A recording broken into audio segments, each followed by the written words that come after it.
My daughter thinks I am marrying a dangerous man. She does not know I am doing it to protect her. This is Before I Said I Do, a psychological mystery thriller about a perfect wedding, a groom with a deadly past, and a mother hiding the secret that forced her to walk down the aisle. The white roses are perfect. The chandeliers glow above us. The guests turn in their seats. Somewhere behind the closed doors, music begins to play, soft and beautiful, just as I once imagined it would be.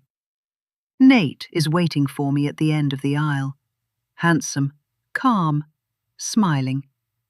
To everyone else, he looks like the man who saved me from loneliness, the man who arrived 8 months ago when I was broken, tired, and trying to start again after my husband left. But my daughter Kaylee sees something different.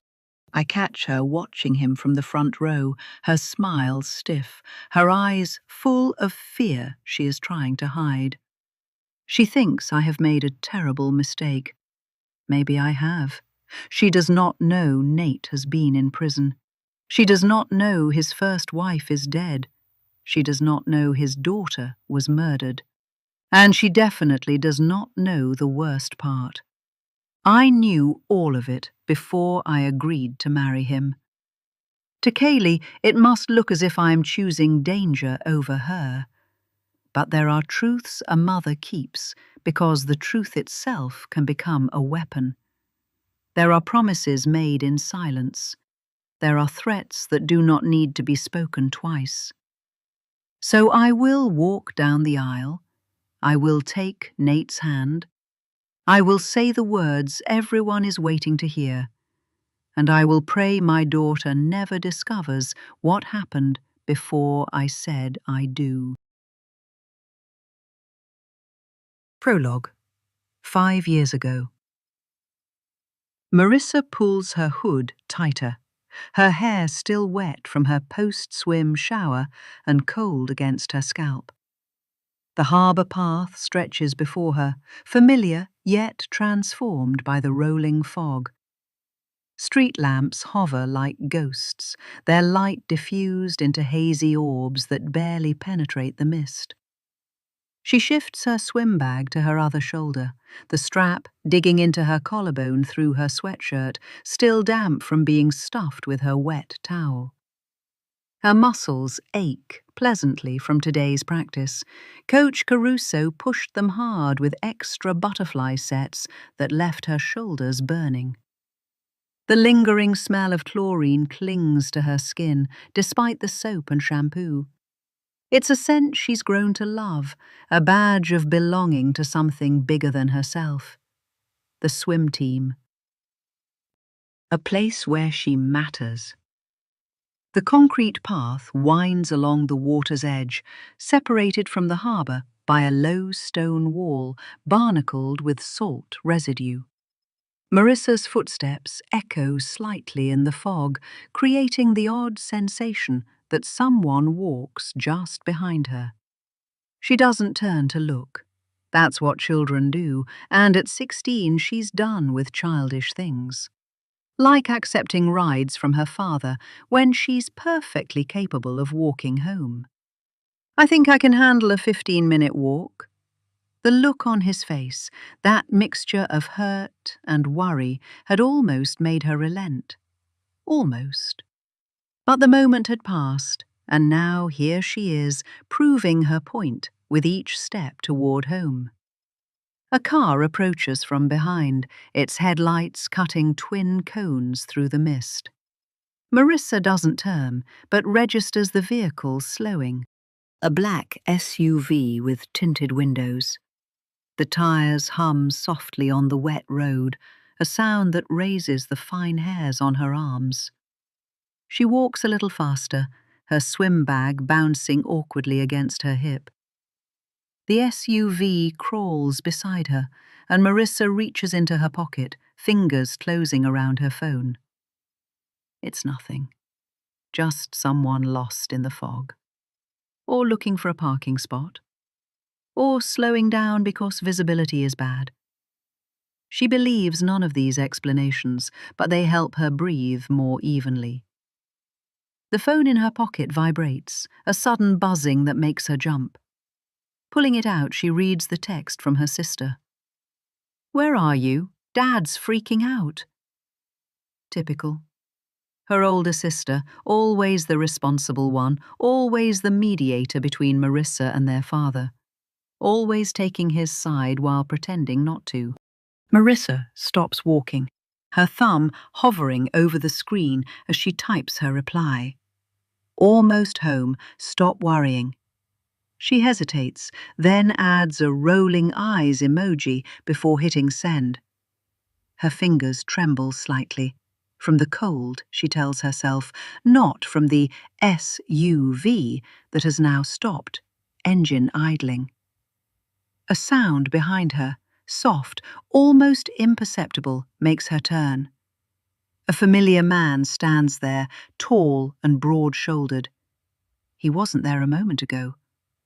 1. Emily. I study my reflection in the full-length mirror, barely recognizing the woman staring back at me.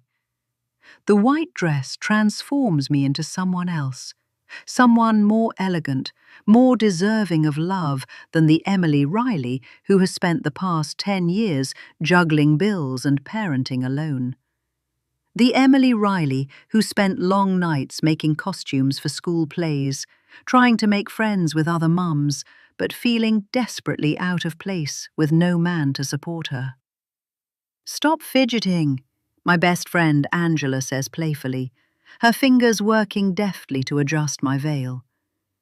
The wedding photographer catches her eye, but she shakes her head, mouthing, "Not now." "You were a good photographer," she says. "Will you go back to it now that Kaylee is at college?" I shrug, as if I haven't missed it these past few years. I've never corrected her assumption that I switched to a job with steadier hours. "Do you need another drink?" she asks, raising an eyebrow, and I'm reminded that we both know one more will be one too many. "No, maybe," I laugh. My hands drop to my sides, then immediately rise again to trace the delicate lace along my neckline. I can't seem to keep still. "Is it too much? The dress, I mean." Angela steps back, tilting her head critically. "It's perfect, Em. You're perfect." The bridal suite at Cliffside is all glass and light, a transparent bubble perched above the coastline. Floor-to-ceiling windows offer a panoramic view of Harbourview Heights spreading below us, the harbour's crescent shape, the jutting finger of the northern pier, the cluster of downtown buildings huddled against the hillside. As usual, everything is softened by rolling fog that almost always clings to the coastline. I step closer to the window, pressing my fingertips against the cool glass. Salt-tinged air seeps through a crack, carrying with it the distant sounds of arriving guests, car doors slamming, muffled laughter. Behind me, Angela fusses with my train. The soft rustle of fabric mixes with the occasional clinking of champagne glasses across the hall. I'd had bridesmaids when I first got married, but that hadn't gone so well, so this time I'd opted out. Angela was the only person I needed today anyway. And Kaylee. "Can you believe this is happening?" I whisper, more to myself than to Angela. 10 years ago, when Tom and I divorced, leaving me with a 3-bedroom mortgage and an 11-year-old daughter who couldn't understand why Daddy wasn't coming home, I'd sealed away the part of me that believed in second chances. I became functional Emily. The Emily who picked up extra shifts, who learned to fix leaky faucets from YouTube tutorials, who smiled brightly at parent-teacher conferences while calculating how to stretch the month's budget. I never expected Nate Sullivan to walk into my carefully balanced life and upend everything. "You deserve this," Angela says, misinterpreting my whisper as doubt rather than wonder. "After everything with Tom." Let's not talk about Tom today. I turn from the window, forcing a smile. Angela catches my hand, squeezing it gently. You're right. Today is about you and Nate. She pauses, looking like she wants to say more, but thinking better of it. Instead, she busies herself with adjusting a pearl hairpin. Outside, car tires crunch on gravel as another vehicle pulls up. I recognize Angela's silver Volvo instantly. Her husband, Mark, emerges from the driver's side. Their twins trail behind, 16-year-old reflections of each other, in formal wear they're tugging at with identical expressions of teenage martyrdom. Last is their older daughter, Jennifer, same age as my Kaylee, and her best friend still. They move through the mist like figures in a dream, partially obscured, then clarifying as they approach the venue entrance. You're miles away, Angela says. She stands behind me in the mirror, smoothing an invisible wrinkle from my veil. Second thoughts. Not even close, I lie. Because what bride doesn't have momentary doubts? Just taking it all in. But the truth swims beneath the surface of my words, a quick, darting fish of uncertainty that I refuse to catch. 8 months is fast. My daughter Kaylee has pointed this out repeatedly, her 21-year-old wisdom cutting to the heart of adult matters with uncomfortable accuracy. You barely know him, Mum, she'd said last night during our final argument about the wedding. People don't show their real selves for at least a year. You taught me that. I push away the memory of her face, stubborn, worried, so like mine, and focus instead on how Nate makes me feel, safe, desired, worthy. Besides, it's just jealousy on Kaylee's part, I'm sure of it. We're thick as thieves. Friends as well as mother and daughter. I guess being a single mother makes you closer to your daughter. But things had already started to change before I met Nate anyway. Kaylee's move to college to study journalism at Dartmouth had made both of us nervous. It was the first time we'd been separated in years. She took my meeting Nate so soon after as confirmation that we'd both moved on. That's all. It's not really Nate, just the situation. Angela moves to the side table, pouring a little champagne into fluted glasses. 10 minutes until showtime, she says, handing me a glass. To new beginnings. I sip the champagne, feeling bubbles dance on my tongue. Through the window I watch more guests arrive, their figures emerging from the fog like developing photographs. I spot Karen Daniels, my neighbour and unofficial second mother, her grey hair styled in an elegant updo I've never seen on her before. Nate's friend, Jason Reynolds, stands smoking near the entrance, flicking ash onto the gravel. So many people gathered to witness a promise I'm determined to keep. The thought settles my nerves, anchoring me to this moment. The door opens, and one of the wedding coordinators pokes her head in. Almost time, Mrs. Riley. Your brother is ready to walk with you. Not Mrs. Riley for much longer, I say, setting down my glass with a trembling hand. In the mirror, I take one last look at Emily Riley before she becomes Emily Sullivan. I smooth the satin at my hips, straighten my shoulders, and practice the smile I'll wear down the aisle, hopeful that today is the day everyone else's concerns will finally drift away. 2. Kaylee. I stand at the edge of the glass-walled ballroom, champagne flute clutched in hand like a shield, watching my mother's new husband work the room. Cliffside sparkles with fairy lights and floral arrangements, and I know it's looking exactly as she intended. It's her all over. Through the windows, fog rolls in across the dark water, like a warning. Or maybe that's just my imagination, desperate for someone else to acknowledge what I see when I look at Nate Sullivan. He's handsome, I'll give him that. Tall and broad-shouldered in his tailored suit, with that salt and pepper hair Mum calls distinguished. Right now he's laughing with Miss Daniels, our neighbour, his hand resting casually on her elbow, head tilted in that attentive way that makes middle-aged women blush and giggle. But I notice how his smile doesn't quite reach his eyes. They remain alert, scanning the room even while he nods at whatever story Karen is sharing. I take a small sip of champagne and continue my surveillance. 8 months. That's all it took for this man to go from Mum's new boyfriend to my mother's husband. 8 months of watching from Dartmouth as he charmed my mother, while something cold and calculating lurked behind his eyes.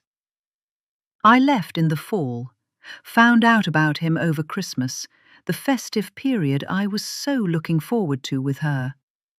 And here we are in May, making everything official. You're not even trying to look like you're having fun. I turn to find my Uncle Clem standing beside me, uncomfortable in his rented tux, his tie already loosened. We share the same dark eyes and stubborn chin, facts that Mum points out whenever I'm being particularly difficult. Clem and I haven't ever been close. He moved to Nebraska a few years ago, and I haven't seen him much since. I could have done with him during the holidays. Maybe with his help, I could have warned Mum off Nate, instead of avoiding my family home and spending most of the time out with Jennifer. I'm observing, I say, not taking my eyes off Nate. There's a difference. My uncle sighs. Kaylee, I know this is hard, but your mum deserves to be happy. Does she deserve to be lied to? What are you talking about? I open my mouth, then snap it shut. My evidence would sound ridiculous spoken aloud. Should I mention Nate's too perfect smile? How his hand lingers on Mom's lower back for slightly too long, like he's controlling her. Since I first met Nate, I've felt anxious, like my body is warning me about him. Clem wouldn't understand. Nothing, I mutter, swallowing the words that would only make me sound like a jealous daughter. Forget it. Clem gives me a long look, but doesn't press. Try to be happy for her today, okay? That's all she wants. Before I can respond, Mom appears before us, radiant in her wedding dress, cheeks flushed from dancing and champagne. There are my two favorite people. She pulls us both into a hug, her familiar perfume, vanilla and jasmine, enveloping me. Kaylee, honey, how are you feeling? Any chance I can convince you to come over to spend some time with me and Nate? Clem gives me a pointed look over Mum's shoulder. I force my face into something resembling a smile.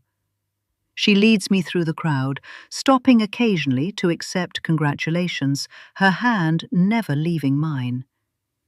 When we reach Nate, he's mid-conversation with someone I've not yet been introduced to, but breaks off immediately when he sees Mum.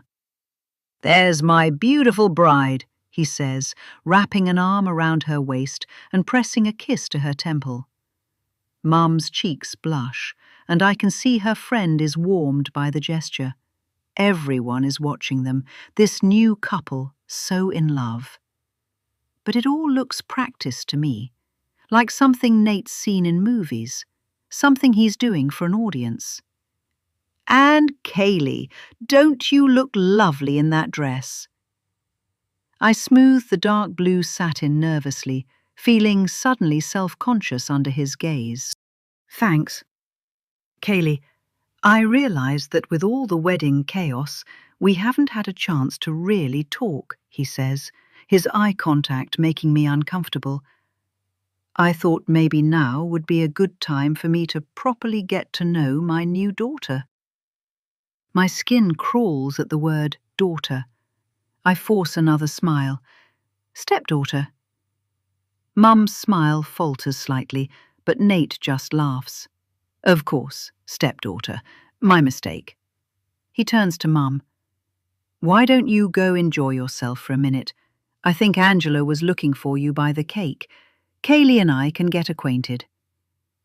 Mum hesitates, her eyes flickering between us, sensing the tension. Then her maid of honor waves from across the room and the moment passes. Okay, but be nice to each other.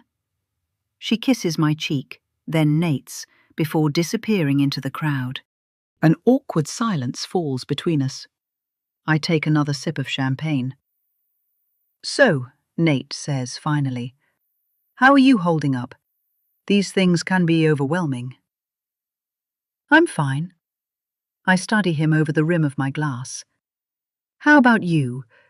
You seem nervous. Something flickers in his eyes, surprise maybe or wariness, before he laughs it off. Wedding day jitters, I guess. Just want everything to be perfect for your mum. She deserves perfect, I say pointedly. On that, we completely agree. He gestures toward the windows where the fog continues its slow, inexorable creep. Look, I know you don't trust me, Kaylee, but your mother does. I know about the nights she spent worrying how to make ends meet when your dad left. I wish I could have been there for her then, to hold her and tell her everything was going to be all right. I know she hasn't dated in 10 years, that she gave up on love, re-watching Sleepless in Seattle when she'd tucked you up in bed, not letting Karen watch over you so she could go out and consider dating. I can't help but smile at this version of my mum. He's not wrong. He sighs. I love her. I nod. You've told me. And she decided she loves me enough to marry me. To tell me she hasn't been with anyone else since your dad. I stiffen. He notices. There it is. The reason I think he has ulterior motives. He knows just how vulnerable she is. The first and only time we properly met, he made a comment like this, one that worried me, made me hold on to the hope that if I avoided spending time with him, warned my mum and gave them space, he'd disappear. I'd met them for brunch at this little place on the boardwalk, walked in on them nuzzling in a corner booth. I'd been excited to meet him. Mum had talked about him endlessly on the phone since I'd left for college. I'd liked him, until she'd excused herself to go to the restroom. I'm going to take very good care of her, he'd said. She needs me. I won't ever let her go. I shiver like I did then, reliving those words. My mum thought she needed my dad once, and she'd learnt to be alone. I didn't want her falling back into old habits with someone who could do her even more damage. Nate breaks me out of the memory. He's smiling like he knows what he's done. Beautiful venue, isn't it? Even with the weather. Mom always wanted to get married here, ever since we moved to Harborview Heights. I emphasize the we, a reminder that we were a family before he arrived. She mentioned that. Nate shifts his weight slightly. I know this transition hasn't been easy for you, Kaylee, but I want you to know that I'm committed to making this work for all of us. How's the construction business? I ask, abruptly changing the subject. Mum said you're working on that new development by the harbour. His answer comes too quickly, too smoothly. It's going well. We're ahead of schedule on the foundation work, hoping to have the framing completed before the rainy season hits. What company did you say you worked for again? I re-smooth my dress, trying to appear casual. Sullivan Construction. He sips his drink. I recently started my own business. It's a small operation, but we're growing. I nod. And before that, Mum mentioned you worked in Maine, was it? His eyes narrow slightly. Rhode Island, actually, but that was a lifetime ago. He glances over my shoulder, scanning the room again. How's college? And just like that, we're back to safe topics. For the next few minutes, Nate asks all the right questions about my classes, my friends, my plans for the future. His responses are perfectly calibrated, interested but not intrusive, supportive but not presumptuous. It's a masterclass in stepfather behavior, and yet I can't shake the feeling that I'm watching a performance. When Mum returns, slipping her arm through his, Nate's whole demeanor softens. The way he looks at her, it's the only time his eyes match his smile. Either he genuinely loves her, or he is an exceptional actor. I'm not sure which possibility frightens me more. "Everything good here?" Mum asks, her eyes hopeful. "Everything's perfect," Nate answers before I can speak. "Kaylee was just telling me about school. Sounds like she inherited her mother's brains." Mum beams, and I feel a pang of guilt for my suspicions. What if I'm wrong? What if this is just what stepdaughter-stepfather relationships are like at first? Awkward, cautious, slightly forced. But as Mum pulls me into another hug, I catch Nate's expression shift when he thinks no one is watching. 3. Kaylee. After our awkward exchange, I drift toward the dessert table where Mum's friend Angela is arranging petit fours in perfect rows, her manicured fingernails gleaming under the reception hall's crystal chandeliers. She chatters about the bakery downtown, something about imported French buttercream that costs $18 a pound, while I nod and smile, my attention split between her fondant story and Nate's movements. Through the shifting crowd of perfumed guests and clinking champagne flutes, I catch glimpses of him, the slight tilt of his head as he speaks to someone, the casual way he slides his tanned hands into his tailored pockets, the faded blue tattoos emerging on his forearms when he takes off his charcoal jacket and rolls up the sleeves of his crisp white shirt, 3 precise turns. "How have you been feeling since the breakup?" Angela asks me, adjusting a crooked petit four with the edge of her thumbnail. Jennifer appears at my elbow with 2 flutes of champagne, handing me one. "God, Ange, read the room," she whispers, the tiny diamond stud in her nose catching the light.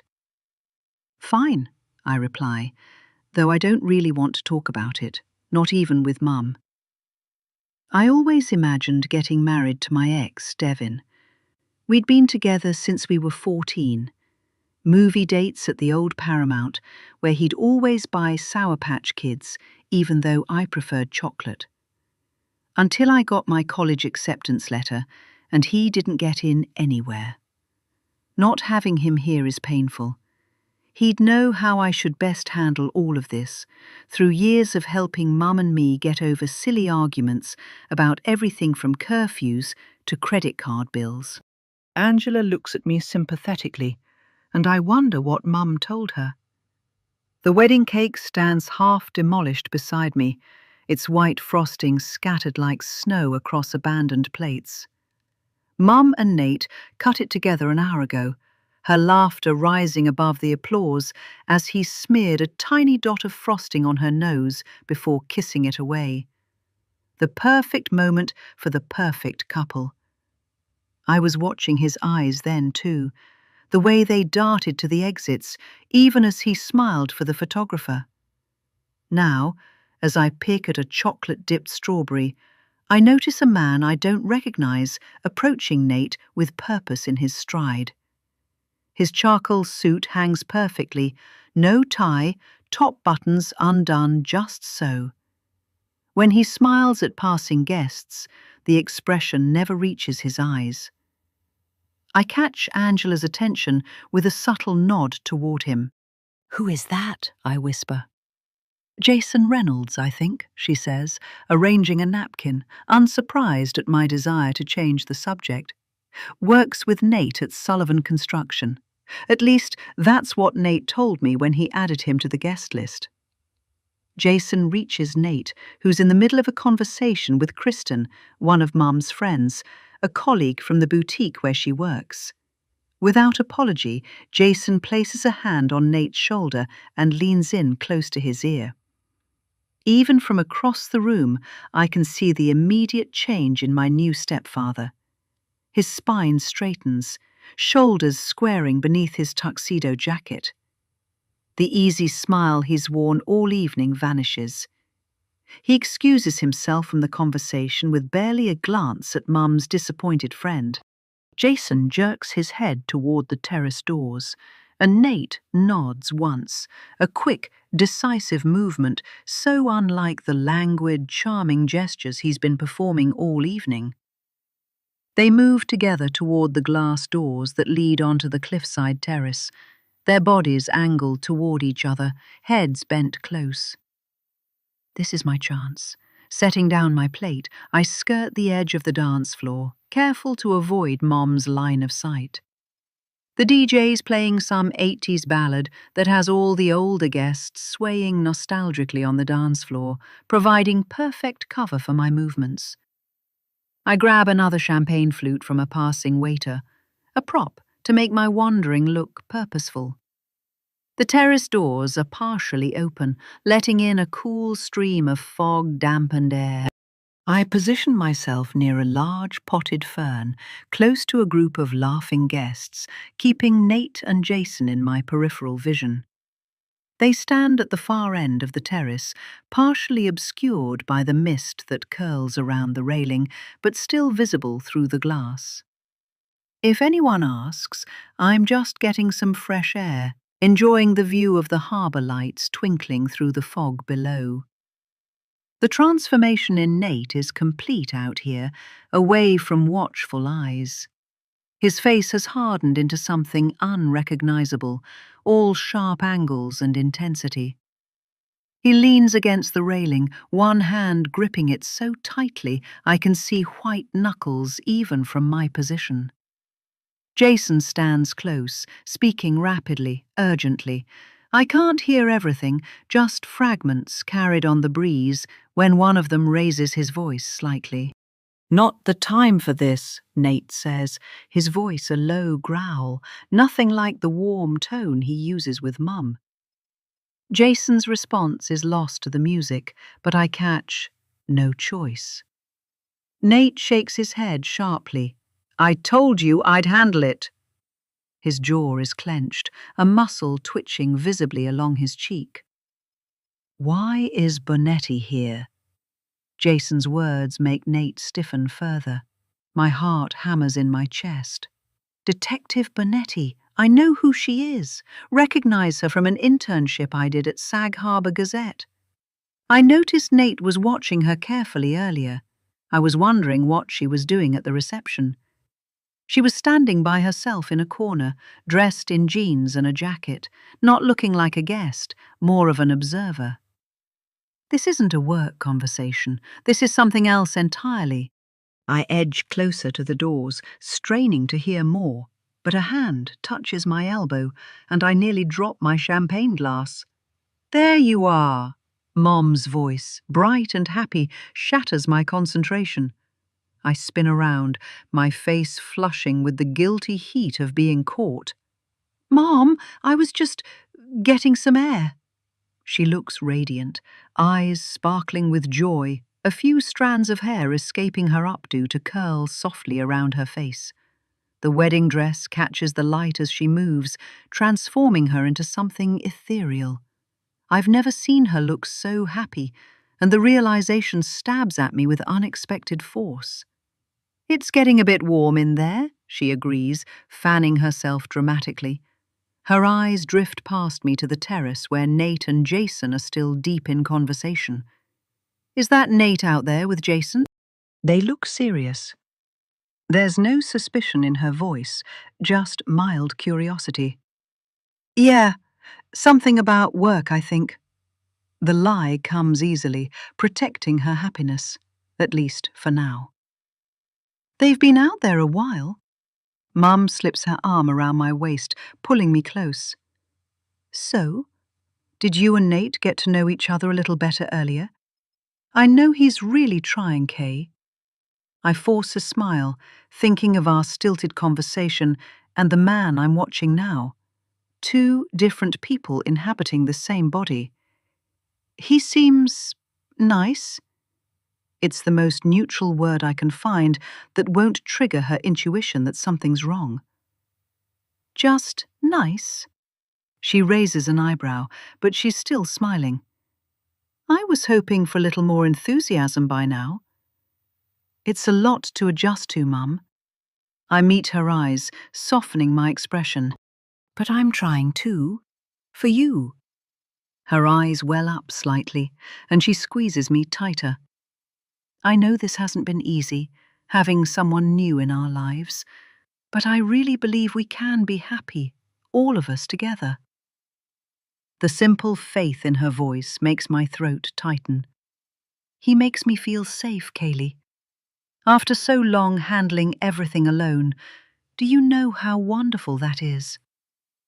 I swallow hard, unable to tell her that the man who makes her feel safe is currently having what looks like a tense conversation with his sketchy colleague about a police detective. I want you to be happy, Mum. That's all I've ever wanted. I am happy. She touches my face gently, especially when my two favorite people get along. The terrace doors slide open more fully, and Nate steps back into the ballroom with Jason close behind. The change that comes over him is immediate and unsettling, like watching someone slip on a mask. His shoulders relax, his stride becomes loose and casual, and the tightness around his mouth softens into that perfect smile. By the time he reaches us, he is once again the charming groom, not a trace remaining of the hard-faced man from the terrace. There are my favorite ladies, he says, slipping an arm around Mum's waist. He kisses her temple with such convincing tenderness that I almost doubt what I've just witnessed. Almost. Everything okay? Mom asks, nodding toward Jason, who has already melted back into the crowd. You look like you were having a serious conversation out there. Nate laughs, the sound easy and reassuring. Just boring work stuff. Jason has terrible timing, wanting to discuss the harbour development project at my wedding. He shakes his head ruefully. I told him it could wait until Monday, but you know Jason, always thinking about the bottom line. Mom accepts this explanation without question, but I notice the slight tension in Nate's fingers where they rest against her waist. The careful way his eyes scan her face to ensure she's convinced. Well, no more work talk tonight, she declares, stretching up to kiss him. Tonight is just about us. Absolutely, he agrees, his gaze softening as he looks at her. This, at least, seems genuine. The way he looks at my mother, like she's something precious he can't believe is his. It's this glimpse of what might be a real feeling that confuses me most. I can't reconcile the Nate who looks at my mother with such apparent love and the Nate who stood on that terrace, face hard as stone, discussing Detective Bonetti with barely controlled anger. As they move toward the dance floor, Mum's dress shimmering under the lights, I watch Nate's hand press protectively against the small of her back. 4. Kaylee. I lean against the bar, fingers tracing condensation down the side of my water glass. After what I witnessed on the terrace, champagne seems like a bad idea. I need a clear head. The bartender eyes me sympathetically, probably mistaking my intense expression for wedding fatigue rather than the slow-building dread actually churning in my stomach. Mum's redecorated my bedroom into her wellness space and found herself a husband in record time. Grandma's been gone barely a year. I wonder if Mum even notices the irony. She who once lectured me about not rushing into relationships, especially after what happened with my dad. We used to tell each other everything. Now she's marrying a stranger, and I'm the only one who seems to think that's weird. Mum is dancing with Nate again, their bodies moving in perfect synchrony across the floor, her wedding dress swirling around their feet like sea foam. From this distance, they look like something from a fairy tale, the beautiful bride and her Prince Charming. But I've seen behind the prince's mask now, glimpsed something hard and dangerous lurking beneath the charming smile. The weight of what I don't know presses against my chest. Jason's urgency, Nate's transformation, the mention of Detective Bonetti. What connects a construction worker to a police detective? What could be important enough to discuss at your own wedding reception? And what is this detective even doing here? My water glass is nearly empty, little more than ice cubes clinking against the sides when I tilt it. I set it down on a cocktail napkin emblazoned with Emily and Nate in curling silver script, suddenly unable to bear the sight of their names intertwined. "Another sparkling water, miss?" the bartender asks. I nod, sliding my glass toward him. "Thanks." As he turns to the soda gun, two men settle at the bar a few feet from me, close enough that I can hear them, but not so close that they notice my attention. One is older, with thick silver hair and the confident posture of someone accustomed to being listened to. The other is younger, perhaps in his 40s, with a military short haircut and watchful eyes. Neither looks familiar. Nate's side of the wedding, clearly. They lean into the bar, slightly apart from the rest of the room, heads bent toward each other in that universal posture of people discussing something they don't want overheard. "Quite the transformation," the silver-haired man is saying, swirling amber liquid in a tumbler. The younger man grunts in agreement. 3 years can change a man." 3 years? The older man scoffs softly. "His time away was longer than that, wasn't it?" I freeze, my hand halfway to my fresh water glass. Time away. The deliberate vagueness of the phrase, the meaningful look they exchange. They're not talking about a sabbatical or extended vacation. "He got 5 altogether, I think," the younger man replies, his voice dropping even lower. "But he only served 3. Good behavior and all that." Served 3. The words echo in my head, connecting dots I didn't even know existed. Nate was in prison. "Still," the silver-haired man continues, unaware that each word is rearranging my reality. "He landed on his feet. Nice house in a good neighborhood, pretty wife who clearly has no idea—" "Keep your voice down," the younger man interrupts, glancing around. His eyes pass over me without lingering, seeing only a bored young girl staring at her phone. "We're here as a favor to him. No need to complicate things." They move away from the bar, their conversation lost to the music that has shifted to something with a faster beat. But they've said enough. More than enough. I grab my phone, fingers trembling slightly as I open a browser window. "Nate Sullivan, criminal record," I type, then immediately delete it. This isn't something to search on the venue's Wi-Fi network, where anyone might see it in the browsing history. I'll have to wait until I'm home, on my own laptop, behind the privacy of my locked door. The realization that Mom has kept this from me stings like a physical wound. We tell each other everything, or at least I thought we did. How long has she known? Did she know before she started dating him, before she agreed to marry him? I scan the crowd for her, finding her instantly despite the packed dance floor. She's easy to spot, not just because of the white dress, but because she glows with happiness. Nate twirls her under his arm, bringing her back against his chest. She laughs, head tipped back, completely at ease in his embrace, completely trusting. My stomach lurches. What if Mom doesn't know? The very thought of this hits me with unexpected force. If she knew about Nate's criminal past, she would have told me, right? No matter how much she wanted to protect his privacy, or how worried she might have been about my reaction, she wouldn't have kept me in the dark about something this important. Not the mother who insisted on background checks for babysitters, who researched every school and neighborhood before we moved to Harborview Heights, who taught me to always trust my instincts about people.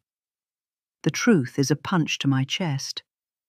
Either Mum doesn't know about Nate's criminal history, or worse, she knows, but he's convinced her it doesn't matter. Convinced her to keep it from me. Neither option is acceptable. I watch them dance, seeing the scene with new eyes. Nate's hand splayed possessively across my mother's back. The way he keeps her angled away from certain guests, like the silver-haired man who knew about his time away. The practiced charm that never quite reaches his eyes, except when he's looking at her. What else is he hiding? What was he convicted of? How dangerous is the man who now has keys to our house, access to our lives, legal ties to my mother? I could confront Mum right now. Pull her away from the dance floor, tell her what I've learned, demand answers. But I already know how that would play out. She would be hurt that I'd ruined her wedding day, defensive of her new husband, insistent that there is a perfectly good explanation. Without concrete evidence, it would be my word against his, and right now, blinded by love and champagne and wedding day bliss, she would choose to believe him. No, a direct confrontation isn't the answer, not yet. What I need is information, facts, evidence that even love-struck Mum can't ignore. I slip my phone into my small beaded purse, my decision crystallizing into resolution. I'll research Nate Sullivan's past myself, his criminal record, his construction business, his connection to Detective Bonetti.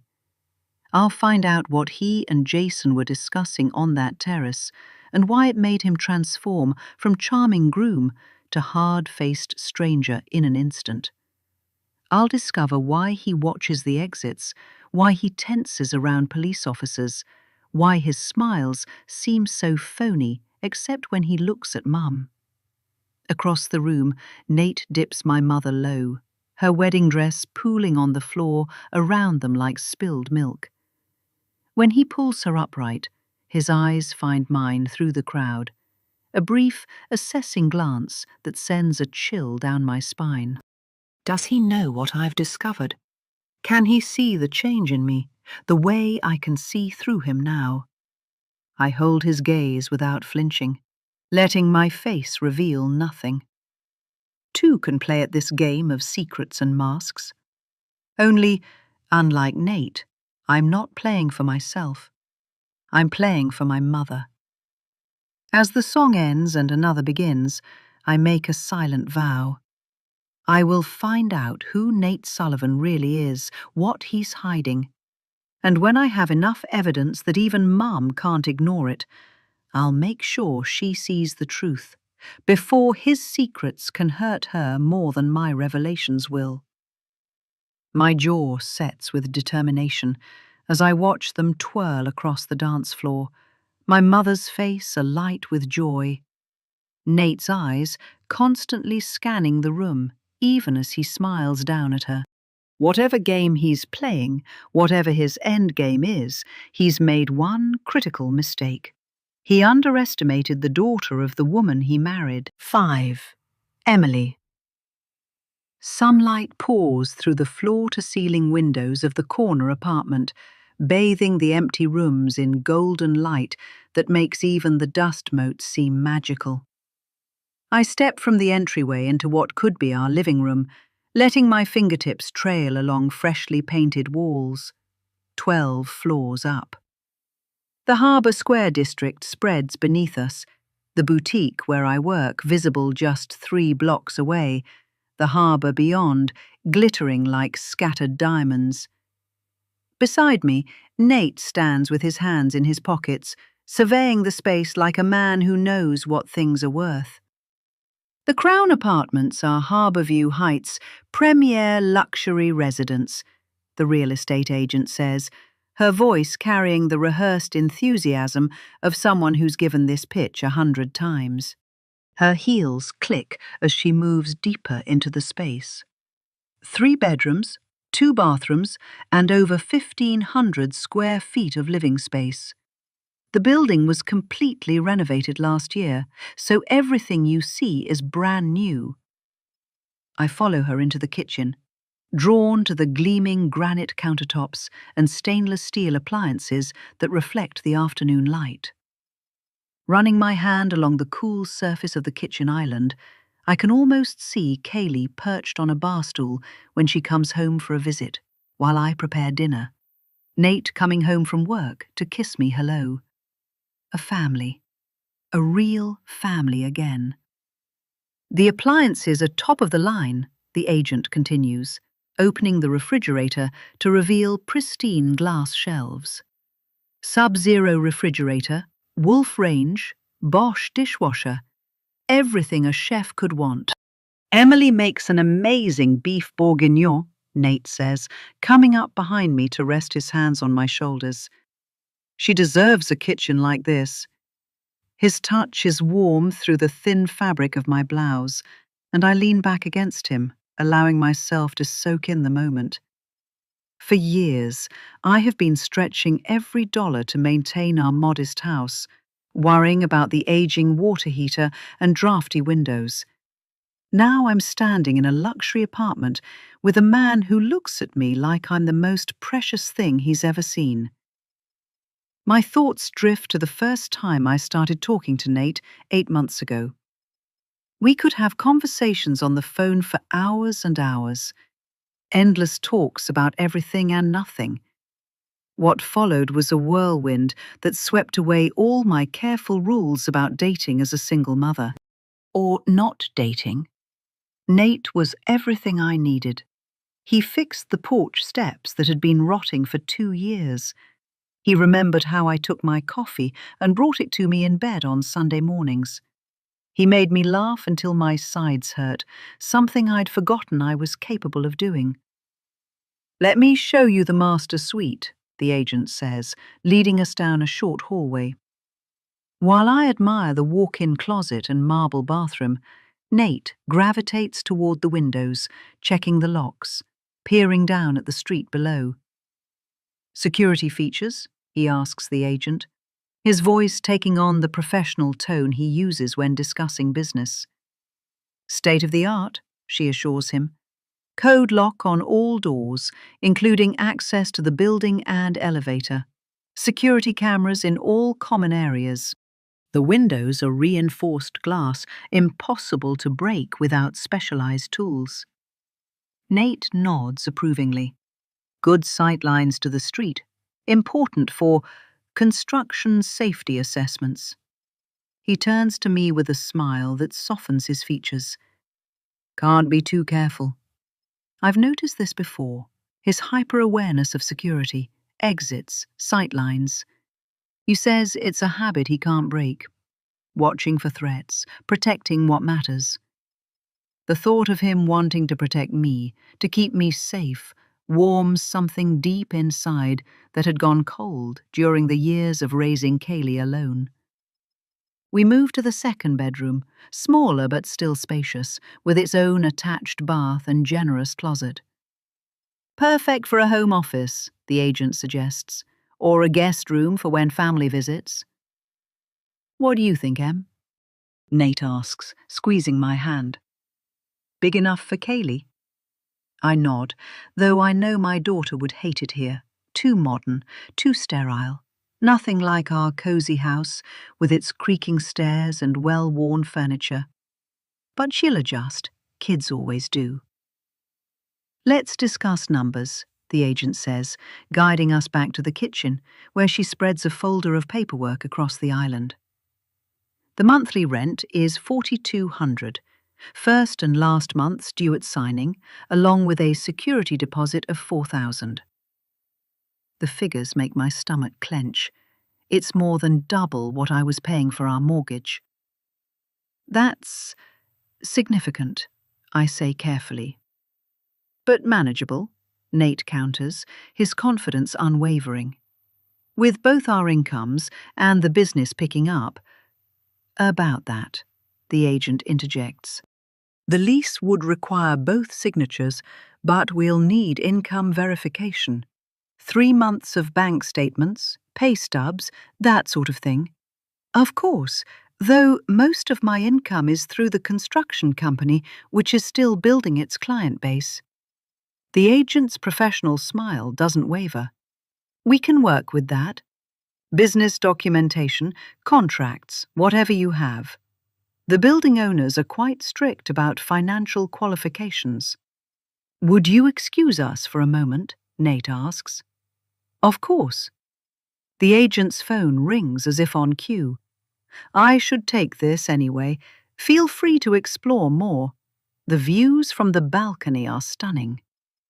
As she steps away to answer her call, Nate wraps his arms around me from behind, his breath warm against my ear. What do you think? He murmurs. Can you see us here? I lean back against his chest, trying to imagine our life in these pristine rooms. It's beautiful, but expensive. We deserve beautiful things. His lips brush my temple. After everything you've been through, raising Kaylee alone all these years, let me do this for you. His hands slide down to rest gently on my stomach. We could turn the 3rd bedroom into a nursery, he whispers, watching my reaction carefully. My heart flutters at the suggestion, both with excitement and alarm. His hands slide down to rest protectively over my stomach, where our secret grows. We should tell them soon, he whispers, his eyes searching mine. It's a big step, I say, my smile genuine despite the flutter of uncertainty. All of this is. My rapid pulse flutters beneath his touch. 2 months along and still hiding behind loose blouses and strategic scarves. Kaylee's face flashes in my mind, her expression when she realizes this is why we rushed the wedding. The whispers will start. Of course they hurried. She's old enough to know better. We will, in due time, I promise. My smile genuine despite the knot of anxiety. Let's just have this moment first. His phone buzzes before he can respond. Checking the screen, his expression shifts subtly. Work, he explains, already moving toward the hallway. I need to take this. Back in a minute. Alone in the kitchen, I open cabinets, testing their soft, close hinges, running my fingers along smooth surfaces. In the bathroom, I turn on the rainfall showerhead, imagining steamy mornings with Nate. The walk-in closet would fit all my clothes with room to spare. Everything is perfect. From the hallway, I catch fragments of Nate's conversation, his voice dropped to a whisper, but still carrying in the empty apartment. Not now, he hisses. I'm in the middle of something important. No, I haven't forgotten. By Friday, I said. He falls silent, listening to whoever is on the other end. When he speaks again, his voice has hardened. That wasn't the arrangement. Don't push me on this. I'm still processing this when Nate returns, his charming smile back in place as if it never left.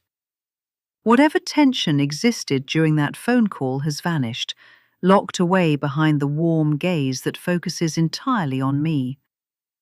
Sorry about that, he says, sliding his phone into his pocket. Supplier issues. Boring business stuff.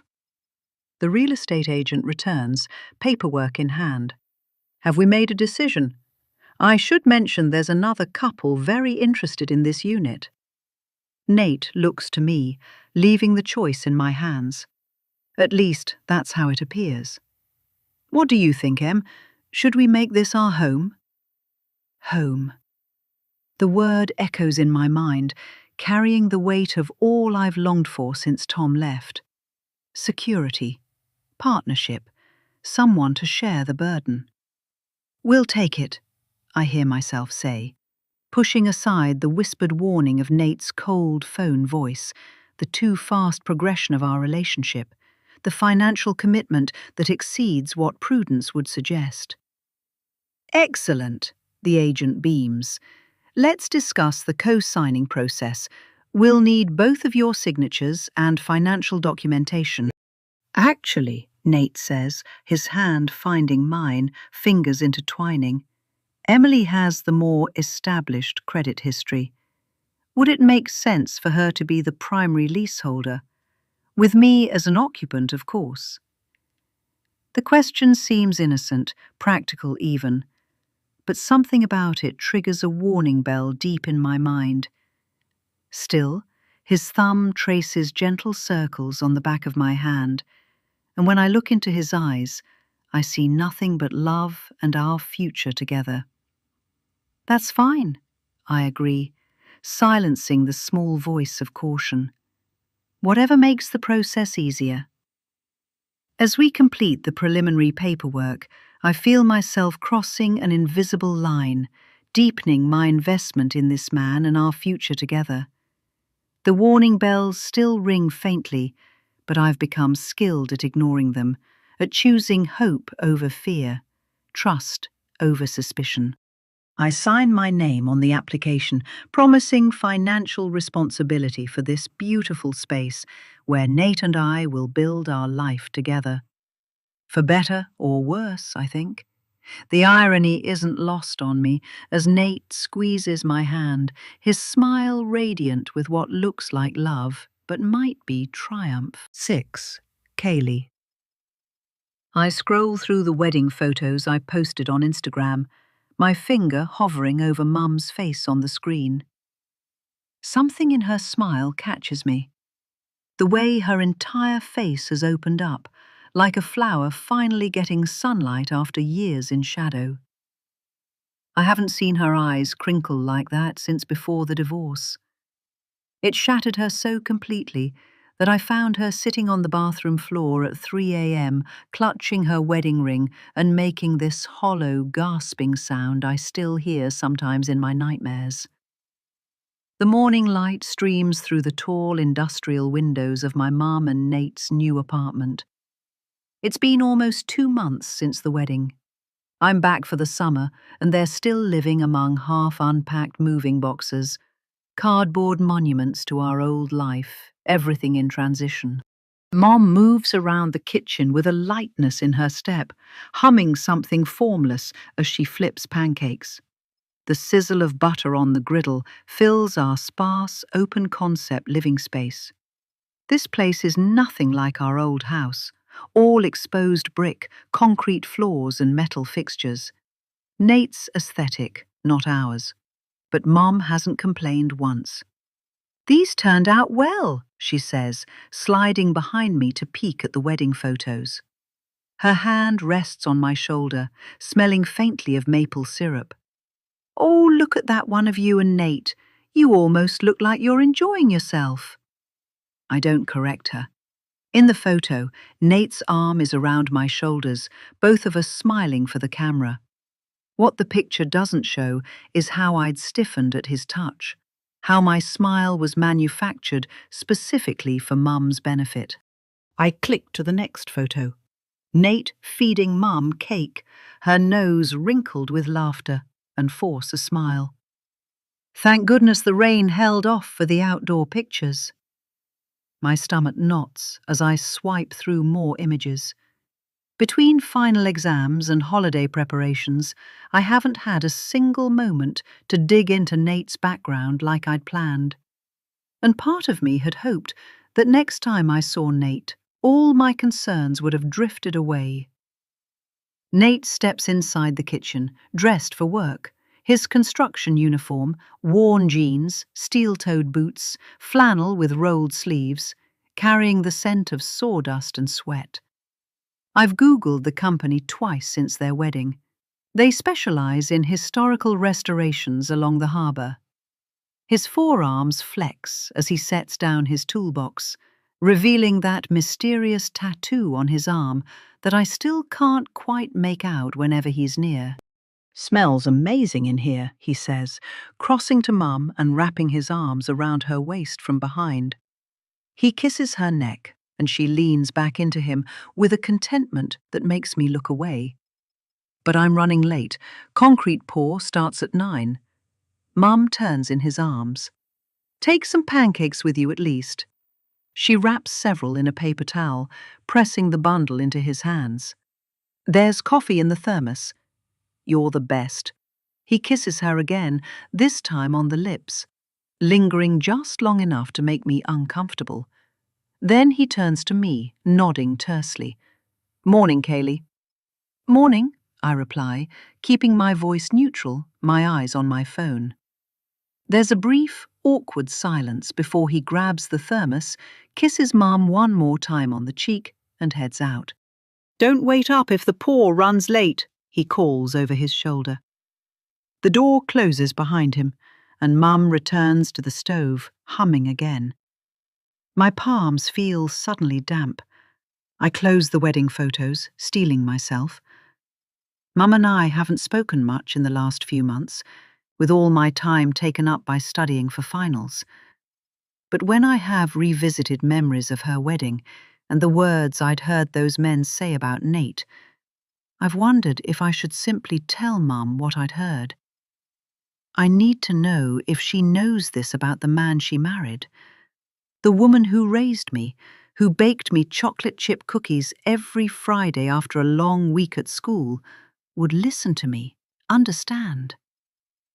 "Mum," I begin, my voice steadier than I expected, "I need to ask you something about Nate." She doesn't turn around, but I notice the slight stiffening of her back. "What about him, honey?" "At the wedding, I overheard some men talking." I pause, watching her spatula slow its movement against the griddle. "They mentioned Nate serving time, in prison." Mom's back is to me, but I see how she freezes momentarily before resuming her cooking with deliberate focus. "Who told you that?" Her voice is carefully controlled. "So it's true," I press, heart pounding. "She knows this?" "Nate was in prison, and you didn't tell me." She sighs heavily, turns off the burner, and places the spatula down with exaggerated care. When she finally faces me, her expression is a mixture of resignation and defensiveness. "He was in prison when I met him, Kaylee." 7. Kaylee. Mum was always the first person I went to when I needed help, even before Dad left. She was the first person I told when Devin dumped me. I'd spent 3 days locked in my room, poring over my Dartmouth acceptance letter, sobbing into bowls of ice cream. She'd jokingly said she'd murder him for me. She'd never left my side. "Nate served 3 years for assault. He's still on probation. It was a long time ago," she says, in a voice so unlike the one I grew up with. The confession hits me like a physical blow. "Assault? He hurt someone badly enough to go to prison, and you married him without telling me about this." It's not that simple. Mom pulls out a chair opposite me, sitting down heavily. "He got into a fight. Things escalated, and the person was seriously injured. Nate took a plea deal." I study her face, looking for signs she's repeating a story she's been told rather than one she believes. "And you believe that's the whole truth?" Her eyes flash with sudden anger. "Yes, I do. People make mistakes, Kaylee. They deserve second chances." "I'm not saying they don't, but how long has he been out? How do you know he's different, that he's not dangerous?" Mom's gaze drops to her hands, and something shifts in her expression. He's never been dangerous. Not to me. And I've been helping him get back on his feet, she admits. Since before his release. Since before? The timeline crashes down on me. She nods reluctantly. He had somehow gotten a phone smuggled inside jail and was able to access social media. We started talking one day.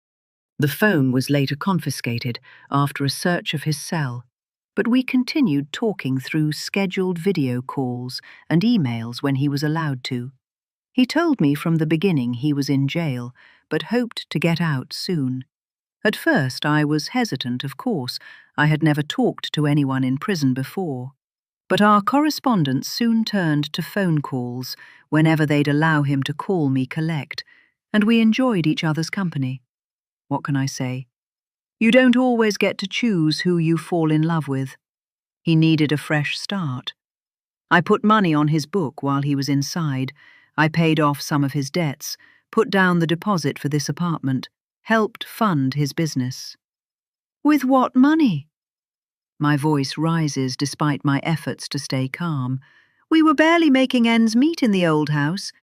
Mum's voice hardens. I used some of my savings and the inheritance from your grandmother. It's my money, Kaylee, my choice. My lungs seize.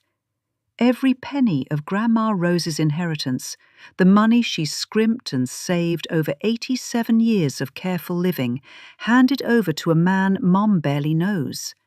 An ex-con.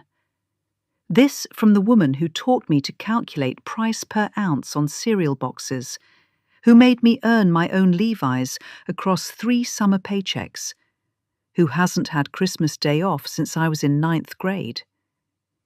Almost a year ago, I stood beside Mom at the hospice bed as Grandma's heart finally gave out after her long battle with COPD.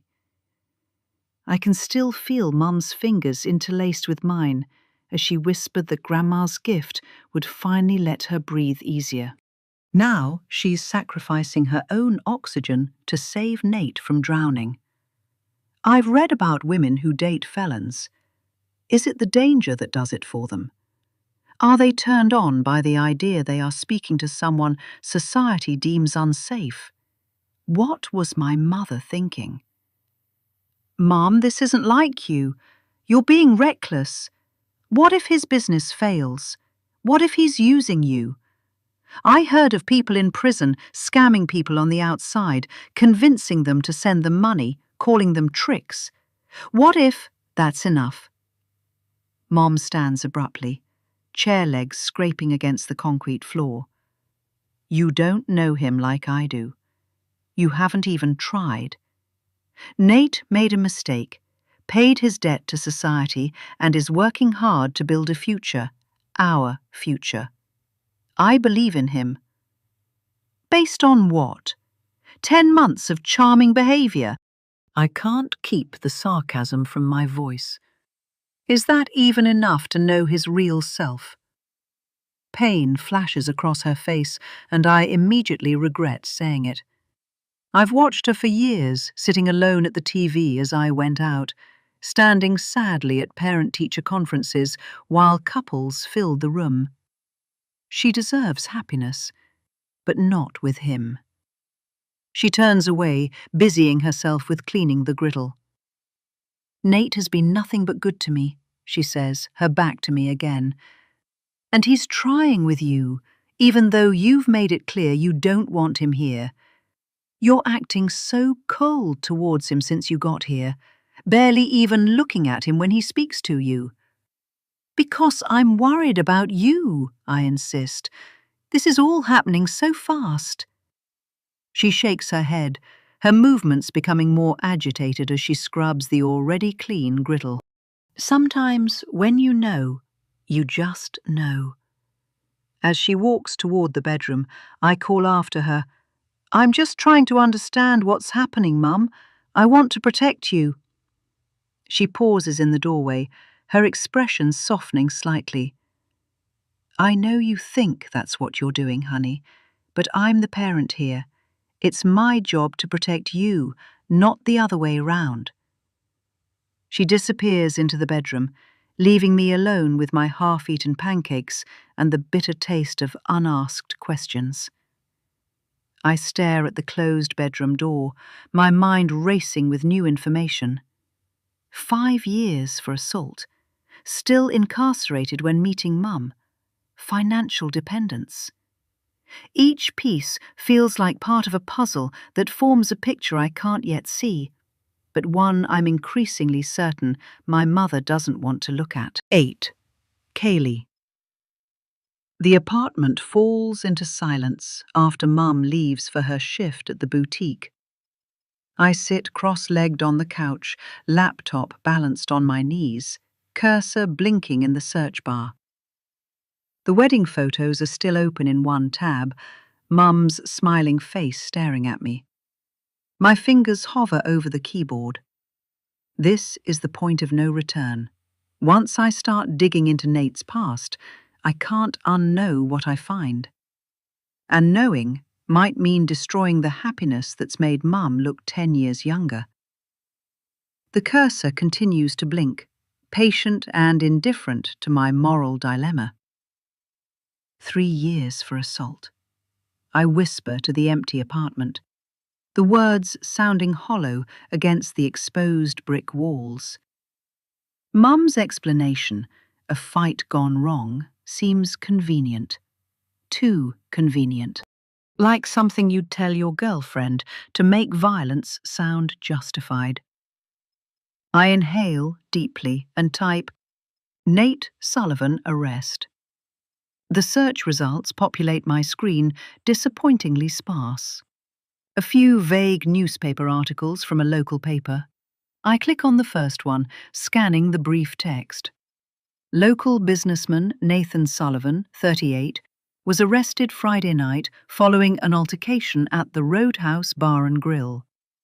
One victim was transported to Memorial Hospital with serious injuries. Sullivan is being held pending charges. That's it.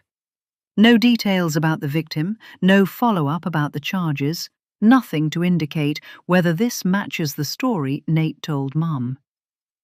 I click through 3 more articles, all similarly devoid of specifics, all dead ends.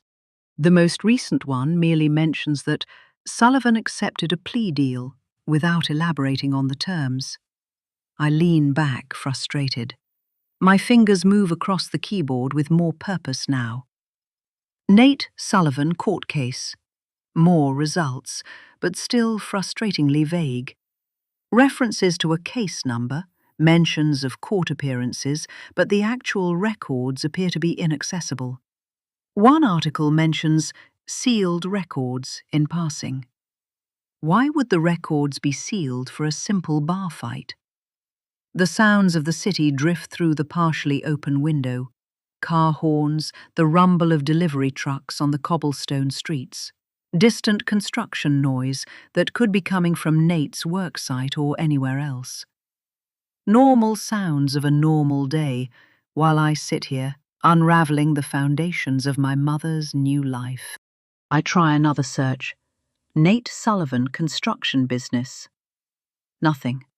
No company listings, no business licenses, no mentions in industry publications.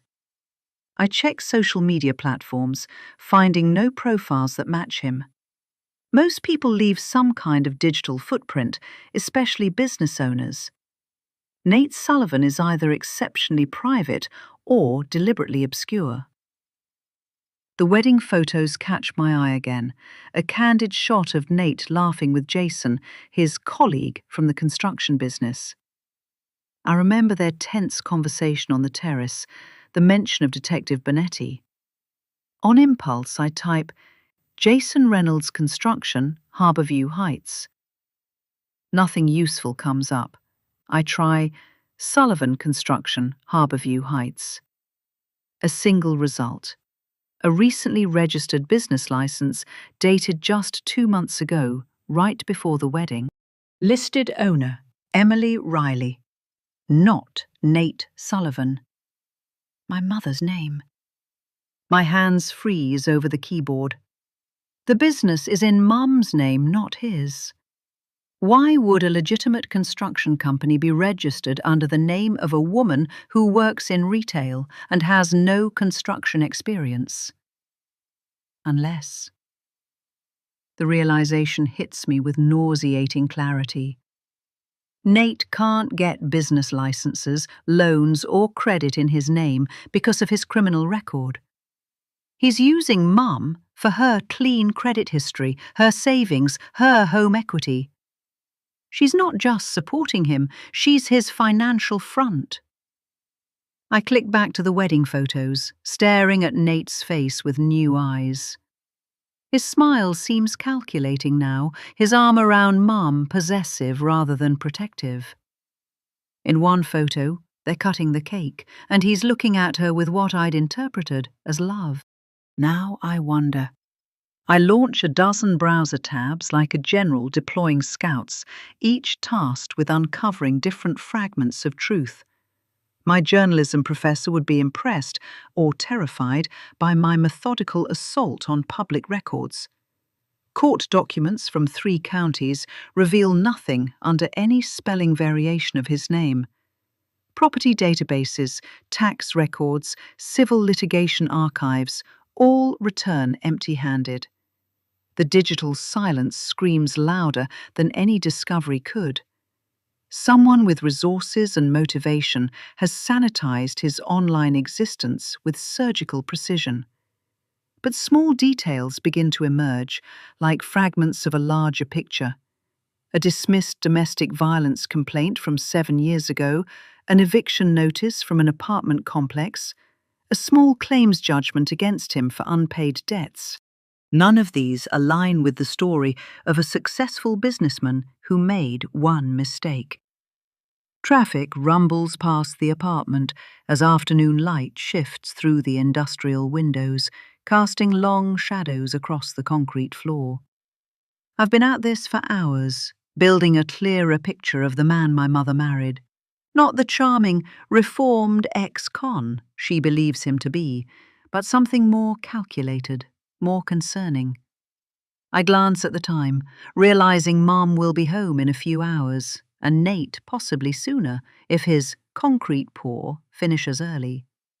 My fingers move rapidly across the keyboard, downloading what limited information I found, taking screenshots, saving links. On my laptop, I create a new folder labeled NS Research and bury it 3 levels deep in my school files, within an old calculus project folder Mum would never have reason to open. The thin protection feels necessary, not just to keep my investigation from Nate, but to shield Mum from what I'm discovering until I have something definitive. As I work, I confront the weight of what I'm doing. Every piece of information I uncover could ruin my relationship with her, create cracks in the trust we have for one another. I'm 21 years old, taking on the role of detective, investigator, protector. Roles no daughter should have to assume for her mother. But I'm the only one who knows just how vulnerable she is. And the alternative, watching Mum potentially be manipulated, financially drained, maybe even endangered, is unthinkable. One thing is for certain, I can't go to Mum again until I have something tangible.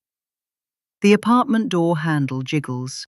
I quickly close all my tabs, pulling up a history assignment as Nate walks in, earlier than expected. He nods at me, heading straight to the refrigerator. I watch him from the corner of my eye, this stranger who lives with my mum now, this man with secrets. "How's the homework going?" he asks, sounding for all the world like a normal stepfather making normal conversation. "I thought you were on break." "I am," I reply, my voice impressively steady. "Just doing some boring research for a later project." I look at him, then back at my screen. The secret folder sits hidden on my laptop, a digital time bomb waiting to explode my mother's world. but I won't detonate it until I'm absolutely certain. 9. Kaylee. Sunlight bathes Harbour Lighthouse Park in golden clarity, the sky an endless blue canvas stretching over the water. Every leaf and blade of grass stands in sharp relief, as if the world has been newly rendered in high definition. My phone buzzes with a text from Angela. "Almost there. Your mum asked me to check on you." I sigh.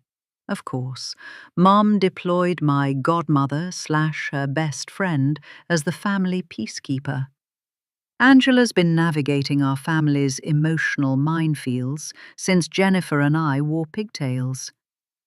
My sneakers scuff against sun-warmed gravel as I pace near the park entrance, sunglasses perched on my head, mentally rehearsing my talking points for when she arrives. A car eases into the empty lot under a bright, cloudless sky, its headlights glinting off the still, damp gravel. The engine ticks as it cools, then cuts. Angela steps out in her navy blazer and pencil skirt, sensible heels clicking on stone. So different from when I last spoke to her at Mum's wedding. Her paralegal badge catches the sun as she tucks a loose strand of hair behind her ear. She offers a small, encouraging smile the moment I approach. "I'm glad you could make it," she says. "Your mum mentioned you've been distant lately." She gestures toward the park stretching before us, the manicured lawn, the lighthouse standing sentinel in the distance. "Remember when I helped you with that internship application here for the Gazette? Same bench and everything." I nod, thinking of the hours she'd spent reviewing my application last spring, long before Nate entered our lives. Angela has been there for me, for us, throughout my entire childhood. We start down the familiar cliff trail, gravel crunching beneath our shoes. The salt air fills my lungs as gulls wheel overhead, their cries punctuating the awkward silence between us.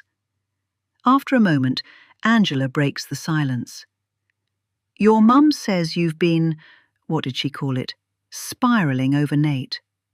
She pauses, giving me room to meet her eyes. "She's worried you're not even trying to welcome him into the family." My heart hammers. "Things aren't right with him, Angela." Angela's brow furrows, but she reaches out to rest a hand on my arm. "I know you love your mum. That's exactly why she asked me to talk to you." She steps around a patch of dew-soft grass. "She isn't blind to Nate's past, Kaylee. Before she married him, she asked us to run his background through the law firm's resources." I search her face for relief. "What did you find?" "Everything your mother told you is accurate," Angela says softly. "The assault charge from that bar fight, he served 3 years of a 5-year sentence. The records were sealed afterward, which is standard. She saw the report and still chose to marry him." I swallow hard. He assaulted someone. What if he could hurt her? Angela gives my arm a reassuring squeeze. "Your mother knew the risks. She made that decision knowingly, trusting he'd moved on." She breathes in the salty air. "But she's worried about you losing sleep, losing peace, and of course about the future if you won't accept him." I stop and turn to her. "I can't just let it go." I found eviction notices, small claims judgments. I need to dig deeper, get sealed files, non-public court documents.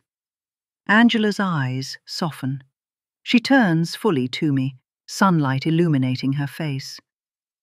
"Our policy says we can't share sealed documents, but for you, and because your mother cares so much, I'll make an exception.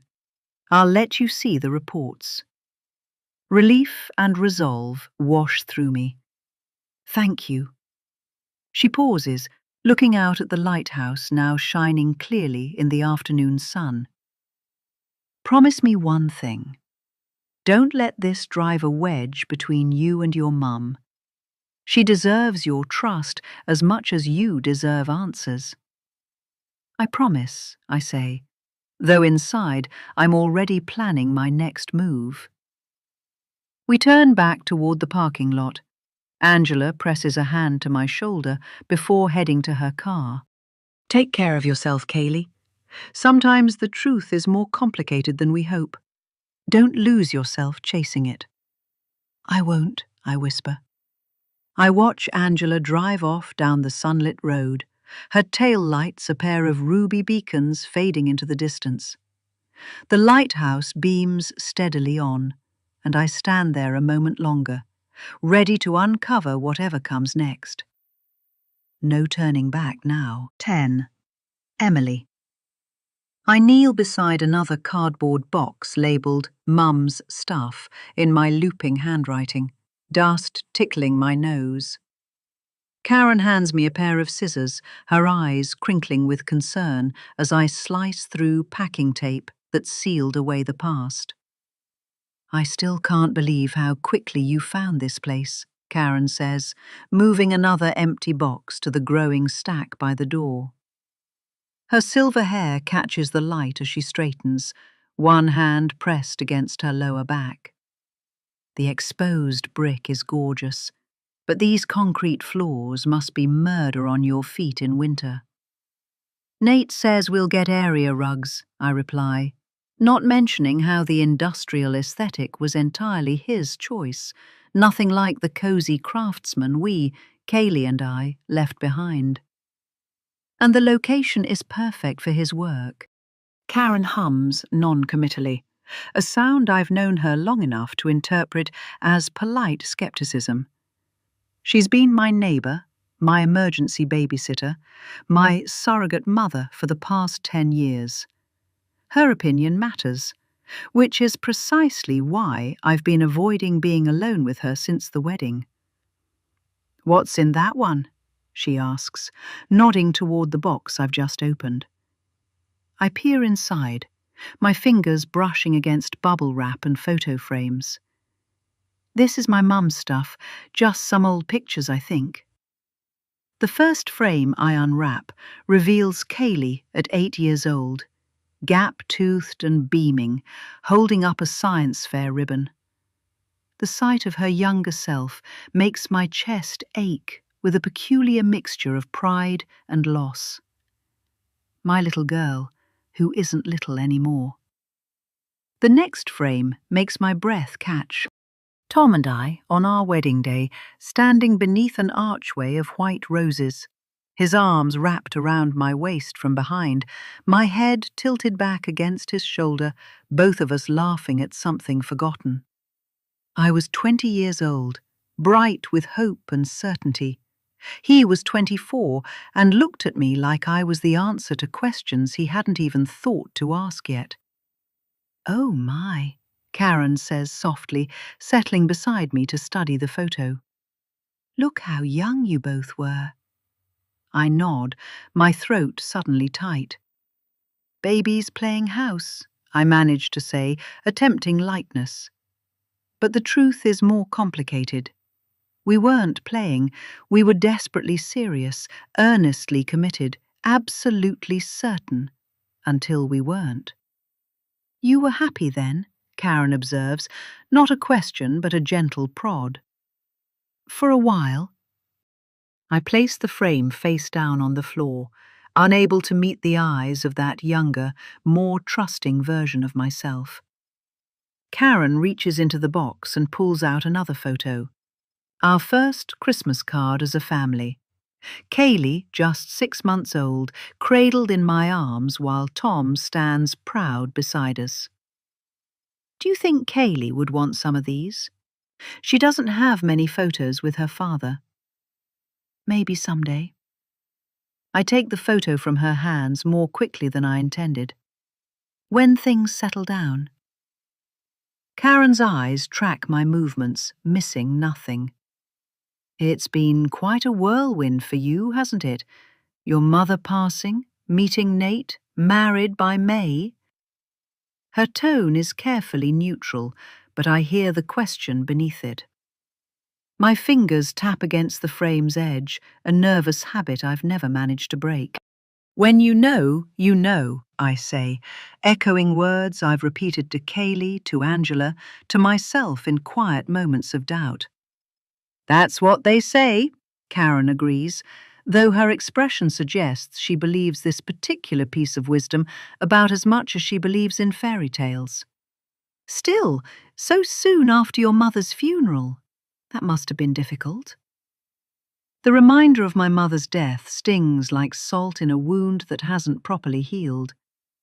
I had fallen apart in ways I hadn't since Tom left, sobbing in the shower where Kaylee couldn't hear me, driving to work with sunglasses hiding red-rimmed eyes. Then Nate walked into my life, and suddenly, breathing didn't hurt quite so much. Mum would have wanted me to be happy, I say, the words sounding rehearsed even to my own ears. She always said I deserved someone who would put me first. Karen nods slowly. She worried about you, especially after how broken you were when Tom left. The casual mention of my post-divorce devastation makes my spine stiffen. Karen had been there for the worst of it, had found me curled on the bathroom floor the night Tom moved out, had brought casseroles when I couldn't summon the energy to cook, had watched Kaylee on nights when grief made me unable to. That was a long time ago, I say, though 10 years doesn't feel so long when confronted with photographic evidence of a life I once believed would last forever.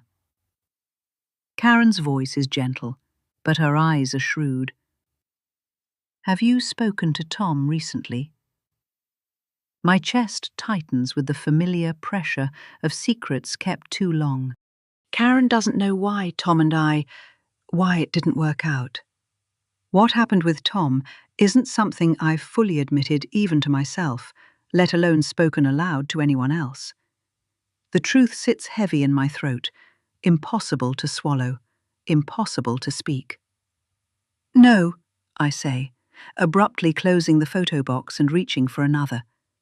That chapter's closed. I have Nate now. Karen's eyebrows lift slightly at my obvious deflection. The past has a way of influencing the present, whether we acknowledge it or not. I cross my arms over my chest, physically closing myself off from her gentle probing. I'm not living in the past. I've moved on. Have you? Karen gestures to the box of wedding photos. Then why keep these? For Kaylee, I say too quickly. She might want them someday. Karen sighs, recognizing the wall I've erected between us. She's known me long enough to understand when I'll bend and when I'll break. This subject, the truth about my divorce, is firmly in breaking territory. I look at my phone, where I have locations for both Nate and Kaylee. It makes me feel safe to know where they are at all times. I haven't told Karen that I track them. She might think I'm paranoid, but the fact is that this way I feel less anxious when they're out there. My shoulders hunch forward protectively as I pull another box closer, deliberately choosing one labeled kitchen instead of continuing with the memories. My movements are stiff, defensive, my body betraying the emotions I'm trying to conceal. I should start unpacking the dishes, I say, voice artificially bright. Nate will be home for dinner, and I haven't even found the pots yet. Karen watches me for a long moment, concern etched in the lines around her eyes. All right, Emily, let's find those dishes. She reaches for the new box, allowing me the retreat I so desperately need. As we unwrap plates in silence, I feel the weight of my past pressing against my ribs, making it hard to breathe in this beautiful new apartment that doesn't yet feel like home. The sunlight illuminates all the spaces between the life I've left behind and the one I'm trying to build. Spaces filled with secrets I'm not ready to face. About Tom, about how I rushed into Nate's arms when the grief was still so raw from my mother's death. The kitchen boxes yield to our methodical unpacking, plates and glasses finding temporary homes on open shelves, while Karen and I work in companionable silence. My earlier defensiveness has subsided, replaced by the rhythm of shared work and the comfort of having known someone long enough that words become optional. When the last mug is unwrapped, I return to the living room where the box with my mother's stuff sits partially unpacked, its contents spilling out like artifacts from another life. Beneath the photo frames and bubble wrap, my fingers brush against the familiar texture of worn leather. One of my mother's journals, its pages slightly yellowed at the edges, the binding cracked from years of use. I'd forgotten this was in here, I say, lifting the journal carefully. The weight of it in my hands feels sacred somehow, a repository of my mother's thoughts that I'd packed away after the funeral, but never had the courage to open. Karen peers over my shoulder. I laugh. My mother wrote in her journal every night. I used to tease her about being the last person in America keeping a diary. I run my thumb along the edge of the pages, catching glimpses of my mother's elegant handwriting. She'd been old-fashioned that way, believing that putting pen to paper made thoughts more real than typing them. I've never read any of them, I admit. It felt too private. She's gone now, Emily, Karen says gently. Maybe she left things in them she wanted you to know. I settle onto the couch, the leather binding warm against my palms. Karen busies herself with another box, giving me space while remaining present, a balance she's perfected over years of being my unofficial therapist and confidant. The journal falls open naturally to a well-read page, the date at the top marking it as 3 months before my wedding to Tom. My eyes catch on my name, then his, then phrases that make my stomach drop. Suspicious late nights. Perfume that isn't Emily's, protecting her from what I suspect. I gasp, loud enough that Karen looks up from her unpacking. My eyes race across the page, then flip backward, then forward, finding more entries that paint a picture I never saw. My mother watching Tom with doubtful eyes, noting patterns I was too in love to recognize, harboring suspicions about his fidelity years before he finally left me. Emily? Karen's voice seems to come from far away. What is it? My hands tremble slightly as I lower the journal to my lap. She knew, I whisper. Or at least she suspected. About Tom, about other women. Karen's expression shifts from concern to careful neutrality. Ah. You knew too, I say, not a question, but a realization. Everyone knew but me. Karen abandons her unpacking and crosses to sit beside me on the couch.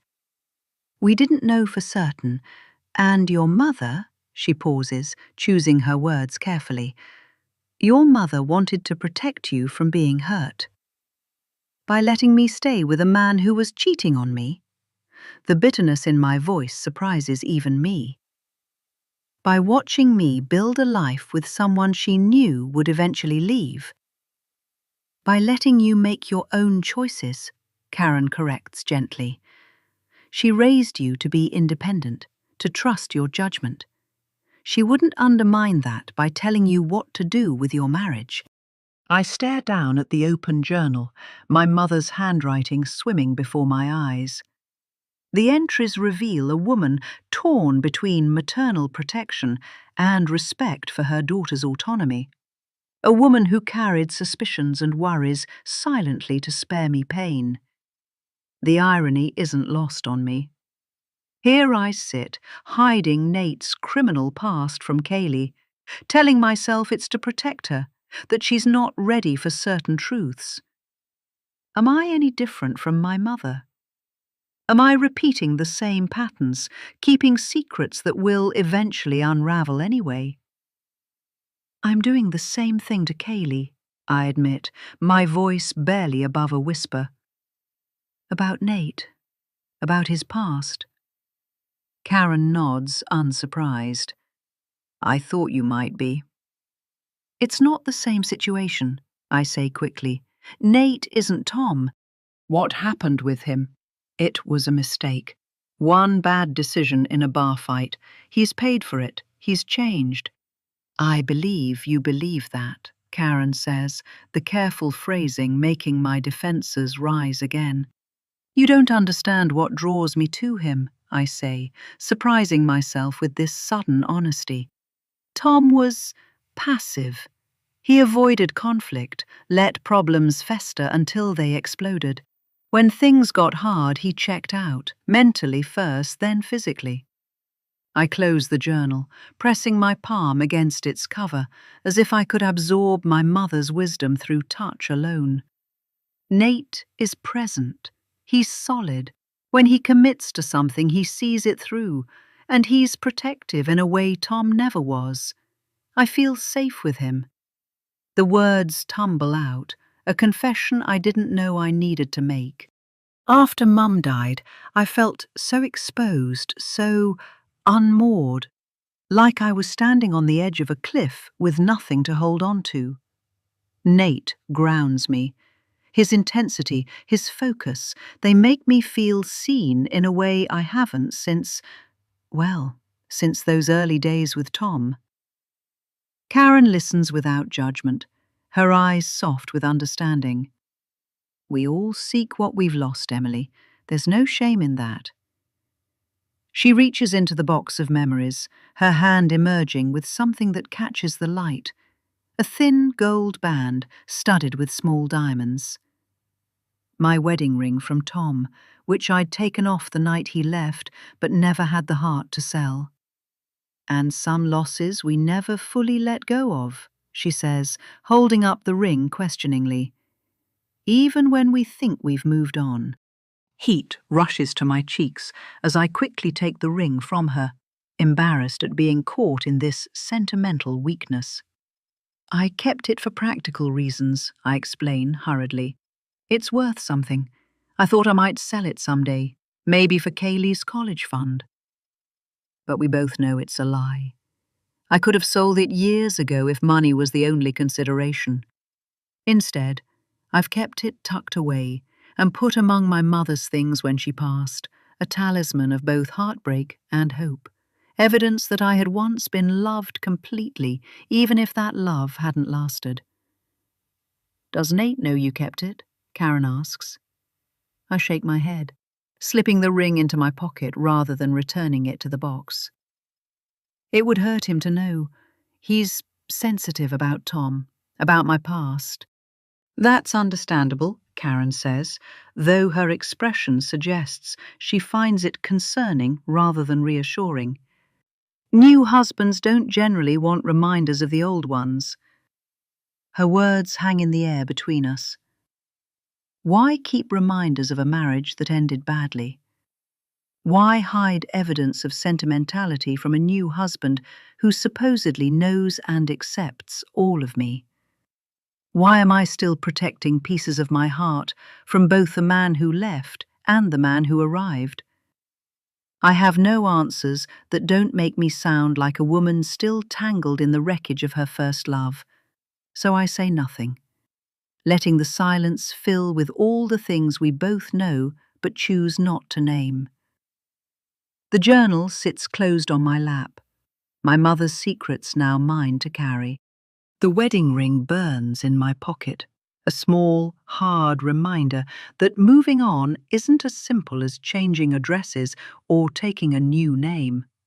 Some boxes, once opened, can never be repacked.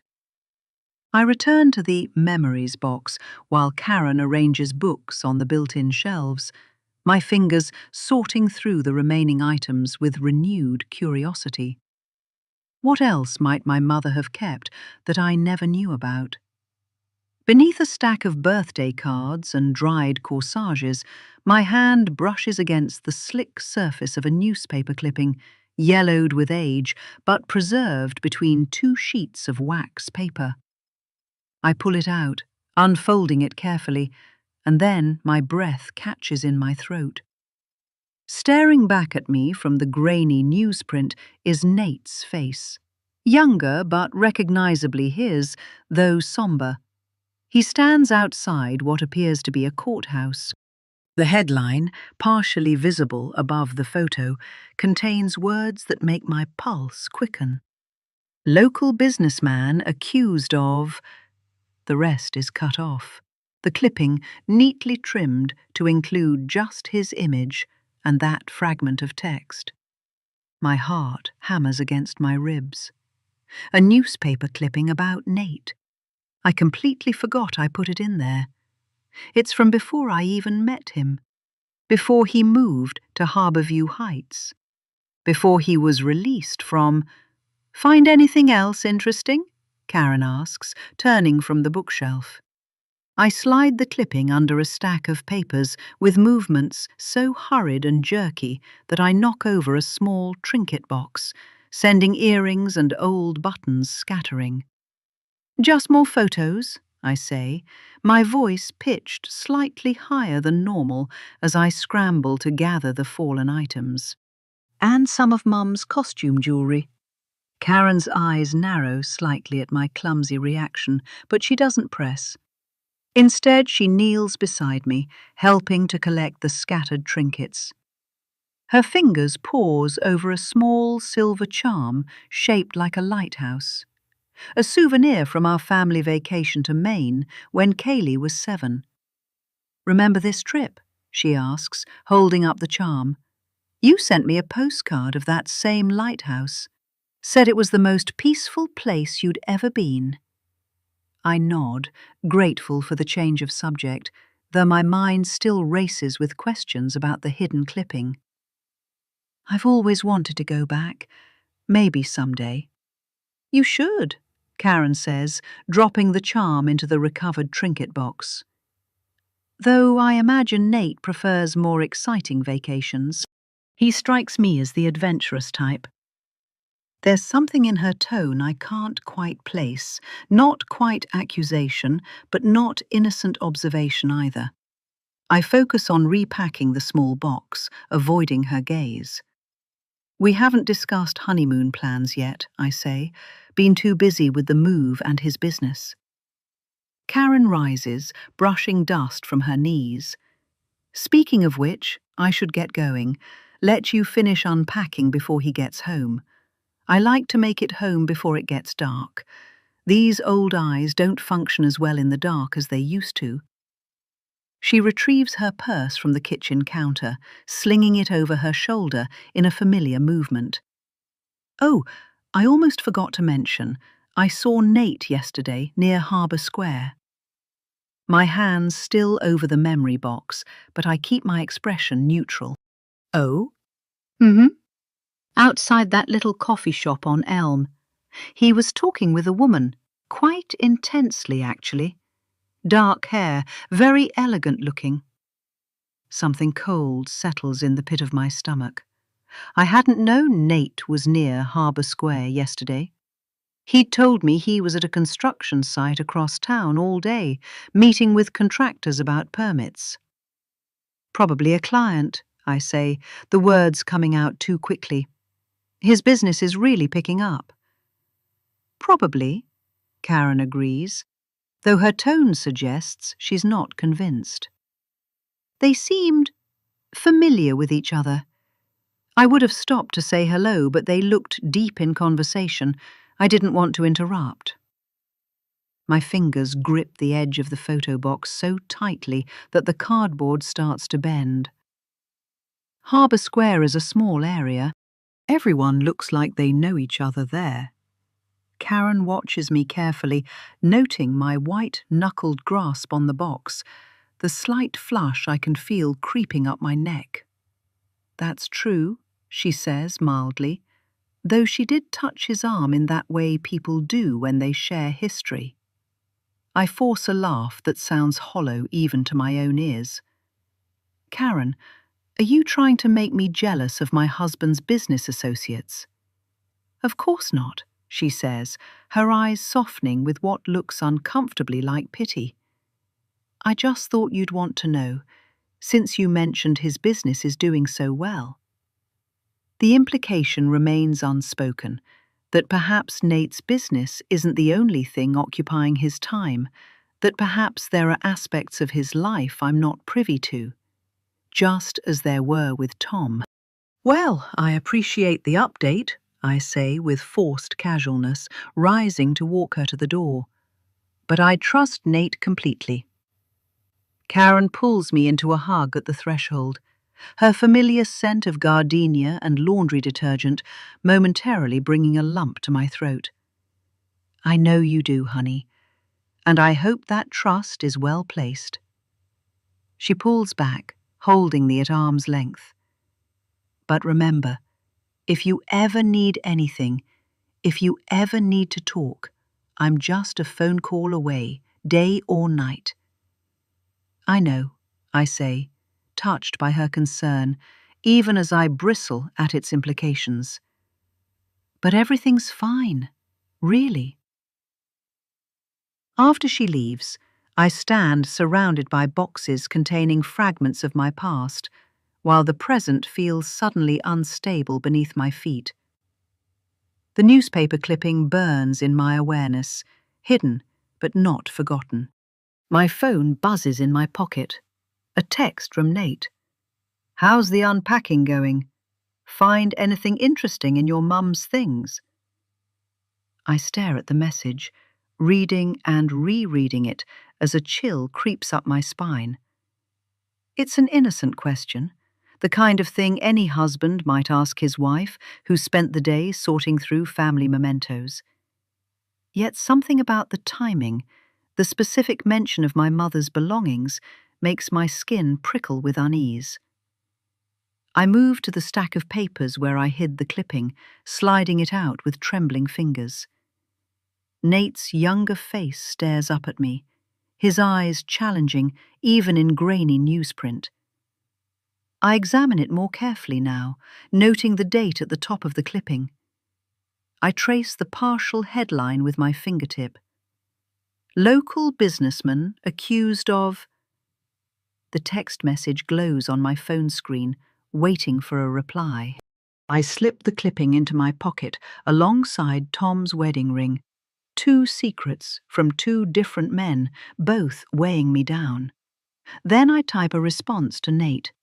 Just old photos and keepsakes. Nothing interesting. The lie comes easily. 11. Kaylee. I've transformed the desktop on my laptop into an investigative war room. Word documents, screenshots, and links spreading across the screen, completely covering the sunset background that keeps me calm. Both my mum and Nate are at work. Angela has given me a temporary code for her legal database that allows me access for 72 hours. I know I'm supposed to be looking for a job for the summer, but I keep getting distracted. I can't help myself. Angela's legal database is expansive and overwhelming, but it's the sort of work I love to do, painstakingly combing through notes for interesting details, and, unlike at college, with this, I'm pushed forward by the gut feeling that someone close to my mother is dangerous. The concrete floor beneath my bare feet remains cold despite the afternoon sun. I pull my sweater tighter around me, unable to get comfortable in this space that still feels foreign. The exposed brick walls and metal fixtures create a stark, unforgiving backdrop to my search for truth, a truth that's beginning to take shape with every document I uncover. I click to another tab, examining the assault case that sent Nate to prison. The official narrative is clean enough. Bar fight, things got out of hand. I gnaw on my pen cap, staring at the screen. The court database shows not just the assault charge, but a civil lawsuit filed immediately after, settled privately, with all parties silenced. I pull up a new search tab. The Roadhouse Bar and Grill, I type, adding fight and the date from the records.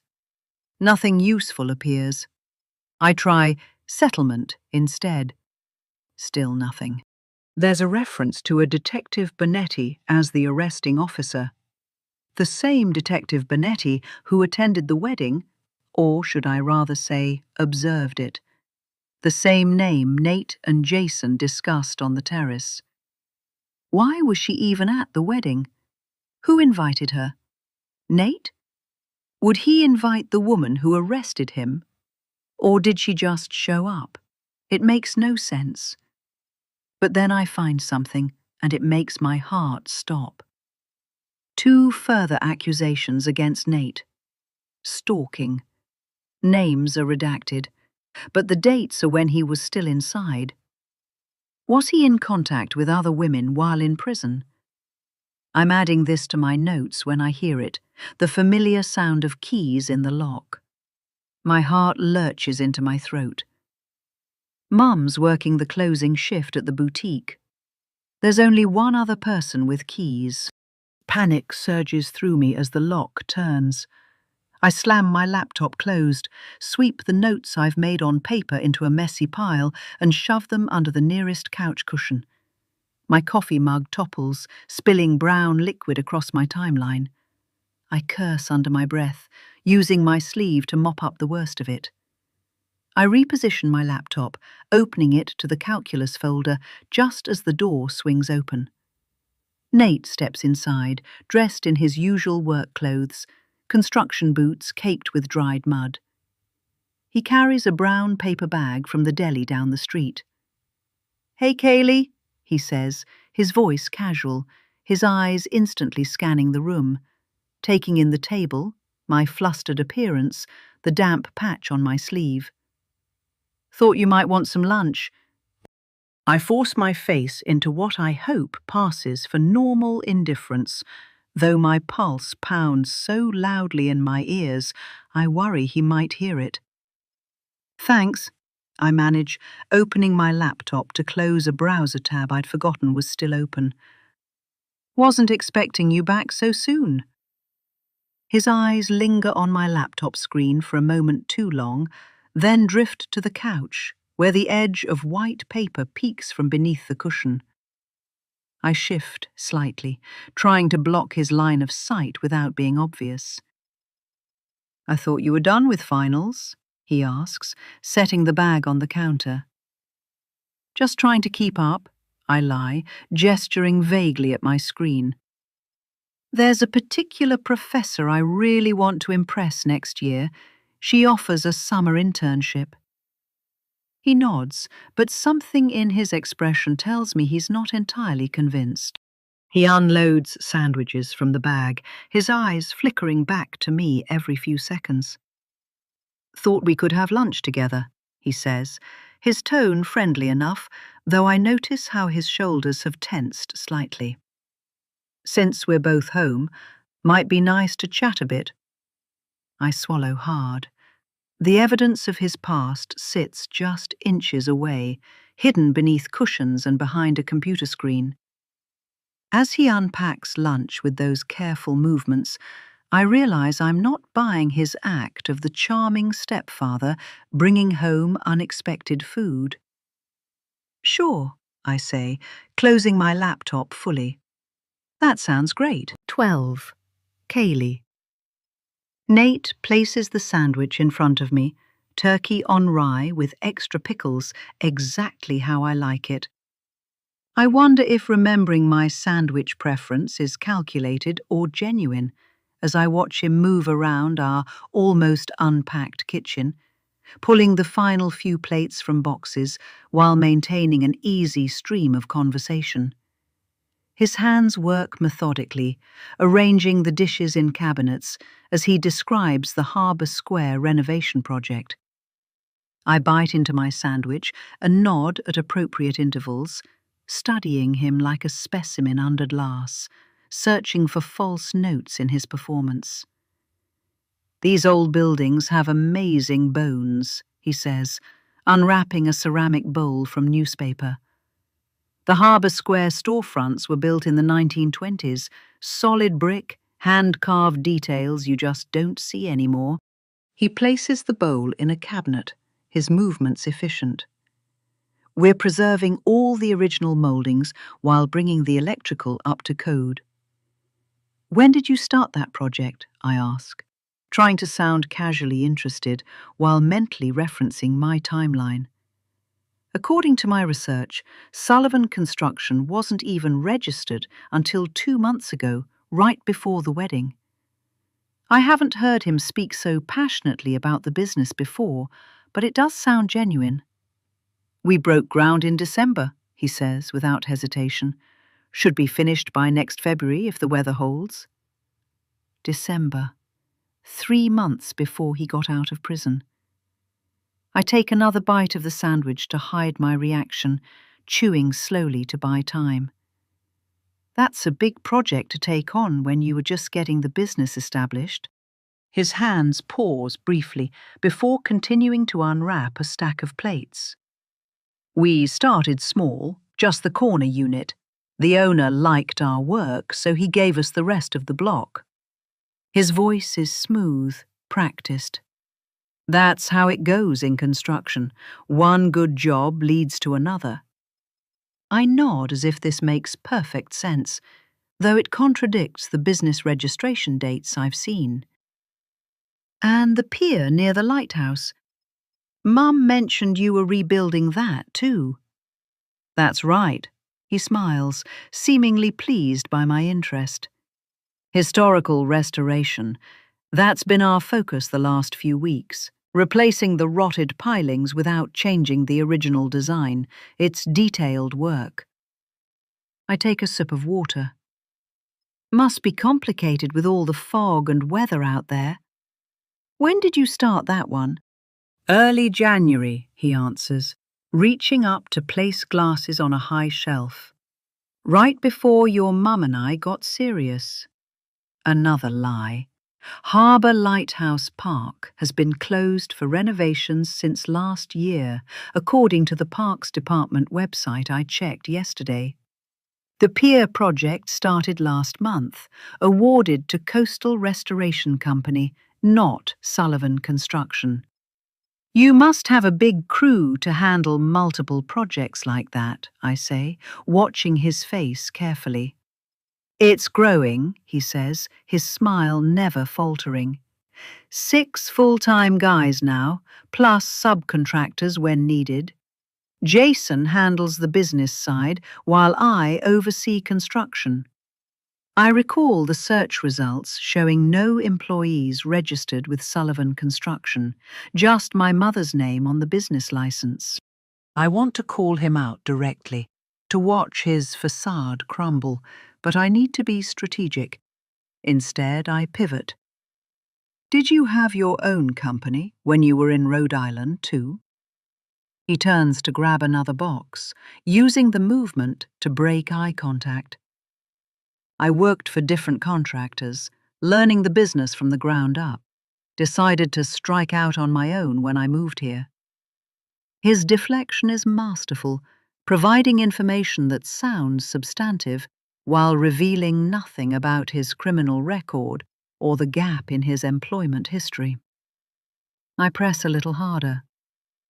I feel like I must have asked you this before, but what brought you to Harbourview Heights specifically?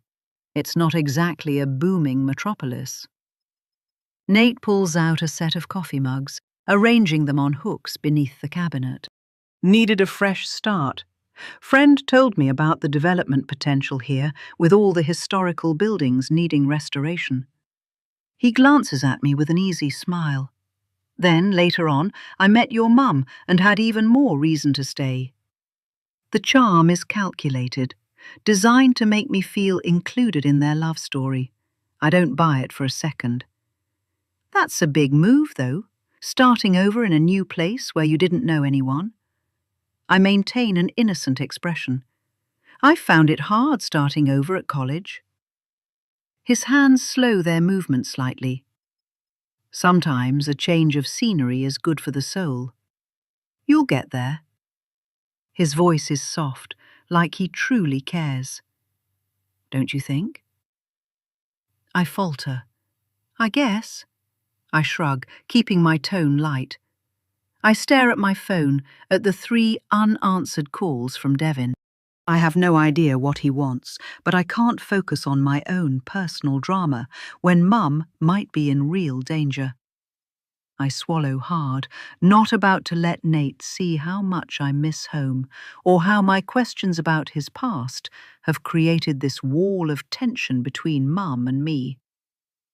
When things are right, they're right. The platitude slides easily from his lips, but I notice his eyes have grown watchful, assessing me. The sandwich okay? You've barely touched it. The deflection is so obvious, I almost laugh. Instead, I take another bite and nod. It's good, thanks. I decide to push a little further. Did you leave family behind in Rhode Island? The mug in his hand clinks hard against the counter as he sets it down with slightly more force than necessary. His smile remains fixed, but something in his eyes changes, a coldness seeping in around the edges.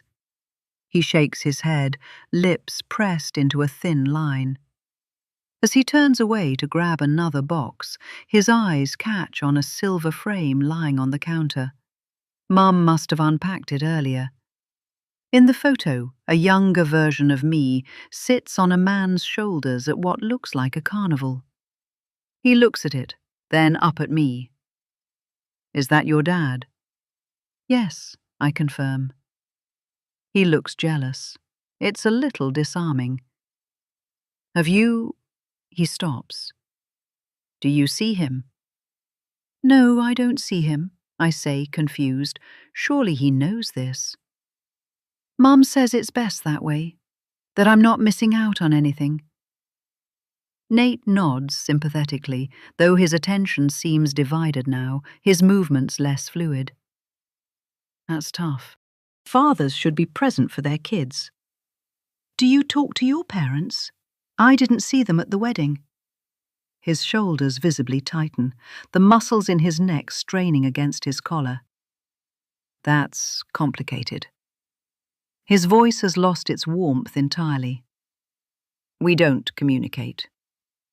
Because you went to jail for assault, I ask, the question slipping out before I can fully consider its impact. Nate's hands freeze mid-motion. He turns slowly, fixing me with a stare that sends ice through my veins. For a split second, the mask drops completely, and I'd glimpse something hard and dangerous behind his eyes, something that makes me suddenly aware of how alone we are in the apartment. The moment shatters when his phone buzzes loudly on the counter. He snatches it up, glancing at the screen. The transformation is immediate and shocking. His face drains of color. His hand trembles slightly as he holds the device. I need to take this, he says, his voice tight. Business emergency. We'll finish unpacking later. Without waiting for my response, he moves toward the balcony door, phone in his hand. 13. Kaylee. I wait until Nate's footsteps recede toward the balcony before I dare move.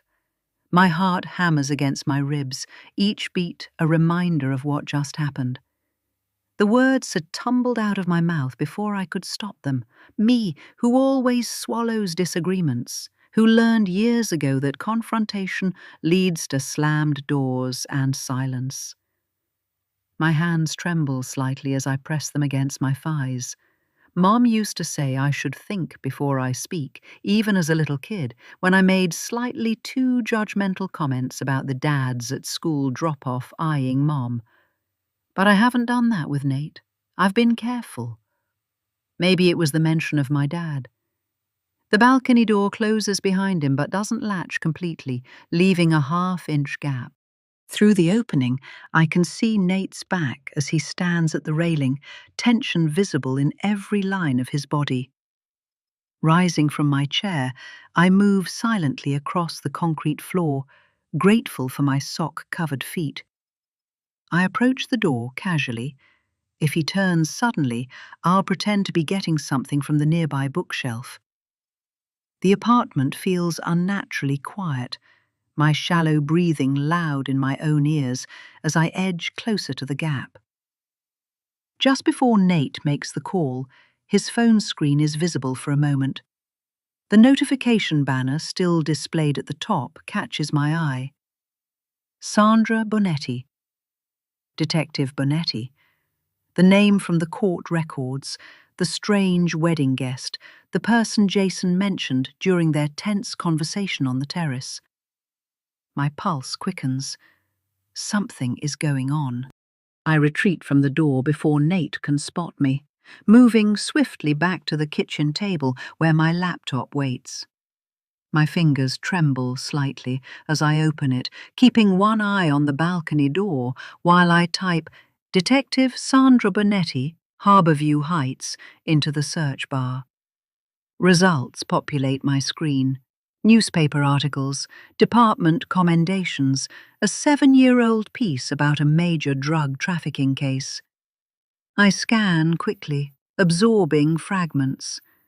22-year veteran of the force, specialized in organized crime investigations, led task force on interstate trafficking. One article includes a photo, the same stern-faced woman who attended the wedding, looking slightly younger in her formal police portrait. Through the gap in the balcony door, I can hear fragments of Nate's conversation, his voice tight with controlled anger. "Told you not to contact this number."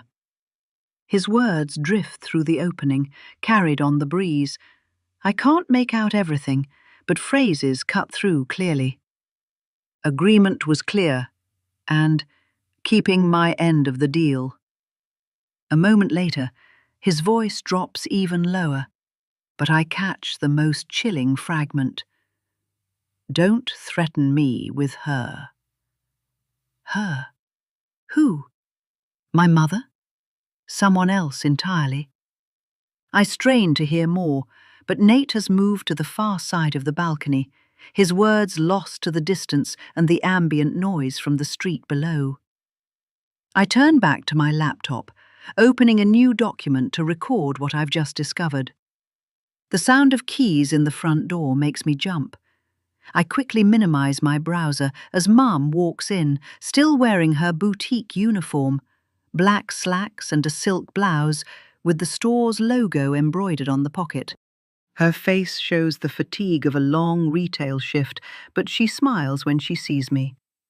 "Hey, honey," she says, hanging her purse on the hook by the door. "How was your day? Are you enjoying your break from school? Have you been having any luck on your job hunt?"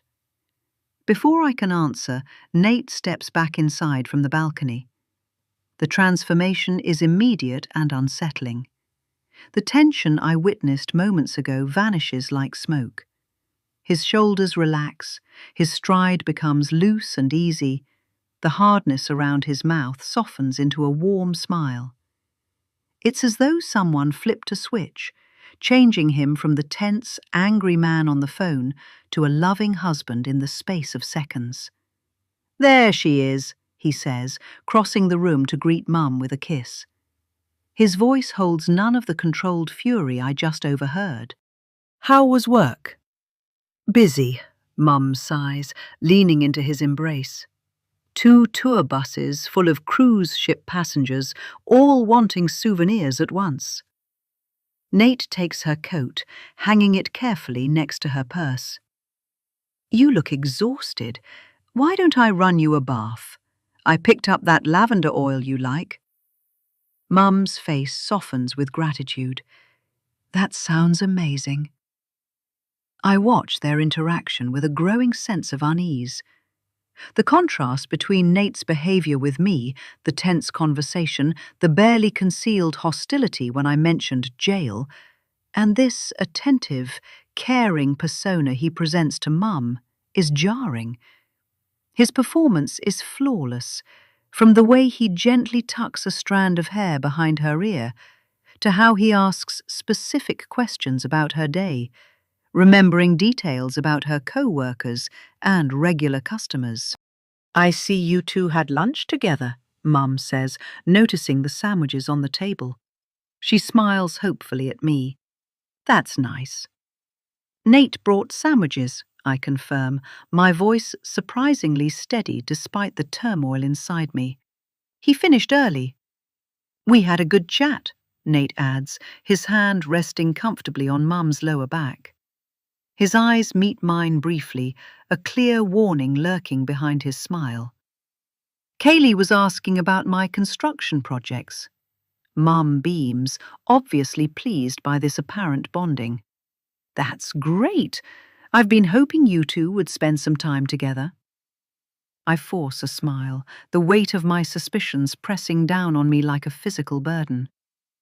I know why I'm not telling her about our conversation, but why isn't Nate mentioning it? Looking at Mum's tired face, seeing how she leans against Nate for support after a long day, I can't help but feel bad. If I'm going to destroy her world, I need to be certain. I need more than fragments of overheard conversations and internet searches. I need undeniable proof that even her love-blinded eyes can't ignore. "I'll start on dinner while you take that bath," Nate offers, kissing Mum's temple. The tenderness in the gesture seems genuine, which only adds to my confusion. Does he actually care for her, even while manipulating her? Or is this just a calculated performance? "You're too good to me," Mum says, smiling up at him with complete trust. I close my laptop with a soft click. As Nate leads Mum toward the bathroom, his hand still protectively at the small of her back, he glances over his shoulder at me.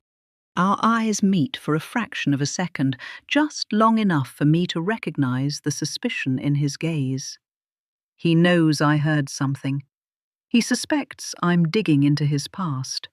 The invisible line between us has been drawn. The bathroom door closes behind them, and I sit alone at the kitchen table, wondering if I'm truly equipped to win this war against the man my mother loves. But knowing who is. 14. Kaylee. The Harbour View Grill sits perched on the highest point of North Heights, its windows offering a panoramic view of the harbour below, where boats bob like bath toys against the darkening water. I smooth my skirt as I step through the heavy glass doors, immediately out of place among the white tablecloths and crystal glasses that catch the light from ornate chandeliers. My father waits at a corner table, back straight as a ruler, the perfect posture of a man who gets paid, telling other people what to do with their money. He checks his watch, then spots me, his expression shifting from impatience to something unreadable as I make my way toward him. "Kaylee." He stands as I approach, buttoning his suit jacket in one practiced motion. "You're looking well?" His voice carries the same formal inflection I remember from childhood phone calls, as if he's addressing a distant acquaintance rather than his daughter. When he extends his hand, I take it, feeling the cool, firm grip of someone who shakes hands for a living. "Thanks for meeting me," I say, sliding into the chair opposite him. The leather seat is butter soft against my thighs, probably costing more than my entire wardrobe. "I know you're busy." "Not too busy for you." The words sound rehearsed, a line from the Absent Father handbook. His eyes, so like mine, scan my face with the detached interest of someone appraising property. "Though I must admit, your call was unexpected." A waiter materializes at our table, dressed in black and white, his presence ghost-like in its efficiency. "Dad," no, Tom, I correct myself mentally, orders a scotch, neat, without looking at the menu. When the waiter turns to me, I request water, earning a barely perceptible lift of my father's eyebrow. "Not drinking?" he asks when the waiter disappears. "You're an adult now, you could." "I don't drink," I tell him. I twist my napkin under the table, thinking of Mum's face whenever I'd mention him as I was growing up.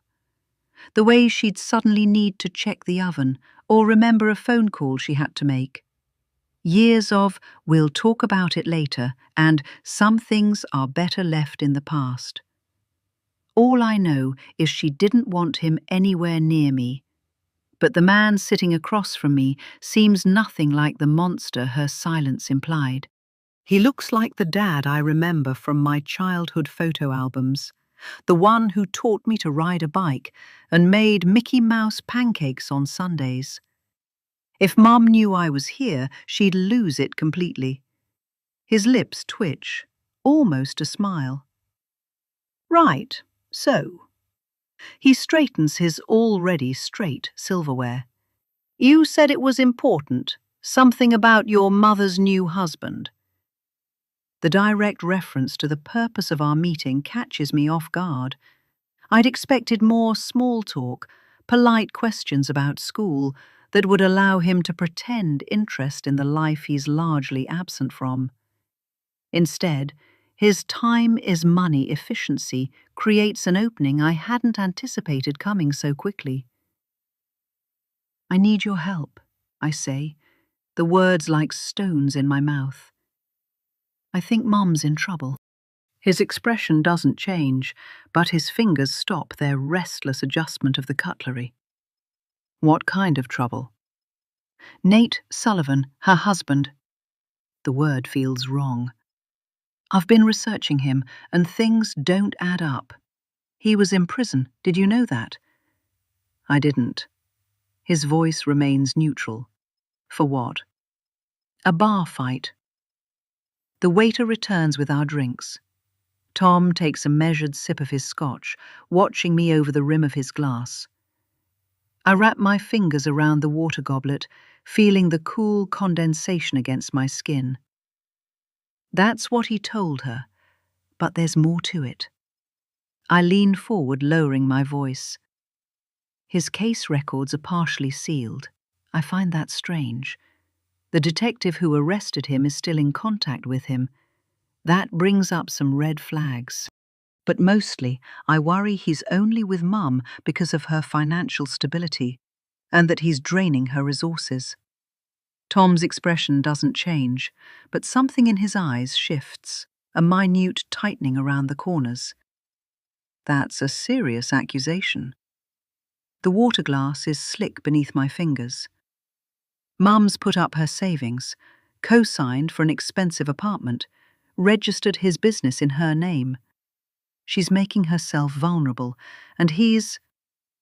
"Why come to me with this?" Tom interrupts, his voice sharper now. "Your mother and I haven't exactly maintained a close relationship. I wasn't even invited to the wedding." The bitterness in his tone surprises me.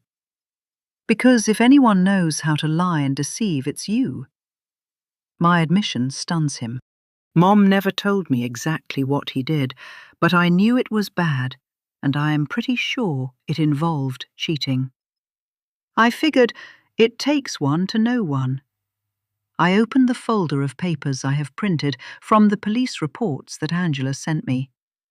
"Mom met Nate while he was still in prison," I whisper, reading from my notes. "And 2 other women were in contact with him. You work at a bank. I think he asked them for money, and I want you to find out if I'm right." And despite everything, I hesitate, then force myself to continue. "Despite everything, I thought you might still care enough about Mom's well-being to help." He looks away, his gaze drifting to the harbour view. For a moment, he reveals something raw.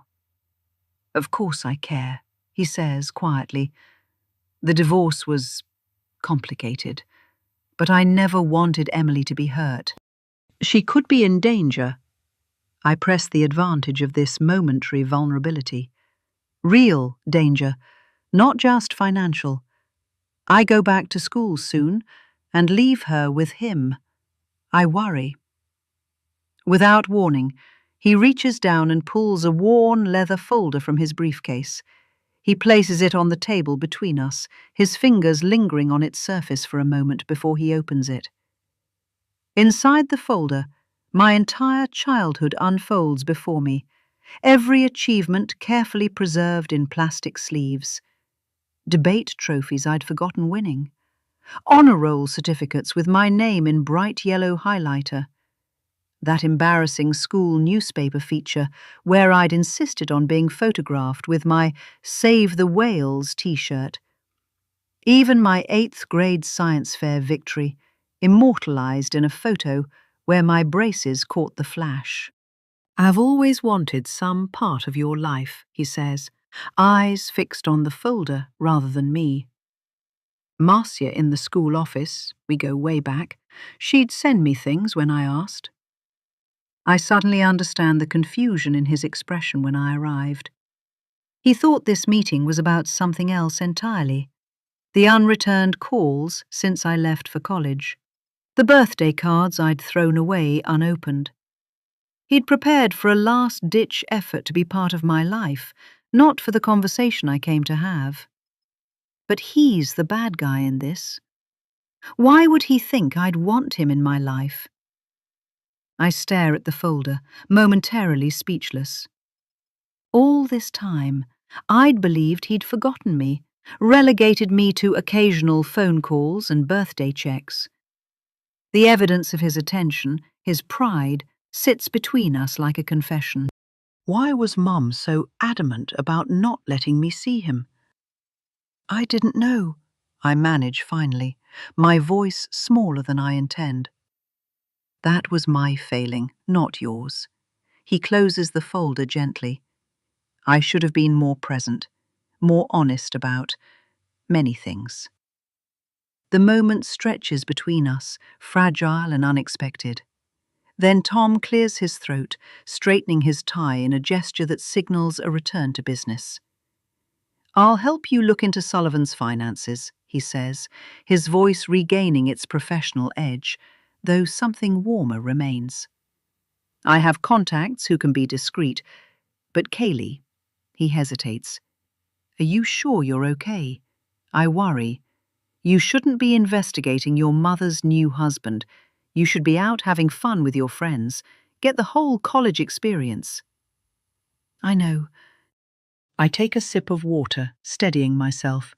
I'm disoriented. Was there another side to their relationship I didn't know? Secrets my mother has been keeping from me. But I can't leave Mum with him. I don't trust him, and she won't listen to suspicions. She needs concrete evidence. Tom nods, considering. "You should talk to a friend or business partner. If someone knew Sullivan before prison, they might be able to confirm your suspicions, give you names I can search for." I immediately think of Jason Reynolds. How would I approach him without raising suspicions? Carefully. A faint smile touches his lips. "You clearly have investigative skills. I thought so when I read your articles for the school newspaper. Use them." He glances at his watch, then signals for the check. "I have another meeting, but I'll start making calls this afternoon." As we prepare to leave, Tom does something so unexpected it freezes me in place. He places his hand on my shoulder, the weight of it unfamiliar, yet somehow right. Tom's eyes darken. "Watch yourself, Kaylee. People like Sullivan, they've buried things for a reason. If he realizes you're digging—" I already slipped up once, I admit, remembering Nate's face when I'd mentioned his time inside. Asked him about prison. Christ. Tom runs a hand through his hair. "If he confronts you, play dumb. Say you heard it from your mother, that you were curious. Nothing more." I nod, stomach knotting. "I'll stick to that story." "See that you do." His fingers brush my shoulder before dropping away. As we walk toward the exit, I steal a glance at my father. This man I've spent years resenting for his absence, who turns out to have been watching from the shadows all along. His concern for me feels more genuine than anything he's expressed in years, and I wonder what else I might have misunderstood about him. And my own mother. 15. Kaylee. The construction site sprawls across the South Harbour waterfront like a half-remembered dream of steel and concrete. I hug the brown paper lunch bag to my side, the warm sandwich inside, a carefully chosen prop in the performance I'm about to give. Salt-laden breezes drift off the water, tangled with the sharper tang of fish from the processing plant and the bitter hint of rust from weathered warehouses. All around me, cranes creak and steel beams groan, a discordant symphony that belongs to Nate Sullivan, or so I'm told, the very man who runs this legitimate business my mother trusts. Workers in neon vests and hard hats navigate the muddy grounds with determined strides, boots sinking into clay like anchors. I approach the chain-link fence that cordons off the site, heart hammering against my ribs, even as I force my expression into casual ease. A burly man in a hard hat looks up from his clipboard and ambles over. "Can I help you, miss?" His voice rumbles softly, more kindly than I expect. I lift the lunch bag and give him what I hope is an innocent smile. "I'm looking for Nate Sullivan. I'm his stepdaughter. Mum packed him lunch and asked me to drop it off since I was nearby." The lie slides out like butter. The worker's features soften at the mention of lunch. "That's thoughtful of her. Nate's down by the East Foundation with the engineer. You can wait at the trailer." He points toward a white portable office on concrete blocks. "Follow the gravel path. Watch your step." "You got a hard hat?" I shake my head. He disappears behind some equipment and returns with a bright yellow helmet. "Safety first. Boss's rules." I thank him, snap the chin strap in place, and step through the entrance. Each footfall is like crossing a frontier. I tell myself most of these men have no inkling about Nate's history or what he's really hiding. I wander slowly, eyes darting, storing mental snapshots of logos. Coastal Contractors, Harbour City Rentals, no mention of Sullivan Construction. Another inconsistency to add to my dossier. At the back of the site, blueprints protected by plastic sheeting are tacked to a board outside the trailer. I pause under the pretense of tying my shoelace and lean in. The title reads, Harbour Square Restoration Phase 2, the very project Nate claimed to have launched months ago, even before his prison sentence ended. Before I can decipher the date stamps, the trailer door swings wide and Jason Reynolds steps out. I recognize his easy grin from my mother's wedding when he pulled Nate aside for that tense terrace conversation. "Well, hello," he says, voice warm. "You must be Kaylee. Those eyes are unforgettable, just like your mother's." I straighten, clutching the lunch bag. "Yes, I'm here to drop this off for Nate." Perfect timing. He holds out a hand, strong, rough from real work. I shake it. "I'm Jason. We met at the wedding." I nod. I remember. He gestures toward a makeshift canopy over a stack of lumber. "Let's wait over here." We walk side by side, his arm brushing mine almost accidentally, but just enough to spark a thrill. He leans closer, his voice dropping to a conspiratorial murmur. "Your mom was glowing that night. It was clear to everyone there that you two have a great bond." I shrug. It's still weird, you know, stepping into a role I never auditioned for. He laughs, a low, warm sound. I can imagine. Stepdaughter life? Big adjustment? He lets his gaze linger on me, earnest, curious. Getting used to it, I watch his throat move as he swallows, aware of the heat between us. And I'm trying to get to know Nate, trust him.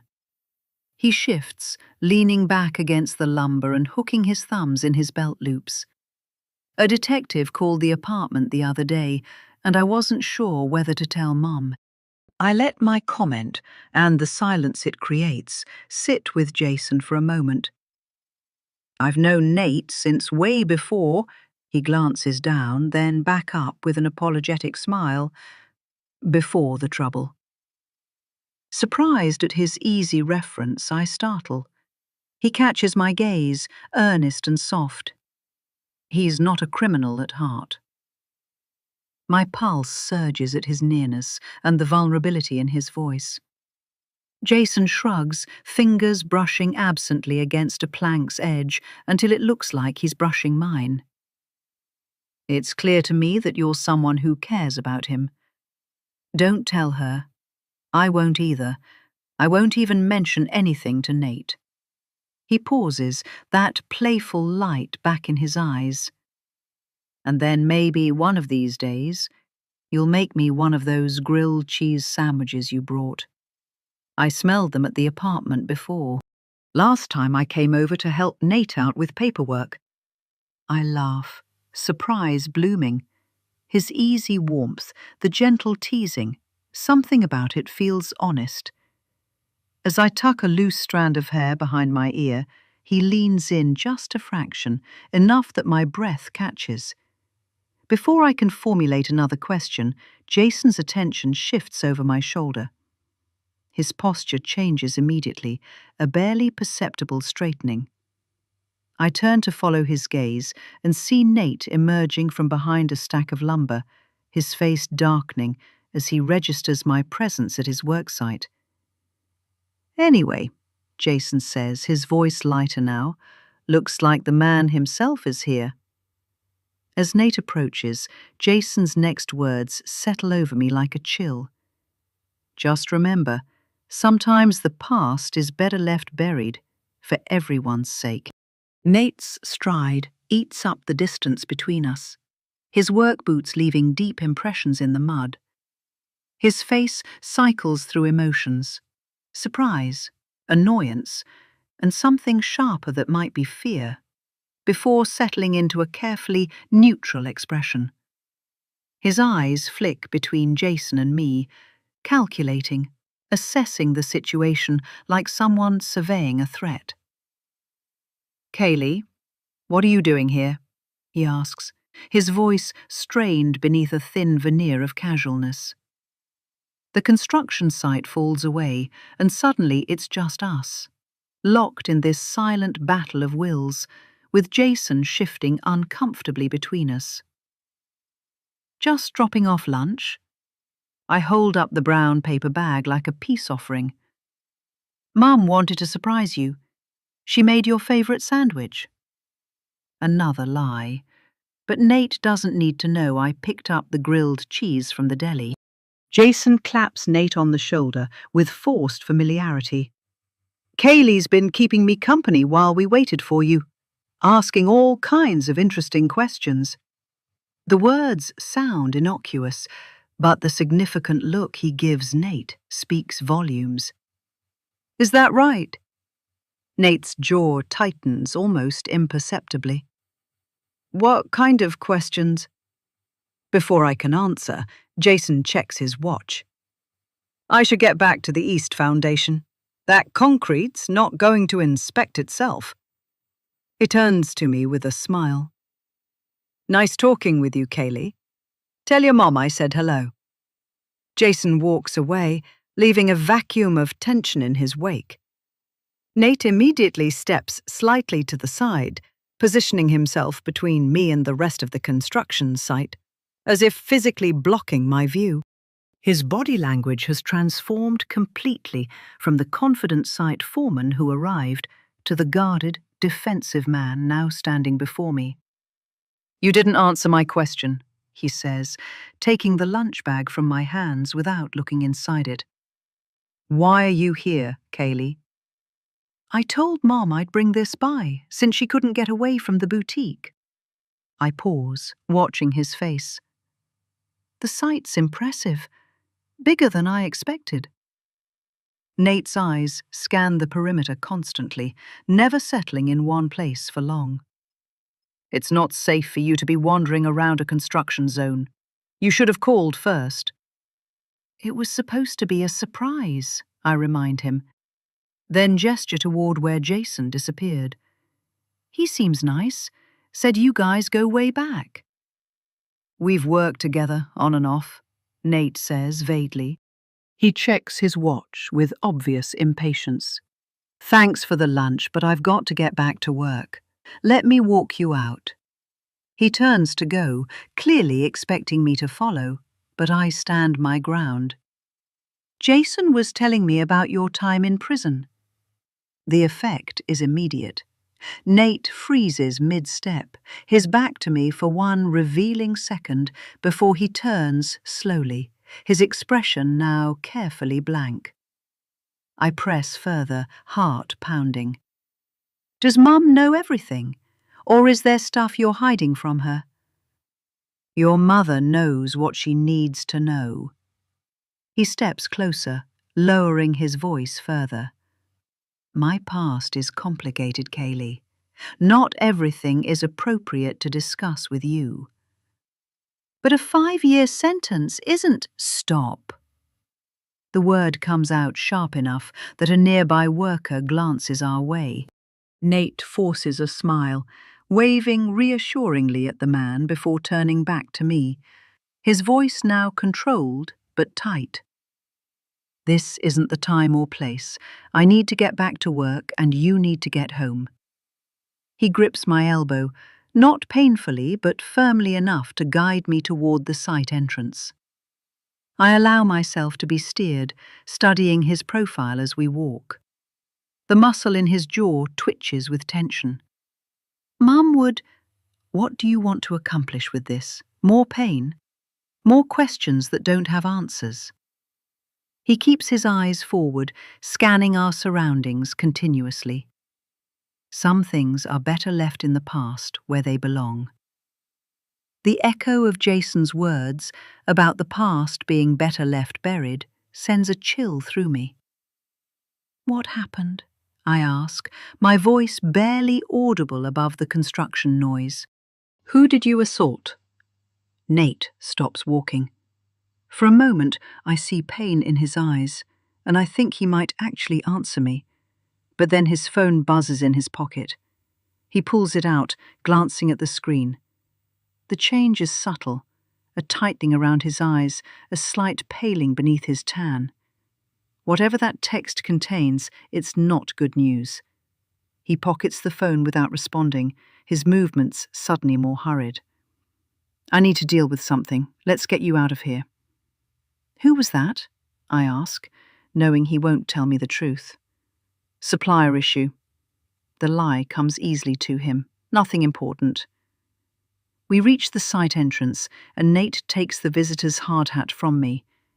His movements are efficient, but I notice how his eyes keep darting to the street beyond the fence, as if looking for someone. Thanks for bringing lunch, he says, the words mechanical and distant. Tell your mum I appreciate it. Sure, I say, lingering. So, will you tell me about what happened and why you went to prison at some point? Or should I ask Mum what she knows? It's a calculated risk. This thinly veiled threat to expose his secrets to my mother. He's definitely hiding something, I'm sure of it. Nate's eyes narrow slightly, assessing me with new wariness. I've shown my hand, revealed that I'm not just a curious stepdaughter who is worried for her mum, but someone actively digging into his past. Careful, Kaylee, he says finally, his voice soft enough that only I can hear. Some questions lead to places you might not want to go. Is that a threat? I meet his gaze steadily, refusing to be intimidated. His smile is tight. Considerate advice from someone who's learned the hard way. He checks his watch again. I really need to get back now. Go home. The dismissal is clear. I've pushed as far as I can today, and Nate's walls are firmly up. As I turn to leave, Nate calls after me. Kaylee? I look back to find his expression softer, almost vulnerable. If you're worried about your mother, you will let the past stay in the past. For everyone's sake, especially your mother's. The plea sounds genuine, which only makes it more unsettling as I walk away, feeling his eyes on my back until I turn the corner and disappear from his sight. 16. Emily. I pace from the kitchen to the living room and back again, my reflection ghosting across the rain-streaked windows with each pass. The steady drumming against the glass matches the pounding in my chest, too fast, too hard. My fingers find the edge of the kitchen counter, nails scraping against the cool granite as I stare at Kaylee's laptop. The screen glows with damning evidence of my daughter's betrayal. Text messages to Tom, her father, my ex-husband, the man I've spent years keeping at a careful distance. "Meet me at Harbourview Grill," she wrote to him. "I need to talk to you about Mum." I shouldn't have looked. The laptop was just sitting there when I came home early from the boutique, screen open, messages displayed as if daring me to read them. A violation of privacy, yes, but what about her violation of my trust, my explicit instructions? Around me, our new life sits in various states of unpacking, cardboard boxes stacked 3 high against the exposed brick walls, kitchen appliances still wrapped in protective plastic, framed family photos lying face down on the floor. Only Nate's things are properly arranged. His tools lined up with military precision on the workbench he installed. His clothes hanging in the closet, his presence already solid, while Kaylee and I remain in transition. Half here, half somewhere else. I press my fingers against my temples, trying to ease the pressure building there. The texts date back days, days of secret messages while I thought we were adapting to our new lives, adjusting to the changes. "He's not well, Kaylee," I whisper to the empty apartment, rehearsing the lines I'll say when she returns. "I'm protecting you." But the words sound hollow, even to my own ears. Tom hasn't been unwell for years, not since the breakdown that precipitated our divorce. That's not why I keep him at arm's length. That's not the real reason I flinch when Kaylee mentions wanting to know him better. I grab a glass, fill it with water from the sink, then set it down, untouched. My hands are trembling too much to trust my grip. Instead, I straighten the stack of mail on the counter, align it perfectly with the edge, then immediately disarrange it again. The mindless action fails to soothe me. My phone buzzes in my pocket. I check it quickly, a text from Nate. "Running late, supply issues at the site." I stare at the message, fingers hovering over the screen. I should tell him about Kaylee's betrayal, about Tom's interference. Nate would know what to do. Nate always knows what to do. But something stops me. Some primitive instinct that whispers caution. Like animals that hide their vulnerabilities from potential predators, I find myself reluctant to reveal this weakness in our family unit. Besides, Nate and Kaylee's relationship remains tenuous, a fragile truce rather than the bonding I'd hoped for. This would only widen the gap. The apartment feels suddenly too large and too small simultaneously. Vast, empty spaces waiting to be filled with our new life together, yet constricting with unseen tensions. I move to a tower of boxes labelled "living room" in my neat handwriting, tearing open the top one with more force than necessary. Inside are framed photos. Kaylee as a gap-toothed 7-year-old, me holding her on her first day of kindergarten, the two of us at Harbour Lighthouse Park, with ice cream smeared across our smiling faces. I set the photos on the mantel, adjusting their position obsessively. A millimetre to the left, a slight tilt right, then back to centre.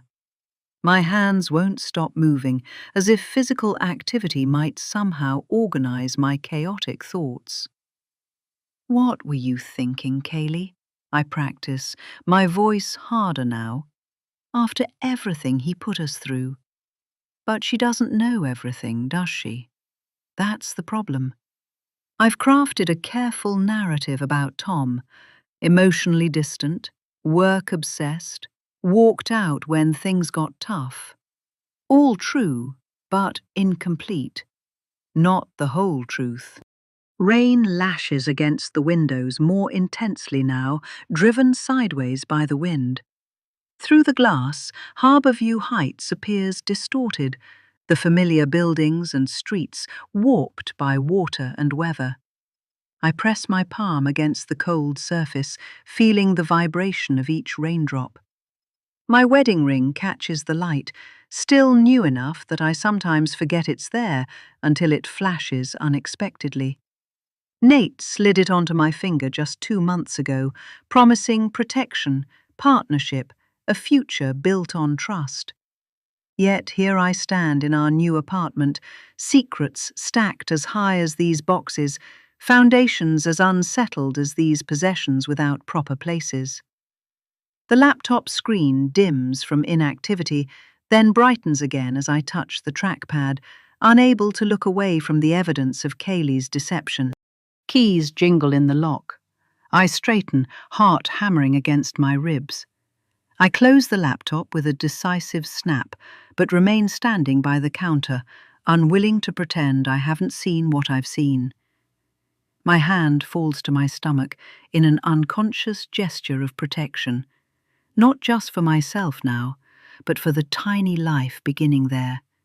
A life Kaylee doesn't yet know about.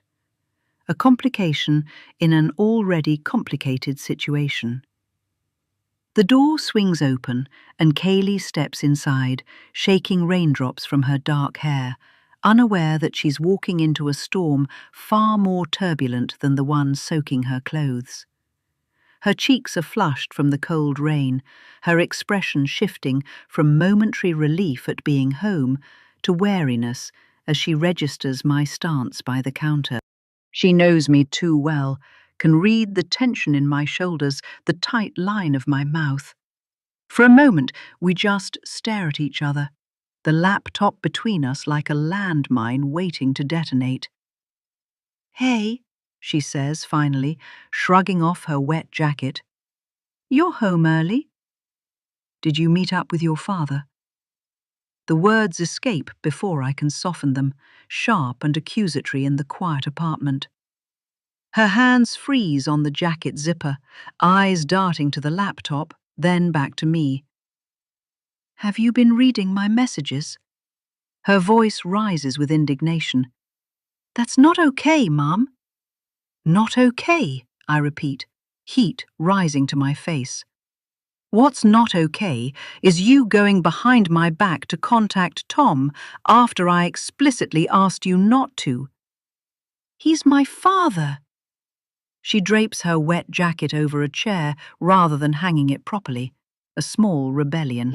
"I have a right to see him." "Kaylee, you don't understand." "Then help me understand." She throws her hands up in exasperation.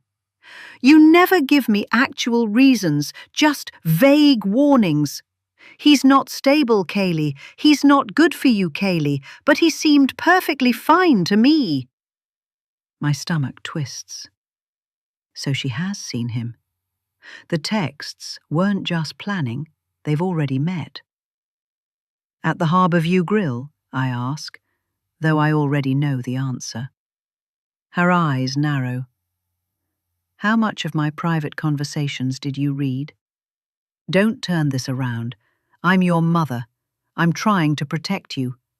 "From what?" She takes a step toward me, rain-damp hair falling across her forehead, making her look younger and more vulnerable than she is. "He's not some monster, Mum. He's just a guy in a suit who works at a bank and happens to be my father. What exactly are you protecting me from?" I press my fingertips against my temples, feeling a headache building behind my eyes. How do I explain without revealing everything?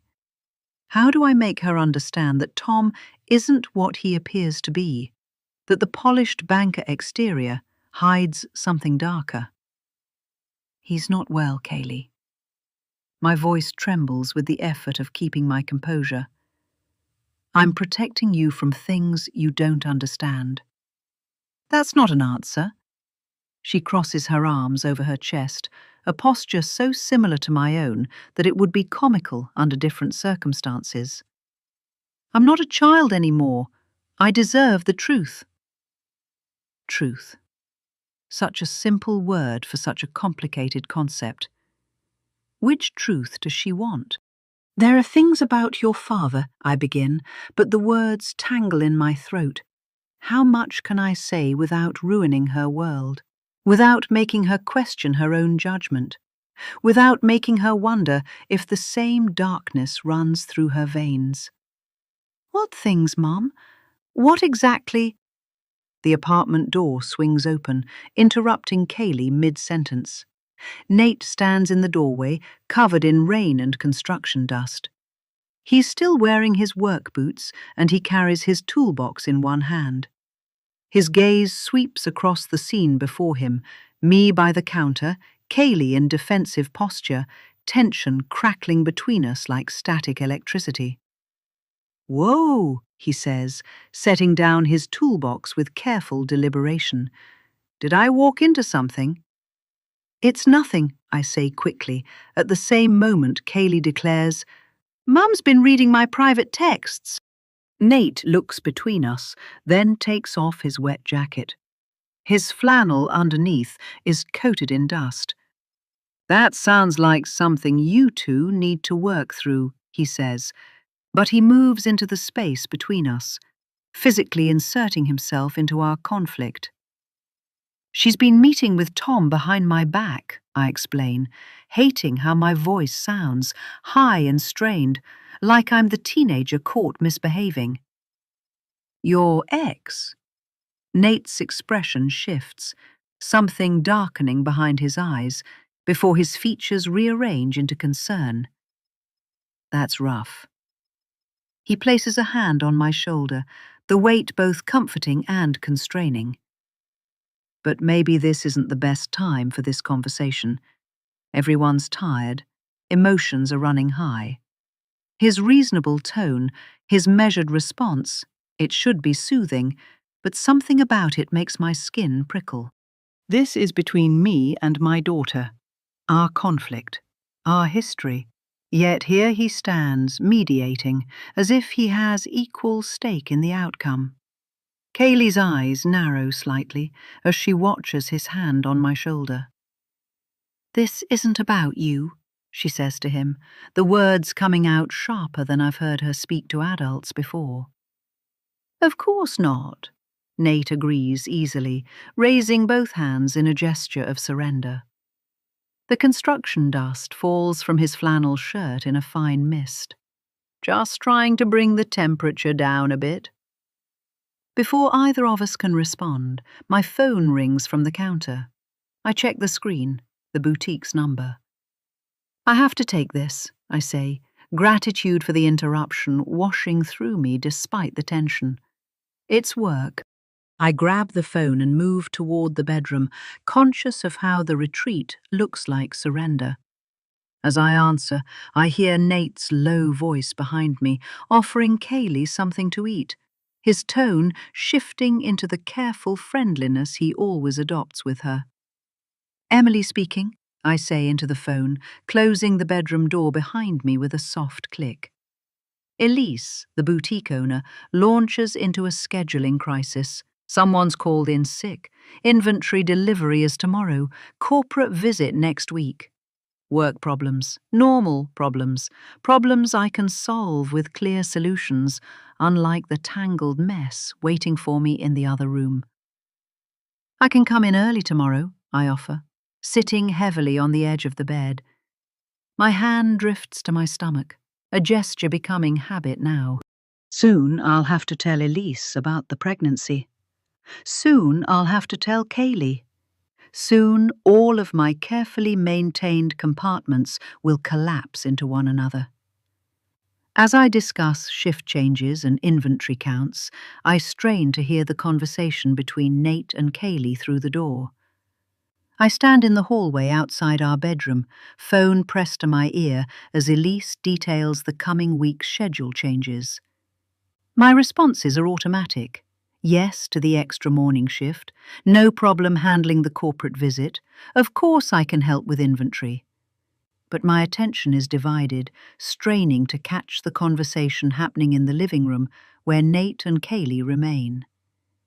Their voices drift down the hall in fragments, too low to fully comprehend, until Nate's volume rises slightly, the words suddenly alarmingly clear.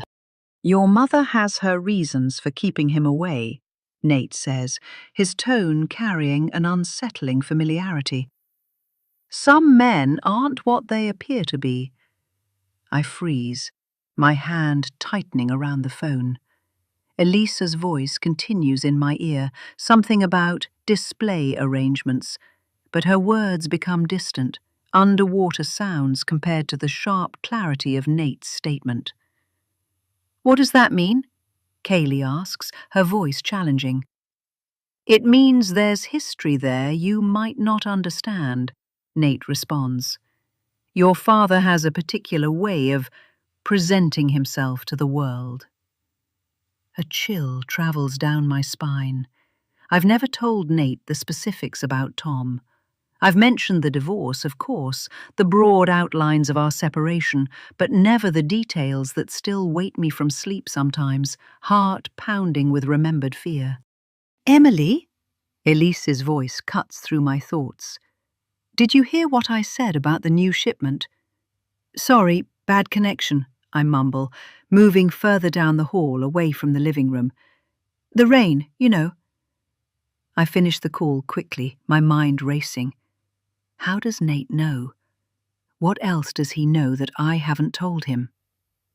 The thought troubles me in ways I can't fully articulate, a vague discomfort that settles beneath my skin like an itch I can't reach.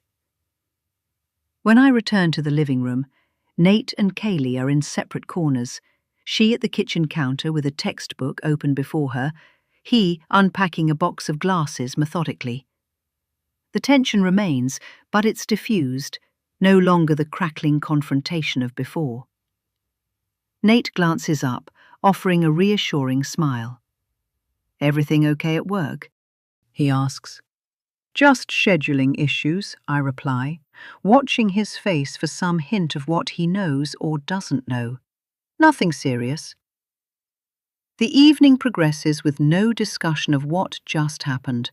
Dinner from takeout containers balanced on unpacked boxes. Kaylee retreating to her room early with mumbled excuses about the last bit of work she needs to do before she returns to college. Nate and I moving around each other in the kitchen like dancers following different music. The conversation I overheard hovers between us, unaddressed. Later, I noticed Nate slip out onto the balcony, closing the door behind him. Through the glass, I watch as he pulls his phone from his pocket, his posture changing subtly, shoulders tensing, jaw setting in a hard line I rarely see when he's with me. He paces in tight circles, the narrow balcony limiting his movement, while the rain continues to fall beyond the covered area, creating a curtain of water that partially obscures my view. I move closer to the glass door, pretending to straighten the curtains while straining to hear. His voice carries faintly through the gap where the door doesn't quite seal against the frame. "We need to discuss the meeting arrangements," he says, his tone nothing like the warm voice he uses with me. The witness testimony needs to be handled carefully. Witness testimony? The phrase sends another chill through me. Legal terms, court language. That wasn't part of our agreement, he continues, tension evident in how his free hand grips the balcony railing. I've kept my end of the deal, Bonetti. I expect the same from you. Detective Bonetti. The name surfaces from wedding memories. A stern-faced woman in a practical pantsuit, watching Nate with careful eyes throughout the reception. I'd assumed Nate had invited her out of obligation. Now I wonder what connection they share. Nate turns suddenly, catching me watching through the glass. The transformation is immediate and disturbing. His face softens, his posture relaxes, the hard edge in his eyes disappears. He smiles, raising a finger to indicate he'll be just another minute. Just finalizing the plans for the Harbour Square renovation, he says into the phone, loud enough for me to hear clearly through the door. We'll need those permits by Tuesday at the latest. I step back from the door, unsure if what I just witnessed was a genuine coincidence or a calculated performance. The man on the balcony discussing witness testimony with a detective bears little resemblance to the man who now smiles reassuringly at me through rain-speckled glass. After Nate has fallen asleep beside me, his breathing deep and even, one arm flung possessively across my waist, I slip out of bed and into the bathroom. The harsh, fluorescent light makes me wince as I close the door behind me. In the mirror, my reflection appears haunted, dark circles beneath my eyes, skin pale against the white of my tank top. I lift the hem of the top, turning sideways to examine my abdomen. A slight rounding, a new firmness where my stomach was once flat. It won't be long before others notice too. My hands cup the barely there bump, protective and uncertain. I haven't told Kaylee yet. Haven't found the right moment between the wedding, the move, the ongoing tension about Nate. I haven't even bought a pregnancy test, relying instead on my body's signals and the calendar tracking my missed periods. Part of me fears that acknowledging it will make it real, another complication in an already complicated life. A baby. Nate's baby. A sibling for Kaylee. A new beginning wrapped inside a situation increasingly filled with questions. I sink onto the edge of the bathtub, hands still cradling my stomach. What am I doing? Creating a new family while the one I have feels increasingly unstable. Bringing a child into a home filled with secrets. Tom's, Nate's, my own. Through the bathroom door, I hear Nate stir in his sleep, murmuring something indistinct. I hold my breath, waiting until he settles again.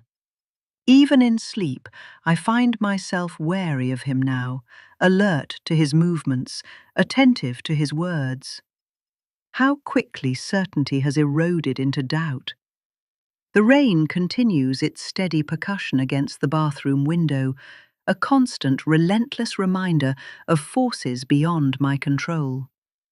I press my palm more firmly against my abdomen, feeling the warmth of skin against skin. Joy and terror mingle inside me, impossible to separate. In a few short weeks, the physical evidence of this pregnancy will be undeniable. Kaylee will need to know. Elise at the boutique will need to know. Our carefully constructed new life, this precarious balance of old relationships and new commitments, of known histories and hidden truths, will shift again. And I'm not at all certain the foundation will hold. 17. Kaylee. My mind buzzes as I leave the apartment to head to Jennifer's the next day. I sneak out, not wanting to face Mum and Nate, my fight with my mum over my dad still lingering in my body. I pull out my phone and text him, telling him I can't meet with him again. I can't do it to Mum. I can't deal with the hurt and worry in her eyes. I need to deal with these issues with Nate before I confront the overwhelming issues and secrets hidden in my own family, one disaster at a time. I'm so absorbed with my own thoughts that I almost miss it. The dark sedan with tinted windows parked across the street. It sits too still, too purposeful. The driver is sitting inside of it, and something about the vehicle's clean, unremarkable appearance screams law enforcement. My steps slow instinctively. Unmarked police car. Has to be. I pause at the corner, pretending to check my phone while stealing glances at the sedan. The windows are tinted, but not dark enough to completely obscure the driver. A woman with short hair sitting perfectly still behind the wheel. My pulse quickens as I consider the implications. Is this Detective Bonetti, the officer connected to Nate's case? The one who texted him? Is she keeping an eye on him? I shift my weight, angling my hand to capture a photo of the license plate without being obvious. Just as I raise my phone, the engine starts, and the car pulls smoothly away from the curb. Without thinking, I make a decision. Follow the car. This might be my only chance to connect with someone who knows the truth about Nate's past, and possibly the mystery of what he did, why he was sent away for so long. I get into my own car, then wait until the sedan turns at the next intersection before hurrying after it, keeping a distance. I'll have to be late to Jennifer's, but we're only intending to begin a Netflix marathon. And I'm pretty sure she won't text Mum when I don't turn up bang on time. My heart pounds against my ribs as I navigate the unfamiliar streets of South Harbour, past weathered warehouses and chain-link fences topped with barbed wire. The industrial landscape gradually gives way to more commercial buildings as we approach downtown. The car moves at an unhurried pace. If the driver notices me, she gives no indication. My phone buzzes in my pocket, probably Mom checking where I am, but I ignore it, keeping my focus on the vehicle ahead. We pass the edges of Harbour Square, where Mom works at the boutique, and continue into the heart of downtown. The buildings grow taller, their facades more polished. When the sedan makes a sudden right turn onto Municipal Avenue, my suspicions crystallize. Police headquarters occupies half the block ahead, its modern glass and stone structure standing out among the older buildings around it. The car slows, then pulls into a parking space across from a coffee shop on the corner. I park and slide into the seat while peering out my window. The driver's door opens and a woman emerges, middle-aged, with salt and pepper hair cut in a practical bob. She wears dark slacks and a blazer over a simple blouse, no uniform, but her confident stride speaks of authority. As she turns to lock the car, her jacket shifts, revealing the edge of a badge clipped to her belt. Detective Bonetti. She crosses the street toward the coffee shop. I hesitate on the sidewalk, weighing my options. Approaching her could possibly provide answers I can't get any other way. But it's also risky. An image of Mum flashes in my mind, her trusting smile as she looks at Nate.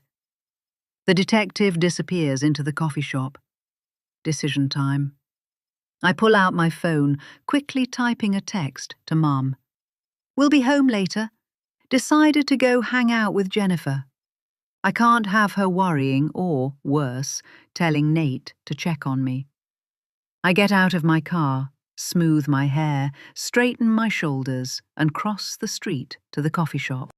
The glass door feels unexpectedly heavy as I pull it open, the warm scent of coffee and pastries enveloping me. The shop is busy but not crowded, a few people working on laptops, a couple engaged in quiet conversation near the window, and the detective standing at the counter waiting for her order. My confidence wavers. What exactly am I going to say? "Excuse me, are you the detective who put my stepdad in prison?" I hang back near the door, watching her collect a paper cup from the barista. She turns, scanning the room for a place to sit. This is it. My chance to learn the truth, not just for me, but for Mum's safety. I take a deep breath and move forward, closing the distance between us. The detective selects an empty table near the back corner facing the door, positioning herself to see everyone who enters and exits. A professional habit, I realize. My hands tremble slightly as I approach her table. She's organizing papers from a slim briefcase, her coffee steaming beside her. Up close, I can see the fine lines around her eyes, the slight downturn of her mouth that suggests someone who's seen too much of human nature's darker side. "Excuse me," I say, my voice softer than intended. I clear my throat and try again. "Detective Bonetti." Her head snaps up, eyes instantly alert and assessing. They narrow slightly as they take in my appearance. Young woman, nervous posture. "Kaylee, you're Emily's daughter, right?" Her voice is neither hostile nor friendly, just professionally cautious. "What are you doing here?" My mouth goes dry. I was just in the neighborhood and wanted to grab a coffee." The change is subtle but immediate. Something flickers in the detective's eyes. Recognition, certainly, but also what looks like concern. She sets down her pen deliberately, giving me her full attention. Her gaze sharpens, assessing me with new interest. "That's quite a coincidence, you being here now. You live all the way across town." "It's not a coincidence," I say, gathering my courage. "I followed you." For a long moment she says nothing, just studies my face with the practiced neutrality of someone trained to reveal nothing. Then she gestures to the empty chair across from her. "Sit down, Kaylee," she says quietly. "Let's talk." My heart thunders in my chest as I lower myself into the chair, aware that whatever I learn in the next few minutes could change everything. For me, for Mum, for whatever secrets Nate Sullivan is desperately trying to keep buried. 18. Kaylee. Detective Bonetti's eyes hold mine as I lower myself into the chair across from her, the vinyl seat squeaking beneath me. She has the careful, assessing gaze of someone who's spent a career determining who's lying and who's telling the truth. I wonder which category she's placing me in. She's about Mum's age, her hair short with flecks of grey, not as sleek as when she was at the wedding. She looks so much older than she did when I was in school, when I first saw her and considered whether a career in the police force would be exciting. Before I decided I probably didn't have the courage to face criminals myself. I think of Nate, the irony not lost on me. The coffee shop buzzes with late afternoon conversations and the hiss of espresso machines. But at our corner table, a bubble of tension forms, insulating us from the mundane world where stepdads are just stepdads and stepdaughters don't follow police officers to get answers about their mother's husband. "Look, I'm sorry for following you, but I'm worried about my mom." "Why's that?" Bonetti leans back slightly, creating distance between us. Her coffee sits untouched, steam curling above the cup like a question mark. "Because Nate isn't who he says he is." The words come out in a rush. "He tells my mum he was in prison for a bar fight, but the court records are sealed." He claims he owns his business, but it's registered in my mum's name. And you're sitting outside his home, keeping an eye on him, and sending him texts that make him look like he's seen a ghost. Her expression doesn't change, but her fingers tighten slightly around her pen. You've been busy. I've been scared, I correct her, leaning forward. My mom's putting up her savings, co-signing loans. She sold our house, moved us into an apartment he picked out. She married him after knowing him for 8 months. And every time I dig a little deeper, I find another lie. Bonetti studies me for a long moment, her head tilted slightly. Your mother is an adult who can make her own choices. Not if she doesn't have all the facts. I meet her gaze steadily. You were at their wedding reception. You knew who Nate was. I saw how he reacted to you. And now you're watching him and you are texting him. Why? Something flickers across her face, surprise, perhaps, that I know about the text. She takes a careful sip of her coffee, buying time. The detective sighs, pinching the bridge of her nose briefly.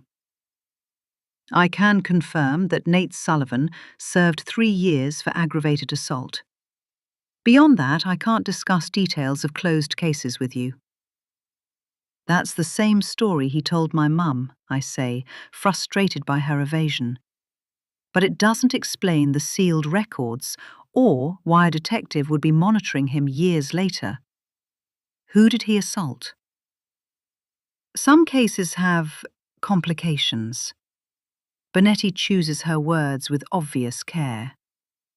Confidential informants, witness protection concerns, ongoing investigations into related matters. My heart rate kicks up a notch. Are you saying Nate was an informant? I'm not saying anything specific, she counters smoothly, just explaining why some records might be sealed. I lean closer, lowering my voice. Look, I don't care about your confidentiality rules. I care about my mum. If Nate is dangerous...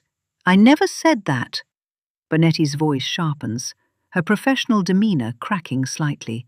Don't put words in my mouth, especially serious allegations. Then tell me the truth. I can hear the desperation edging into my voice. Please. My mum sold our house for him.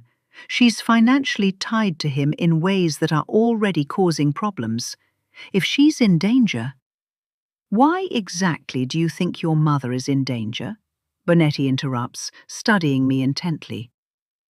I hesitate, trying to organize my scattered thoughts. The pattern. He's had relationships with at least 3 other single mothers before Mum. All ended abruptly. All had financial irregularities afterward. He's capable of assault. Who's to say he won't hurt her? Plus, I overheard him on a call that sounded threatening, talking about keeping his end of the deal. The detective's posture changes subtly, her shoulders tensing, her gaze sharpening. For the first time, I feel like she's truly hearing me. When was this call? A few days ago. He was on our balcony. I hesitate, then add, it was right after he got a text from you. I saw your name on the display. Bonetti's face reveals nothing, but her fingers drum once against the table, a controlled tell of someone who rarely loses control. Kaylee, I understand your concerns, but some stones are better left unturned. That's what Jason said too, that the past is better left buried. I shake my head. Everyone keeps saying that, but no one will tell me why.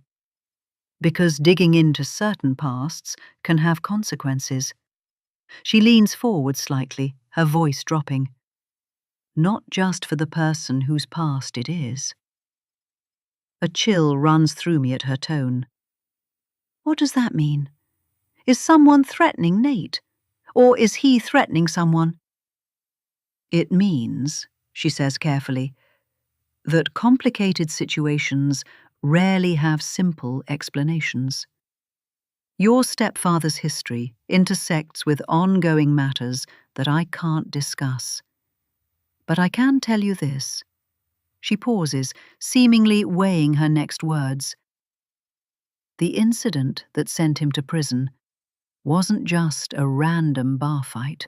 There were other parties involved, some of whom might still be dangerous and relevant. The implication hangs in the air between us. Dangerous people who might still be around, still watching, still threatening.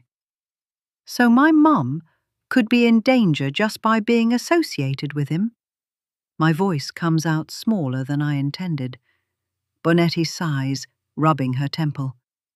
I didn't say that either. She glances at her watch, then begins gathering her papers. I've already said more than I should. I need to get back to the station. Wait, I say, panic rising as I realize she's about to leave without giving me any real answers. You can't just drop hints about danger and then walk away. She pauses, then reaches into her jacket pocket and pulls out a business card.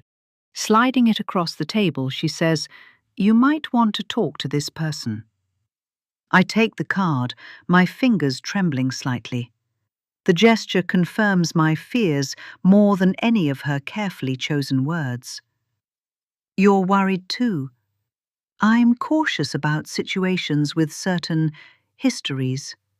She stands, tucking her folder under her arm. Your mother is a good person. I'm sure she believes she knows who she married. The implicit, but she doesn't, hangs unspoken between us.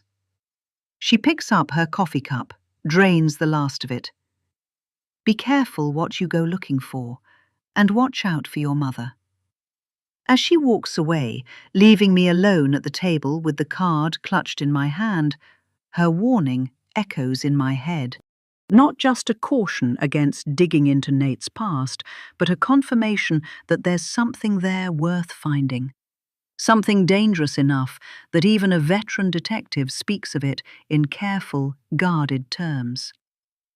I slip the card into my pocket, texting Jennifer that I'm on my way and got caught up on a walk to clear my head.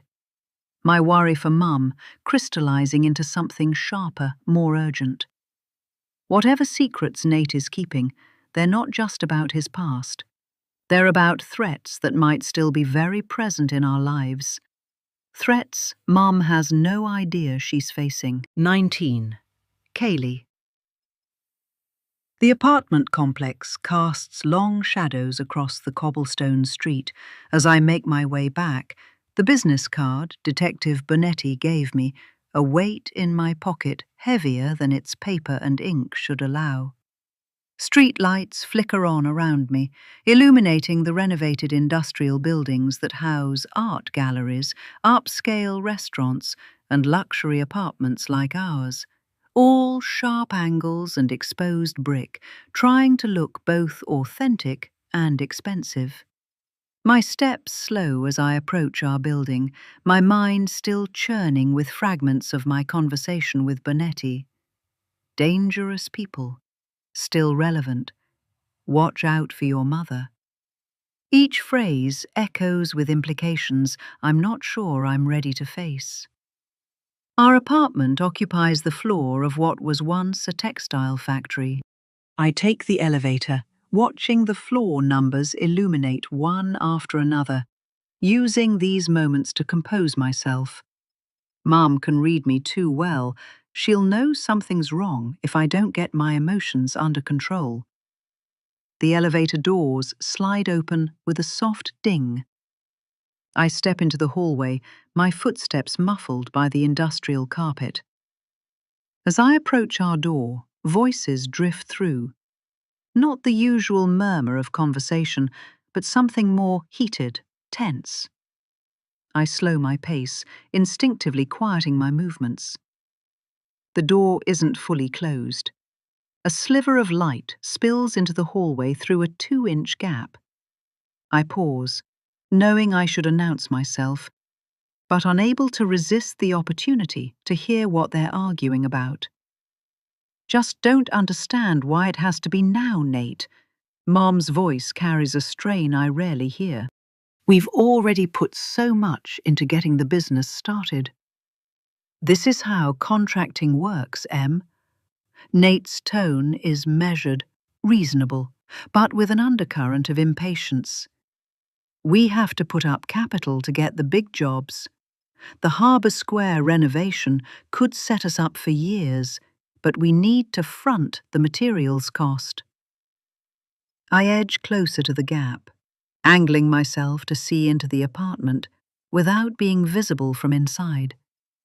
Through the narrow opening, I can make out Mom standing near the kitchen island, arms wrapped protectively around herself. Nate paces a few feet away, his movements controlled but restless. $30,000 is a lot of money, Mom says, her voice smaller now. That's most of what's left from selling the house. I was hoping to put some aside for Kaylee. Nate stops pacing. In 3 fluid steps, he is beside her, his hands gently taking hold of her upper arms.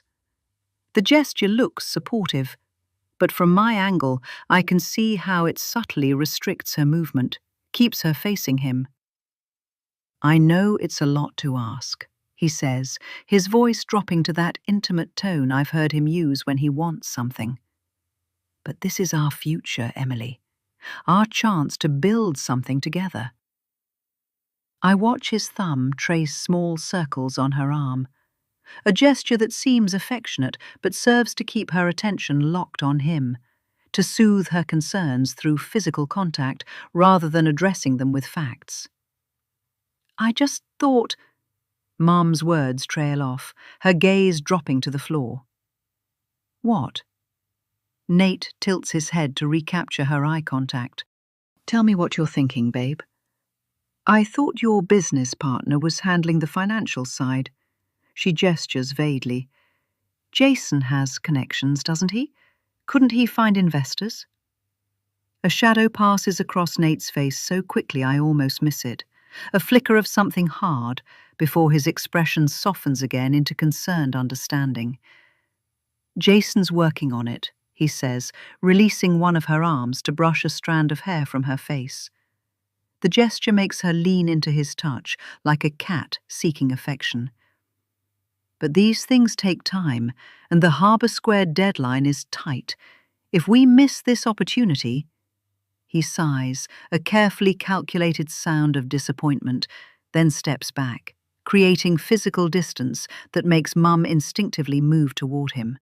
It's okay, he continues, turning slightly away. I understand if you're not ready to fully commit to our future together. I can call the Harbour Square developers tomorrow, tell them we need to back out. The manipulation is so transparent from where I stand that I have to press my fingers against my lips to keep from calling it out. But Mum doesn't see it that way. I watch her face crumple with guilt, her shoulders slumping. That's not fair, she says quietly. You know I'm committed to our future. I've already put everything I have into this relationship, into your business. Not everything, Nate says softly, letting the words hang between them.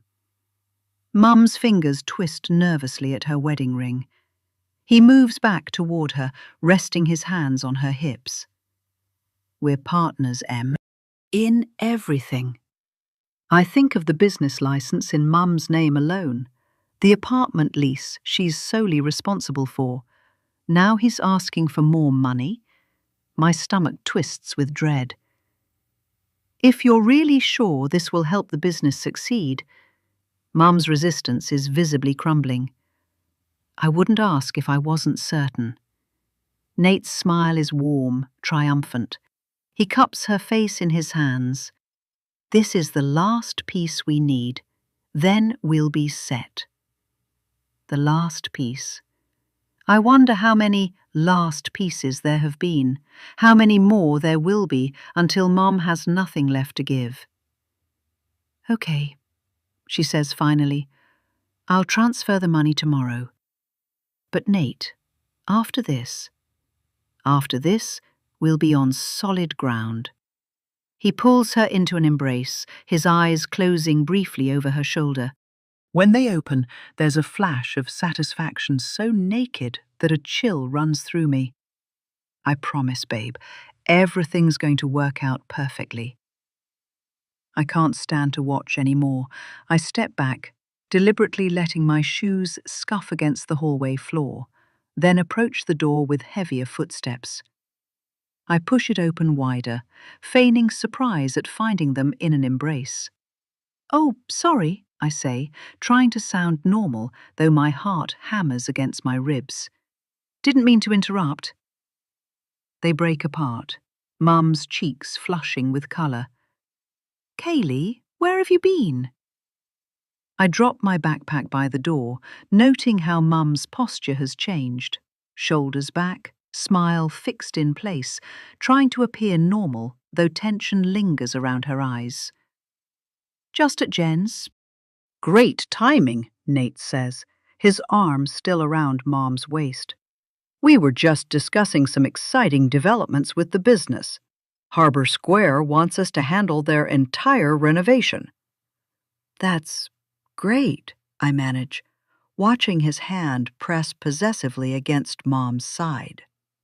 We're going to need all hands on deck for this one, he continues, his smile not quite genuine as he assesses me. Your mom's been incredibly supportive. I'm a lucky man. Mom leans into him, looking up with such trust and affection that my chest aches. Whatever Detective Bonetti was warning me about, whatever danger might be connected to Nate's past, it's nothing compared to the immediate threat I've just witnessed. His ability to make my mother doubt herself, to make her feel responsible for his happiness, to slowly drain away her resources while convincing her it's for their shared future. I'm going to start on dinner, Mum says, extracting herself from Nate's embrace. I'm thinking pasta tonight. As she moves toward the kitchen, Nate's eyes meet mine over her shoulder. Something in his gaze, a warning, a challenge, tells me he knows exactly what I witnessed. And he doesn't care, because he believes I can't stop him. I've never wanted more to prove someone wrong. 20. Emily.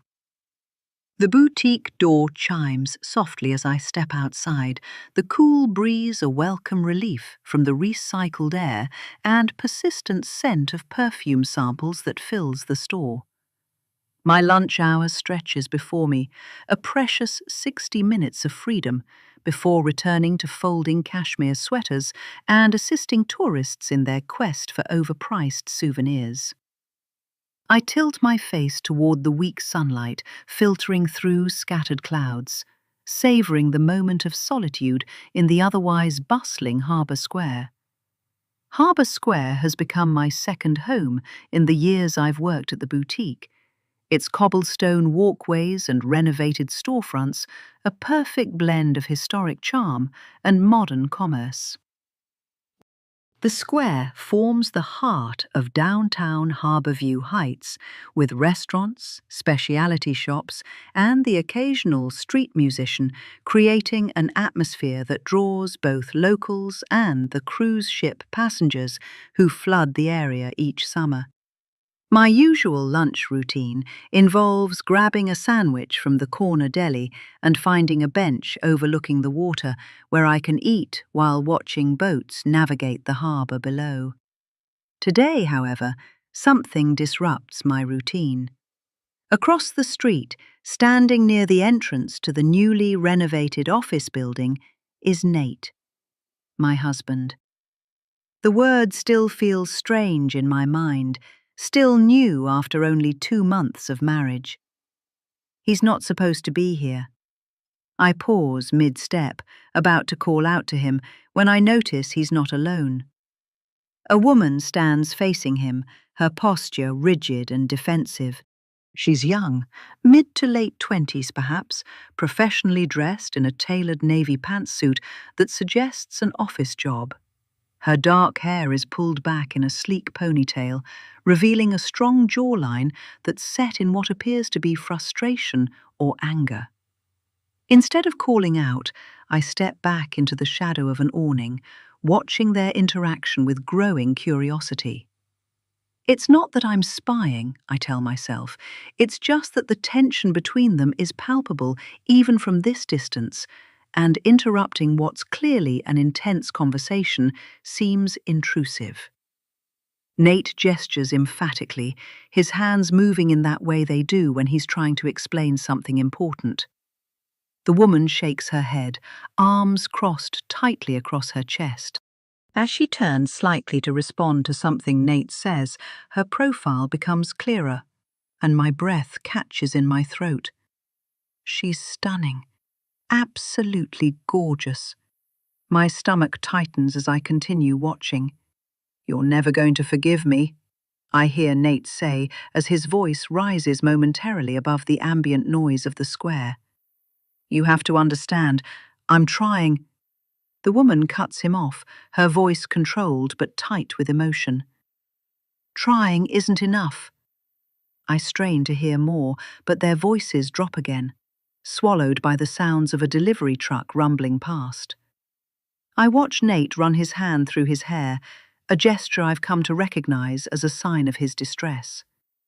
The woman stands her ground, her expression a mixture of anger and something that might be pain. "It's been 5 years," I catch her saying, her voice carrying on the breeze. "You promised me—" "5 years? What's going on here, Nate?" Nate steps closer to her, reaching out as if to touch her arm, but she recoils slightly. He drops his hand, his shoulders slumping in defeat. Whatever he's saying now, his face has taken on that intense, pleading expression I've seen only once before, when he was convincing me to take out that money for his business.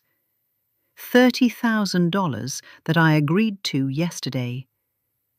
A new uneasiness washes over me. What promises has he made to her that he hasn't kept? I think of the carefully compartmentalized life he seems to lead, the parts he shares with me and the parts he keeps hidden, like this poised, beautiful woman. I look around. What if someone saw this? It's exactly the type of thing that Kaylee is concerned about. She'd take one look at the situation and see an affair.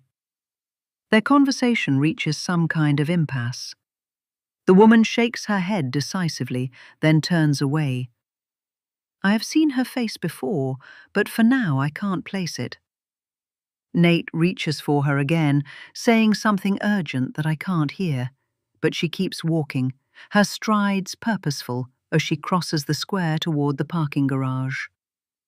Nate stands motionless, watching her go, his posture conveying a defeat so profound it's almost physical. For a moment I consider approaching him now, asking about what I've witnessed, demanding explanations. But something holds me back. The vulnerability etched in his face as he watches her walk away seems too raw, too private to intrude upon. And selfishly, I'm not ready for the conversation, not prepared for whatever truths might shatter the carefully constructed life we've begun building together. Instead, I retreat, slipping back through the boutique's door before Nate can turn and see me. The familiar smell of scented candles and folded linens envelops me as I lean against the counter, my appetite gone, my mind racing with questions. "Emily, everything all right?" My co-worker's voice breaks through my thoughts. "You look like you've seen a ghost." "I'm fine," I manage, forcing a smile. "Just changed my mind about lunch. Think I'll stay in today." As I mechanically straighten a display of silk scarves, my mind remains fixed on the image of Nate and this woman, and the fact that I now remember exactly who she is. 21. Emily. Steam rises from the pot as Nate stirs the pasta sauce, the rich scent of garlic and tomatoes filling our kitchen. I watch him from the doorway, this man I've married, suddenly a stranger after what I witnessed today. The few boxes still stacked around us, labelled kitchen, bedroom, Emily's books, seem like a metaphor for the compartments of his life. Some opened and shared with me, others sealed tight against my questions. Kaylee is at Jennifer's for dinner, giving us rare privacy in the new apartment that still doesn't quite feel like home. I take a deep breath, steeling myself for the conversation we need to have. "I saw you today," I say, my voice sounding steadier than I feel. "At Harbour Square, talking with a woman." Nate's hand freezes mid-stir, his back tensing visibly beneath his thin t-shirt.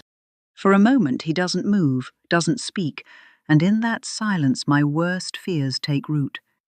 Then he sets down the wooden spoon with deliberate care, wiping his hands on a dish towel before turning to face me. "Emily," he begins, then stops, his expression carefully neutral. "I was going to tell you about that." "When?"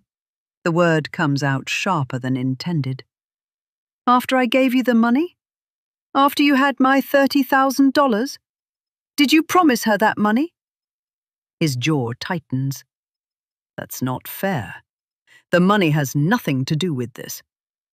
"Then what does it have to do with?" I step further into the kitchen, needing to see his face clearly. "Because from where I was standing, it looked like you were having an intense conversation with a beautiful woman who seemed very invested in you, and who clearly believed you had promised her something." Nate runs a hand through his hair, that familiar gesture of distress. "It's complicated, Em. Uncomplicate it for me." I cross my arms, holding myself together. "Why did you meet with her? Why have you kept this from me?" He turns back to the stove, switching off the burner beneath the now simmering sauce. The sudden silence fills the room as he seems to gather his thoughts, or perhaps his courage. "That was Leah," he finally says. "My daughter. She works at a law firm downtown, just started there last month. I didn't know she was back in Harborview Heights until 2 weeks ago." He pauses, swallowing hard. His admission hits me like a physical blow. I'm shocked that he's telling me this. "You never told me you have a daughter named Leah." "I was trying to protect you." His voice drops. And myself, if I'm being honest.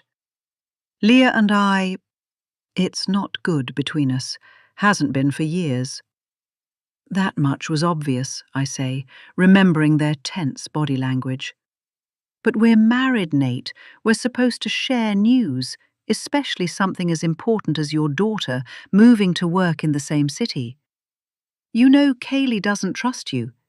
These sorts of secrets are why." He nods, looking suddenly exhausted. "You're right. I should have told you. Can we—" He gestures toward the living room. "Can we sit? There's more you need to know, and I don't think either of us should be standing for it." A chill runs through me at his tone, but I follow him to our new couch, still partially wrapped in plastic, through a maze of boxes. We sit at opposite ends, a careful distance between us that feels symbolic of the secrets separating us. Nate stares down at his hands, twisting his wedding band. "I haven't been entirely truthful about my past, Em, about my family." He looks up, his eyes haunted.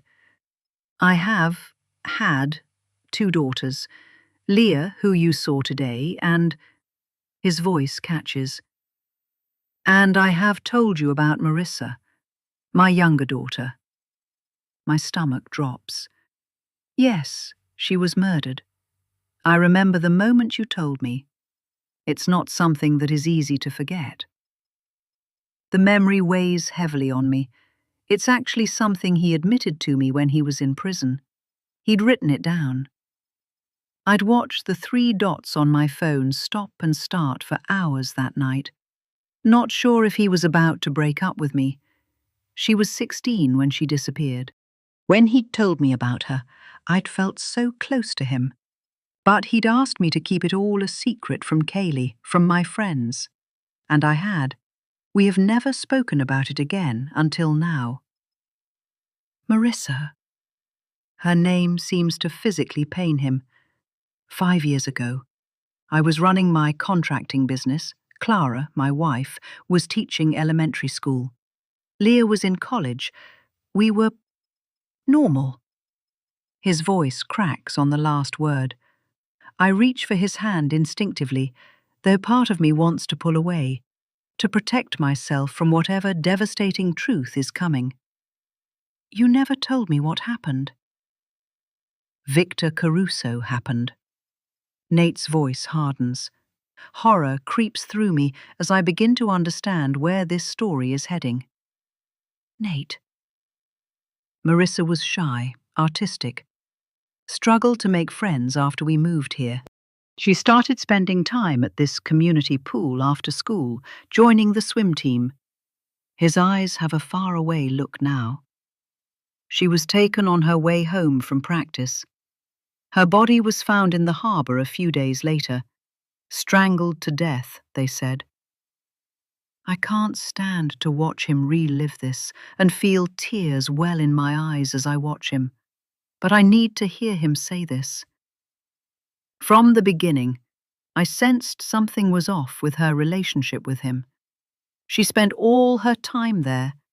It started with special attention from the coach, then private lessons. Then she was invited to these parties with industry professionals who could help her get a scholarship or maybe even go pro. His voice is hollow now. By the time we realized something was wrong, she'd been thoroughly manipulated. She trusted him, and I guess I don't know what he thought. All I know is that one day she just didn't come home. I went out to pick her up and found her swim clothes in a bag and her phone smashed against the sidewalk. I squeeze his hand, tears forming in my eyes. The police were useless. Bitterness creeps into his tone. Treated it like a runaway case, despite everything we told them about the changes in her behavior. I told them it was the swim coach, Victor Caruso. He groomed her and then killed her. I know he did, but never could prove it. Neither could the police, even if he was a suspect for a little while. He stands abruptly, pacing between the half-unpacked boxes, a man trapped not just by our cluttered apartment, but by his memories. I couldn't just sit there while the police built their case, filing paperwork while my daughter was... He can't finish the thought. I started following Caruso, documenting his movements, the girls he was training. When I had enough evidence, or thought I did, I confronted him at a restaurant he owned. The assault, I whisper. He never told me who it was he was convicted of assaulting. He always changed the subject when I asked. My heart aches in this moment for him. For the first time, I feel like I truly see him for who he is. I lost control. Shame colors his voice. I attacked him with a broken wine bottle, grabbed him by the throat, slammed him against a wall, demanding to know what he did to Marissa. His security tackled me, but not before I did enough damage to earn an assault charge. His laugh is bitter. His lawyers were good, very good. I didn't have enough evidence. The investigation stalled, and I went to prison for 3 years, while my daughter remained dead and gone. The weight of this revelation presses on my chest, making it hard to breathe. What about your wife, Clara, and Leah? Nate stops pacing, his back to me, shoulders hunched. Clara couldn't cope with losing Marissa, then me going to prison, confirming what she already believed, that I'd failed to protect our family. His voice drops to nearly a whisper. She took an overdose of sleeping pills 3 months after my sentencing. Leah found her. No wonder he rarely speaks of his past. No wonder there was such tension between him and his surviving daughter. Leah blames me, of course. Nate turns back to face me, his eyes red-rimmed. For Marissa, for her mother. She thinks my vigilante attempt to avenge Marissa only made everything worse, got me locked up, destroyed our family, while failing to bring down Caruso. And today, I ask, what was your argument about? She found out that I got out of prison, that I married you. His expression softens slightly when he looks at me. She thinks I'm trying to start over, to forget Marissa and Clara, to play house with a new family. Is that what you're doing? The question slips out. Pain flashes across his face. No, Em, God, no. I will never stop searching for the truth of what happened to Marissa. Never. He sinks back onto the couch beside me, closer now. But I also couldn't keep living half a life, drowning in grief. Meeting you. He reaches for my hand again. You brought me back to life when I thought that part of me was dead forever. I look at this man, my husband of 2 months, seeing him through new eyes. The pain etched in the lines around his mouth. The haunted look I'd attributed to prison, but now understand goes much deeper. The hypervigilance that suddenly makes terrible sense. Why didn't you tell me all this before we got married? I ask, the question that's been burning inside me since he began his confession. I was afraid, he admits, vulnerability raw in his voice. Afraid you'd see me differently, as damaged goods, as someone who failed his family so catastrophically that he didn't deserve a second chance. His fingers tighten around mine. I was selfish, Em. I wanted you in my life so badly, I convinced myself you didn't need to know the ugliest parts of my past. Part of me wants to pull away, to process this alone. Another part recognizes the immense courage it must have taken for him to finally reveal these devastating truths. Please, whatever you do, don't reach out to Leah, he says. She's hurt enough as it is. I need time, I say finally, to think. It's a lot to take in. He nods, a sad understanding in his eyes. Of course, whatever you need. He hesitates, then asks, do you regret it now, marrying me? The question is heavy with implication. I look at him, this man with such profound wounds, who has lost so much, and search my heart for the honest answer. I tell him the most truthful response I can offer. I wish you'd trusted me with the truth from the beginning. The pasta sauce sits forgotten on the stove, cooling as the evening stretches on, both of us sitting in silence among the half-unpacked boxes of a life together that suddenly feels built on shifting sand. His secrets now laid out before me, but mine still hidden within. 22. Kaylee. The glass and steel facade of Barrett, Wellings and Associates rises 15 stories high, reflecting the overcast sky like a massive mirror. I pause on the sidewalk, double-checking the address on the card in my hand. My reflection stares back at me from the polished doors. A young woman in carefully chosen, adult clothes, trying to look older, more confident than I feel. But beneath my professional-looking blouse and dark jeans, my heart hammers against my ribs. Taking a deep breath, I push through the revolving door into the lobby. The security guard barely glances up as I pass his desk toward the elevator bank, his bored expression suggesting I'm just another faceless visitor in the stream of daily business. Leah Sullivan. That's the name on the card, Though I have no idea who that is, I can guess from the last name that she must be related to Nate. Inside the elevator, I press the button for the 12th floor. As the doors slide closed, I rehearse my opening lines again. "Hi, I'm Kaylee Riley. I was given your card by a Detective Bonetti." No, too blunt. "I'm Kaylee. I think you might know something about my stepfather." Too familiar. The elevator doors open onto a reception area designed to impress and intimidate. Everything is sleek lines and muted colors. Pale grey walls, chrome accents, glass partitions. A massive arrangement of white orchids stands atop the reception desk, their perfection looking almost artificial against the clinical backdrop. The receptionist glances up as I approach, a woman in her 30s with a sleek bob and an expression as polished as the marble countertop between us. "May I help you?" Her voice matches her surroundings. Cool, professional, slightly bored. "I'm here to see Leah Sullivan," I say, relieved my voice doesn't betray my nerves. "I don't have an appointment." Her perfect eyebrows rise slightly. "Ms. Sullivan is quite busy. May I ask what this is regarding?" "It's personal," I reply, meeting her gaze steadily. "Family matter.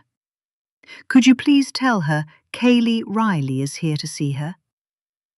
A flicker of curiosity crosses her face at the word family, but her professional mask quickly returns. "One moment." She lifts her phone, pressing a button and murmuring into the receiver, her eyes still assessing me with detached interest. "Please have a seat," she says after replacing the handset. "Ms. Sullivan will be with you shortly."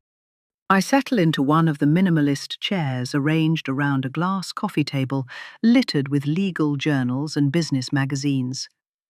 The waiting area feels like a tank at an aquarium, glass walls offering visibility from every angle, making me feel exposed, observed. Somewhere in the distance, a printer hums. Phones ring softly and keyboards click. The ambient soundtrack of important people doing important things. 15 minutes pass. I flip through a glossy magazine without absorbing a single word, my mind racing with second thoughts. What if Leah refuses to see me? What if she calls Nate? What if this entire plan backfires spectacularly? Just as I'm considering retreat, a door opens. The woman who emerges stops my breath. The resemblance to Nate is unequivocal. The same sharp cheekbones, the same piercing eyes that seem to see right through you. But where Nate's features are softened by his easy smile, Leah Sullivan's face is all angles and guard, like a fortress built to keep the world at bay. She's dressed impeccably in a charcoal suit, her dark hair pulled back in a severe bun that emphasizes the sharpness of her features. She stands in the doorway for a moment, scanning me with an assessing gaze that makes me feel like I'm being catalogued, categorized, and possibly dismissed. "Kaylee Riley?" Her voice is cool, professional, revealing nothing. I stand, extending my hand. "Yes, thank you for seeing me without an appointment." She hesitates before taking my hand, her grip firm but brief. "I have exactly 15 minutes between meetings. What's this about?" No pleasantries, no pretense. I respect that, even as it increases my nervousness. "It's about Nate Sullivan," I say, watching her face. Something flickers across her expression, not surprise exactly, but a tightening around her eyes, a slight compression of her lips. "Is there a problem?" she says, her tone clipped. "Can we talk somewhere private?" I ask, glancing at the receptionist, who is doing a poor job of pretending not to listen. Leah studies me for a moment longer, clearly weighing her options. "This way," she says, finally, turning sharply on her heel. I follow her through a maze of glass-walled offices and conference rooms, aware of curious glances from suited professionals as we pass. Leah's stride is brisk, purposeful, offering no chance for questions or small talk. She leads me to a small conference room tucked at the end of a hallway, gesturing for me to enter first. The space is as sterile as the rest of the office, a polished oval table surrounded by ergonomic chairs, a whiteboard on one wall, a screen for presentations on another. Floor-to-ceiling windows offer a dramatic view of the harbour below, fog creeping in over the water like ghostly fingers. "Sit," Leah says, closing the door behind us. It's not an invitation, it's a command. I take a chair on one side of the table. She settles across from me, her posture rigid, arms immediately crossing over her chest. The body language of someone preparing for battle. 15 minutes, she reminds me, glancing pointedly at her watch. "I suggest you get to the point." I take a deep breath. Direct is clearly the only approach she'll respect. "I'm worried about my mother," I say, meeting her gaze. "And I believe you know her new husband." Leah's expression doesn't change, but I notice her throat tighten slightly, a small muscle jumping in her jaw. "And what makes you think that?" "Detective Bonetti, and your last name." It's like a switch has been turned on, and suddenly Leah engages with me. "I had a feeling my father might have remarried." So she's his daughter. That's a surprise to me, as I didn't even know he had one. Why wasn't she at the wedding? She takes a deep breath, and as she begins to speak, I see her fingernails press into the polished surface of the table, leaving half-moon indentations that fade slowly, like ghosts reluctant to disappear. 23. Kaylee. 5 years ago, we were normal, Leah begins, her voice adopting the distant, matter-of-fact tone I imagine she uses in courtrooms. Upper-middle-class family. Dad worked as a contractor. Mum taught 3rd grade. I was in my 2nd year of college. Marissa was 16. Her eyes fix on a point somewhere beyond my shoulder, as if reading from an invisible transcript. Marissa was the athlete in the family. She was sensitive, quiet, the kind of girl who rescued injured birds and spent hours swimming every day to better herself, never being good enough. The kind of girl predators look for. The clinical detachment in her voice creates a chilling contrast with her words. I stay silent, afraid that any interruption might cause her to retreat behind her professional walls. Her fingers tap effectively against the polished table. My stomach tightens as Leah continues. She pauses, and I notice her fingers have stopped their rhythmic tapping. Then one day, she didn't come home from practice. The conference room feels suddenly colder. Outside the windows, the fog has thickened, obscuring the harbour view, trapping us in this glass box with Leah's nightmare. Dad went straight to the police, she continues, her clinical tone slipping slightly. But they treated it as a runaway case. 16-year-old girl, some recent behaviour changes, no obvious signs of foul play. Her voice hardens. They didn't understand what we were dealing with. I see the first crack in Leah's composure, a slight tremble in her hands that she quickly hides by folding them together. My father became obsessed. The word emerges with complicated emotions, understanding, resentment, pain. He stopped working, stopped sleeping. He was, still is, obsessed with the thought that Victor Caruso murdered her. He started tracking Caruso's movements. He'd come home with maps, photographs, notes, crazy walls of connections, like something from a detective show. I think of Nape's hypervigilance, his constant awareness of exits, his insistence on security features in our apartment. The behaviors I'd attributed to prison now take on more significance. Mum fell apart in a different way, Leah says, her voice softening. She blamed herself at first, for not noticing the signs, for encouraging Marissa's swimming. Then she started blaming Dad. Her eyes meet mine directly for the first time. She said a father's job was to protect his children, and he'd failed. The raw pain in her gaze makes me look away. On the harbour below, a foghorn sounds, mournful, warning. 3 days after she disappeared, Marissa was found dead in the harbour. Dad thought he had enough evidence. He took it to the police. Her voice tightens. They said it wasn't enough for a warrant, that he needed to let them handle the investigation. Then they told him that Caruso had been in as well and accused my dad of having murdered his own daughter. They started treating Dad as a suspect. Leah's hands begin to tremble visibly now. She doesn't try to hide it. He snapped. Went to confront Caruso at one of the restaurants that he owns.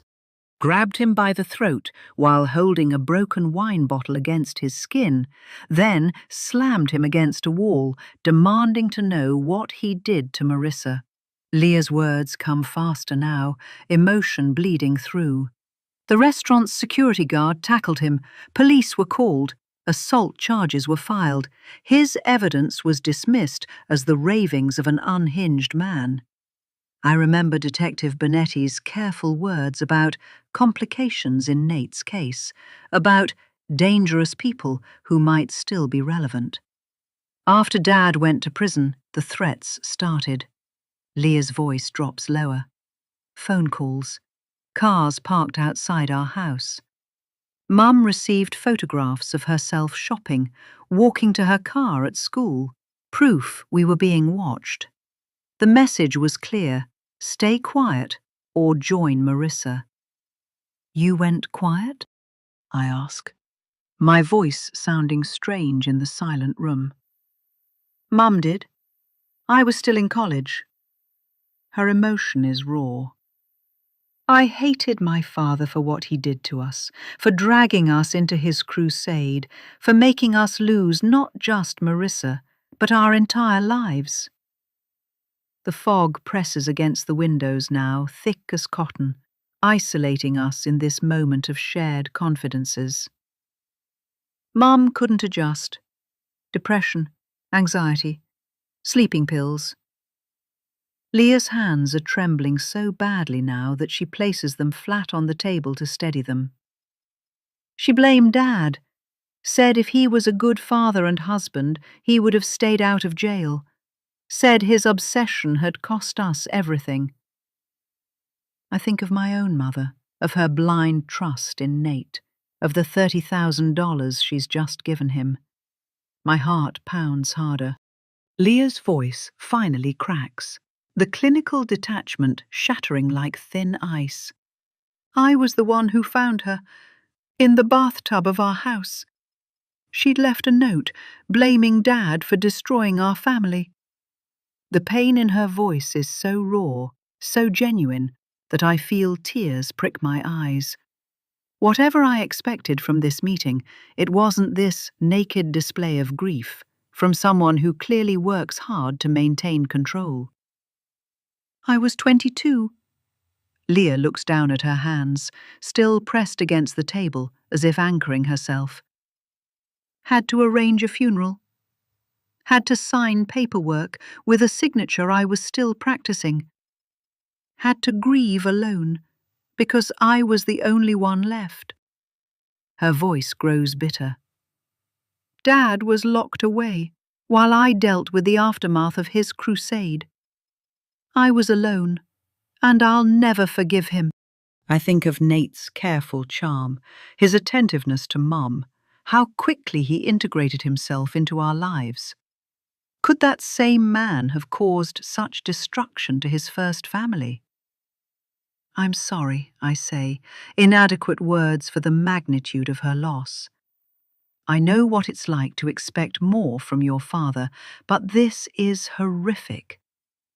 She looks up, and for a brief moment I see a flash of the young woman who lost everything. You said you were worried about your mother, she says, regaining some composure. That she might be in danger. I think you're right. My father is a very dangerous man. The confirmation makes me lose my breath. Nate, your father, he's been acting suspiciously. Secret phone calls. Detective Bonetti constantly keeping an eye on him. I hesitate. I thought maybe you knew something about that. Genuine confusion crosses Leah's face. Detective Bonetti? Sandra Bonetti? When I nod, she continues. She was the lead investigator on Caruso before Dad's arrest, but why would she be meeting with him now? I don't know, I admit. Leah shakes her head slowly. As far as I know, that investigation stalled after Dad went to prison, and I can't imagine why your mother would be connected to any of it. Her brow furrows. Unless... She doesn't finish the thought, but her expression has shifted from confusion to concern. Unless what? I press. Her eyes meet mine. Unless history is repeating itself. 24. Kaylee. You should know something about my father, Leah says, her voice taking on a cautionary tone that makes me sit straighter in my chair. Something has shifted in our dynamic, a tentative alliance formed in the shared territory of concern. He has a pattern with women, not romantic necessarily, though that's part of it. It's about his crusade. She leans forward, elbows on the table, the posture of someone imparting crucial information. After Mom died, he still couldn't give up, wouldn't really, said he needed to get revenge for Marissa. Her mouth tightens. But he didn't do it alone. What do you mean? I ask, though I already suspect where this is heading. There have been women, Leah says carefully, while he was on the inside. Women who believed in him, in his cause, who helped him, financially or otherwise, in his search for Marissa's murderer. I think of Mom's $30,000, the business registered in her name, the apartment lease she alone is responsible for. And what happened to these women? They get discarded, she says bluntly, not maliciously. He probably doesn't even realize he's doing it. But when the situation becomes too difficult, too dangerous, or when they start asking too many questions, he moves on. Her eyes meet mine, unflinching. He's consumed by this desire to get revenge. Everything else, everyone else, is secondary. And now your mother, Leah concludes. I'm not saying he doesn't care for her. He might. But his primary relationship is with his obsession. Everyone else is just supporting cast. I think of how quickly Nate moved into our lives, how effortlessly he charmed Mum, how he's systematically tied her to him financially. My mother sold our house for him, I say quietly, registered his business in her name, just gave him a huge amount of money. Something like genuine concern flickers across Leah's face. Then she's already in deep. She checks her watch, frowning slightly. I need to get back to work, but listen. She pulls a business card from her suit pocket and writes a number on the back. This is my personal cell. If you or your mother need anything, call me, day or night. I take the card, surprised by the gesture. Thank you for seeing me, for telling me all this. She nods, standing. I've spent 5 years trying to rebuild my life after my family was destroyed. I wouldn't wish that on anyone else. Her composure slips just slightly. Even if I hold my father responsible, that doesn't mean I want to see more victims. As I gather my bag, preparing to leave, my gaze falls on Leah's desk in the corner of the conference room. Among the neat stacks of legal files and reference books sits a small, framed document, partially hidden behind a thick law tome, as if it's too painful to display openly, but too important to put away completely. From this angle, I can just make out what it is: an obituary, printed on yellowed newspaper. The name Clara Sullivan is visible in the heading, and beneath it, a formal photograph of a woman with Leah's sharp features, softened by a gentle smile that her daughter doesn't share. "Is that your mother?" I ask, nodding toward the frame. Leah follows my gaze, her expression tightening. "Yes, that's her." I move closer, drawn by an impulse I can't quite name. The obituary is brief, written in the formal language of death notices. Clara Sullivan, 45, passed away unexpectedly at her home on April 17th. She is survived by her daughter, Leah. Services private. In lieu of flowers, donations to the National Centre for Missing Children are appreciated. Something about the wording catches my attention. The clinical "passed away unexpectedly" rather than any mention of suicide. The complete absence of Nate from the list of survivors. The request for donations to a missing children's organisation, a detail that seems simultaneously pointed and obscure. "It's strange," Leah says, noticing my focus on the obituary, "to have your entire family reduced to a few lines in a newspaper. A life summarized in a few words." I look at her, seeing the grief still fresh beneath her composed exterior. "I'm sorry for your losses," I say, meaning it. "All of them." Her smile is tight. "I have a client waiting. Tina can show you out." She gestures to the door, our brief moment of connection already fading as she retreats behind her walls. I thank her again and follow the receptionist through the maze of glass-walled offices toward the elevator. My mind races with everything I've learned. I think of Mum's trust in Nate, her willingness to invest everything in their future together. I think of the $30,000 that might already be gone, funneled into whatever scheme Nate is pursuing.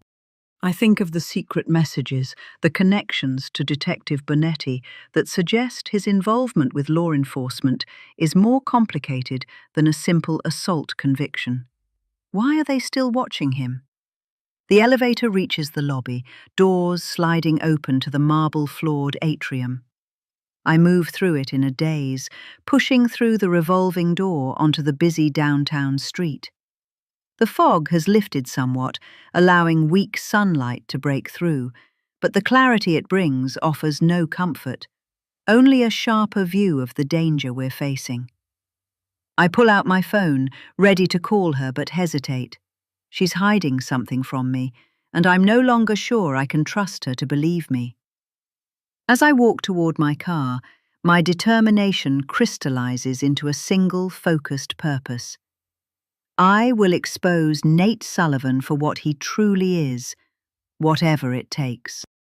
Because my mother's life might depend on it. 25. Emily. I wipe the same shelf for the third time, my eyes constantly darting to my silent phone on the coffee table. Kaylee should have been home long ago. She only has a few days left before she returns to college, and as I caress my belly, thinking of the first sonogram I saw at the doctor's office this morning, I feel guilty. I need to tell her.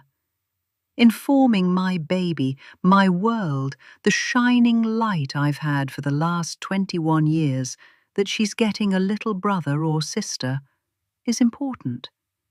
I need her to feel good about it, and about leaving me to return to Dartmouth after the summer. I fold the cloth with precise corners, set it aside, and pick up a stack of Nate's t-shirts, still warm from the dryer. My hands smooth over each one before adding it to the pile, the domestic rhythm somehow soothing. Folding, stacking, arranging, creating order in a life that has suddenly tilted on its axis. The sound of a car door slamming outside sends me to the window. Just the neighbour, not Kaylee. My phone remains stubbornly silent despite the 3 messages I've sent her. Where is she? I worry about her these days, when she watches me with those knowing eyes, when she trails Nate around the apartment like she's documenting evidence for a case only she understands. She thinks I don't see it, but I do. I arrange fresh flowers in a vase, pale pink roses Nate brought home this morning before heading off to work. A peace offering, perhaps, though he didn't frame them that way. I'm not mad at him, just hurt that he didn't feel like he could tell me everything. And a little overwhelmed with all the grief and pain he comes with. The flowers look too perfect on our kitchen island, like a magazine's idea of domestic bliss, rather than the fragile reality we're living. I adjust one bloom that leans too far to the right, forcing symmetry where it doesn't naturally exist. What will I say to her? I've rehearsed the words a dozen different ways. Kaylee, I have wonderful news. Too chipper. We need to talk about something important. Too ominous. I'm pregnant. Too blunt. My hand drifts to my stomach, still flat beneath my t-shirt. There's nothing to see yet, but everything has changed. I am no longer just Emily. I am a vessel, a protector, connected to Nate in a way that can never be undone. The key turns in the lock, and I straighten, heart racing. Kaylee pushes through the door, her face set in that determined expression she's worn too often lately. Her bag is stuffed with papers, and she barely glances at me before I launch into my speech. I need to talk to you. I step forward and take her arm gently. She looks at my hand on her arm, then at my face. Something in my expression must betray the weight of what I'm about to share, because her eyes widen slightly. What's wrong? She asks, allowing me to guide her to the couch. Nothing's wrong, I say, my voice steadier than I expected. Please, sit. She perches on the edge of the cushion, her body tense, as if prepared to flee. I sit beside her, taking her hands in mine. They're cold, despite the warm day, her fingers rigid against my palm. Kaylee. I take a deep breath, searching her face, my daughter, my first child, soon no longer my only. I'm pregnant. For a moment she doesn't move, doesn't blink. The words hang between us, reshaping the air in the room. Then her hands pull from mine, as if burned, her body jerking backward. What? The word comes out breathless, disbelieving. I'm having a baby, I say, a smile forming despite the anxiety churning inside me. You're going to be a big sister. I know it's a surprise, but I hope, it could be a wonderful thing for our family, for all of us. Her face transforms like a time-lapse of weather patterns, shock giving way to understanding, then darkening to something like fury. She stands abruptly, pacing away from me toward the window, then back again, her movements sharp with agitation. Are you crazy? She finally says, her voice rising. You can't bring a child into this world with this man. Her words hit like physical blows. I stand too, reaching for her, but she steps away. Kaylee, I know this is a shock, but— A shock! A shock! She's shouting now, her arms gesturing wildly. Mum, you've known him less than a year. You've been married 2 months, and now you're having his baby, when you don't even know who he really is. That's not fair, I say, my own voice rising to match hers. I know this has all happened quickly, but sometimes life works that way. Nate and I love each other. Love? She laughs, the sound harsh and unfamiliar from my gentle daughter. You don't even know him. He's been lying to you from the beginning, about his past, about his daughters, about everything. My heart pounds harder. Her accusations cut deeper than she realizes because there's truth in them, truths I'm still trying to reconcile. Nate has been honest with me about his past, I say carefully. About Marissa's murder, about Clara's death. We have no secrets. Did he tell you what he did to his wife? Kaylee spits, reaching for her bag and pulling out a folder. She slaps it on the coffee table between us. Ice slides down my spine. What are you talking about? I talked to his daughter, she says, and my stomach drops. Talia, she told me everything. About how Nate's obsession destroyed their family. About how Clara died while he was safely in prison. How convenient that was for him. Stop it, I shout, louder than I intended. You don't know what you're saying. You've built this conspiracy in your head. It's not in my head, it's right here. She stabs her finger at the folder. Police reports, financial records, patterns, Mum. The same pattern he's creating with you. The business in your name, the apartment lease, the loans. Those are investments in our future, I insist, though doubt creeps in, clouding my certainty. In our family's future, including this baby. There won't be a future if he gets you killed. She's pacing again, faster now. Don't you see? You're just a means to an end for him. A cover, financial support, legitimacy, while he pursues whatever vendetta he's on. That's enough. My voice cracks on the words. You don't understand what Nate has been through, what he's lost. And what about what we could lose? She whirls on me, eyes bright with unshed tears.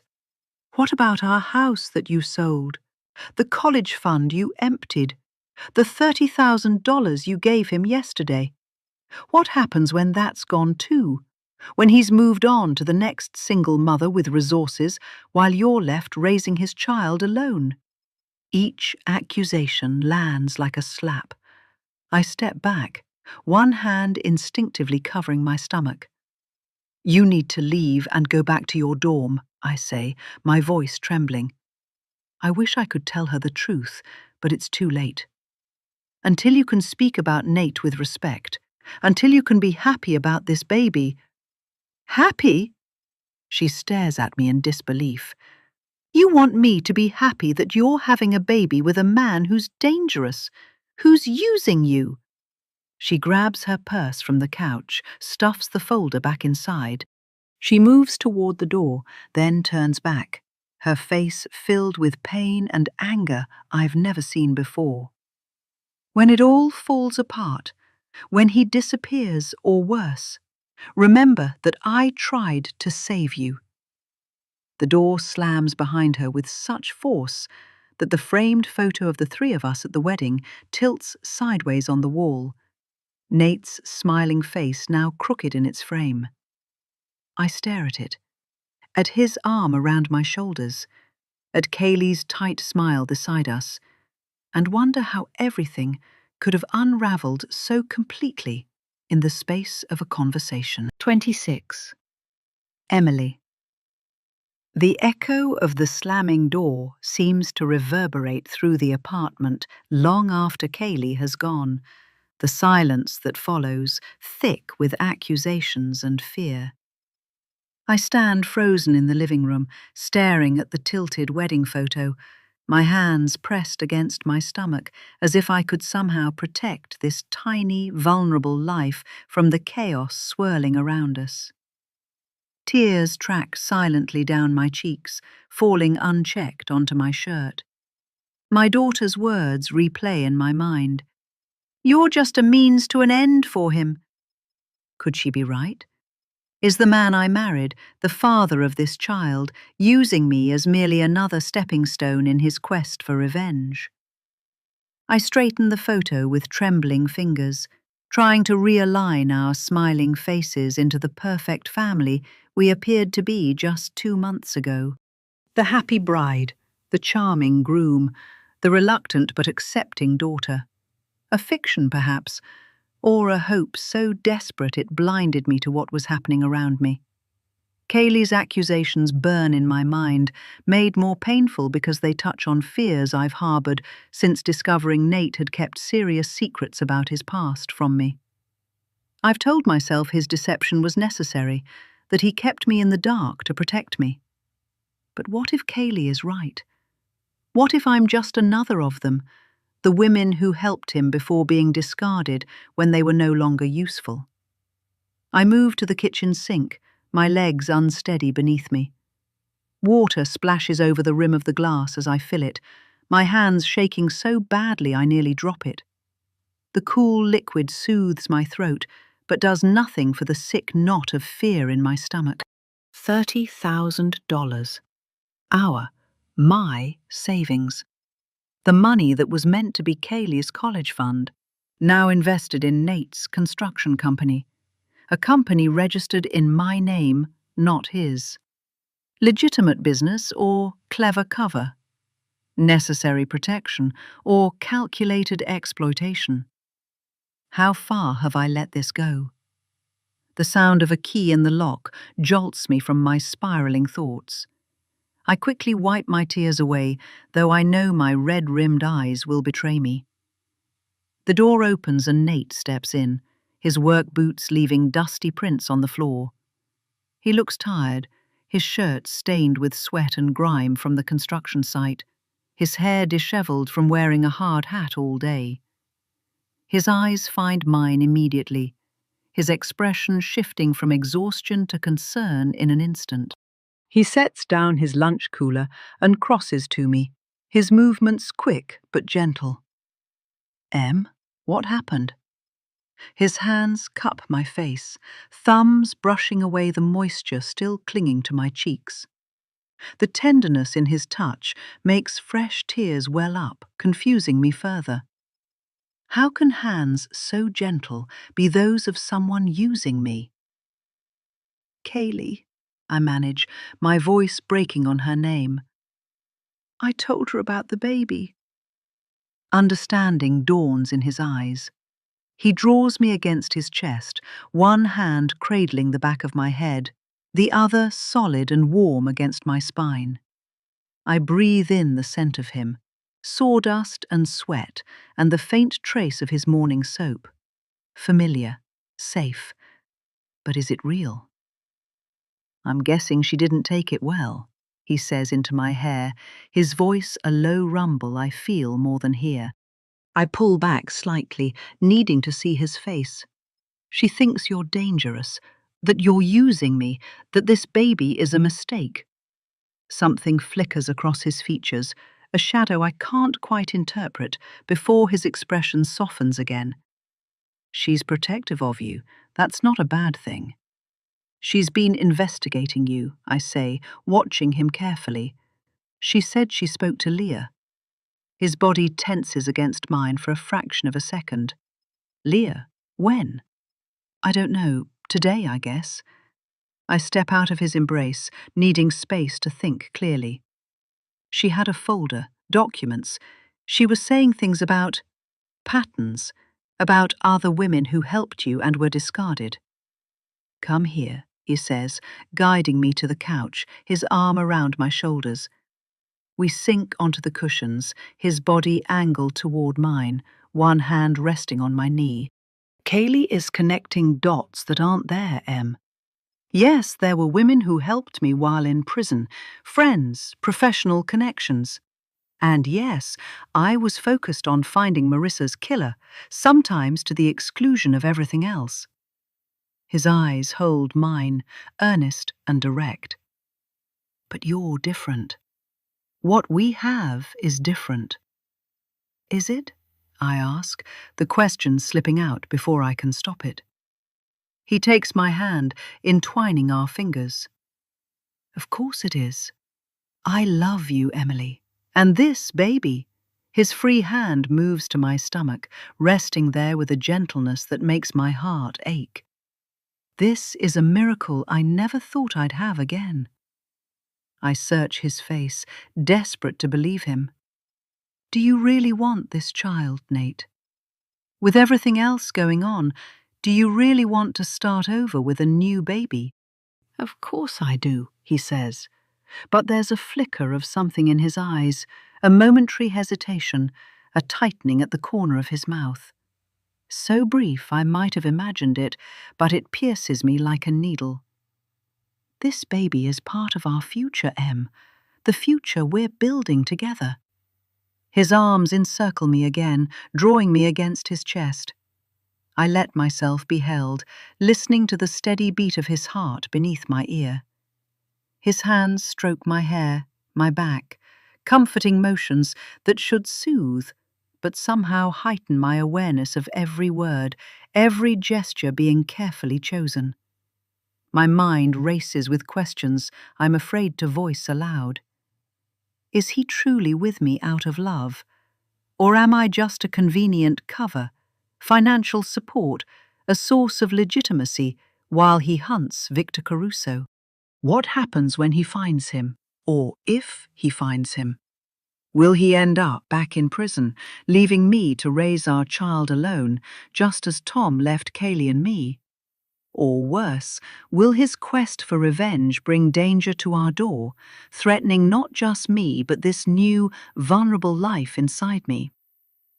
I clutch him tighter, my fingers digging into the solid muscle of his shoulders, desperate to believe in the man I thought I married, rather than the manipulator Kaylee describes. His kiss presses against my temple, soft and reassuring. It's going to be okay, he whispers against my skin. I'm going to take care of you both, I promise. I close my eyes, letting his words wash over me. I want so badly to believe him, to trust in the future we've planned. But beneath the comfort of his embrace, doubt curls like smoke, impossible to grasp, yet impossible to ignore. The tiny life inside me deserves certainty, security, not a father chasing ghosts and vengeance. I love you, I whisper back, the words both true and a question.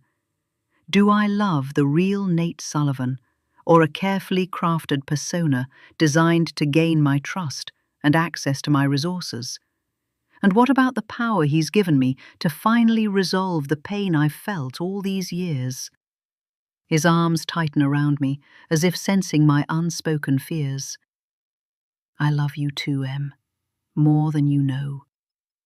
The sincerity in his voice almost breaks me. Almost. But as the afternoon light fades to evening shadows across our disordered living room, I hold my thoughts close, my doubts, my fears, and decide to just enjoy this moment. Things will be okay. Kaylee will come around eventually. We will be okay. 27. Kaylee. The chlorine hits my lungs before I even open the heavy metal door to Harborview Heights High School's swimming pool. I adjust the strap of my messenger bag, feeling the weight of my notebook, the voice recorder, and the elaborate lie I'm about to tell. The ID card clipped to my shirt reads Harborview Community College Journalism Department, printed at my dorm this morning, laminated at the office supply store for $2.99. The price of deception, it turns out, is surprisingly affordable. I push through the door, and the full sensory assault of an indoor pool envelops me. Sound bounces off every hard surface. Coaches' whistles pierce the air, their shouts echoing alongside the rhythmic splashing of arms cutting through water. The humidity wraps around me like a damp towel, instantly making my carefully straightened hair begin to curl at the edges. 20 or so swimmers move through the water in lanes, their bodies sleek as dolphins as they execute perfect flip turns at each end. I scan the deck, spotting the man I'm here for almost immediately. Victor Caruso stands at the edge of lane 4, stopwatch in one hand, clipboard in the other. He's shorter than I expected, maybe 5'8", with dark hair cropped close to his head and the compact, maintained physique of a former athlete who refuses to surrender to middle age. But he looks just like he did on the school website. I watch him for a moment, studying his interactions with the swimmers. He crouches down as a girl completes her lap, giving her notes with animated hand gestures. His face is serious but not unkind, and the swimmer nods earnestly before pushing off for another lap. This is the man Nate nearly killed, who truly knows how dangerous my mother's new husband is. My heart thuds against my ribs as I approach, mentally rehearsing my cover story one final time. I've researched enough about collegiate journalism to sound convincing, I hope. Just as I reach the edge of the pool deck, Victor looks up, eyes narrowing slightly at the unfamiliar face. "Can I help you?" He calls over the ambient noise, his voice carrying the natural projection of someone used to being heard across water. I smile, projecting a confidence I don't feel. "Mr. Caruso, I'm Kaylee Riley from the Harborview Community College paper." I tap the fake ID card on my chest. I'm working on a feature about how early athletic achievements shape adult goal setting and success patterns. I was hoping I could ask you a few questions when you have a moment. His expression transforms instantly, a genuine smile warming features that had been professionally neutral moments before. Early athletic achievement. That's exactly what we're building here. He gestures proudly toward the pool. "Give me 10 minutes to finish this set, and I'm all yours." I nod gratefully and retreat to the bleachers, pulling out my notebook and recorder.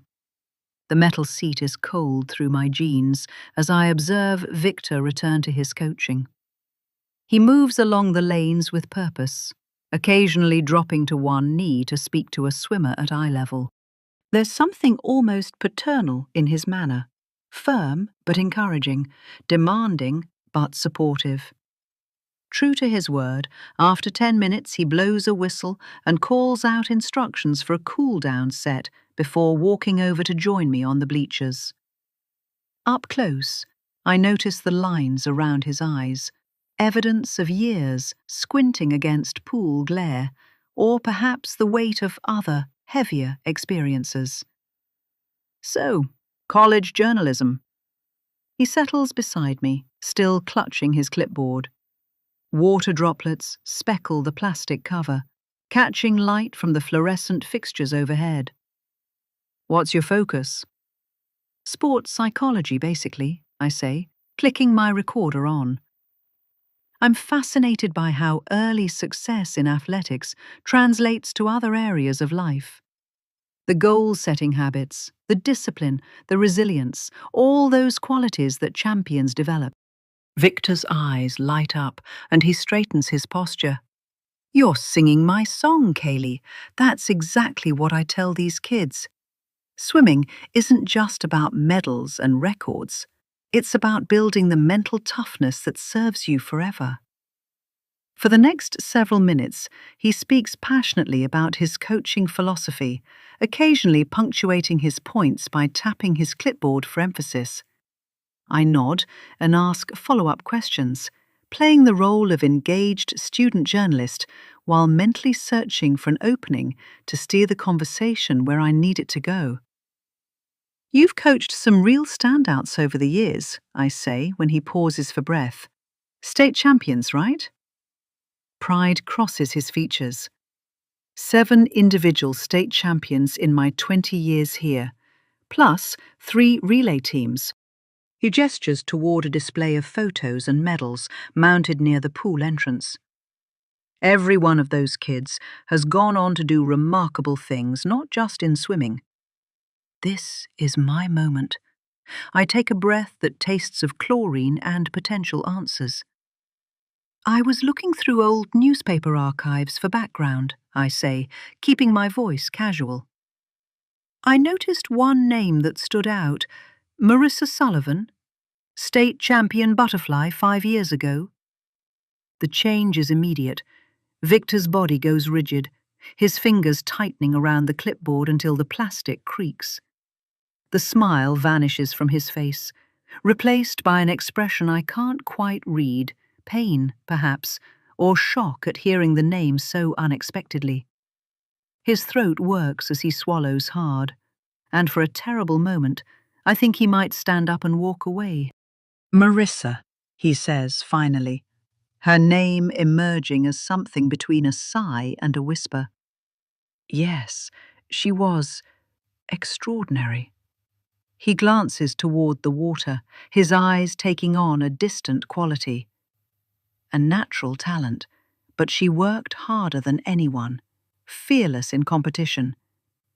She sounds remarkable, I prompt gently when he falls silent. She was a star, he says, voice softening to a tone I haven't heard him use before. I adored that girl. All her teammates did. Coaches aren't supposed to have favorites, but... He trails off, shaking his head slightly. There are athletes who are good because of physical gifts, and there are athletes who are good because they have heart. Marissa had both. I study his face carefully, searching for any hint of deception, any flicker that might suggest his grief is performative rather than genuine. But all I see is authentic sadness, the kind that settles deep in the eyes and never fully leaves. Such a tragedy what happened, he adds, gazing out at the water where his current team continues their workout. The comment hangs between us. I want to press immediately to ask what exactly happened to Marissa, but something in Victor's expression, a rawness, a vulnerability, makes me hesitate. His reaction seems too real, too painful to be faked. Whatever connection he had to Marissa Sullivan, his grief for her appears genuine. I grip my pen tighter, poised over my notebook, wondering if I've just stumbled onto a crucial piece of evidence, or if I'm about to hit yet another wall in my quest to understand what really happened to Nate's daughter. Did she die?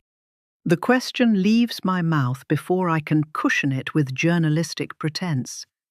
My heart hammers against my ribs as I watch Victor's face. The splash of swimmers and whistle blasts fill the silence as Victor meets my eyes, something shifting in his gaze. Perhaps recognition that I'm not just a student journalist after all. He nods solemnly, his shoulders slumping slightly. Yes, though nobody knows exactly what happened. He looks down at his clipboard, where condensation has begun to blur the ink on his practice notes. Her body was found in the harbour, near the old shipping docks. Victor's eyes narrow slightly. The family requested privacy after she was found. The police kept it quiet, ongoing investigation and all that. He studies me with new interest. For a college paper piece on the future of athletes, you seem particularly focused on the past. I scramble to recover my cover. The articles mentioned she was a championship swimmer who disappeared under mysterious circumstances. It seemed relevant to my thesis about how athletic careers can be derailed by... Coach! A voice interrupts our increasingly tense exchange. A female swimmer with a tight competition cap and mirrored goggles stands dripping at the edge of the bleachers. "Sorry to interrupt, but could you watch my butterfly? I think I'm dropping my elbow on the recovery." Victor's professional concern replaces the somber cloud that had settled over him. "Of course, Jessie. Let me see 2 lengths." He gives me an apologetic glance. "Duty calls. Give me just a minute." I nod, grateful for the interruption that allows me to compose myself. While Victor moves to the pool edge with his swimmer, I flip through my notebook, mind racing. From my seat, I watch Victor interact with his athlete. He crouches at the edge of the lane, eye level with the girl as she holds onto the wall. His hands demonstrate proper arm position, moving through the air in the distinctive butterfly motion. His face is animated, patient, as he explains a technical correction. The swimmer nods, clearly absorbing his guidance. "Try it now," he says, loud enough for me to hear over the ambient pool noise. "Remember, power comes from the core, not just the shoulders." The girl pushes off, executing 2 lengths of butterfly while Victor watches intently, occasionally calling out encouragement. When she finishes, he offers specific praise. "Much better rotation on the left side," along with another small correction. The swimmer's face lights up with the validation, her confidence visibly growing as she nods and returns to her lane for more practice. This is not the interaction of a predator with potential prey. This is a dedicated coach who genuinely cares about his athlete's development. The contrast with what I've heard about Victor Caruso's grooming techniques couldn't be starker. If Victor was truly invested in Marissa's success as an athlete, would he have been involved in her death? The conflicting narratives make my head spin. Victor returns to the bleachers, settling beside me with a sigh that suggests both satisfaction and weariness. "Sorry about that.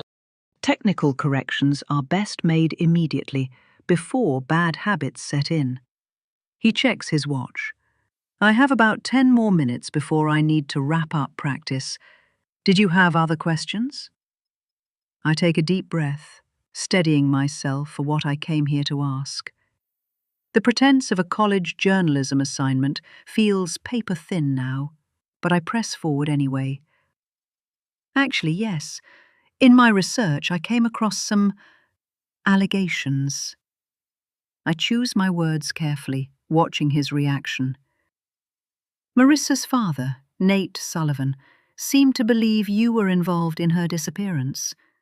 But there were also implications that he was—" I pause, uncertain how to phrase the question delicately. Victor saves me the trouble. "That Sullivan himself might have had something to do with what happened to his daughter." His voice drops, though the noise of the pool would cover our conversation from anyone more than a few feet away. I nod, not trusting myself to speak. Victor's eyes darken, and he sighs deeply, his gaze drifting toward the pool where his team continues their practice. For several seconds, I think he might refuse to answer, might retreat into the safe territory of coaching philosophies and athletic achievements. Then he turns back to me, his expression hardened with certainty. "Absolutely," he states without hesitation. Sullivan was unstable, obsessed. When Marissa started pulling away from him, focusing more on swimming, on her own future, he shakes his head. It destroyed him. He couldn't handle losing control of her. My breath catches. This is the opposite of what Leah described, a father desperate to find out the truth about what happened to his daughter, driven to obsession by her murder. "But he attacked you," I say, confusion making me less careful with my words. Victor's hand rises unconsciously to his forehead, where I now notice a thin, jagged line, a scar nearly hidden at his hairline. That was his defense, he says quietly, a convenient redirection of blame. But I got in trouble for voicing my opinion before. I'm not making that mistake again. His jaw tightens. So you believe that Sullivan would be able to harm his own daughter? I whisper, aware that I've completely abandoned my pretense of academic journalism. Victor's eyes meet mine, hard and certain.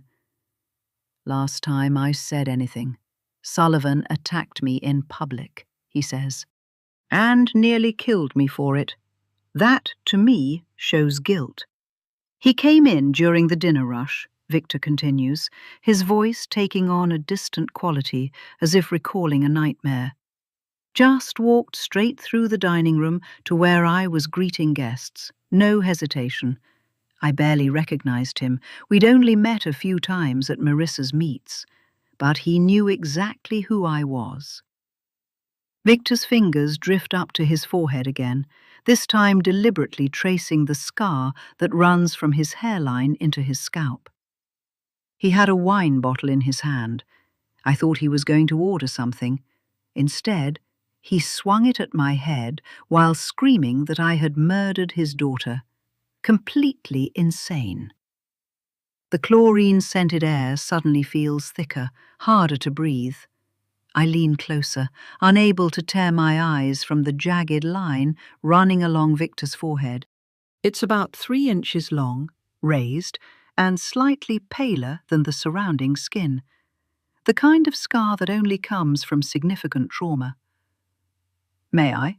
Victor asks, tilting his head to ensure I can see the full extent of the damage. He parts his hair slightly, revealing where the scar continues into his scalp. This is where my head hit the edge of the wall. 17 stitches, an inch to the left, and the temple impact could have killed me. My stomach twists as I picture the scene. Nate, the man who makes my mother breakfast and asks about my day, violently attacking someone in public. I've imagined his assault as something impulsive, a heated argument that escalated. This sounds premeditated, deliberate. That's horrible, I managed to say. But if you thought he was grieving his daughter, why press charges? Why not give him some grace, considering what he was going through? Victor lowers his hand, his expression hardening. I understand he was frustrated, desperate even. But what he did? He shakes his head. After the attack, I had nightmares for months. His voice grows quieter. I had to press charges with what he did. Some lines can't be crossed, no matter what you're going through. I almost quit coaching after that, Victor continues, his gaze drifting back to the pool where his swimmers continue their drills. Couldn't bear being around the water, around the athletes. Everything reminded me of Marissa, of the accusations Sullivan was making. What changed your mind? I ask, genuinely curious. His dedication to his team is evident in every interaction I've observed. A small smile softens his features. My team. He gestures toward the pool. They showed up at my hospital room with cards, with a petition they'd all signed begging me not to quit. Said they needed me. His voice catches slightly. When you've devoted your life to helping young athletes achieve their potential, it becomes more than a job. It becomes who you are. I watch his face as he speaks about his passion, noting how his eyes brighten, how animation returns to features that had gone tight and withdrawn while discussing the attack. There's nothing I'd rather do, he continues, genuine warmth infusing his words. I love these girls, and love seeing them grow and achieve great things. He leans back, surveying his team with obvious pride. Some coaches are in it for the glory, for the medals they can claim credit for. I'm in it for moments like that. He points to a swimmer who's just completed a personal best time, her face alight with accomplishment as her teammates cheer. When they discover what they're capable of. The whistle blasts 3 times, signaling the end of practice. Swimmers begin climbing out of the pool, water sluicing off sleek competition suits as they head toward the locker rooms. Victor checks his watch, then turns back to me, his expression growing solemn again. Marissa was one of them, he says, his eyes misting slightly. I was so proud of her, not just for her championships, but for her character. She was the first to congratulate competitors, the last to leave until everyone's equipment was stored properly. I loved that girl. He shakes his head. That's why Sullivan's insinuations were so insulting. The idea that I could have... The raw emotion in his voice seems genuine, too genuine for someone concealing involvement in a heinous crime.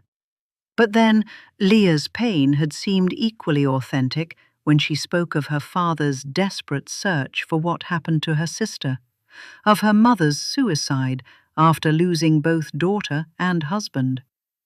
Thank you for your time, I say, clicking off my recorder as swimmers file past us toward the locker rooms. You've given me a lot to think about. Victor studies my face, seemingly recognizing the weight of what he's shared. You're not really writing about athletic achievement for a college paper, are you? It's not really a question.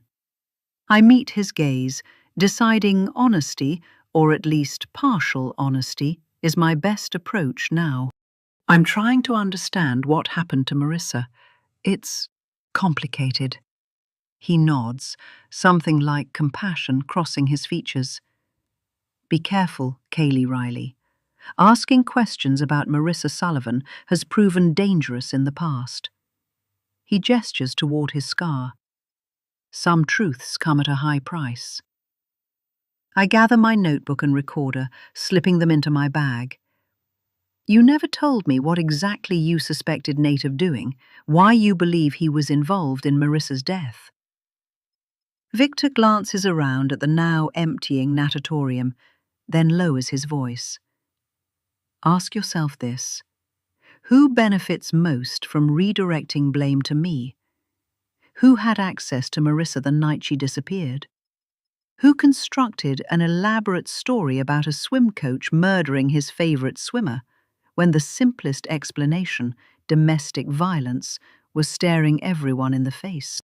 His expression hardens. The police may have bought his grieving father act, but I saw how he controlled her, how she changed in the months before she vanished. How so? She was quieter, barely spoke to her teammates. She was usually so outgoing and happy, but suddenly all that was gone. I figured it was a boy. It usually is. But when she disappeared, I realized it had to have been something far deeper, more serious, if you know what I mean. The whistle blows again and Victor sighs. I need to oversee locker room cleanup. Whatever you're doing with this information, whatever your connection to Sullivan might be, watch yourself. People who cross him tend to regret it. He taps his scar one final time for emphasis before walking away. I make my way back through the natatorium, past the trophy case, where Marissa's achievements are immortalized in gold-plated figures frozen mid-stroke.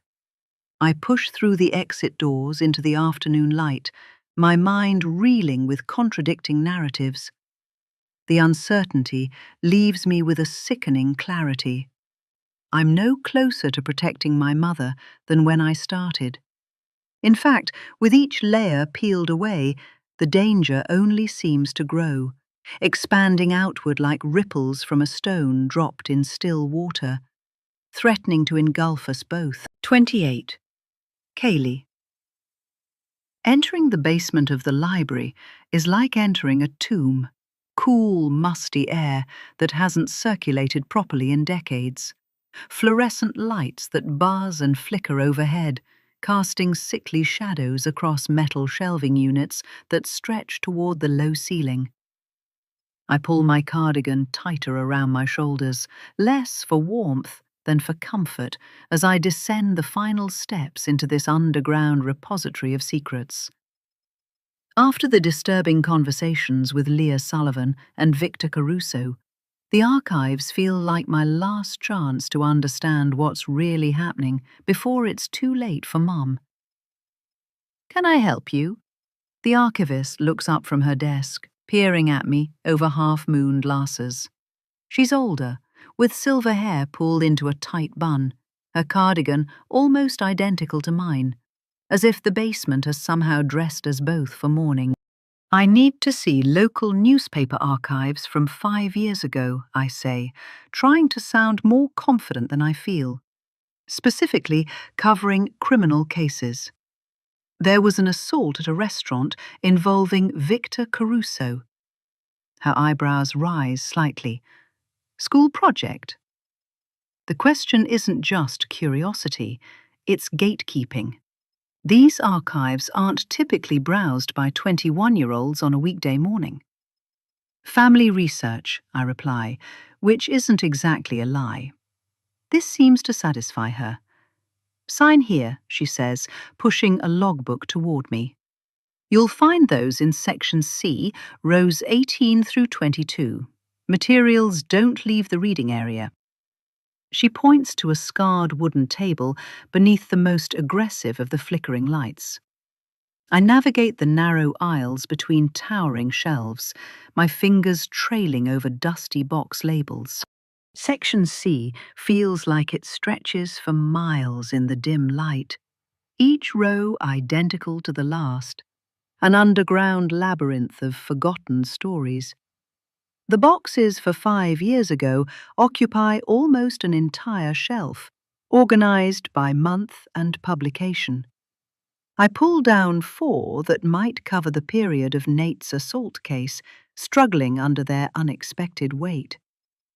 At the reading table, I open the first box and begin sifting through plastic-sleeved newspaper pages. The work is methodical but frustrating, like searching for a specific grain of sand on a beach. Headlines blur together: city council meetings, local sports triumphs, business openings. Nothing about Nate. The second box is as useless as the first. Halfway through the third, my vision blurs from straining in the dim light. This is stupid. I'm not going to find anything. I almost miss it, a half-page spread with the headline jumping out at me. "Sullivan leads Westlake to regional championship." My hands aren't steady as I lift it from the pile. The paper feels brittle, ready to disintegrate. The photograph shows a girl, Marissa Sullivan, holding a trophy overhead, droplets of pool water still visible on her skin. According to the caption, she broke some county swimming record as a junior. Words leap out as I devour the text. "Undefeated season. Coach Caruso praises her work ethic. College scouts showing interest." I might have overlooked the team photo underneath if I hadn't been searching so carefully. There he is, in the second row, partially obscured by Marissa's victorious smile. Victor Caruso. Unremarkable. This is him, the man Nate assaulted, the reason he went to prison. The same man he's convinced murdered his daughter. The accusation seems far-fetched, especially after meeting him and seeing him interact with the swimmers. What motive could he possibly have had? And what happens when Nate inevitably confronts him again? Will he go back to jail and leave my mother and her unborn child on their own? But it's not only Caruso that catches my eye, it's the credit line beneath the image. Photo by E. Morgan. E. Morgan. E for Emily. Morgan, my mother's maiden name. My hands tremble as I stare at the image. I know my mother's photographic style, The way she frames her subjects, the angles she prefers, how she captures light.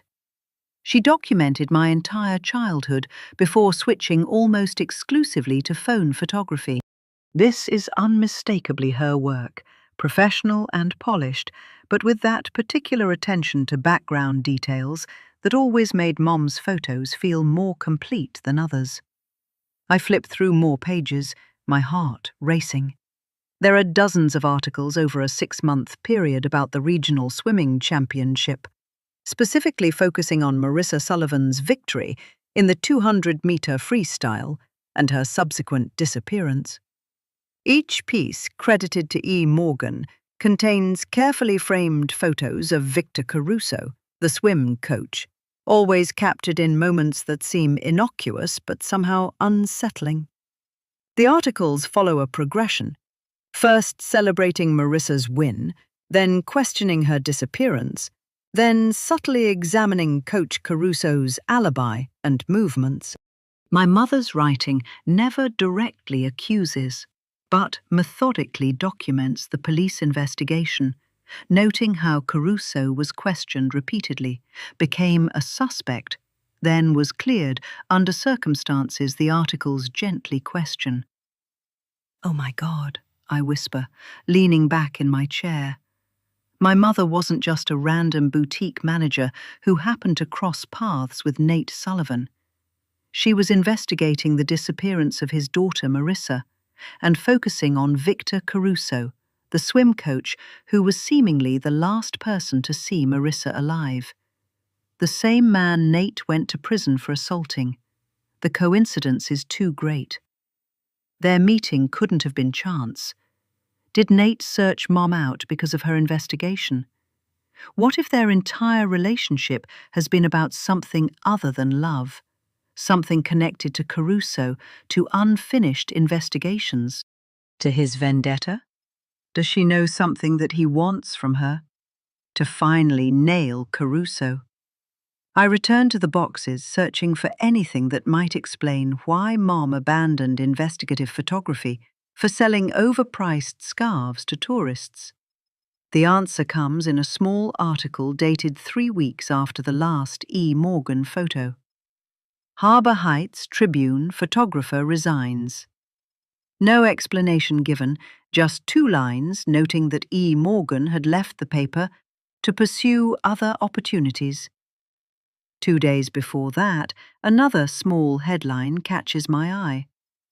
Local photographer's home vandalized.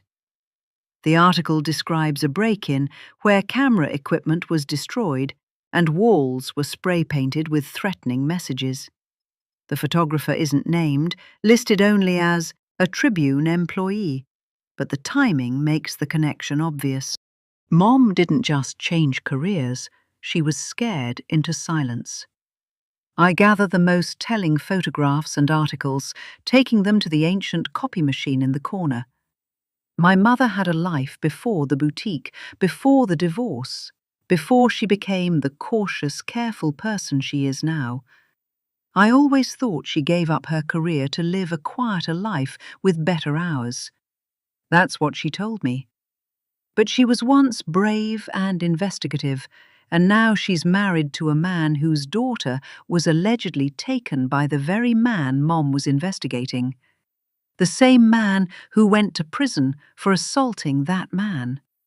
The same man who's now using Mom's money for some crazy vendetta that could end up being dangerous for everyone involved, including my mom. As the final copy slides from the machine, I organize the papers into a folder, my mind racing with implications. Mom wasn't a random target for Nate. She was specifically chosen because of her job, her investigation. But why? Is he using her as cover? Is he trying to access her old evidence? Or does he genuinely not know about her past, making their relationship an incredible coincidence? I don't believe that for a second. I return the boxes to their shelves, thank the archivist, and climb the stairs back to daylight, the folder clutched against my chest like a shield. The weight of what I've discovered settles over me, not just the revelation about Mom's articles, but the realization that I may be the only person who knows both sides of this twisted connection. The question now isn't just whether Nate is dangerous to Mum, but whether Mum's past makes her dangerous to herself and to the child she's now carrying. She knew Nate before she met him. She would have recognized him. She's been lying to me this entire time. I realize I need to talk to someone who knew her well back then, someone who was in her life. 29. Emily. The crystal figurines catch the afternoon light, sending rainbow patterns across the glass counter. I'm absent-mindedly polishing, for the third time. Harbour Square Boutique sits eerily quiet today, with only a single customer, a middle-aged woman in a linen dress, lazily browsing through our summer collection. I check my watch, then the wall clock, as if comparing the two might somehow speed up time. 3 more hours until closing. 3 more hours of hoping for customers who won't come on this sleepy Tuesday afternoon. Do you have this in a small? The customer holds up a floral sundress, her expression already telling me she won't be buying it. I can check the back, I offer, with my practiced retail smile. We just received a new shipment yesterday. I know we don't have it in small. I inventoried everything myself this morning. But retail protocol demands the charade, so I disappear into our cramped stockroom for exactly 90 seconds, long enough to seem like I've searched thoroughly, before returning with the expected disappointment. I'm sorry, we're out of that size. I can order it for you if you'd like. No, that's fine. She returns the dress to the rack with the care of someone who has worked retail herself. Just browsing today? Of course, just browsing. The universal code for, I have no intention of buying anything but need to kill time. I nod sympathetically and return to my post behind the counter. My wedding ring catches the light as I adjust a display of handcrafted earrings. 2 months I've been Emily Sullivan, though the name still feels foreign on my tongue when I answer the phone. The ring feels heavier today, the band of gold a physical reminder of how quickly my life has changed. A new husband, a new apartment, and now a new life growing inside me. My hand instinctively moves to my stomach, still pretty flat beneath my fitted blouse. I haven't told anyone at the boutique yet. Only Nate and Kaylee know, and Kaylee's reaction still stings when I allow myself to think about it. The hurt in her eyes, the accusations, the slamming door as she stormed out. 3 days since our fight, and the tension between us remains thick enough to slice with a knife. She's been staying at her dorm, but I miss her, and I want her to come back for the rest of her break. The bell above the door chimes as the customer leaves. I exhale, relieved to be alone with my thoughts. I move around the boutique, straightening items that don't need straightening, adjusting the angle of a silk scarf on its display, rearranging a stack of cashmere sweaters by color rather than size. Busy work to keep my hands occupied while my mind spins with worries about Kaylee, about Nate, about the baby, about money. $30,000. The sum feels enormous and insignificant all at once. My entire savings now invested in Nate's construction company. In our future, as he put it. I trust him, I do, but Kaylee's words have planted seeds of doubt I can't seem to get rid of. His request for money hasn't stopped since he got out. You're just a means to an end for him, she said. The memory makes my chest tight. The silence of the empty store presses in around me. I reach for my phone, telling myself I'm just checking the time, but my fingers automatically open the tracking app. A habit formed when Kaylee was 17 and going through her rebellious phase, when I needed to know she was safe without suffocating her with constant texts. She knows I have it. We agreed to it after she missed curfew 3 times in a month, but we rarely discuss it. It's just there, a silent guardian, a mother's insurance policy.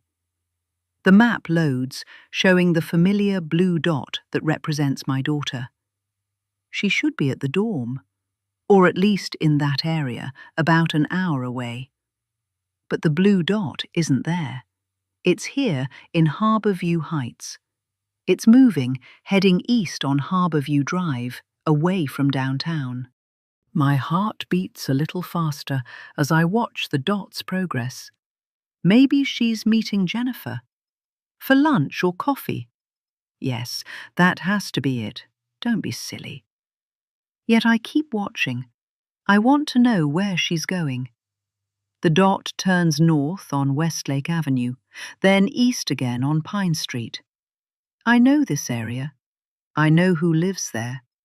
The realization hits me. She's going to Tom's. My fingers tighten around the phone, knuckles whitening. I explicitly told Kaylee a few days ago to stay away from him. I didn't tell her why. There's a lot I haven't told her about him. He's not stable right now, Kaylee, I had explained, watching her face carefully.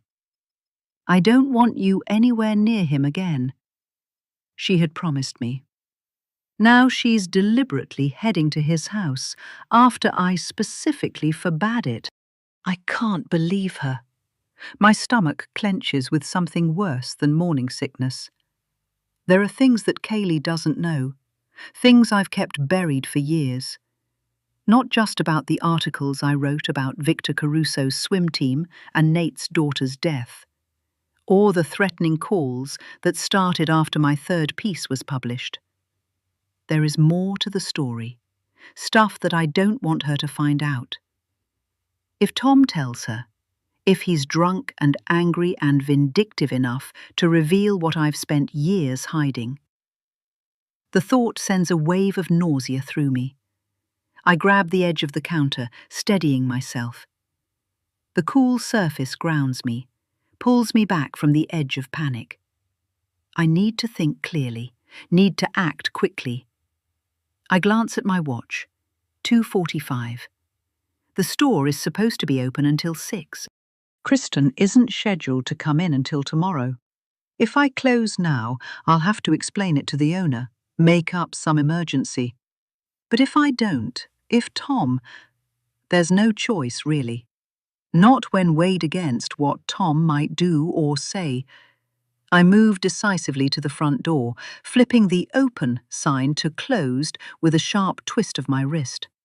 My fingers tremble slightly as I draw the blinds, cutting off the cheerful afternoon sunlight. The boutique plunges into shadow, the merchandise suddenly eerie in the dimness, like actors frozen in a paused film. Back at the register, I count out the day's meager sales, 2 scarves and a candle, and enter everything into the system. The computer seems deliberately slow today, each click and whir stretching my already frayed nerves. I stuff the cash envelope into the safe beneath the counter, punching in the code twice because my fingers keep hitting the wrong buttons. Come on, I mutter, grabbing my purse from the back room and checking my phone again. The blue dot has stopped moving on North Heights Drive. Kaylee has reached her destination. My mind races with possibilities, each worse than the last. Is Tom angry? Is he already telling her everything? About the articles I wrote? About how I recognized Nate Sullivan's name the moment we were introduced, because I had researched his case years ago? Or worse, will he tell her he was a suspect in Marissa's disappearance himself? I told her I can't have her around him. The thought of Nate sends another ripple of anxiety through me. What would he think if he knew? that his wife once wrote about his family's tragedy, that I recognized him but said nothing. No time to worry about that now. I need to get to Kaylee. I grab my keys from their hook, nearly knocking over a display of jewelry in my haste. The delicate silver chains tangle together, a shimmering mess I have no time to fix. I'll deal with it tomorrow. Deal with the owner's disapproval.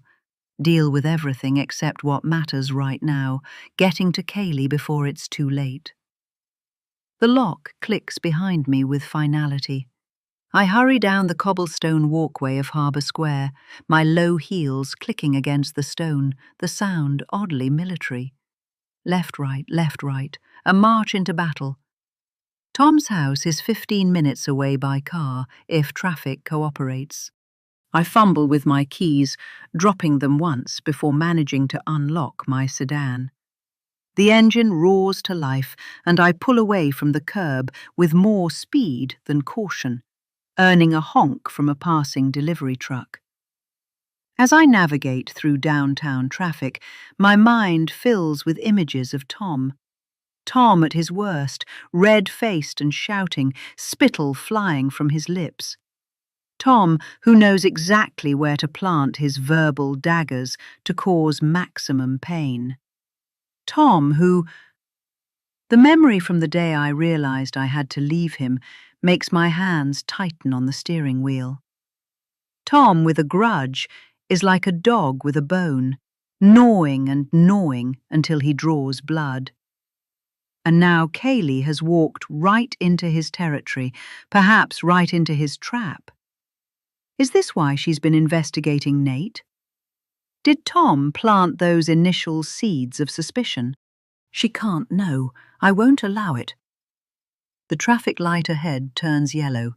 I accelerate through it, ignoring the flutter of guilt. Every minute counts now. 30.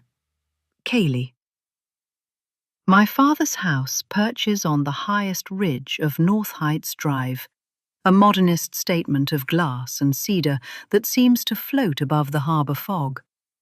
It's exactly like him, impressive from a distance, cold upon closer inspection, all sharp angles and polished surfaces that discourage lingering touches. I haven't seen him since the day I asked for his help digging into Nate's financials, which he did, and then called me and told me there was nothing out of the ordinary. I had promised my mum to never contact him again, but things have changed, and I need his help. With the folder of photocopied evidence clutched in my sweating hands, I'm here to get answers about my mum. I press the doorbell and hear its muted chime echo through the cavernous interior. Mum could have fought for this house in the divorce, but she didn't. She said she wanted something cozier, more practical. Now I wonder if she had other reasons, like distance from memories, or perhaps safety from people who knew where the Riley family lived. The door swings open. Dad stands there in pressed slacks and a cashmere sweater, his salt and pepper hair perfectly styled, despite it being a weekday afternoon. He blinks in surprise. "Kaylee, this is unexpected." "I need to talk to you," I say, stepping forward before he can suggest rescheduling or meeting at a restaurant where emotions can be contained by the presence of strangers. He steps aside with slight awkwardness. "Come in. Can I get you something to drink?" "No, I still don't drink, remember?" I move past him into the living room, where floor-to-ceiling windows frame the harbour like an oversized photograph. The room is meticulously arranged, sleek furniture, abstract art, not a single personal photo visible. "This isn't a social call." "I gathered as much." He sighs and gestures to one of the leather chairs, taking the one opposite. His posture remains perfect, hands resting lightly on the armrests. "What's this about?" Instead of answering, I open the folder and spread the photocopied articles and photographs across his glass coffee table. The images of Victor Caruso and Marissa Sullivan, the articles about her death and the investigation, all evidence of my mother's secret past. "Did you know?" I ask, watching his face closely. His reaction isn't what I expected. There's no surprise, no confusion, just a tightening around his mouth, a subtle shift in his breathing. His practiced composure cracks, revealing something I rarely see in my father: fear. "Where did you get these?" His voice has lost its smooth, controlled quality. "The Historical Society archives. They keep everything." I lean forward. "These are Mom's photographs and articles from when she was an investigative journalist. She wrote about this case, Marissa Sullivan, who was found murdered in the harbour. She wrote about the suspects, the swim coach and her father, Nate. But this was before she met Nate. Or rather, before she started dating him. Because she must already have known who he was. That's what I don't understand. I need to know why she stopped, and I need to know why she never told me she knew Nate." Dad stands abruptly, moving to the windows as if checking for watchers in the meticulously landscaped garden below. When he turns back, the polished business persona has vanished completely. "Your mother was a damn good investigative photojournalist." His voice holds something I've never heard from him: pride mixed with regret. "She had an eye for detail that could tell stories without words." "What happened?" I press, as I take in the revelation that my mum was brilliant at the very thing I want to pursue. He returns to his chair, leaning forward with elbows on knees. "She got too close. It became personal. She got scared. Someone broke into her home and trashed it. She received letters, threatening ones." "And then?" I prompt when he falls silent. His eyes meet mine directly. "We were divorced at the time, but she came to me for advice because it involved you. This someone, whoever they were, sent photos of you. 16 years old, walking home from high school, standing at your locker, sitting alone in the park where you used to read." His voice drops lower. "They included a note. Pretty daughters should be careful in this city." Ice forms in my stomach. "They threatened me to get to her." It worked. Dad runs a hand through his perfectly styled hair, disheveling it. "Your mother was fearless about her own safety, but she—" He swallows. "She moved the two of you to a different place, destroyed every piece of evidence she had, deleted digital files, burned prints, quit her job the same day." "Why the boutique? Why Harbour Square?" I ask, struggling to reconcile the brave photographer with the mother I know, cautious, practical, content with a smaller life. "Hiding in plain sight." His laugh holds no humour. "She chose it because it was public, always surrounded by people. Safer than somewhere isolated. She didn't want to uproot you and take you away from your life here and your friends, so instead she decided to keep a close eye on you." I look down at the photographs, my mother's secret past spread across my father's pristine coffee table. "Did you support her decision? To give up her career?" Something complicated crosses his face. "I wanted her to go to the police, to get protection. She refused, said involving authorities would only escalate the situation." His fingers tap against the armrest. "It was one of many things we disagreed on." "Was that why you split up? Why you divorced? Because you never agreed on things?" "Mum never told me why." "Does she know?" Dad asks, nodding toward the folder, refusing to answer my question. "That you found these?" "No, I came to you first." He stands again, gathering the papers with uncharacteristic urgency. These need to be destroyed, Kaylee. But, I interrupt, these are just copies from public archives. It doesn't matter. He stacks the papers carefully, though his fingers tremble slightly, a detail I've never associated with my steady, confident father. He glances toward the window, then back at me. Stop digging, Kaylee. Live your life. Some things are better left buried. The doorbell chimes. Dad flinches. I need to get that, he says, relief washing over his face. Delivery. Wait here. The front door crashes open. Mom's voice cuts through the house. Kaylee! Kaylee! I stumble toward her voice.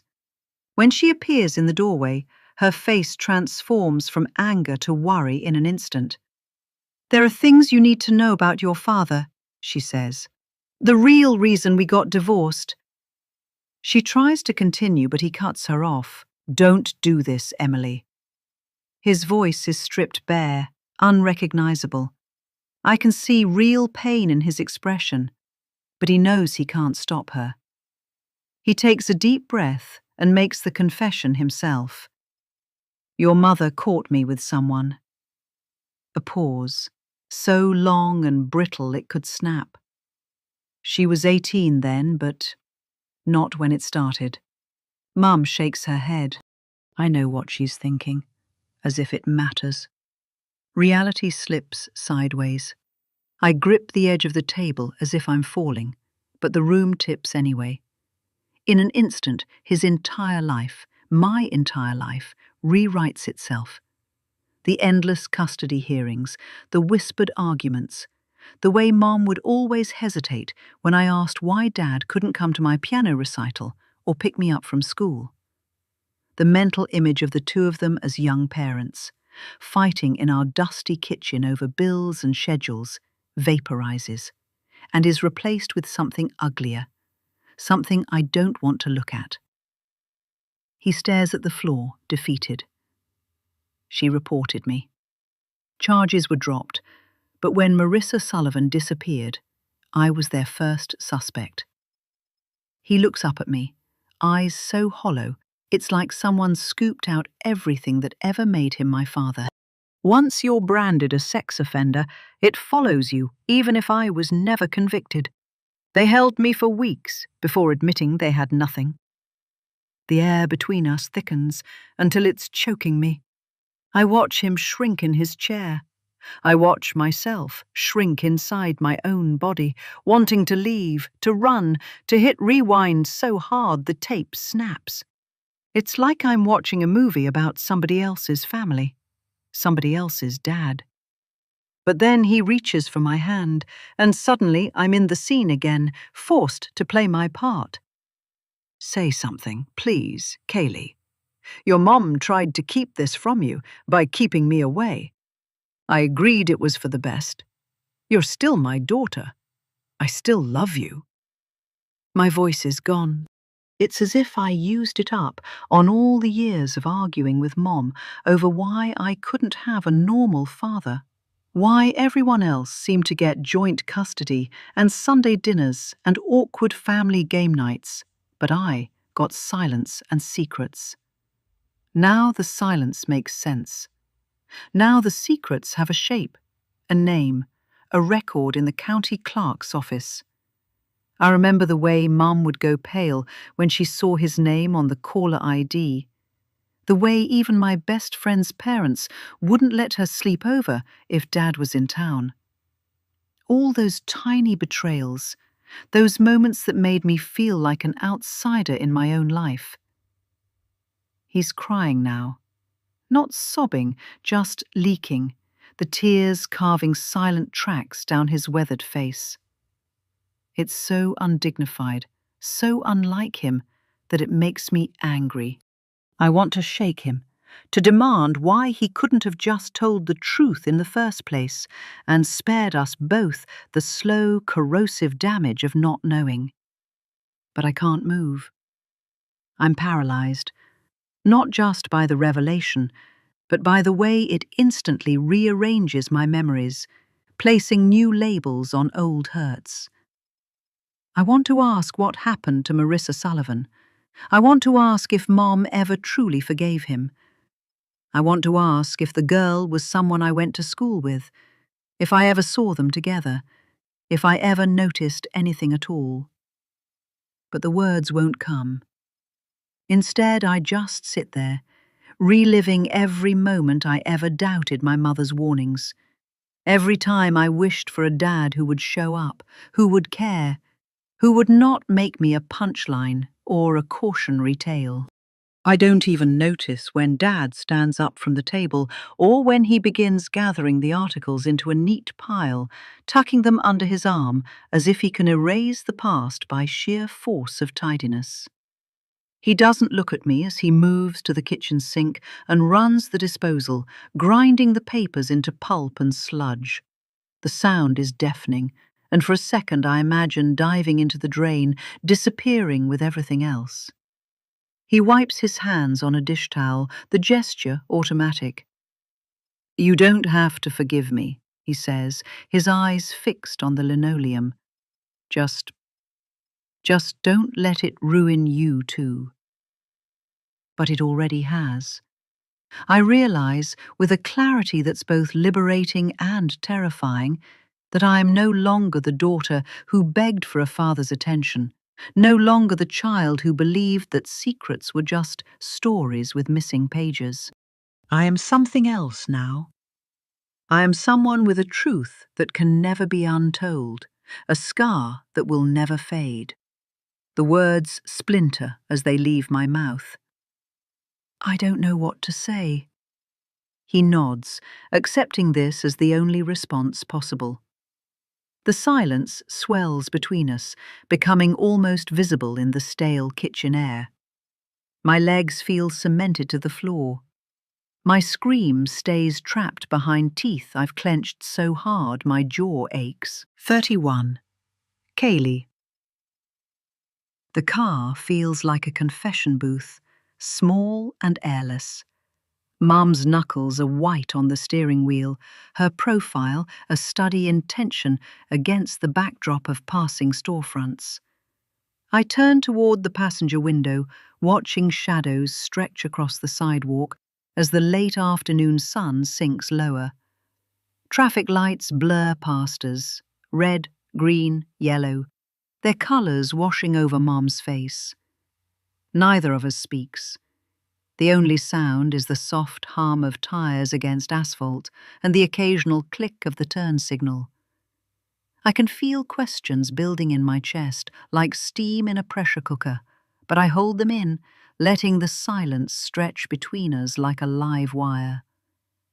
A car horn blares somewhere behind us. Mom flinches, her hands jerking on the wheel before settling again. It's the most emotion she's shown since Tom let slip the truth about his past, a truth she clearly never intended for me to know. "I'm sorry you had to find this out," she finally says, her voice cracking the silence like thin ice. "I tried to protect you, I really did. I didn't want you to know these things about your father." I turn to face her, my body shifting in the seat like it belongs to someone else. Heat rises in my cheeks, not from embarrassment but anger, slow burning and steady. I don't know why, but for some reason I blame her. She's the one I'm angry with. "There are things I don't know about you too," I say, the words tasting bitter on my tongue. "Why didn't you tell me you investigated the swim coach for the disappearance of Nate's daughter? You knew Nate. You knew who he was all along?" Mum's breath catches, her hands momentarily slipping on the wheel. The car drifts toward the yellow line before she corrects it with a jerky motion. That's not your," she stammers, her voice small and defensive. "Not my what?" I cut her off, my voice rising. "Not my business? You've been lying to me for months, making me think Nate just appeared in our lives, that you were this innocent victim of his manipulation. But you knew him. You were investigating him." She swallows hard, her throat working. I wasn't investigating Nate directly. It was the swim coach. There were rumors about him, about girls going missing. There was another one 10 years before Marissa. Another girl like Marissa, I press, watching her face carefully. Nate's daughter. A flash of pain crosses her features, there and gone in an instant. Yes. And then you got scared because someone broke into your house, and you stopped. My voice cracks with disbelief. What if you could have helped find the murderer? Mum's jaw tightens as she signals for a turn, guiding the car onto a quieter side street. The shadows here are deeper, the light filtering through a canopy of elm trees that line the boulevard. It's not that simple, she says after a long moment. They threatened to kill you. I stare at her profile, searching for signs that I've misheard. Who? I manage, my voice suddenly thin. She takes a deep breath, her chest rising and falling beneath her blouse. Whoever they are. The murderer. Her voice drops lower. I was getting close. Too close. Then one night I came home and found your old teddy bear on my bed. My stomach twists. Mr. Buttons. It was my childhood companion. Mum told me she threw it out since it was old and dirty, and I was too old for teddy bears. It had broken my heart. She nods, her eyes never leaving the road. His head had been cut off, sewn back on, but wrong. There was a note pinned to him. Her voice wavers. It said they knew your school schedule, your routes home, your friends' names, that next time it wouldn't be a bear. A chill spreads through me despite the warm afternoon. Why didn't you go to the police? I did. The bitter laugh that escapes her doesn't sound like my mother at all. They took a report, said they'd look into it, suggested I install a security system. She shakes her head. A week later, I found photographs on my doorstep, pictures of you. Pictures only someone following you could have taken. I wrap my arms around myself, suddenly cold. The idea that someone was watching me, stalking me, makes my skin crawl. That's when I stopped the investigation, Mum continues. I did what I could to protect you, what I had to do. Her voice catches. But it's been killing me ever since.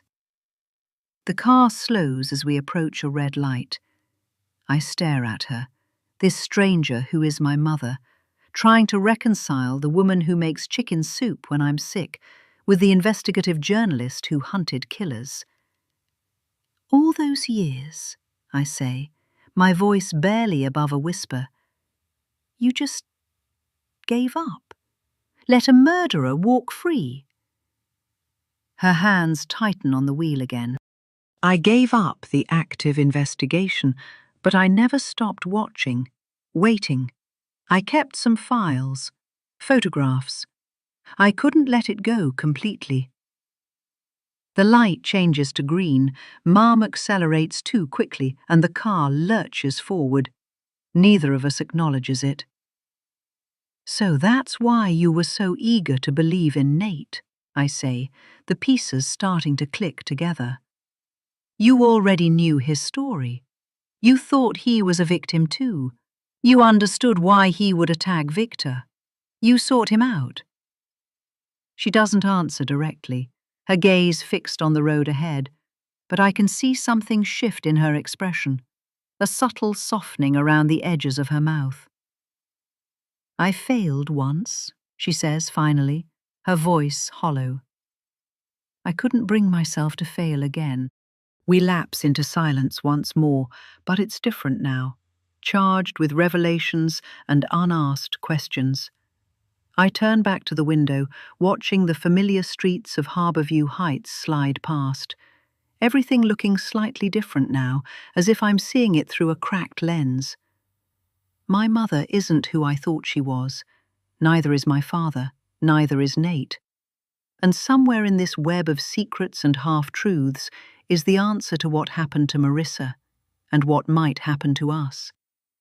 The car slows at a red light, bathing Mom's face in crimson. The harsh glow turns her familiar features alien, highlighting the shadows beneath her eyes and the tense set of her jaw. I shift in my seat to fully face her, my seatbelt cutting into my shoulder. There's no turning back now. We've crossed some invisible line, and I need answers, all of them, no matter how painful. Was that why you started talking to Nate? I ask, watching her face carefully for any flicker of deception. Because of your investigation. You couldn't let it go after. Mom's shoulders slump slightly, deflating as if the question has punctured something vital inside her. Her fingers drum nervously on the wheel, a tell I've never noticed before. How many other habits of hers have I missed, misinterpreted, or simply never seen? Yes, I contacted him, okay? The admission bursts from her like she's been holding it back for too long. I couldn't stop thinking about it, especially after Mom died. The light changes to green. Mom accelerates through the intersection, her movements mechanical, a driver on autopilot while her mind races elsewhere. Why? I press, keeping my voice even though my heart hammers against my ribs. Why couldn't you let it go? She takes a shaky breath, and for a moment I think she might not answer. Then the words come, strained and quiet. Because there were connections I couldn't ignore. My mother, your grandmother, she knew things. Mom's hands tighten on the wheel. When I was going through her things after the funeral, I found her old journals. She'd written about the Carusos. I feel my eyebrows lift in surprise. She knew them. They used to be neighbors back in the 70s, before the family money really took off. Mum's voice takes on a distant quality, as if she's reciting a story she's told herself many times. My mother was just a teenager then, but she remembered Victor. We pass through another intersection, the shadows of buildings stretching longer across the street as the sun dips lower. I try to picture my grandmother as a young girl, living next door to a family that would one day be connected to so much pain. She wrote about an incident, Mum continues, her voice dropping lower. There was a young girl in the neighborhood who died, fell from a treehouse. But one of Victor's friends told people that Victor had pushed her. A chill runs through me despite the warm car. On purpose. Mom nods, her eyes never leaving the road. According to what my mother wrote, Victor wanted to see what it was like. Those were her words, to see what it was like to watch someone fall, to watch someone die. She swallows hard. Victor would have been about 11 at the time. The implication is clear. A child capable of murder, growing into a man capable of worse. It was never proven, Mom adds, as if sensing my thoughts. No charges were filed. The official story was that the girl slipped, but my mother never forgot it. She wrote that she'd watch Victor sometimes from her bedroom window, and that he would stand completely still in the yard, staring at nothing for hours. We turn onto our street, the familiar row of apartment buildings coming into view. Usually the sight of home brings comfort, but today it feels like we're driving towards something waiting for us, something patient and dangerous. When I read that, Mum says, all these years after starting my investigation, I couldn't help thinking that Victor Caruso might be capable of anything. Maybe Marissa defied him on something, I don't know. She sighs heavily. But it made me wonder if what happened to Marissa was exactly what Nate thought. I wanted to help. The car slows as we approach our building.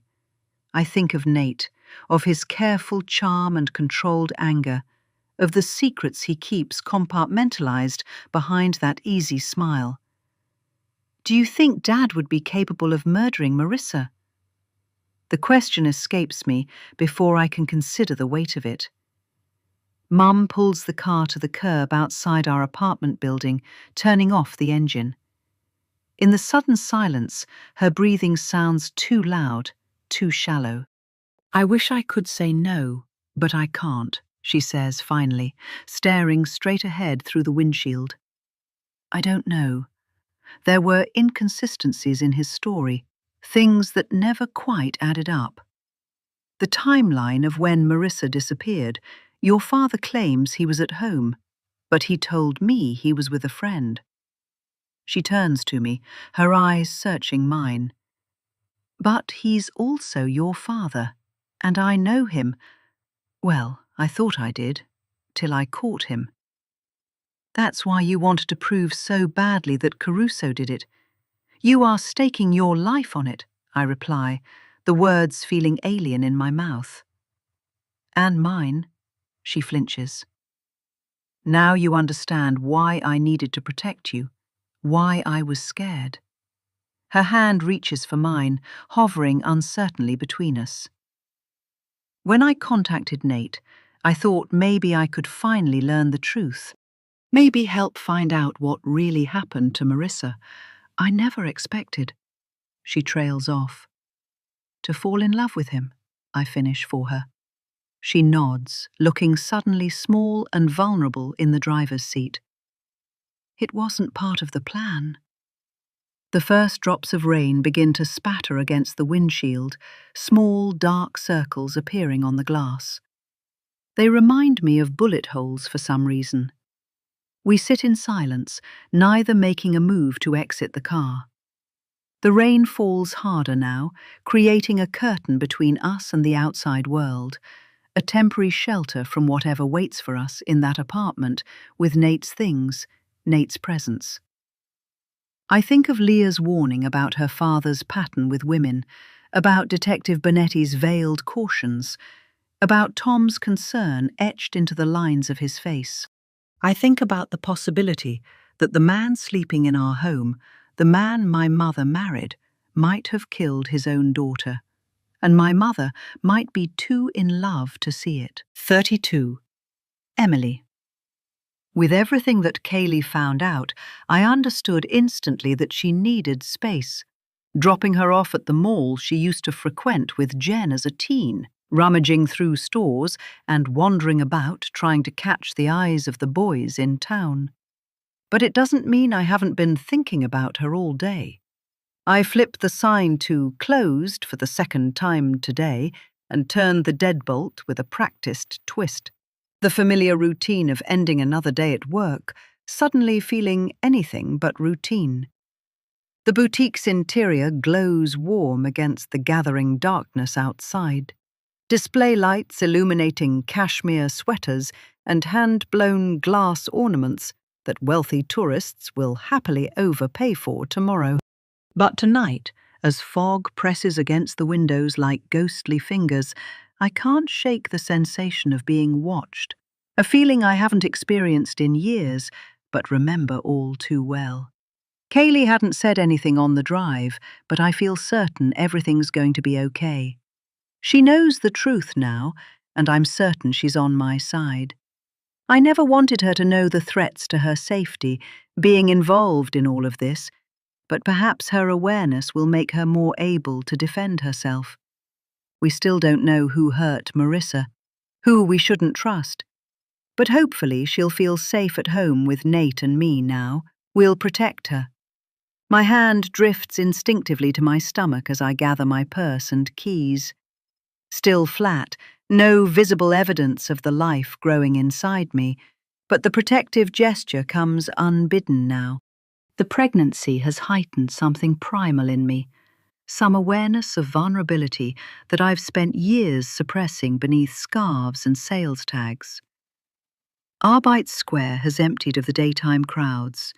Streetlights create hazy halos in the thickening fog, their glow insufficient against the gathering darkness. Most shops closed an hour ago, Only the wine bar at the corner still shows signs of life, muted laughter occasionally breaking the evening quiet. My car waits in the employees section of the lot, one of only 3 vehicles remaining. Thinking of Nate, I need to figure out what to tell him when I get home. As I cross the cobblestones, the click of my low heels echoes against the brick facades. I fish my keys from my purse, positioning them between my fingers in a gesture so automatic I don't consciously recognize doing it until the metal presses against my skin. Old habits, muscle memory from a life I thought I'd left behind. Something shifts in my peripheral vision, movement where there should be none, a shadow detaching from the deeper darkness beneath the oak trees that border the lot.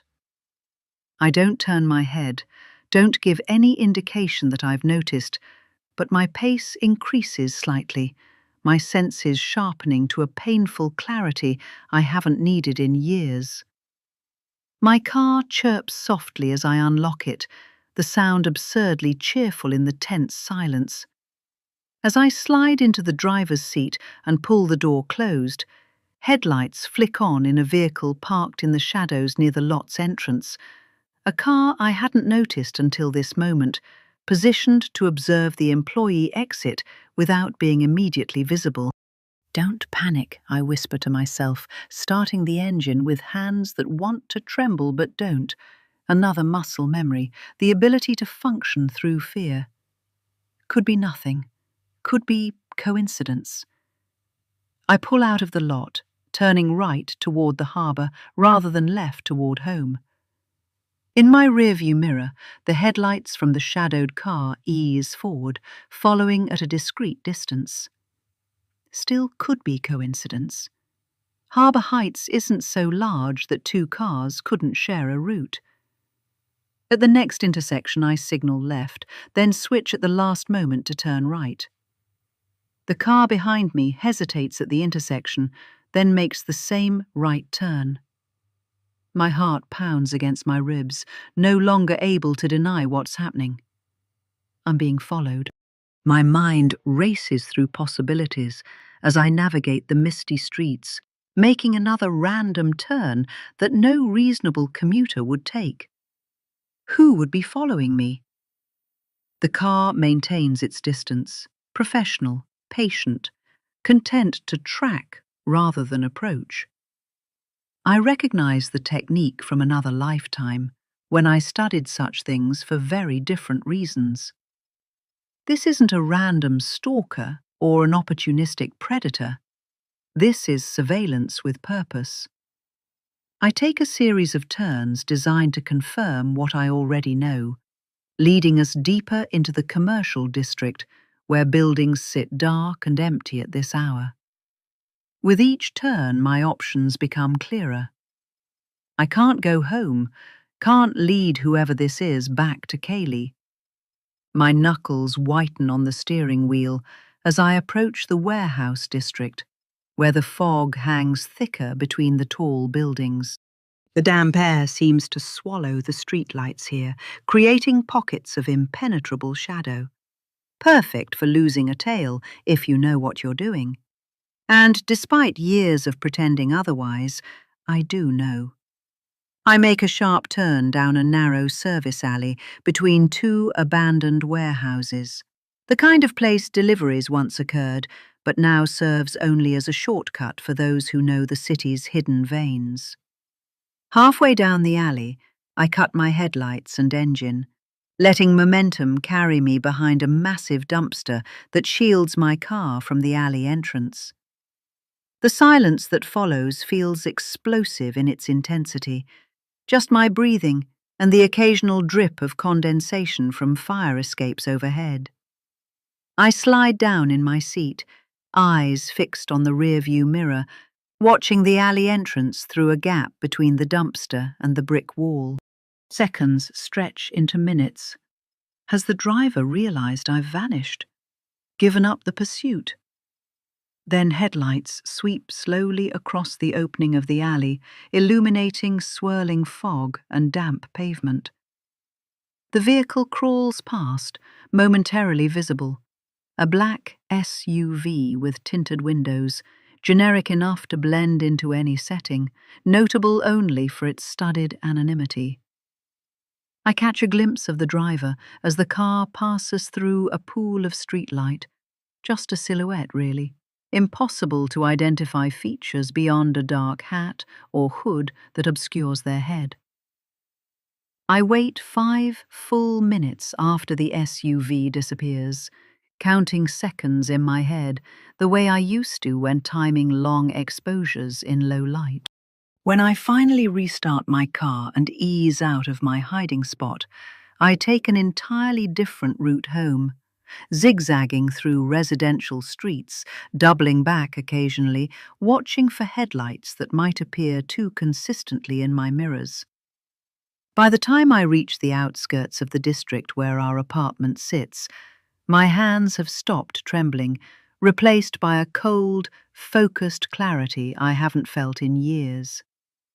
As I park in the underground garage beneath our building, checking each shadow before exiting my car, one thought circles continuously. They found me.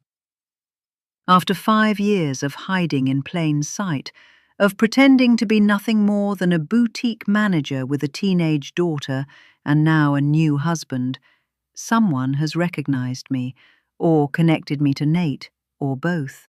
Either way, the careful walls between my past and present are crumbling, and with a new life growing inside me, the stakes have never been higher. 33. Kaylee. The mall is too bright, too loud, too normal. I push through the entrance doors, leaving the rain and the conversation with Mum behind, though the weight of her revelations follows me inside like a shadow. Music filters through overhead speakers, cheerful melodies that grate against my raw nerves. The place is packed with shoppers, their faces flushed with purpose as they clutch shopping bags and checklists. I drift past store windows like a ghost. My reflection follows me, pale face, dark circles under my eyes, hair tucked messily behind my ears. I look like someone who's just discovered her entire life is built on lies, which I suppose I am. A saleswoman offers me a perfume sample. I shake my head and keep walking. The scent trails after me anyway, something floral and heavy that reminds me of funerals. My grandmother's funeral, specifically. The grandmother who, according to Mum, knew the Carusos before they were monsters. Before Victor pushed a little girl from a treehouse just to watch her fall. I stop at the railing overlooking the lower level, gripping the cool metal with both hands. The floor seems to tilt beneath my feet. I close my eyes, trying to steady myself. When I open them again, I focus on a mother and daughter at a jewelry counter below. The girl points excitedly at something in the display case. The mother smiles, touches her daughter's hair with casual affection. Such a simple moment. Such an impossible one for me now. Kaylee? The voice startles me. I turn to find Jason Reynolds standing a few feet away, his expression concerned. He wears a dark blue sweater that brings out his eyes, jeans that fit perfectly, and an expression of genuine concern that seems so real it makes my chest ache. Jason. His name comes out flat, wary.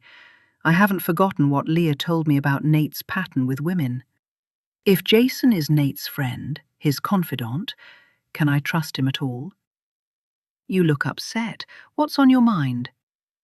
He steps closer, his voice dropping to match the intimacy of the question. Up close, I notice details I've missed before. A small scar near his right eyebrow, the way his eyes crinkle at the corners even when he's not fully smiling. A single grey hair at his temple that catches the light. I'm fine. The lie falls dead between us. Even I don't believe it. His mouth quirks in a half smile that acknowledges the obvious untruth. Right. And I'm Santa Claus. He glances around at the crowds. Look, this isn't really the place to talk. There's a coffee shop just down there. He gestures toward the north wing of the mall, where I can make out a cafe front with twinkling white lights in the window. Let me buy you a coffee. You look like you could use something warm. I hesitate, studying his face. Jason Reynolds is undeniably attractive. Not in Nate's obvious brooding way, but in a quieter, steadier manner that feels more authentic. There's a softness to his eyes that seems genuine, but I've learned the hard way that seeming is far from being. Why? I ask, more bluntly than I intend. He seems taken aback by the question. Why what? Why care that I look upset? Why approach me at all? My fingers still grip the railing, anchoring me in place. You're Nate's friend, not mine. Something flickers across his face, hurt maybe, or surprise at my directness. I've known Nate a long time, yes, but that doesn't mean I can't be concerned about you too. He runs a hand through his hair, a gesture so similar to Nate's that it makes me wonder if one learned it from the other. Look, if you want me to leave you alone, just say so. But it's pretty obvious something's wrong, and sometimes it helps to talk to someone who isn't directly involved. But that's just it. He is involved. Everyone is involved in this web that keeps expanding, threads connecting in ways I never imagined. My mother to Nate, Nate to Jason, Jason to me. Standing here, offering comfort I desperately want, but don't know if I can trust. A family passes behind us, a toddler squealing with delight as his father hoists him onto his shoulders. The sound pierces through my thoughts, reminding me that I'm standing in the middle of a crowded mall, having an existential crisis, while Muzak plays overhead. Fine, I say finally, releasing the railing. Relief crosses his features, genuine and warm. Great. He gestures toward the cafe, maintaining a respectful distance as we begin walking. I recommend their peppermint hot chocolate. It's basically dessert in a cup. I find myself noticing the way he moves, confident but not domineering, the careful space he keeps between us, the occasional glances to ensure I'm still with him. Nothing like Nate's controlling presence, or the way he always seems to be steering Mum, physically and emotionally. I didn't expect to see you here, I say, as we navigate around a group of teenagers taking selfies. Birthday shopping, he explains, patting his jacket pocket. I have a niece who's turning 5. What about you? The truth, that I fled here after learning my mother has been lying to me for years about her past, and her previous connection to my stepfather, feels too heavy for this moment. Too dangerous to share with someone I'm not sure I can trust. Just needed to get out of the house, I say instead, which isn't entirely untrue. He nods as if this makes perfect sense, as if he understands the need to escape. Perhaps he does. Perhaps he's been caught in Nate's orbit long enough to know what it feels like to need air. As we approach the cafe with its warm golden light spilling onto the walkway, I feel a flutter of something unexpected beneath my anxiety, a whisper of attraction, of curiosity about the man beside me. It's inconvenient and possibly dangerous, but it's also the first normal emotion I've felt in days. I hold on to it like a charm as we step through the door into the scent of coffee and cinnamon and possibilities I shouldn't be considering. The cafe embraces us with warmth. Fairy lights twinkle in the windows, casting soft golden patterns across the wooden tables. It's quieter here. The mall's music reduced to a distant hum, the conversations around us creating a gentle bubble of white noise. Jason guides me to a small table near the window, his hand hovering near the small of my back without actually touching me, a gesture that's both respectful and oddly intimate. I slide into my seat, watching him through lowered lashes as he orders our drinks at the counter. Peppermint hot chocolate for me, black coffee for himself. Simple choices that somehow reveal character. When he returns with our drinks, steam rises between us like a veil. I wrap my cold fingers around the ceramic mug, letting its warmth seep into my skin. Jason settles across from me, his movements deliberate, unhurried. Neither of us speaks immediately, the silence stretching between us, not entirely uncomfortable, but weighted with expectation. "So," he says finally, his voice low enough that only I can hear it. "You want to tell me what's got you looking like you're carrying the weight of the world on those beautiful shoulders?" I stare into the swirl of whipped cream melting into my hot chocolate. How much can I say? How much should I say? The line between seeking help and exposing myself to potential danger feels razor thin. "It's complicated," I manage, taking a small sip of my drink. The sweetness hits my tongue. Too sweet, but somehow exactly what I need. Most things worth talking about are. His smile is gentle, patient. Nothing like Nate's calculated charm or Tom's distant concern. I'm a good listener. Comes with the territory when you work construction. Lots of time to listen while you're hammering things. The joke lands softly between us, drawing a reluctant smile from me despite everything. I trace the rim of my mug with my finger, organizing my thoughts. "My mum and I had a fight." I begin cautiously, testing the waters. "About Nate."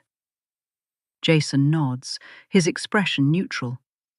"I figured it might be something like that. Things haven't been easy since the wedding, have they?" "No." I meet his eyes directly, searching for any sign of deception. "She's changed since she met him. It's like she's become someone else entirely." "People often change in relationships," he offers. "Not always in bad ways." "This isn't about her picking up his habit of leaving the cap off the toothpaste," I snap, then immediately regret my sharpness. "Sorry, I exhale heavily. "I'm worried about her." Jason leans forward slightly, his coffee untouched. "What specifically worries you about him?" The genuine concern in his voice makes me want to tell him everything, about Mum's past investigation, about Leah's warnings, about Detective Bonetti's veiled cautions. But I can't forget that this man has known Nate for years, has been his friend and colleague through who knows what. "She's changing her life completely for him," I say instead, keeping to safer truths. "Sold our house, taking out loans, moving us into that apartment in a whole new neighborhood." I swallow hard.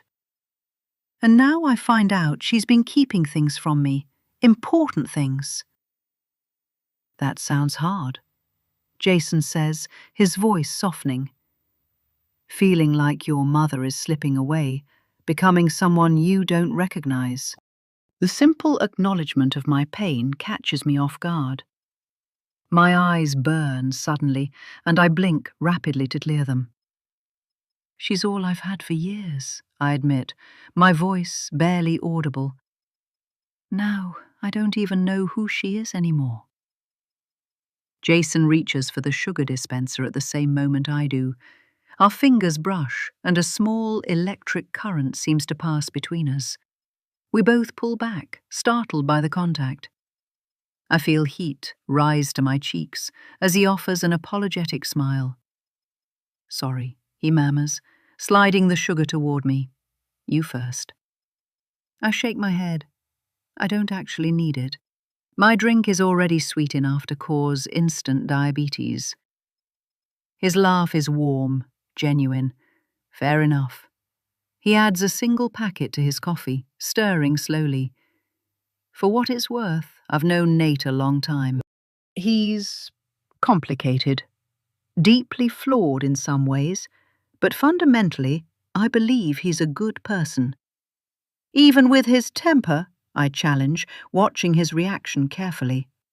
The way he gets when anyone mentions Marissa. Jason's expression sobers, especially then. He takes a sip of his coffee before continuing. Losing a child.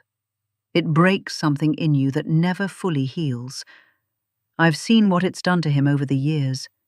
The rage, the obsession, the need to find answers or someone to blame. He shakes his head slightly. It doesn't excuse his behavior, but it explains it. That's what scares me, I admit, wrapping my fingers more tightly around my mug.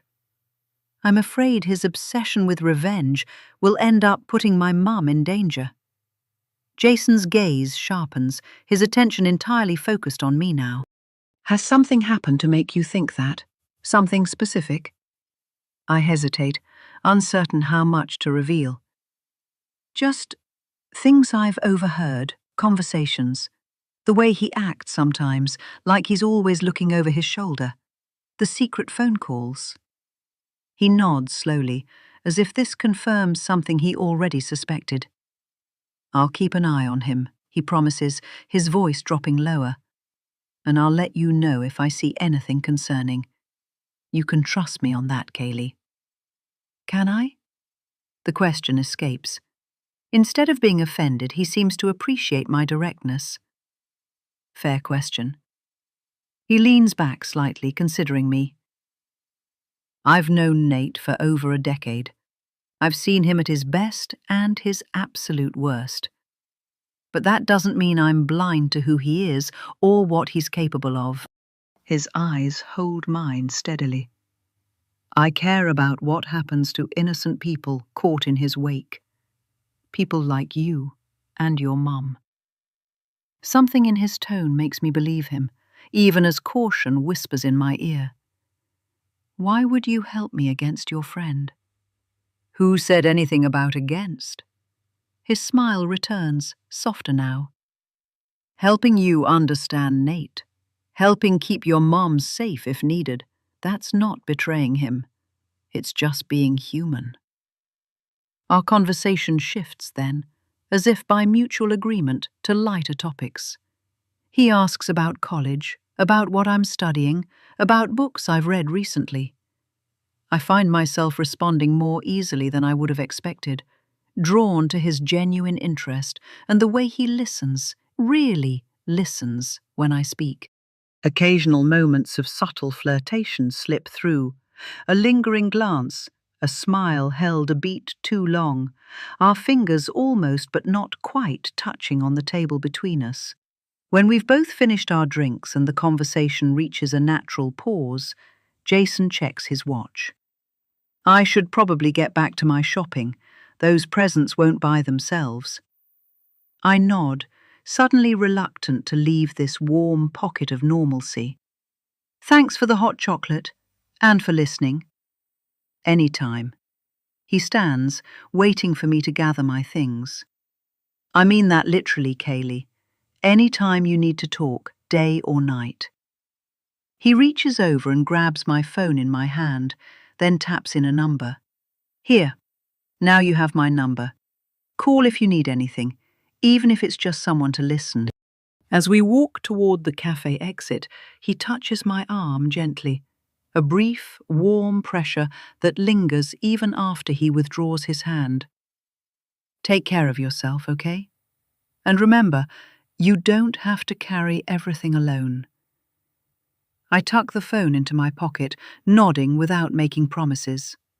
As I walk away, heading back into the vacation chaos of the mall, I feel something I haven't experienced since this nightmare began. A small, fragile bubble of relief. For the first time in weeks, I've spoken to someone who seems to understand. someone who might actually be able to help, or someone who's playing me perfectly, a cynical voice whispers in my mind. Another person connected to Nate, another potential threat. But as I glance back and catch Jason watching me go, concern still etched in his features, I allow myself to hope, just briefly, that I might have found a genuine ally in this dangerous game. 34. Kaylee. My new bedroom at Mum and Nate's apartment is still unfinished. It needs a lick of paint, some personality, but at least the photos I had up at the old house are gone. I eye the box of them as I return, happy to see Mum and Nate aren't home yet, and head over to the cardboard box, reaching in to bring out my once treasured possessions. Polaroids of Devon and me. I still haven't responded to his missed calls, and I know I likely won't. Somehow, Jason's kind voice is too much of a distraction. Devon was my first crush, the only guy I've ever been with. But today it feels like maybe I could move on. I sit cross-legged on my bed, surrounded by Devon's old letters and a necklace he bought me, the silver chain sparkling as the overhead light hits it. My phone buzzes on the nightstand, the screen illuminating with a text notification. Unknown number. I reach for it. Stop asking questions, or your mother pays the price. The words freeze the blood in my veins. My hand trembles as I stare at the message, reading it over and over, each repetition making it more real, more threatening. How? How could anyone know what I've been researching? Who is watching? I glance instinctively toward my window, though the blinds are drawn tight against the evening darkness. Another buzz. This isn't a game. Back off, now. My breath comes in shallow gasps as I fumble with the phone, navigating to my browser to search how to trace a text number. The results aren't promising. Without specialized software or police resources, tracking a number is nearly impossible, especially if it's a burner phone. And this has to be a burner, anonymous, untraceable, disposable. I set the phone face down on my nightstand, trying to steady my breathing. Someone knows I've been investigating Nate, investigating Caruso. Someone considers me enough of a threat to make direct contact. The realization should terrify me into stopping. That would be the rational response, but instead it only confirms I'm onto something significant. You don't threaten people who aren't getting close to the truth, I whisper to my empty room, a mantra to bolster my resolve. As I gather the photocopies from the Historical Society archives from underneath my bed, a smaller clipping flutters to the floor, something I hadn't noticed before, tugged between the pages of a larger article. I bend to retrieve it, and the headline stops my breath. Questions remain in Sullivan's suicide case. The article is small, just a few paragraphs tucked away on an inner page. The kind of follow-up that editors run when a story hasn't been fully resolved but no longer warrants front-page attention. It's dated 3 months after Clara Sullivan's death, written by a reporter who apparently wasn't satisfied with the official ruling. Sources close to the investigation cite unusual inconsistencies in the case of Clara Sullivan, 45, found dead in her bathtub on April 17th. The position of the body was described as awkward by one source, who questioned how Sullivan could have arranged herself that way after consuming a lethal dose of sedatives. Additionally, the prescription bottles found at the scene were empty, with no names on them and no record of recent refills at local pharmacies. Most puzzling to friends was the suicide note, which contained phrasing that long-time acquaintances claim Clara would never use.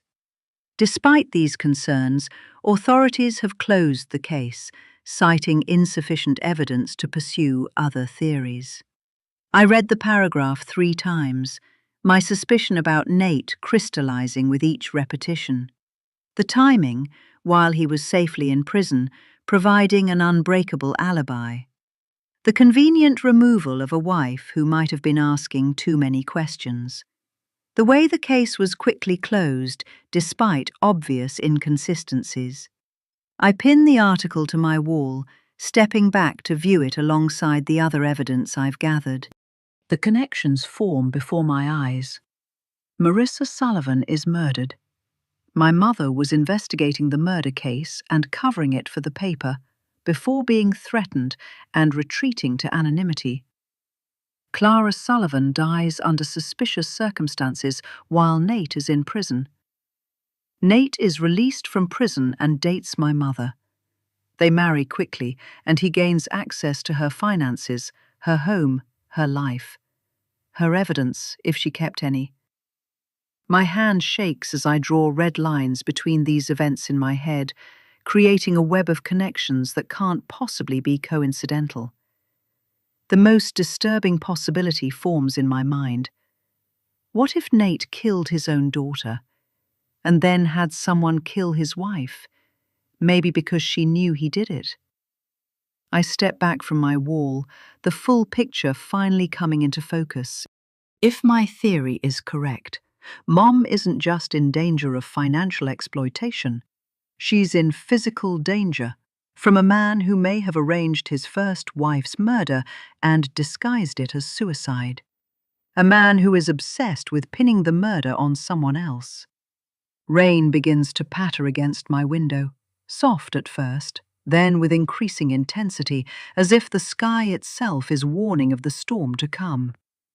I think of Detective Bonetti. If I call Bonetti, I cross a line that can't be uncrossed. I involve official law enforcement in what has been my private investigation.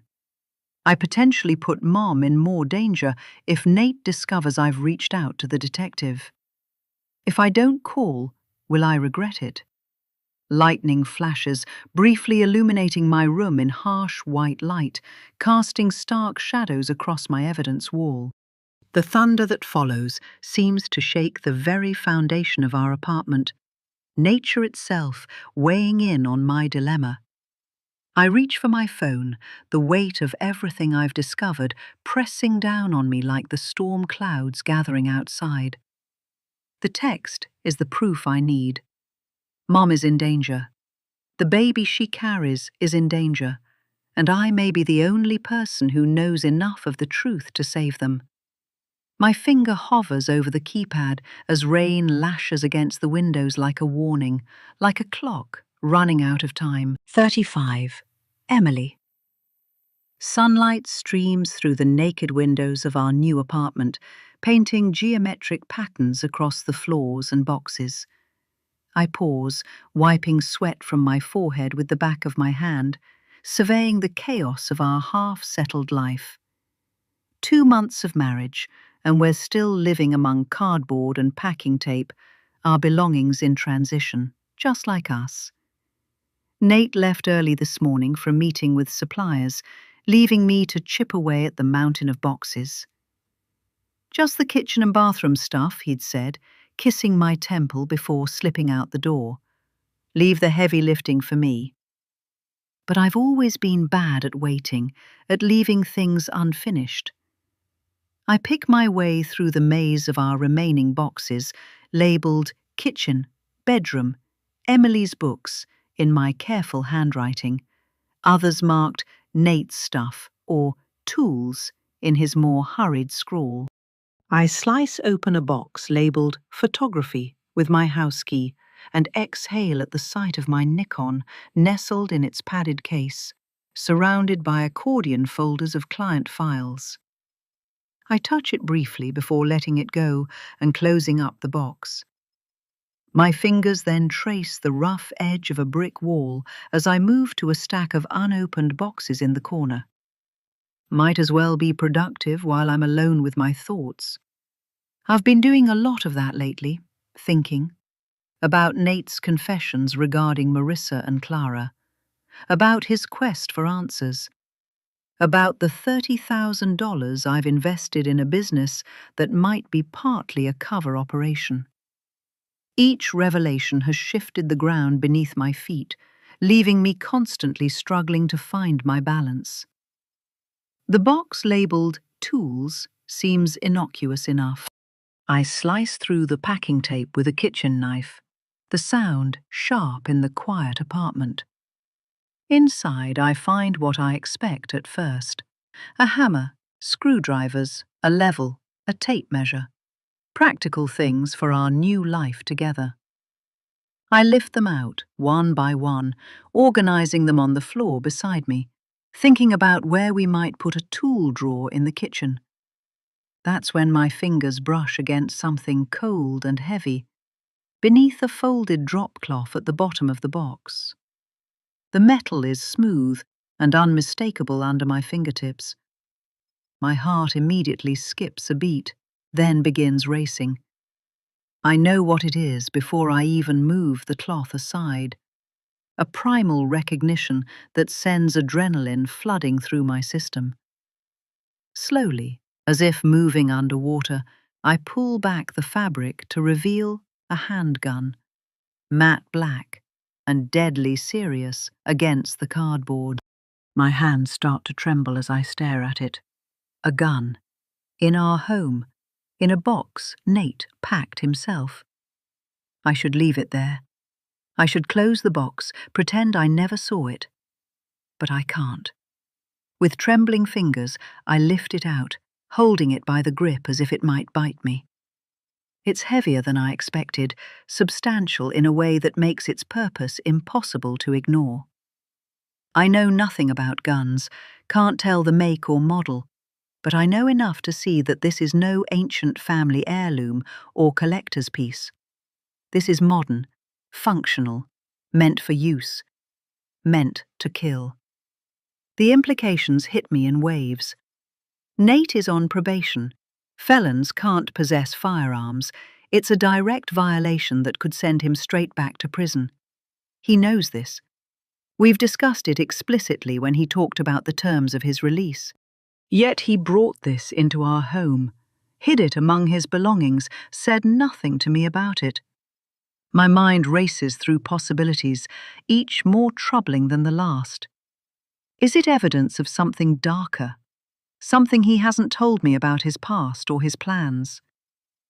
The gun sits heavy in my hands, a physical manifestation of every doubt, every question I've pushed aside in the name of love and second chances. This isn't just about breaking parole. This is about trust, about what else he might be hiding, about whether the man I married is who I thought he was at all. I'm still sitting there, the gun cradled in my palms, when I hear the apartment door open. Keys jangle, footsteps approach. Nate, home earlier than expected. I don't move, don't call out a greeting. I simply wait, the weapon a damning witness between us. He rounds the corner into the living room, a coffee cup in one hand, his phone in the other. "Em, I grabbed you a decaf latte on the way." His words die as his eyes fall on me, then on what I'm holding. The coffee cup freezes. I stand slowly, holding the gun by 2 fingers, as if it's contaminated. "What the hell is this?" My voice sounds strange to my own ears, tight, strained, a pitch higher than normal. Nate's expression shifts rapidly, surprise, then something like resignation, and finally a hardening into defensiveness. He sets down the coffee cup with deliberate care. "Emily, I can explain." "Please do." I hold the gun up higher, my arm rigid. "Explain why there's a firearm in our apartment when you know perfectly well it violates your probation terms. Explain why you didn't tell me about it. Explain why you would risk going back to prison when we've barely started our life together."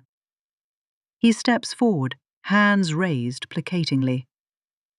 It's for protection. Protection? The word comes out as a harsh laugh. This thing is what's putting us at risk. If your probation officer finds this, you're done. Everything we've built, done. I shake my head, disbelief mixing with anger. How could you be so careless? I'm not being careless, Nate says, his voice lowering. I'm being realistic. You don't understand what we're up against. Then help me understand. I gesture sharply with my free hand. Because from where I'm standing, the biggest threat to our safety right now is you getting caught with an illegal weapon. His jaw tightens, a muscle jumping beneath the skin. You think people like Caruso care about legal niceties? You think he'll back off because I'm playing by the rules? This isn't a game, Emily. This person killed my daughter. They drove my wife to suicide. They won't hesitate to hurt you or Kaylee if they think it will get to me. The mention of Kaylee sends ice through my veins. And you think bringing a gun into our home with my daughter here is the answer? My voice rises with each word. What if she'd found it instead of me? I thought about protecting my family. Nate's voice rises to match mine, his controlled facade cracking. I thought about not letting history repeat itself. I thought about not standing helpless while the people I love are taken from me again. I feel his raw pain, but I stand my ground. This isn't protection, I say, my voice dropping to an intense whisper as I hold up the gun. This is a time bomb, and you've planted it right in the middle of our lives. Nate runs a hand through his hair, frustration evident in every tense line of his body. You don't understand what we're dealing with. Then make me understand, I challenge him, because right now, all I see is the man I married deliberately putting our entire future at risk. Nate takes another step toward me, his shoulders squared, his stance wider, a subtle shift in posture that transforms him before my eyes. I've never seen this side of him, this prison-hardened edge that suddenly seems so obvious, I wonder how I missed it before. The morning sunlight catches the angles of his face differently now, casting shadows that make him look like a stranger. My fingers tighten around the gun, not in threat but in reflex, a physical manifestation of my determination not to yield on this. Give me the gun, Emily. His voice drops to a lower register, a tone I've never heard him use with me. It's not quite a command, not quite a threat, but something unsettling in between. I take an instinctive step backward, my spine pressing against the exposed brick wall. No, this doesn't belong here. It doesn't belong anywhere near us. My heart hammers against my ribs so violently, I wonder if he can see it through my thin t-shirt. A flush of heat races up my neck, followed by a wave of cold that leaves my fingertips tingling. This isn't the Nate who kissed my temple this morning. This is someone else. Someone with hardened eyes and tension coiled in every muscle. Emily. He steps closer still, his body now just inches from mine. I can smell his aftershave, the coffee on his breath. You need to trust me on this. Give me the gun. He reaches for it, his fingers brushing against mine as he tries to take the weapon. I twist away, maintaining distance between us, circling toward the kitchen, where the counter can serve as a barrier. Trust you?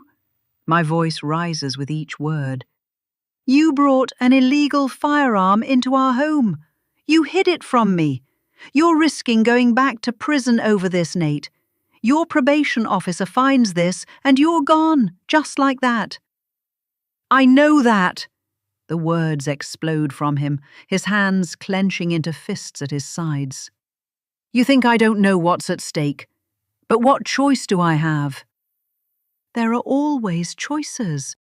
I keep the counter between us, the gun still held awkwardly by 2 fingers. Choices that don't involve breaking the law. Choices that don't put everything we've built at risk. Nate's jaw tightens, the muscle there jumping like a live wire. Easy for you to say. You haven't seen what I've seen. His voice drops to a near whisper, intense and strained. I have to protect myself. I have to protect you and Kaylee. With a gun you're not legally allowed to possess. I shake my head, disbelief mingling with growing anger. That's not protection, Nate. That's a ticket back to prison. The air in the apartment feels suddenly thinner, harder to breathe. Sunlight streams through the windows, illuminating dust motes that dance in the space between us like miniature warning signals. The half-unpacked boxes that surround us, like obstacles in a battlefield. Nate moves around the counter toward me, his movements deliberate, controlled, but with an undercurrent of something that makes the hair on the back of my neck stand up. His eyes have darkened, narrowed with focus, and his breathing has become more measured, as if he's restraining himself. You don't understand what's happening here. He steps into my personal space, using his height to loom over me in a way that feels nothing like our usual intimate closeness. This isn't just about following rules. This is about survival. I stand my ground, despite the rapid flutter of my pulse, despite the primal instinct telling me to retreat. Then explain it to me. Make me understand instead of trying to intimidate me. Intimidate you? He nearly spits the words. I'm trying to protect you. By scaring me? By acting like this? I gesture at the space between us, at his aggressive stance, at the transformation I'm witnessing. This isn't protection, Nate. This is something else entirely. Something flashes in his eyes, recognition perhaps or shame, but it's quickly replaced by renewed anger. You think I want to live like this? His voice rises with each question. I spent 3 years in prison, unable to protect my family. I won't make that mistake again. And I won't watch you go back to prison because of this.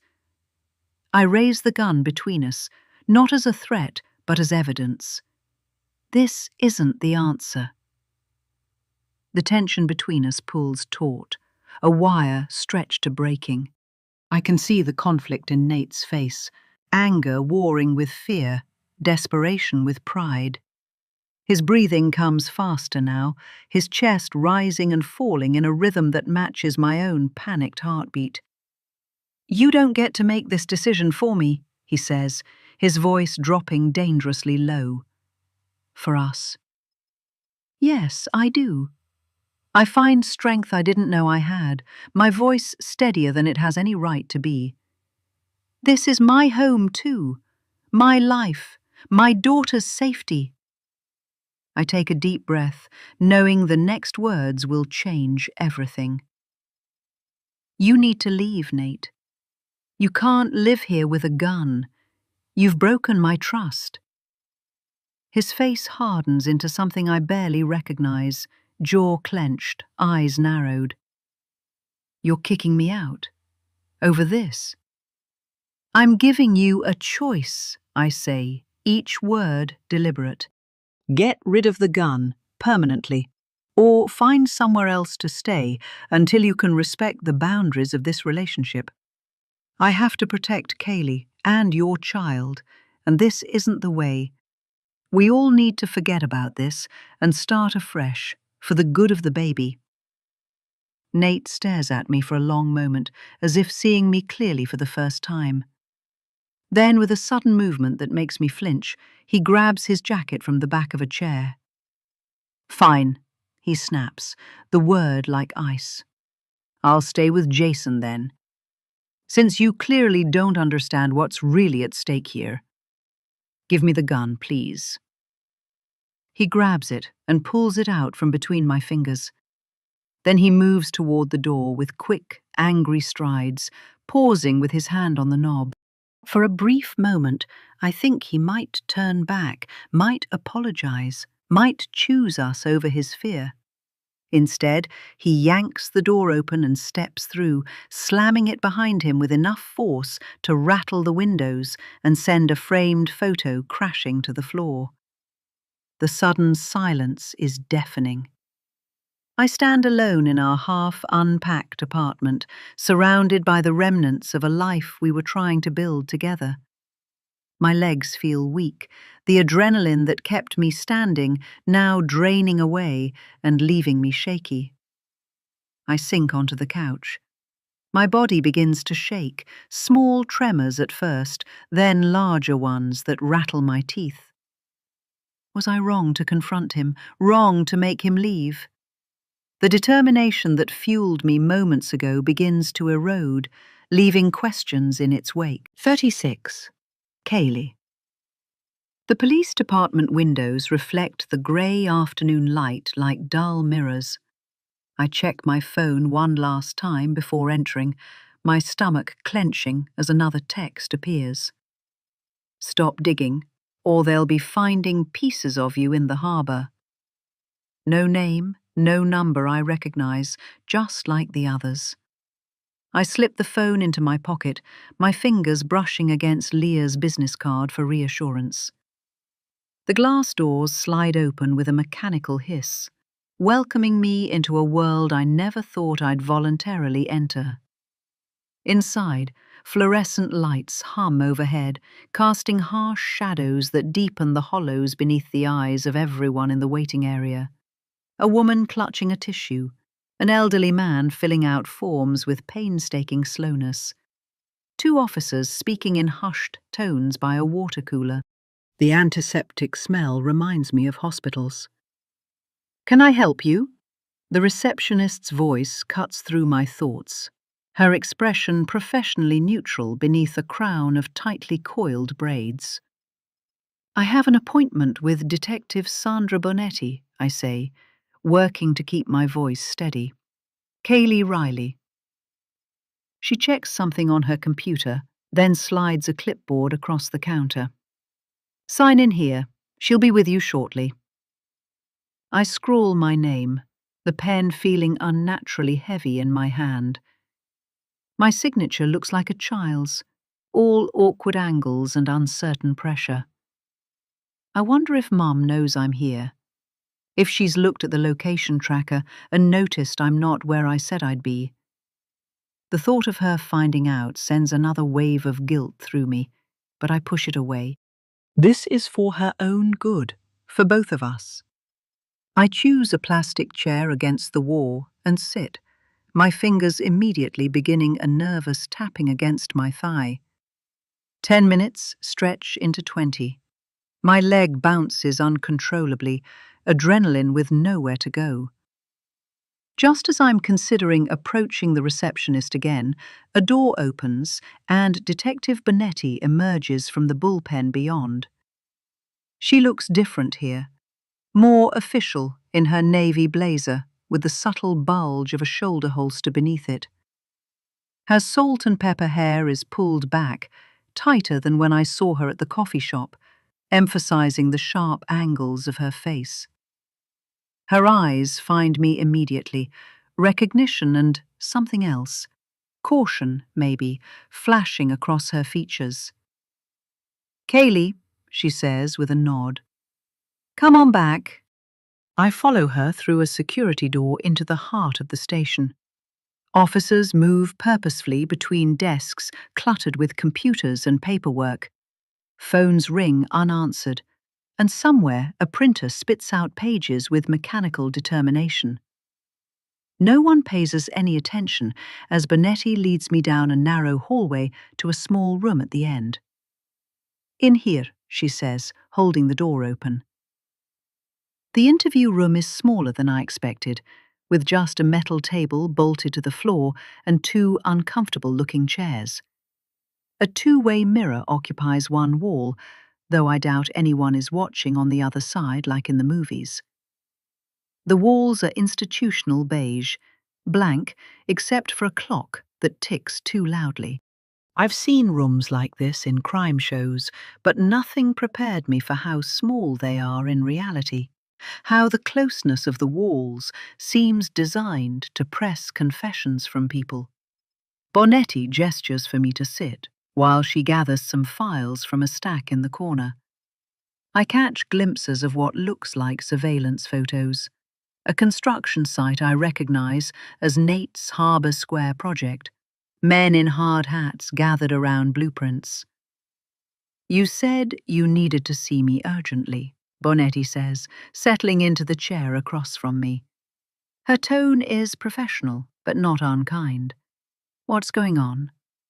I pull out my phone, unlocking it and sliding it across the table. "Someone's been sending me these." Her eyes narrow as she scrolls through the messages, her expression hardening with each swipe. "Any calls? Anyone following you that you've noticed?" I shake my head. "Just the texts, but they know things about what I've been looking into." Bonetti sets the phone down between us, her fingers lingering on it as if it might reveal more secrets. "And what exactly have you been looking into, Kaylee? I thought we agreed that you needed to stop that." The directness of her question catches me off guard, though it shouldn't. "Everything," I admit. "Nate's past, his connection to you, what happened to Marissa." I thought we discussed why that might not be wise. Her voice carries a warning, but also something like resignation, as if she expected this. That was before I knew my mum was investigating Marissa's murder years ago. I watch her face carefully, looking for any flicker of surprise. There isn't one. She was a photojournalist. She was looking into the swim coach before someone threatened her, threatened me. Bonetti leans back slightly, her expression unreadable. "Your mother was investigating this case?" "Yes, and then she stopped because she was afraid for me. But she never let it go, not really. She kept her files, her photos." My throat tightens around the next words, but I force them out. When she met Nate, it wasn't by accident. She sought him out because she couldn't let the case go. Something shifts in Bonetti's demeanor, a subtle recalculation. She taps her pen against her notepad, once, twice. "That's interesting." I lean forward, hands flat on the cool metal table. "I need to know something, and I need you not to lie to me with police confidentiality rules." I take a deep breath, steadying myself. Was Nate ever a suspect in Marissa's murder? In Clara's? The question lands between us like a live grenade. Bonetti's expression tightens almost imperceptibly, but her eyes give nothing away. She sets down her pen with deliberate care. "That's not something I can discuss," she says, the standard response I expected. "You understand that investigations—" "He was, wasn't he?" I interrupt, catching the careful way she phrases her non-denial. "That's why you've been watching him." Bonetti's silence speaks volumes. She shuffles papers in front of her, a delaying tactic, I assume. "Why are you pursuing this, Kaylee?" she asks finally, turning the questioning back on me. Most teenage girls would be running in the opposite direction from this kind of trouble. "Because it's my mother's life at stake," I say, my voice dropping. "And mine. Because someone is threatening me for asking questions. And because—" I hesitate, then decide to voice the worst of my suspicions. What if Nate killed his own daughter? And his wife? In the still air of the interview room, the suggestions are terrible and impossible to take back. Bonetti doesn't flinch, doesn't rush to defend Nate or dismiss the idea as ridiculous.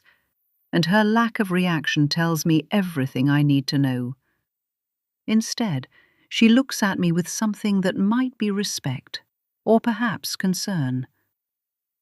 That, she says quietly, is a very dangerous question to be asking. The interview room grows so quiet I can hear the second hand of the wall clock measuring out the silence between us.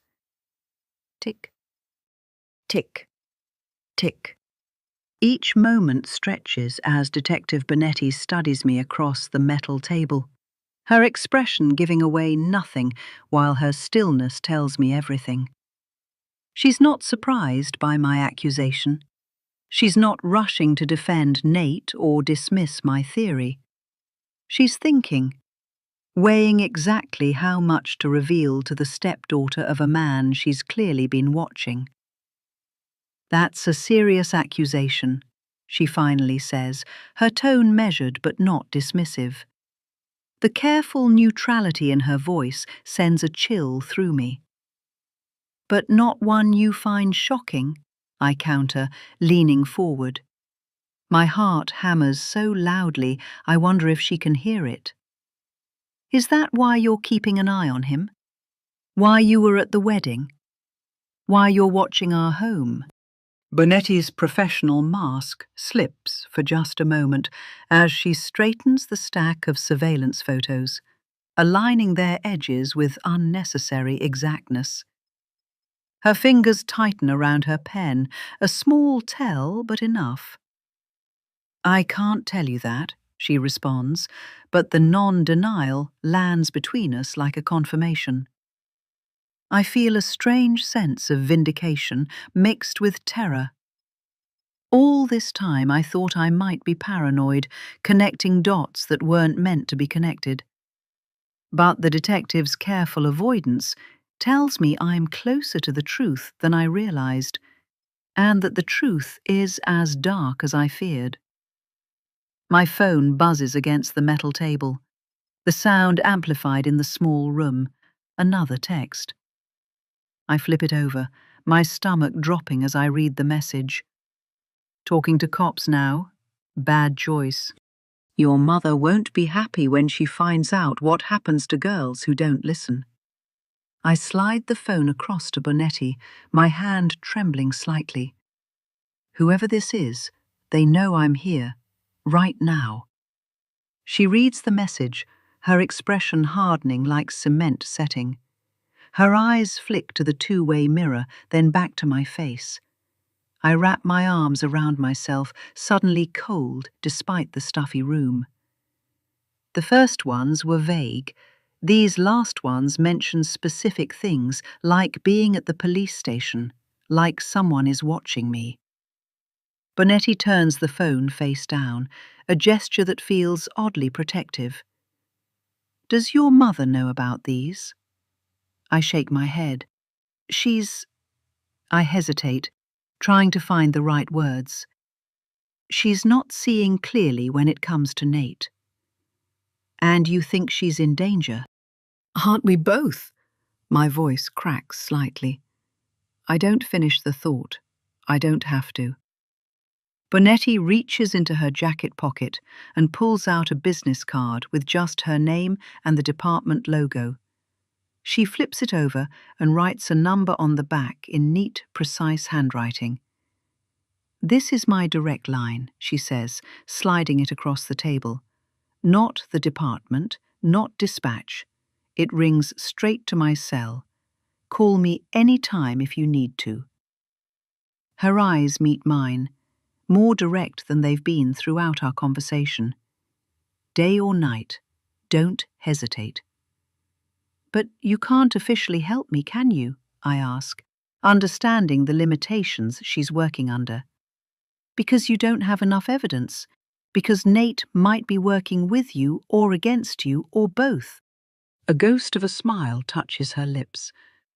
"You'd make a good detective." The almost compliment fades as she continues. "I can tell you this much. Be careful. Trust your instincts. And if you or your mother feels unsafe, even for a moment, call you." I finish, taking the card and slipping it into my pocket alongside Leah's. 2 lifelines from 2 women who have every reason to want nothing to do with my family's mess. One more thing, Bonetti says as she gathers her files. These messages, they're meant to scare you off, to isolate you. That's how people like this operate. It's working, I admit. I'm scared. Good. Fear keeps you alert. She stands, signaling our time is up. But don't let it paralyze you, and don't let it isolate you from people who can help. I follow her out of the interview room, back through the bullpen where detectives and officers continue their work, oblivious to the fact that my world has just shifted on its axis. The fluorescent lights seem harsher now, the faces around me more suspicious. Anyone could be watching me. At the front desk, Bonetti stops. "I'll walk you to your car." The offer surprises me. Is that standard procedure? No. Her eyes scan the waiting area, the parking lot beyond the glass doors. It's not. The implication settles over me like a shroud. She believes the threat is real, immediate. Outside, the late afternoon has faded toward evening, streetlights flickering on across the municipal complex. Bonetti walks beside me, her presence both reassuring and a confirmation of my worst fears. When we reach my car, the detective does a quick check of the surrounding vehicles before nodding. "Remember what I said, any time, day or night." "Thank you," I say, my hand on the door handle, "for believing me." "I believe in evidence," she replies, her gaze sweeping the parking lot one more time. "And instincts." As I slide behind the wheel, a new resolve solidifies within me. I have to warn Mum about Nate, about the danger we're in, even if she refuses to listen, even if it tears apart whatever fantasy of family she's constructed. I start the engine, checking each mirror twice before pulling out of the parking space. The weight of what I've learned presses down on me as I drive toward home, scanning my surroundings. Somewhere out there, someone is watching, waiting. And I'm running out of time to protect the people I love. 37. Kaylee. The apartment is shrouded in shadows when I return. Only the faint blue glow from a muted TV illuminating the living room.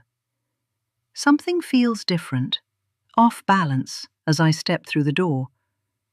"Mom," I call softly into the darkness, dropping my keys in the ceramic bowl by the door with a gentle clink. Movement on the couch draws my attention. Mum sits curled into the corner, knees pulled to her chest in a position I haven't seen since the worst days after Dad left. A box of tissues rests beside her, several crumpled ones scattered across the coffee table. Her face, when she turns toward me, bears the obvious traces of prolonged crying. Swollen eyes, flushed cheeks, a certain raw vulnerability that makes her look younger somehow. "Hey, sweetheart," she says, her voice hoarse. She makes a weak attempt at normalcy, straightening slightly, pushing hair back from her face. "I didn't hear you come in." I move cautiously across the room, as if approaching a wounded animal. "Where's Nate?" The question comes out more accusatory than I intended. Mum looks down at her hands, twisting her wedding ring. "Gone. I asked him to leave." My breath catches. Of all the scenarios I imagined finding at home, this wasn't one of them. My mother, who has spent months defending Nate, ignoring red flags, building a life around him, has sent him away. What happened? I set my folder on the coffee table, easing onto the couch beside her. leaving space between us that she can close if she wants to. She takes a deep, shuddering breath. "I found a gun hidden," she says into the quiet room. A loaded handgun tucked inside a box. Jesus. I wasn't expecting that specific revelation, though it fits the pattern of secrets and danger I've been uncovering. Did he explain why he had it? He said it was for protection. Her laugh is humorless, brittle, but that was just the beginning. We had a confrontation. I wait, letting her find the words at her own pace. My heart pounds thinking about my talk with Bonetti. I wonder if I should tell her about the texts and my meeting with the detective. I hesitate, then do it. "I went to see Detective Bonetti today," I say carefully. "I showed her these articles, told her what I'd learned about you and Nate." "Kaylee!" Alarm flashes across her face. "Why would you—" Mum presses a hand to her mouth, emotions warring across her face. "I can't believe you'd do that," she whispers. "Well, I did," I confirm, watching her carefully. I slide the small article about Clara Sullivan's death across the coffee table. Mum picks it up, squinting in the dim light to read it. "There were questions about Clara's suicide," I explain as she reads. "Inconsistencies that were never fully investigated because Nate was already in prison, providing a perfect alibi."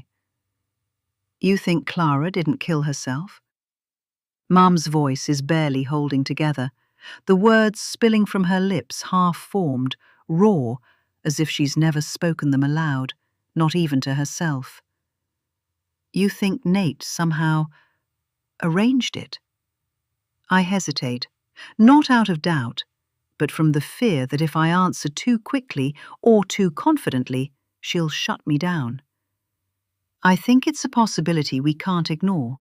I modulate my tone to sound clinical, rational, but I don't think it lands. The timing is suspicious. She dies while he's safely in prison. The suicide note contained phrasing people said she would never use. The prescription bottles were empty with no names on them and no record of refills. I count off the points on my fingers like I'm arguing a case to a jury. But my only audience is the mother who used to trust me with every secret and now just looks at me with wounded disbelief. Mom shakes her head. She paces toward the window, clasping her arms tight around her middle, the way she did when Dad first left. "But I spoke to him, Kaylee." Her voice cracks, just a hairline fracture, but it's there. "When I confronted him about Marissa and Clara, he broke down." There was real pain there, real grief about Clara, about failing to protect Marissa. She turns, eyes red. I've never seen a man look so hollowed out. "Maybe that grief is genuine," I say, softening just enough to let the possibility hang between us. "But it doesn't mean he wasn't involved somehow. What if Clara discovered something about him, something that threatened him?" I want to shake her until it sinks in, but I stay seated, my own hands flat on the table, palms sweating. "Like what?" Mum's voice climbs a register, and she laughs a single joyless note. "That he murdered his own daughter?" Her eyes are wild, glassy, as if she's lost the script but is too proud to say her lines wrong. I reach for her hand, afraid she'll pull away, but she lets me take it. Her fingers are cold, papery. "I don't know, but I think we need to consider every possibility. If we don't, we could end up—" She yanks her hand back and paces again, this time knocking her shin against the edge of the old radiator. "Did you say that to Bonetti? Did you, Kaylee? Did you tell her these lies about Nate?" "I did." I don't know why I say it like a confession, but the words come out heavy, freighted with guilt and something close to relief. Why? Why would you do that to him? Her face is twisted with something I can't read. Rage, betrayal, maybe even fear of what I could become. I stare at her, then pull out my phone with deliberate slowness. I bring up the texts and push the phone across the table. She takes it, swipes through them, jaw tightening with each line. Her hand trembles. She finally looks up, voice barely above a whisper. "And you believe Nate sent those?" "Yes, I do." I don't blink. He knows my number. He could have used a burner phone. He's been to prison. He knows how to do stuff like that. I almost add, he's not the man you think he is, but the words sound too childish. Mum stares at me a long time. She sets the phone down, face blank, and for a moment I think she's going to hit me. Instead, she starts laughing. It's a thin, reedy sound, and she covers her mouth with the back of her hand. "You always were a little bloodhound," she says. "I remember you tracking down who stole your crayon box in first grade. You almost got the janitor fired because you couldn't let it go." "That's not the same," I protest, but she ignores me. She pours a glass of water from the faucet. "You want to know what I think?" She turns from the sink, tears leaking down her cheeks, and the hand holding the water glass is steady now. "I think you see a monster in every shadow. You never liked Nate, and you want him away from me. Well, you got your wish, he has left. Congratulations, you won."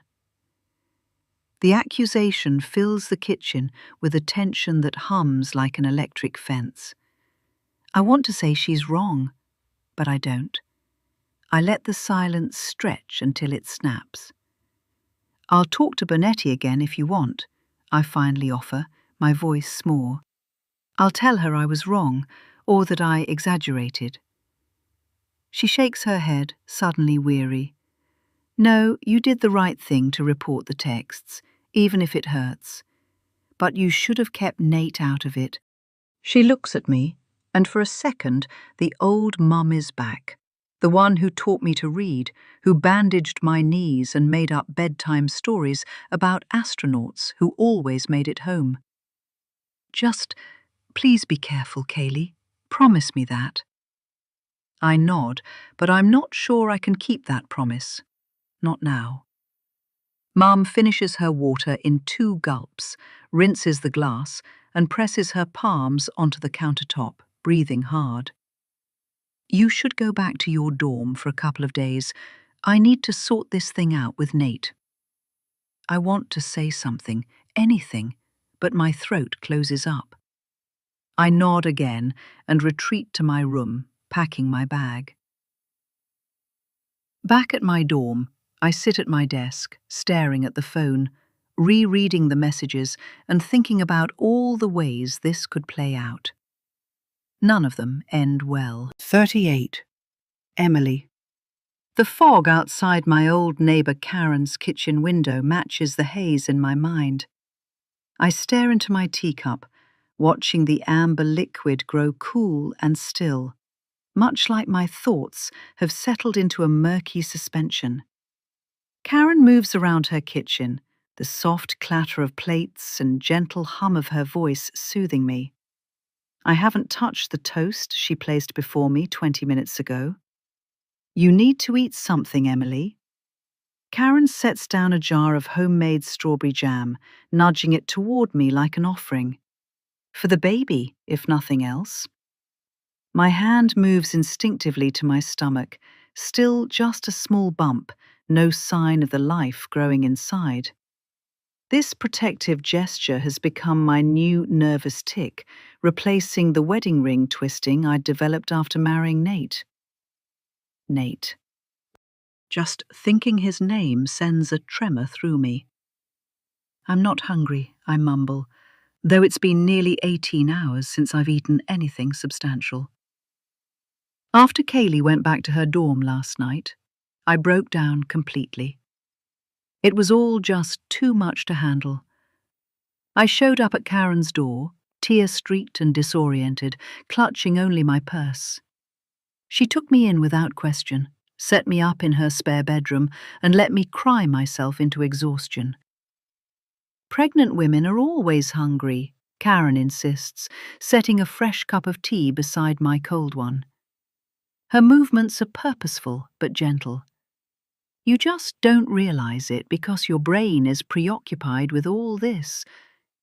She waves her hand vaguely, encompassing the invisible weight of everything I've shared with her. The kitchen is warm, filled with the scent of cinnamon and buttered toast, a stark contrast to the cold emptiness of my apartment after Nate left.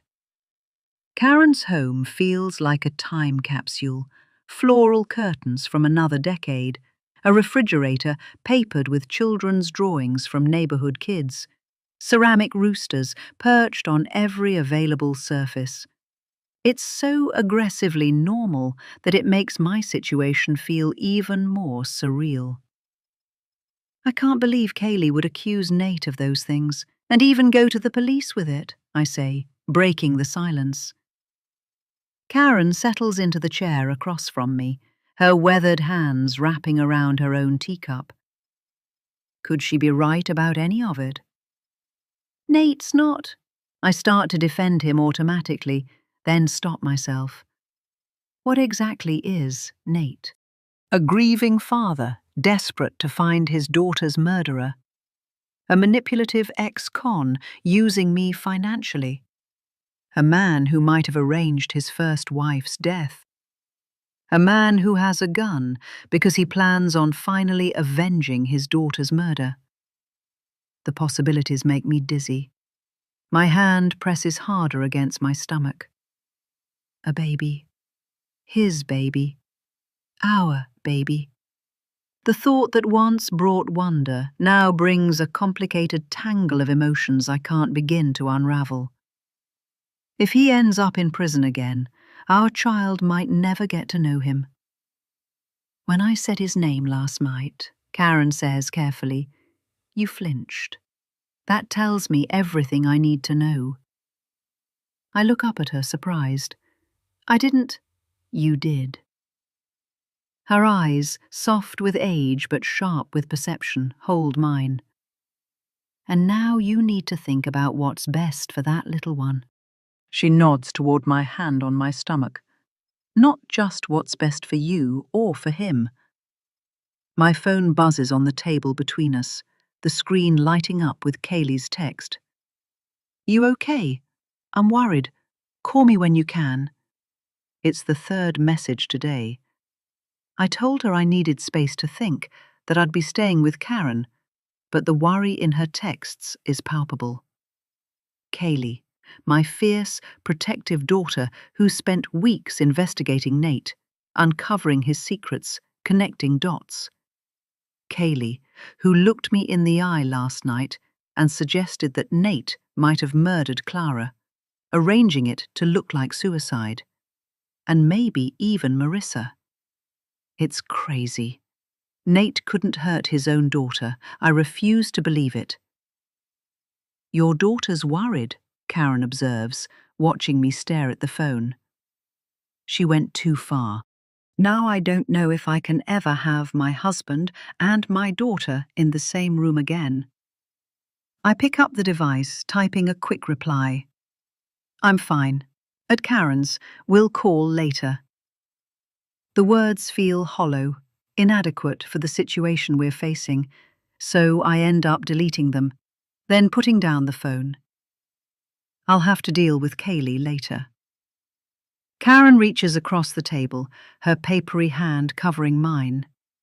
The touch is cool, dry, comforting in its solidity. "She's a smart girl, your Kaylee. Takes after her mother that way." I laugh, the sound brittle and strange in the cozy kitchen. I don't feel very smart right now. I have no idea how to deal with all this. I love Nate, but I don't know what to do. Should I take him back? Karen squeezes my hand. The heart wants what it wants. Ain't that the truth, I say. Outside, the fog presses heavier against the window, transforming the morning into an endless twilight. Cars pass on the street, their headlights diffused into glowing orbs that appear and disappear like apparitions. What if Kaylee's right? I whisper, voicing the fear that's been gnawing at me since last night. What if Nate did kill his own daughter and arranged Clara's death?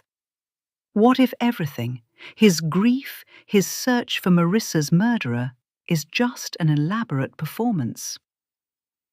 Karen's expression softens with sympathy. What does your gut tell you?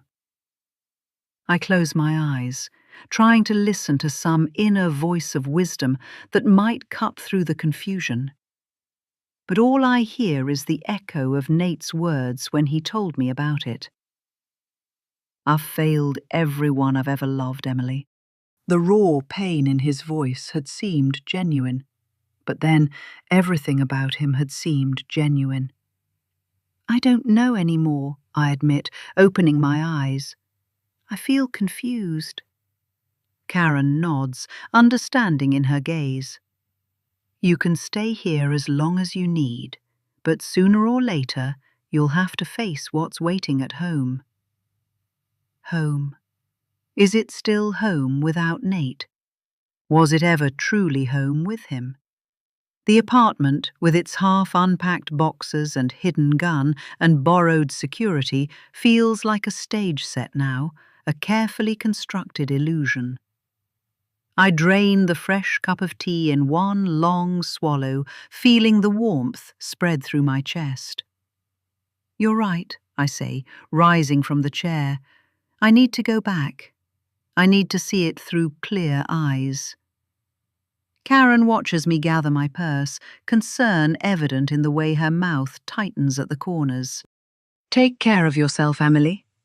Her gaze drops meaningfully to my stomach, and I nod, acknowledging the truth of her words. As I step toward the door, my hand finds my abdomen again, a silent promise to the life inside. Whatever comes next, whatever truths I uncover, I will protect this child as fiercely as I once protected Kaylee, even if it means facing the darkest possibilities about the man I married. 39. Emily. The hallway outside our apartment stretches before me like a gauntlet. I've walked this corridor so many times now, but today each step requires deliberate effort, as if I'm wading through invisible resistance. My key trembles between my fingers as I approach the door. Our door. My door. I'm not sure what to call it anymore. The silence from the other side feels oppressive, loaded with possibilities. I take a deep breath, slide the key into the lock, and push the door open onto a scene that steals the air from my lungs. Chaos. Complete, systematic chaos. The living room has been transformed. Sofa cushions sliced open, drawers pulled from cabinets and emptied, electronics dismantled on the floor. Someone has searched the apartment with methodical violence, peeling back the layers of our life together like an autopsy. Oh my God, I whisper, stepping cautiously over scattered books and papers. My photographer's eye automatically catalogues details. The precision of the cuts in the furniture, the careful way electronics have been disassembled rather than smashed, the targeted nature of the destruction. This wasn't random vandalism. This was a search. I move toward the corner that houses my photography equipment, the expensive cameras and lenses I've held onto despite rarely using them professionally. The cases lie open, foam inserts removed and discarded, each compartment emptied and inspected. My external hard drives, 3 of them containing years of non-sensitive photographs, are missing. The bedroom door stands ajar, offering a glimpse of further disarray. I push it open to find clothes strewn across the bed. The dresser drawers removed entirely, even the mattress shifted off its frame. The half-unpacked moving boxes I'd stacked in the corner have been torn open, their contents scattered across the floor like discarded memories. I kneel to gather items that feel too personal to leave trampled underfoot. A framed photograph of Kaylee at her middle school graduation. A delicate shell necklace my mother gave me before she died. The first sonogram image of my current pregnancy that I'd hidden in my nightstand. My hands move automatically, trying to restore order to this intimate violation. As I reach under the dresser for a fallen earring, my fingers brush against something hard and flat. I pull it out to find a photograph in a silver frame, the glass cracked from impact. It must have slipped behind the furniture during the search. I turn it over, and my breath catches. Nate, younger and smiling, his arm wrapped protectively around a slender woman with kind eyes and Leah's sharp features. Clara. On either side of the couple stand two girls. Leah, a serious teenager with her mother's eyes and father's stance, and Marissa, perhaps 12, with a gentle smile. A perfect family portrait taken before everything fractured. I trace Clara's face through the cracked glass. There's nothing in her expression that suggests fear or unhappiness. Just a woman content in her husband's embrace, surrounded by her children. Nate looks different too, lighter, unburdened by the guilt and obsession that seem to haunt him now. His arm around Clara appears genuinely protective, not possessive or controlling. This image contradicts Kaylee's dark suspicions about Nate. Could a man who looks at his wife with such open affection orchestrate her murder? Could the protective father in this photo be involved in his daughter's murder rather than devastated by it? Or was this, too, just another performance? A family portrait that masked darker truths? My phone feels heavy in my hand as I dial Detective Bonetti's number, glad that Kaylee had the foresight to pass it along. She answers on the first ring, her voice tense with an urgency I haven't heard before. "Emily, I was about to call you." "Someone searched my apartment," I say without preamble. "They took my external hard drives, tore apart my photography equipment." "When?" she interrupts, her tone sharpening. "I don't know. I stayed with a friend last night, just got back now." A pause, then, "I need to get a hold of Nate. He missed his check-in with his probation officer this morning." The words hit me like physical blows, each one landing with bruising force. I sink onto the edge of the dismantled bed, the family photograph still clutched in my other hand. And that's when I see it. A teddy bear I have recently bought for the baby is on my pillow, head ripped off. "I need to go," I say and hang up. I grab the teddy bear, my hands shaking. No one knew about the teddy bear that I found back then. Does Nate? Kaylee and Tom knew, and whoever placed it there. The weight of this revelation presses against my chest. 5 years ago, I abandoned my job to protect Kaylee, retreated into anonymity after receiving threats. Now I am being haunted again by that same person. It has to be the same person. They know where I live. They know my daughter's phone number. And I'm going to have to finish this once and for all. 40. Kaylee. I check my phone for the 20th time in the last hour. The screen stubbornly empty of notifications. No texts from Mum. No calls. Just the wallpaper photo of us from last summer, before Nate, before I destroyed everything with my stupid investigation. My eyes burn, already raw from crying, and I push the phone away, unable to look at our smiling faces anymore. I should be focusing on school, on building this new college life I fought so hard for. Instead, I keep replaying that final confrontation in our apartment, the way Mum's face crumpled when she realized I'd taken my suspicions to the police without telling her. "You had no right," she'd said, her voice barely above a whisper. That was worse than if she'd screamed. The door clicks open behind me, and I quickly swipe at my eyes, though it's pointless. I've been crying on Jen since I got here last night. "Hey," she says, dropping her backpack by her bed. "I brought coffee." She places a paper cup on my desk, the rich aroma of dark roast momentarily cutting through my misery. "Still no word from your mum?" I shake my head, throat too tight for words. Jen's kindness is somehow worse than indifference would be. I don't deserve kindness. She perches on the edge of my bed, tucking one leg beneath her, waiting. Jen has this gift for silence, for creating space that makes you want to fill it with truth. It's probably why she's acing her psychology classes while I'm falling behind in journalism. "I ruined everything," I finally say, my voice cracking. "Mum kicked Nate out because of me, and now she's miserable and pregnant and alone, and it's all my fault." "You don't know that she's miserable," Jen offers gently. "Is there any chance you might tell me what happened?" "She won't even answer my texts." The words burst out louder than I intended. Jen tucks a strand of hair behind her ear, considering. Maybe she just needs space to process everything.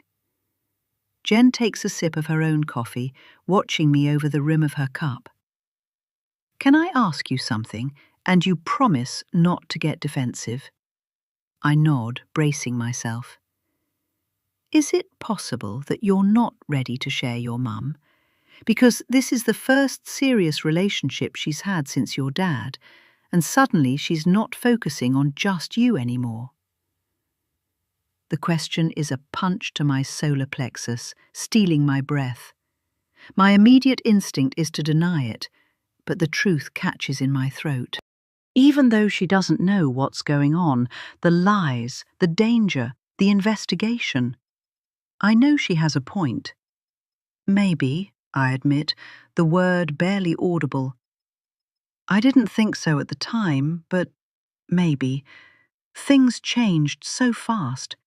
One day it was just the two of us, like always, and then suddenly she was married and pregnant and planning this whole new life where I felt optional."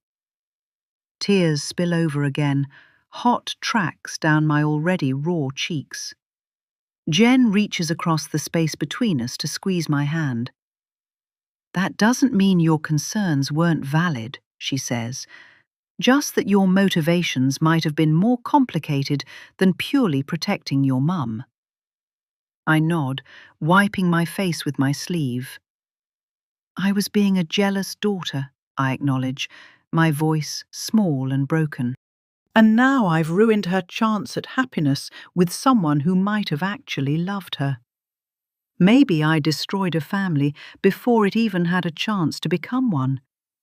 "You can't undo what's happened," Jen says, practical as always. "And maybe you're right about Nate, but you need to make things right with your mum." "How?" I ask, desperate for any solution. "Mum won't even talk to me. I don't know where Nate is. Everything's such a mess." Jen squeezes my hand again. "Start by forgiving yourself. Then figure out what you can do to help your mum be happy again. That's what you really want, right?" I nod, something like resolve beginning to form through the fog of guilt and regret. "I need to make things right," I say, more to myself than to Jen. Somehow. For the first time in weeks, the crushing weight on my chest lightens just a fraction. Not absolution, not yet, but perhaps the beginning of a path toward it, for all of us. Jen shifts to sit cross-legged on her bed, her expression thoughtful as she watches me wipe away the last of my tears. "Why don't you talk to Nate directly?" she suggests, her tone so practical that the idea sounds simple rather than terrifying. "If you help them get back together, your mom will be happy again and might forgive you for the police thing." She says this as if reconciling with the man I accused of murder is just another item on a to-do list, like picking up milk or returning library books. I stare at her, momentarily speechless. "You can't be serious." "Why not? You want to fix things, right?" She shrugs, reaching for a hair tie on her nightstand and gathering her dark curls into a messy bun. "Think about it. Your mom is pregnant with his child. They were happy before all this blew up. If you help mend what you helped break, she might appreciate the effort." "You don't know what I've said, what I've accused him of." The words catch in my throat. Look, I get it. Reaching out to him is scary. But what's the worst that could happen? He ignores you. You're already not talking. I bite my lip, considering this. The truth is, despite everything, Nate never showed any real animosity toward me. Even when he caught me searching through his things once, he was more sad than angry, like he understood my suspicion but wished he could change it. Jen's words have weight. Has my jealousy at sharing my mum coloured everything I've been doing these last few weeks? "I don't even know where he is," I say, though it's more excuse than fact. "Mum kicked him out." "But you have his phone number, right?" I nod reluctantly. His contact is still in my phone, unused since before everything fell apart. I've nearly deleted it a dozen times, but something always stopped me. How bad can it be? I'm sure people have done way worse things to each other than what you did and still found ways to reconcile, Jen continues, her voice gentler now. My parents divorced and remarried each other twice. My sister accused her best friend of stealing her boyfriend, and now they're roommates.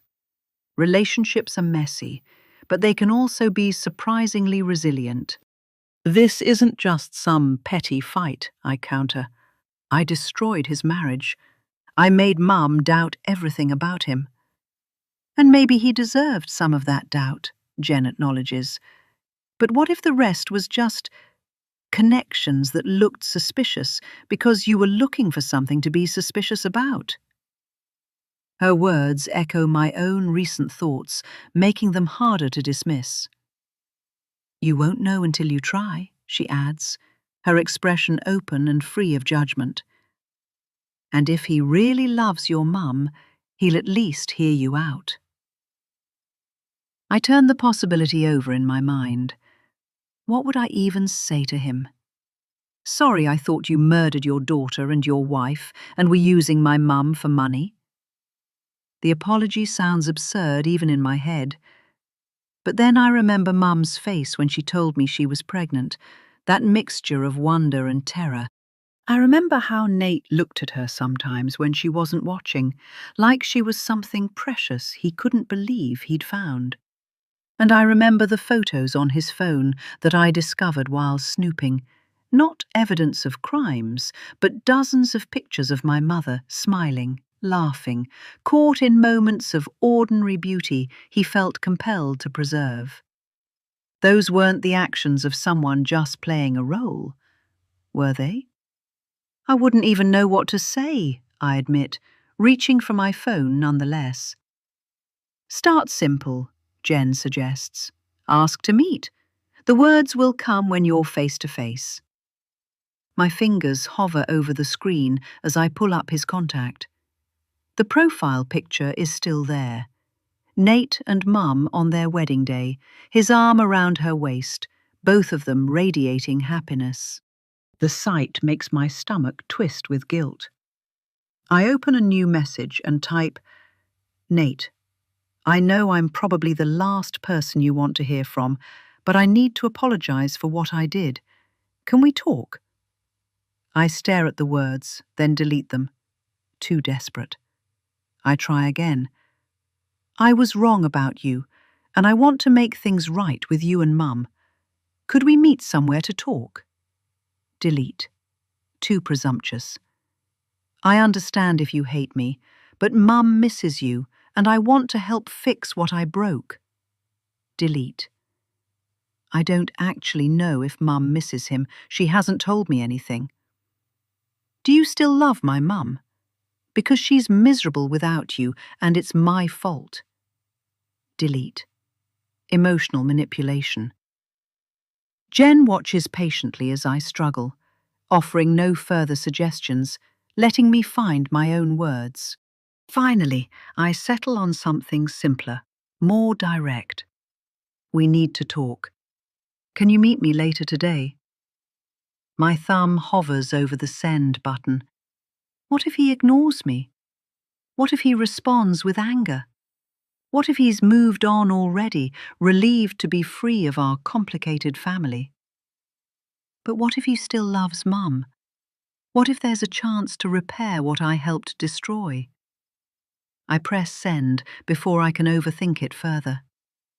The message shows as delivered immediately. I stare at the screen, my heart pounding against my ribs so hard I wonder if Jen can hear it across the small dorm room. The 3 minutes that follow stretch like hours, the phone clutched in my sweaty hand, my eyes fixed on the little delivered notification that stubbornly refuses to change to read. He might not check his phone right away, Jen offers, her voice breaking the tense silence. Or he might need time to think about how to respond. I nod, not trusting my voice. She's right, of course. Expecting an immediate answer is unrealistic. Still, I can't bring myself to set the phone down, as if maintaining physical contact with it might somehow compel a response from the other end. And then, finally, the message status changes to read. My breath catches. I wait, eyes fixed on the screen, willing those 3 little dots to appear, the visual indication that he's typing a response. The seconds tick by, each one ratcheting my anxiety higher. Nothing. My message sits there, read but unanswered, a digital rejection that stings more than I expected. Then movement. 3 grey dots appear, pulsing like a heartbeat at the bottom of my screen. They vanish, reappear, disappear again. Each cycle of indecision makes my stomach tighten. I stare at those dots, knowing whatever words follow them might rebuild or permanently sever the frayed connections between all of us. Between Nate and Mum, between me and the half-sibling growing inside her, between the family we were and whatever we might become. Finally, his reply materializes. Corner Cafe by the harbour, 5 p.m. 41. Emily. Rain lashes against the windows of Angela and Mark's North Heights apartment. I sit alone on her cream-coloured sofa, body rigid despite the plush cushions, staring at my phone. The lamp beside me casts more shadows than light across a living room strewn with evidence of family life. A half-assembled Lego castle abandoned on the coffee table, mismatched socks peeking from beneath the entertainment centre, and a row of school portraits showing Jennifer's transformation from gap-toothed kindergartner to the confident high school senior who's been my daughter's best friend since we were 12. A sticky juice box has left a purple ring on the side table, and someone's math homework lies forgotten on the dining table. The tasteful space they've created feels alien tonight, much like my life over the past 24 hours. I couldn't stay at my own place after what happened, So once again, I have sought refuge with a friend. I texted Nate earlier. He's at work. We'll talk later. I miss him. I need him home. The baby stirs inside me, so slight I almost doubt it. My hand drifts to the swell beneath my sweater. Another life depending on my choices, just as Kaylee's once did. Em? Angela's voice startles me from the kitchen doorway. She stands in a raincoat, purse slung over one shoulder, keys jingling. I need to run out for groceries. You haven't eaten all day. I'm making my grandmother's soup tonight, the one you loved at Christmas. I nod, grateful for her kindness, even as worry curls in my chest. Thanks. That sounds perfect. You'll be okay for an hour? Her perceptive eyes scan my face. I'll be fine, I force a smile. Just tired. I might nap. She hesitates, then nods. Lock up after me. There's tea in the cabinet. The moment the lock clicks, I'm on my feet, moving with a purpose I've buried for years. My camera bag lies by the couch, the one I grabbed yesterday in flight. I unzip the small side pocket, fingers finding the hidden seam. Years ago, I modified this bag, carving out a compartment no searcher would suspect. From it, I withdraw a matte black flash drive, no larger than my thumbnail. Insurance, I used to call it, my safety net. 5 years ago, I destroyed prints and deleted files when I walked away from my job as an investigative journalist, choosing Kaylee's safety above all else. But I couldn't erase everything. A stubborn part of me refused to let fear win. Now the drive holds the raw files from one of my assignments, the state swim team's championship victory, which I covered as a photojournalist. Tens of thousands of images, team portraits, podium celebrations, candid shots behind the scenes, anyone's scrap except mine. I settle at Angela's desk, boot up her laptop, slide in the drive. A password prompt. I type Kaylee's birth date and my mother's initials without hesitation. The screen floods with thumbnail after thumbnail. I click City Pool Ceremony. Sunshiny banners overhead, swimmers cheering. But behind the podium, I see someone. I jump to Under the Stand. There is that same person again, framed by the pool's metal supports, whispering to a nervous girl before a heat. I enlarge the frame. Marissa's face fills my screen. The pieces click together with sickening clarity. He was always there, always watching the girls. Rain hammers the window with renewed urgency. Angela will be gone 40 more minutes. I should call Detective Bonetti, send her these files, step back into official channels. But as I pick up my phone, I have my location tracker open, and I see something that makes my heart stop. Kaylee is not at her dorm. She's at the harbour. What is she doing there? And then I notice something else. Nate is heading the same way, too. Fear rises inside of me like lava. Something isn't right. I eject the drive and slip it into my pocket. Pull on my coat, heavier now, loaded with the truth I've reclaimed. On the notepad by the phone, I scribble, "Needed some air. Back soon." The vagueness will worry Angela, but I can't risk writing more. At the door, I rest one hand on my stomach, the other clutching my phone. The baby and I are crossing a threshold, stepping from safety into dangerous truth. But we're also moving toward justice for Marissa. We're going to finish this, I whisper to the child within me and to the photographer I used to be. Then I step into the rain-slicked hallway, the door clicking softly behind me. The end of one chapter and the start of another. 42. Kaylee. I pull into the Harbour Cafe parking lot as rain pounds against my windshield, transforming the asphalt into a network of shallow pools. The wipers scrape desperately across the glass, fighting a losing battle against the downpour. Through the watery barrier, the cafe's neon sign pulses, blue, then red, blue, then red. I kill the engine, and the sudden silence makes the drumming rain sound even louder. I feel vulnerable. I scan the parking lot, counting vehicles through the rain-streaked window.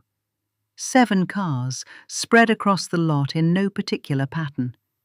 A rusted pickup truck near the entrance, a blue sedan with fogged windows, a black SUV parked at an odd angle, taking up 2 spaces.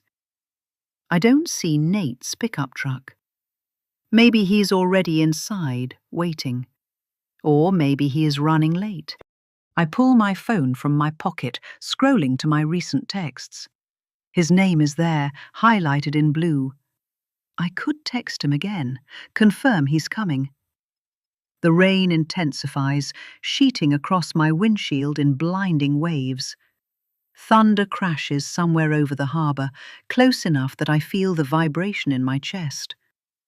I need to make a decision. My finger hovers over the call button when another text arrives, from an unknown number, different from the one that threatened me earlier. Inside now. Can't wait long. My pulse quickens. Is it Nate? Someone else? There's no way to know without going in. I tug the phone into my jacket pocket, pull my hood up over my hair, and take a deep breath. The parking lot is exposed, the distance to the cafe entrance suddenly feeling like miles rather than yards. I push the car door open, and the rain hits me immediately. Cold, insistent, soaking through my hood and shoulders in seconds. I slam the car door and dash toward the cafe, my shoes slapping against puddles that send water up my legs in icy splashes. The neon sign casts its alternating glow across the wet asphalt, distorting my shadow as I run, stretching it, then compressing it, making me feel watched even by my own silhouette. The parking lot lights flicker as another clap of thunder rumbles overhead. In that moment of semi-darkness, I catalogue every detail with heightened senses. The scrape of tires on wet pavement somewhere behind me, the metallic click of what might be a car door opening, the sudden feeling of being exposed on all sides. I reach the covered walkway that leads to the cafe entrance, momentarily sheltered from the downpour. Through the windows, I can see the mostly empty interior. A middle-aged couple in a booth by the window, a lone barista wiping down the counter, no sign of Nate. The cafe looks ordinary, inviting even, but something feels wrong. The hairs on the back of my neck stand up, a primitive warning system activating. That's when I hear it. Footsteps behind me, distinct from the percussive rhythm of the rain. A measured pace that tries but fails to match the ambient sounds of the storm. Someone is following me, trying to mask their approach beneath the cover of the downpour. I slow my pace, my muscles tensing. The door is just steps away. I could make a run for it, burst inside where there are witnesses. The footsteps draw closer. My fingers find the small canister of pepper spray attached to my keychain, a gift from Mum for going to college. Not much protection against whoever might be after me, but better than nothing. I spin around, pepper spray raised, heart hammering against my ribs. The figure behind me stops abruptly, momentarily frozen in the strobing neon light. A silhouette I recognize instantly. "What are you doing?" I demand, my voice barely carrying over the storm. The figure steps closer, features emerging from shadow into the pulsing red-blue glow. A face I know, but transformed by an expression I've never seen on them before. Cold, devoid of the warmth I associate with those familiar features. My arm wavers, the pepper spray suddenly useless in my hand. How did you? I start to ask, confusion overwhelming my fear for a crucial half-second. It's all the time they need. The movement is so fast I barely register it, a hand emerging from a raincoat pocket, a cloth glinting damp in the neon light, the lunge forward as their other arm wraps around my shoulders in a grotesque parody of an embrace. The cloth clamps over my nose and mouth with bruising force, pressed tight against my face by a hand that's impossibly strong. The chemical smell hits me instantly, sharp, sweet, overwhelming. My brain screams danger as my lungs automatically inhale. I thrash wildly, my body understanding what's happening before my mind can fully process it. My elbow connects with something solid, a rib cage, a grunt of pain in my ear. The pepper spray falls from my grip as I claw at the hand holding the cloth, my nails scraping skin, drawing blood that mixes with the rain on my fingers. I try to twist my head to find a pocket of clean air, but the grip is relentless. "Stop fighting," a voice hisses close to my ear, eerily calm despite our violent struggle. "It'll be easier for both of us." I bite down hard on the cloth, tasting the chemical directly on my tongue. The effect is immediate, burning, then numbness. I try to scream, but the sound emerges as a muffled groan against the saturated fabric.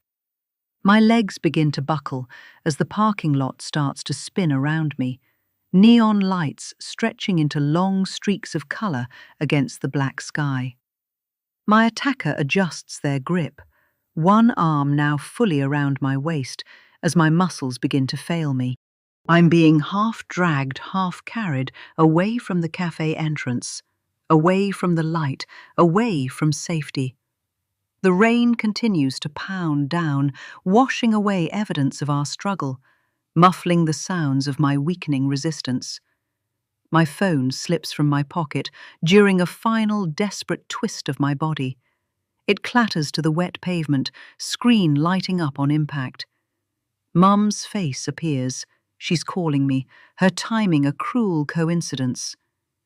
I watch through increasingly blurred vision as the phone grows distant, rain droplets dancing across my mother's smiling image before the screen goes dark.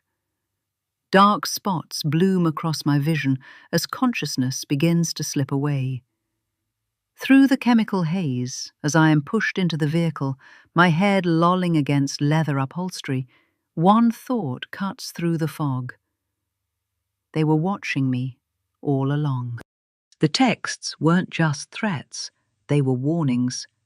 The door slams shut with a heavy thud that seems to reverberate through my dissolving consciousness. An engine growls to life, tires splashing through puddles as we accelerate.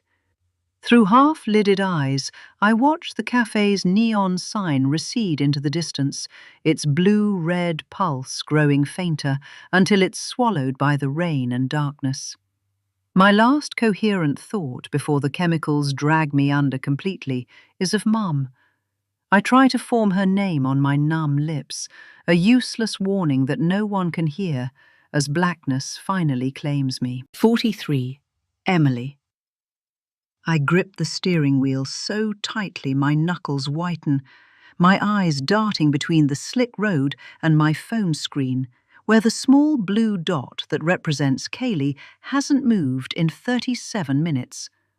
Harbour Cafe.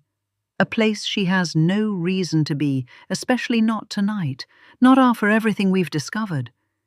The cafe materializes through the curtain of rain, a small establishment with a weather-beaten sign swinging in the wind, its windows glowing with a dim amber light that barely penetrates the downpour. It sits at the edge of the waterfront, partially obscured by sheets of rain slanting across my headlights. Not a place Kaylee would visit willingly on such a stormy night. I park haphazardly, half on the curb, and grab my phone. My jacket offers little protection as I dash through puddles, rain immediately soaking through my clothes, plastering my hair to my scalp. Cold droplets slide down my neck, but I barely register the discomfort. I scan the parking lot until I spot Kaylee's blue Honda Civic, its paint dulled by the rain. I budge. Locked. My hand finds my stomach instinctively, a protective gesture for the life growing there before I push through the cafe door. A bell jingles overhead, the sound jarringly cheerful against the backdrop of my mounting dread. The cafe is nearly empty. 3 tables occupied by solitary patrons hunched over steaming mugs, none of them my daughter. Nautical decorations hang from the walls, weathered ropes, faded buoys, black and white photographs of fishing boats from decades past. Under different circumstances, I might find the place charming. Now, each shadowed corner, each space where my daughter isn't, sends my heart rate climbing higher. "Kaylee?" I call out, my voice betraying more panic than I intend. The few patrons glance up briefly before returning to their coffees and phones. I approach the counter, where a waitress in her 50s wipes down the surface with a rag that's seen better days. Her hair is pulled back in a practical ponytail, silver strands catching the light from overhead fixtures. She looks up as I approach, her expression shifting from casual interest to concern as she registers my soaked appearance and wild eyes. "Can I help you?" she asks, setting aside her rag. My fingers fumble with my phone, pulling up a recent photo of Kaylee, her dark hair falling over one shoulder, that half smile that always seems to hold something back. "My daughter," I say, my voice cracking. "Have you seen her tonight? Her phone, it shows she's here." The waitress studies the photo, her brow furrowing in concentration. She shakes her head slowly. "No, sorry. Haven't seen anyone that young all evening. Just the regulars." She gestures to the scattered patrons. "You sure she's supposed to be here?" My hand trembles as I check the app again. The blue dot still hovers directly over our location. "Yes," I whisper. "The tracking app shows she's here, right here." "Maybe she was here earlier," the waitress offers, her voice gentling. "Or maybe she's nearby." The GPS on those things isn't always exact. I nod mechanically, though I know the tracking app has never been wrong before. My eyes scan the cafe once more, the bathrooms, the small hallway leading to what must be a kitchen, the space behind the counter. No Kaylee. "Is there a back entrance?" I ask, already moving toward the rear of the cafe. "Yes, but it's just for deliveries, leads to the alley." The waitress watches me with growing concern. "Ma'am, are you all right? Should I call someone?" The question barely registers as possibilities cascade through my mind. Kaylee wouldn't leave her phone behind willingly, not her lifeline, not the device that contains all of her life. If her phone is here, but she isn't. "Thank you," I manage, already turning back toward the door. I need to check outside. Behind me, I hear the waitress calling something about an umbrella, but I'm already pushing through the door, back into the deluge. The rain feels heavier now, pounding against my shoulders, obscuring my vision as I stand on the sidewalk, turning in a desperate circle. "Kaylee!"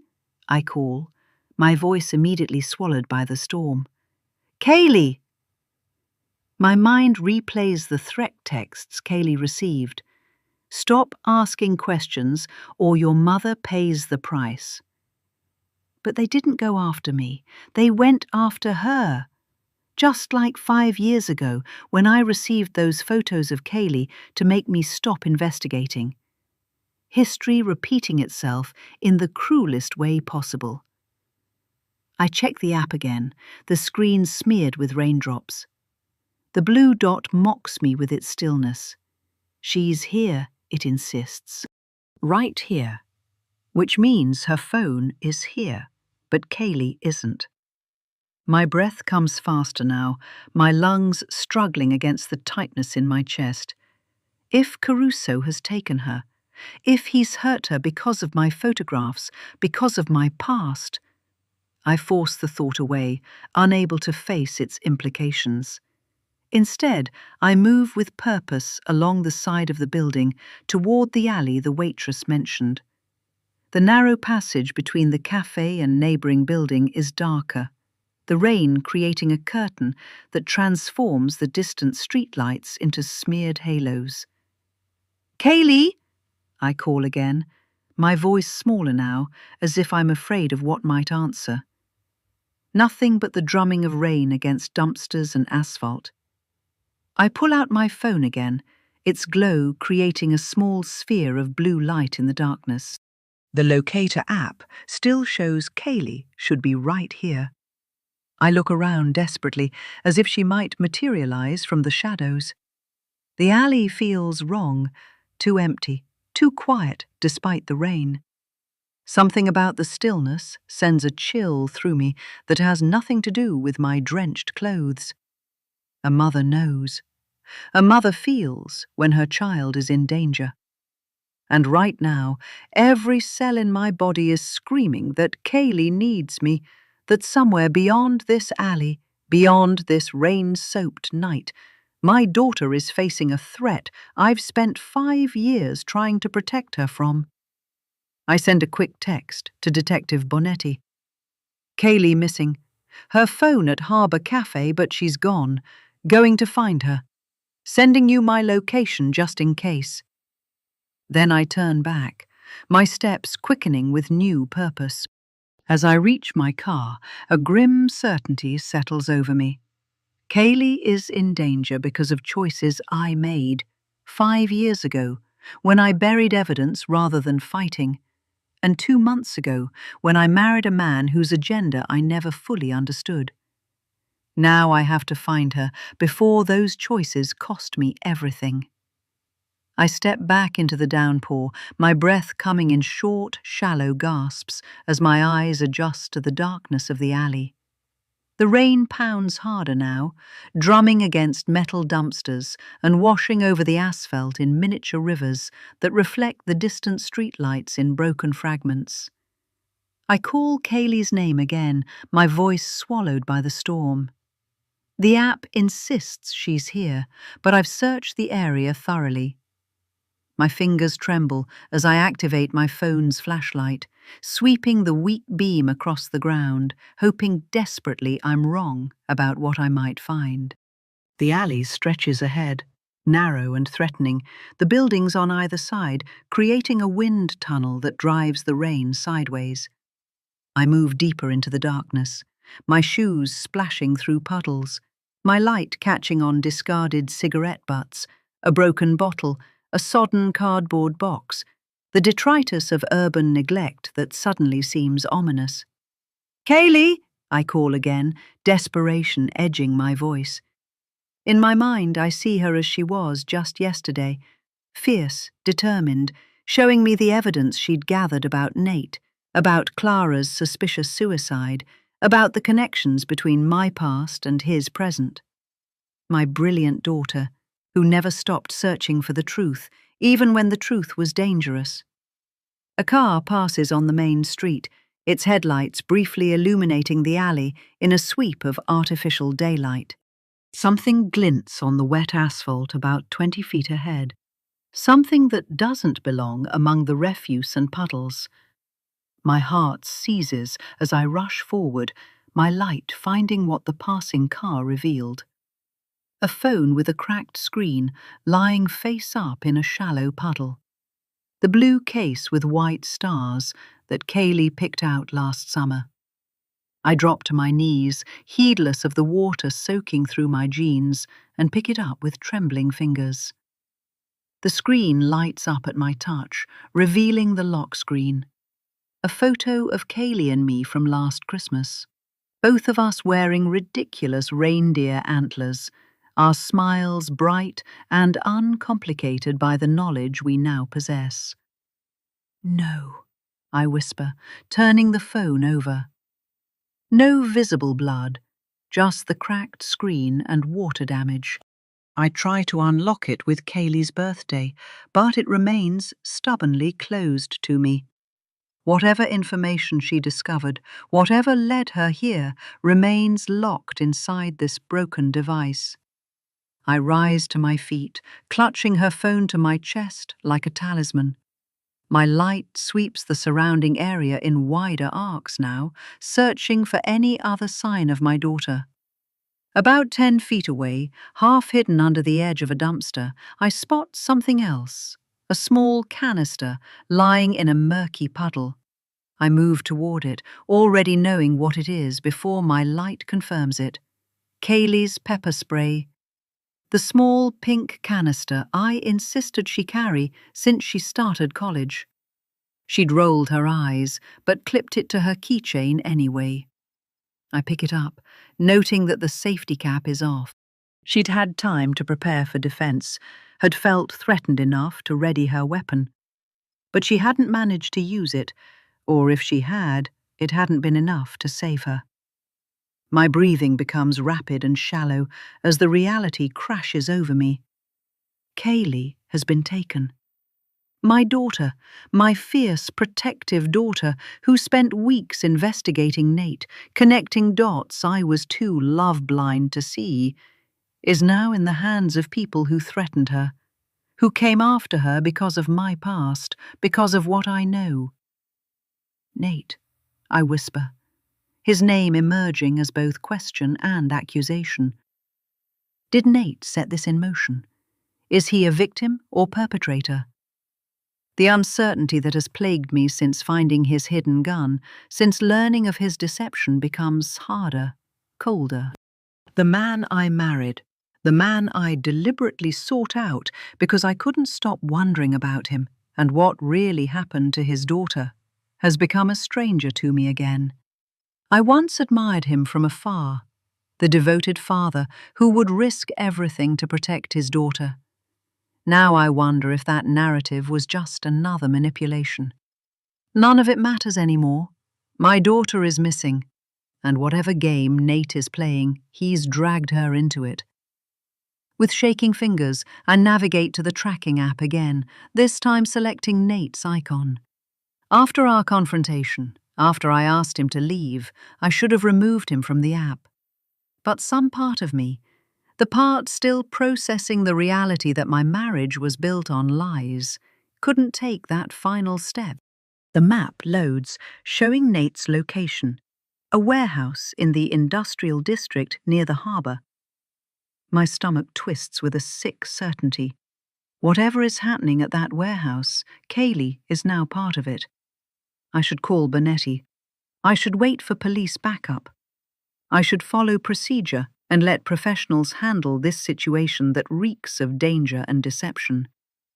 These thoughts flash through my mind, rational and correct. But I am a mother whose child is in danger, and mothers don't wait. I clutch Kaylee's phone and pepper spray in one hand, my own phone in the other, and rush back toward my car. The rain seems to intensify with my determination, sheets of water cascading from a sky as dark as my thoughts. My soaked clothes cling to my body, but I barely notice the discomfort. A different sensation warms me from within, something primal and fierce that burns away uncertainty and fear, leaving only resolve.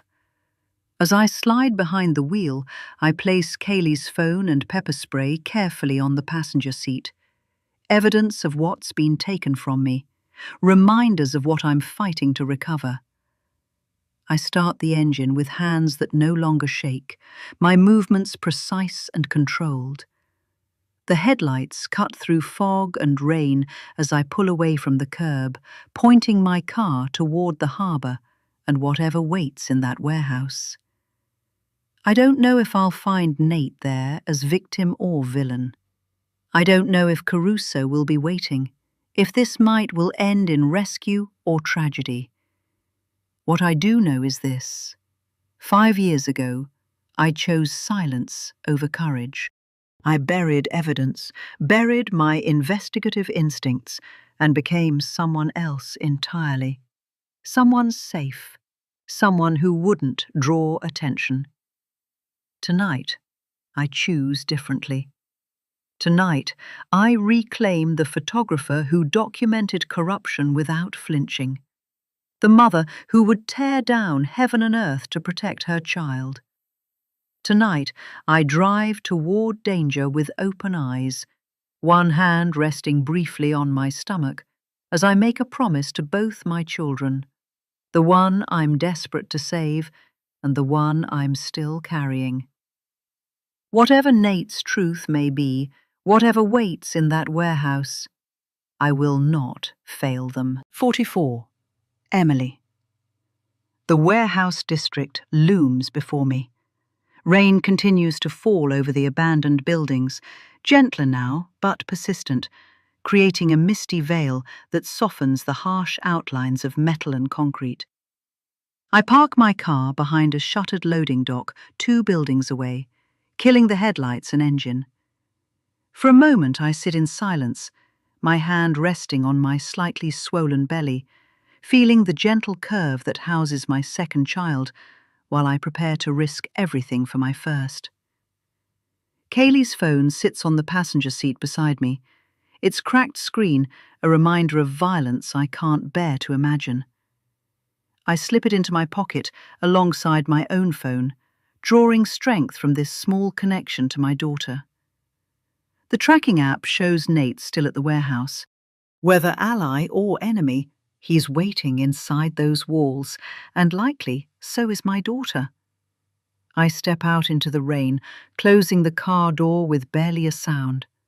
Water seeps through my already damp clothes as I move toward the warehouse, staying close to shadows, my footsteps careful on the wet pavement. The building emerges from the mist like a behemoth. 3 stories of corrugated metal and broken windows, its exterior streaked with rust that bleeds down the walls like old wounds.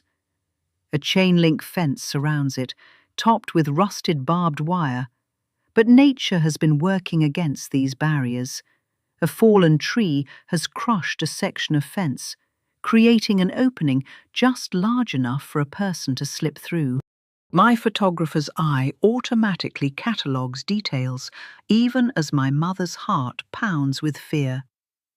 The no trespassing sign hanging by a single nail. The recent tire tracks cutting through puddles in the gravel. The dim light visible through a high window that suggests this abandoned place isn't entirely deserted. I squeeze through the fence opening, wincing as my jacket catches on a jagged edge, ripping the fabric, but mercifully not my skin. I circle the building, searching for an entry point that won't announce my presence. The main loading dock doors are secured with heavy chains and padlocks that gleam too brightly to be as old as the rest of this place. Someone maintains these locks, keeps this place secured from casual intruders. But a side entrance tells a different story. Its padlock hanging open, broken, as if someone arrived before me and forced their way in. Or perhaps it's meant to look that way. Another piece of bait in the trap I'm walking into, with eyes wide open. I hesitate at the threshold, listening. The rain drums on the metal roof above, creating a constant background noise that might mask footsteps, voices, the sounds of struggle. I slip Kaylee's pepper spray from my pocket, flicking off the safety cap with my thumb. It's a small comfort, likely useless against whatever waits inside, but its weight in my hand steadies me. The door opens with a whisper of metal on concrete. I step into darkness so complete, it feels solid, pressing against my skin. I stand motionless, letting my eyes adjust, letting my other senses map what sight cannot yet reveal. The mingled scents of salt water, rust, and something chemical and sharp. The sound of water dripping at irregular intervals. The taste of decay on the air. Gradually, shapes emerge from the darkness. Towering shelving units, forgotten crates stacked like children's blocks, machinery hulking under dust-covered tarps. A thin shaft of bluish light spills through a high window, illuminating dust motes that dance in the air with each breath I take. I move toward it, stepping carefully around puddles that reflect this meager light like mirrors on the concrete floor. My footsteps, despite my caution, create soft echoes in the cavernous space. Each sound makes me freeze, listening for response, for indication I've been heard. Deeper inside, the warehouse opens into a vast central area. The ceiling soars overhead, metal rafters crisscrossing like industrial ribcage. Chains hang from pulleys, swaying slightly in currents of air I can't feel. Water drips from pipes overhead, creating a random, arrhythmic percussion that seems to match my heartbeat. Too fast, too loud in my own ears. I move through this maze of abandoned industry, past loading pallets and empty oil drums, following some instinct deeper than conscious thought. Something pulls me toward the back of the warehouse, where the darkness is thicker, where the dripping water echoes differently. My breath fogs in front of me, the temperature dropping as I move farther from the entrance, the cold seeping through my damp clothes and into my bones. And then I see it, a cleared area amid the industrial debris. Someone has created a crude living space, a thin mattress on the floor, a battery-powered lantern casting weak yellow light, a plastic jug of water, a blanket bunched at the foot of the mattress. My heart stutters when I see the form lying there, still as death. Kaylee. Her dark hair spreads across the dirty mattress like spilled ink, her face turned away from me. She wears the same clothes I saw her in last, jeans and her favorite olive green hoodie, but they look damp, as if she too was caught in the rain. One arm is flung outward, her hand curled like a child's in sleep, but there's a wrongness to her stillness that sends ice through my veins. My legs nearly give out. I stagger forward, my vision tunneling until all I can see is my daughter's motionless form. The pepper spray slips from my suddenly numb fingers, clattering on the concrete. I don't retrieve it. Can't think of anything but reaching her. Kaylee, I whisper, the name breaking in the middle as I drop to my knees beside the mattress. My hands shake so violently I can barely control them as I reach for her, terrified of what I might find. Her face, when I gently turn her head toward me, is pale as porcelain, her lips tinged slightly blue. A darkening bruise spreads across her right temple. Someone struck her, hard enough to leave this mark, hard enough to render her unconscious. Kaylee, I repeat, louder now, no longer caring who might hear. My fingers press against her throat, searching desperately for a pulse.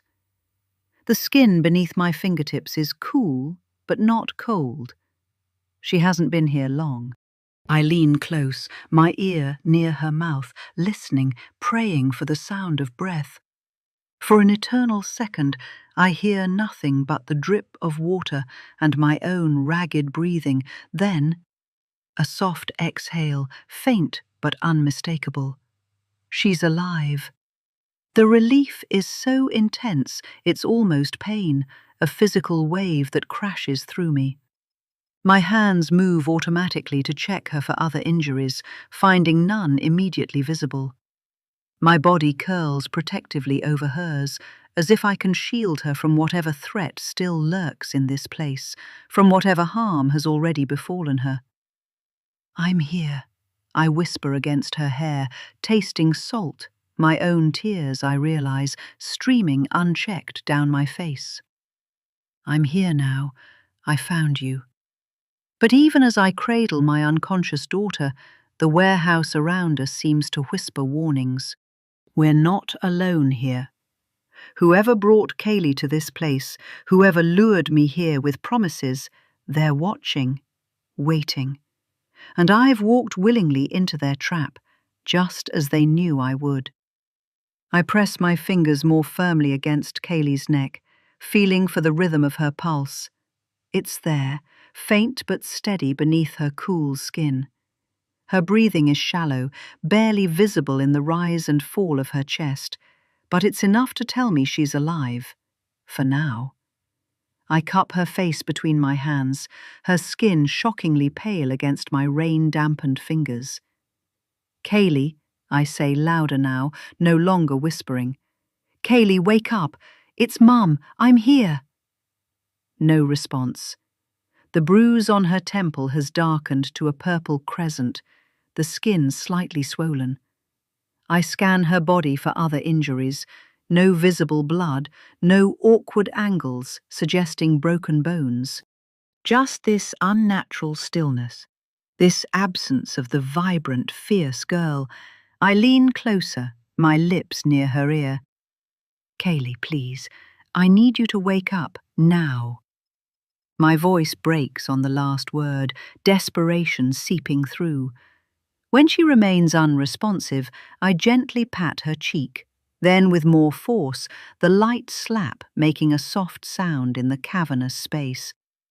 "Kaylee Riley, open your eyes right now."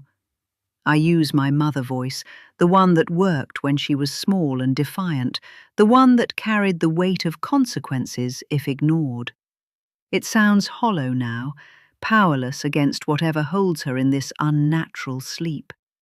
My hands move to her shoulders, shaking gently at first, then with increasing urgency.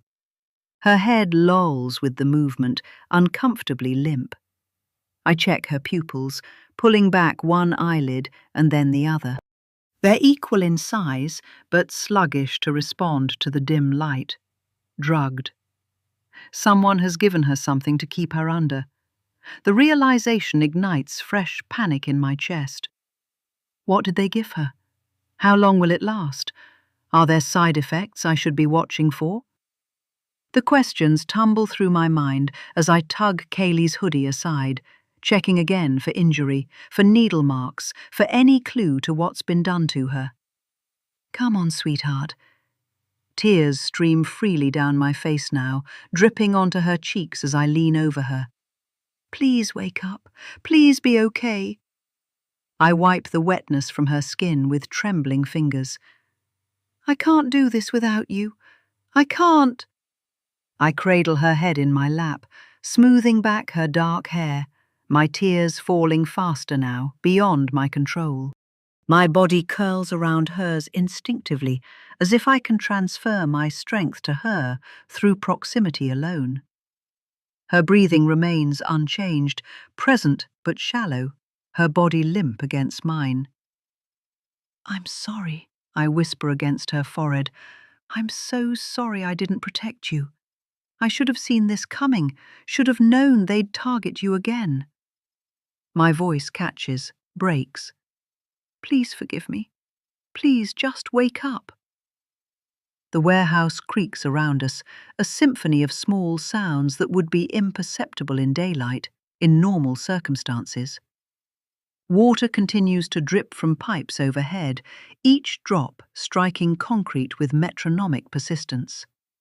The wind outside has intensified, whistling through broken windows and gaps in the metal siding, creating moaning sounds that seem almost human. Chains hanging from ceiling rafters sway slightly, metal links clinking together like tiny wind chimes. I've been so focused on Kaylee that these ambient sounds have faded to background noise, my brain filtering them out as irrelevant to the crisis at hand. But something shifts in the acoustic landscape of the warehouse. Something subtle, yet significant enough that my body recognizes the change before my conscious mind can identify it. I go still, my hands pausing in their repetitive stroking of Kaylee's hair. I tilt my head slightly, listening beyond my daughter's shallow breathing, beyond the dripping water and creaking metal. Footsteps. Measured and unhurried, they echo through the warehouse. Not the cautious steps of someone searching, but the confident, deliberate stride of someone who knows exactly where they're going. Someone who has been watching, waiting for this moment. My muscles tense, every instinct screaming to run, to grab Kaylee and flee. But my daughter is dead weight in my arms, impossible to carry quickly through this maze of industrial debris. And the footsteps are getting closer, approaching from behind me, from the direction of the warehouse's rear wall. I ease Kaylee's head gently onto the mattress and rise to a crouch beside her, placing myself between her unconscious form and the approaching threat. My eyes dart around, searching for a weapon, for an escape route, finding neither within immediate reach. The pepper spray lies several feet away, where I dropped it, now impossibly distant. The footsteps pause, then resume, closer now. I can hear the subtle difference as they move from concrete to some other surface, perhaps crossing one of the areas where tarps have been laid over the floor, and then back to concrete again. My heart pounds against my ribs so violently I fear it might be audible over the ambient sounds of the warehouse. I could call out, demand identification, threaten with authorities already on their way. The words form on my tongue but remain unspoken. Whoever approaches already knows I'm here, already knows I've found Kaylee. This entire scenario, my daughter unconscious on this mattress, positioned where I would inevitably find her, has been orchestrated. The footsteps stop directly behind me. I can feel the presence like heat on the back of my neck, can hear breathing that isn't my own, isn't Kaylee's. For a long moment, we exist in suspended animation. Me crouched protectively over my daughter, the unknown figure standing behind me, neither of us moving or speaking. Then, deliberately, I turn. I pivot slowly on my knees, keeping one hand on Kaylee's arm, unwilling to break physical contact with her, even as I face this threat. The figure stands about 10 feet away, partially shadowed but unmistakably familiar. My eyes adjust, details emerging from the gloom like a photograph developing in chemical bath. The sharp cheekbones, the carefully styled hair, the expensive watch. I recognize him immediately, not only from recent interactions but from photographs I took 5 years ago. Always in the background, always near Victor Caruso and the swim team, always watchful. In my old photographs, he was unremarkable, except for his consistent presence. But now, standing before me in this abandoned warehouse where my drugged daughter lies unconscious, his identity crystallizes. "I knew it was you," I say, my voice steady despite the fear coursing through me. "As soon as I saw your face in the pictures I took back then, I remembered." Jason Reynolds, Nate's supposed colleague, the man who has been hovering at the edges of our lives since Nate entered the picture, stands motionless, his expression unreadable in the dim light. But I see the slight shift in his posture at my words, the infinitesimal straightening of his shoulders. He didn't expect me to know it was him. For once, I've surprised the man who has been orchestrating our lives from the shadows. 45. Emily. He stands perfectly still, hands relaxed at his sides, watching me with a clinical interest. In the dim light of the warehouse, his expensive watch catches a stray beam, glinting like a warning. My body instinctively shifts to shield Kaylee's unconscious form behind me. I know him now, not just as Nate's colleague, the charming man who came to our wedding, who drops by with paperwork and for drinks from time to time, but as someone far more sinister. Jason Reynolds, the man who was always in the background of my photographs 5 years ago, close to the girls, always watching. "What did you do to my daughter?" My voice shakes, rage and fear braiding together into something primal that rises from deep in my chest. I keep one hand on Kaylee's arm, her skin cool beneath my fingers, her breathing still shallow and unnervingly regular. Jason takes a step forward, his expensive shoes making a soft sound against the concrete.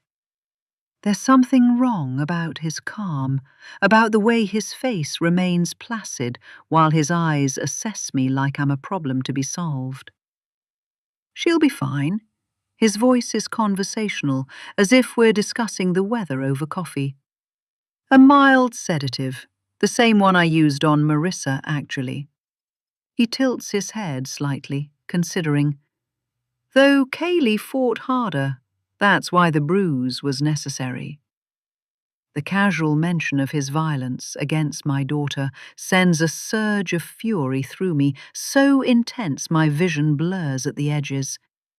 "You son of a bitch." "Now, Emily." He raises a hand in gentle admonishment. "Let's be civil. After all, I could have hurt her much worse." His smile doesn't reach his eyes. "I've become quite skilled at calibrating pain over the years." I swallow back bile, forcing myself to think beyond the rage. Kaylee is alive. She's breathing. I need to keep her that way. "Why?" I ask, my voice steadier now. "Why Kaylee?" "Convenience, mainly." Jason's shoulders lift in a small shrug. "She was asking too many questions, just like her mother. The apple doesn't fall far, does it? I needed something to bring you here, and she made herself available." "You were watching us." It's not a question. "For years now." He nods, almost proud. "Since before Nate even met you, Emily. Or should I call you E. Morgan? Your photography work was quite impressive. Too impressive, actually. You documented things no one was supposed to notice." I try to process what he's saying, the implication that he's been manipulating events long before I ever met Nate. "You knew who I was. You told Nate." Jason nods. "I knew what you were doing last year, so I pointed Nate in your direction, yes." He looks pleased that I've worked this out. After Clara's unfortunate suicide, Nate became obsessed with finding Marissa's killer. He needed a focus for his grief, and I needed to know what evidence you might still have. His eyes glitter in the dim light. 2 birds, 1 stone. My mind races, connecting dots I didn't even know existed until this moment. "You worked with Nate. He trusted you. You were like brothers. How could you do this to him?"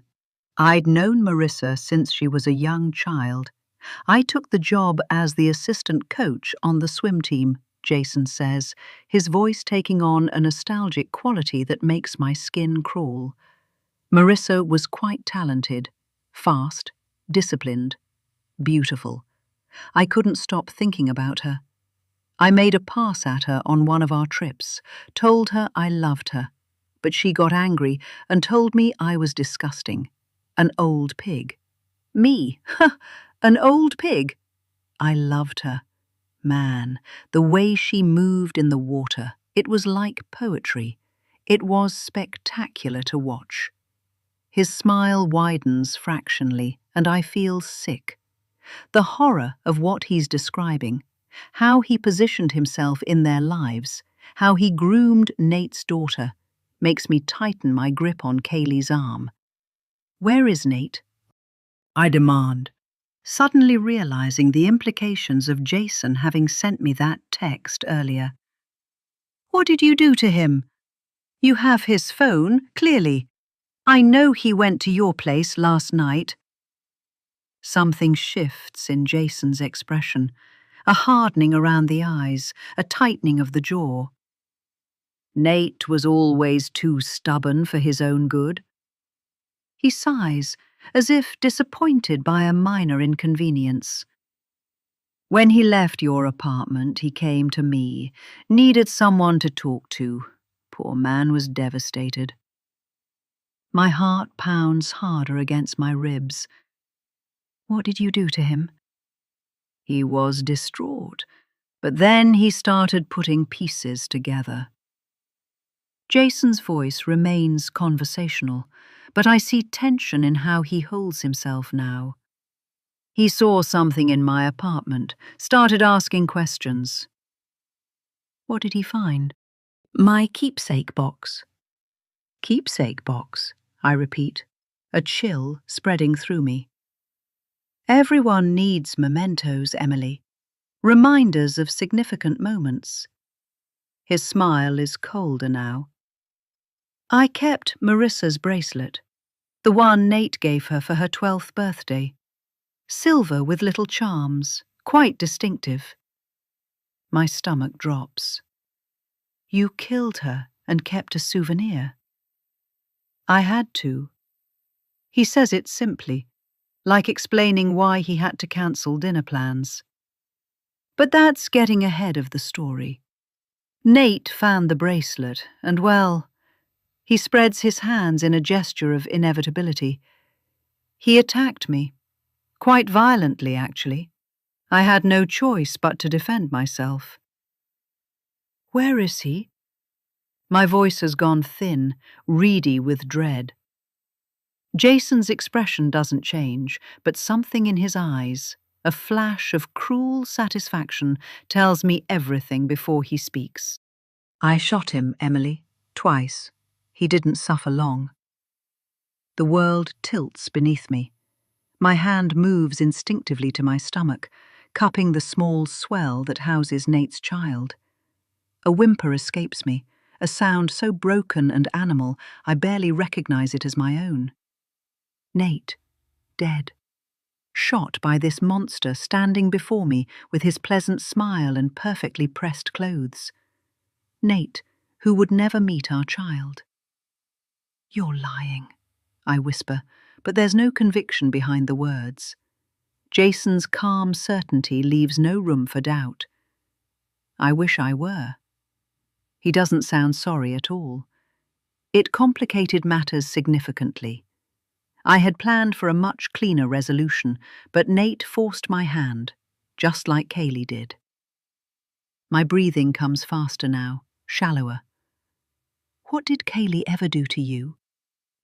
I ask, still trying to process that Nate is gone, that my husband, despite his deceptions, died trying to uncover the truth about his daughter. I met with her one day at the mall. She told me everything she'd been up to. His expression shifts into something almost like regret. I feared she might be breathing down my neck, so I decided to end it. He meets my gaze directly, all pretense of warmth gone. When she texted Nate about a meeting, I saw it as an opportunity to get rid of her. "Clara," I whisper, another piece falling into place. "Nate's wife. Did you kill her too?" Something like pride flickers across his face. She was becoming a problem, starting to question. Found some messages on Instagram between me and Marissa that raised her suspicions. So while Nate was safely behind bars, providing the perfect alibi, I paid her a visit. His voice drops lower, more intimate.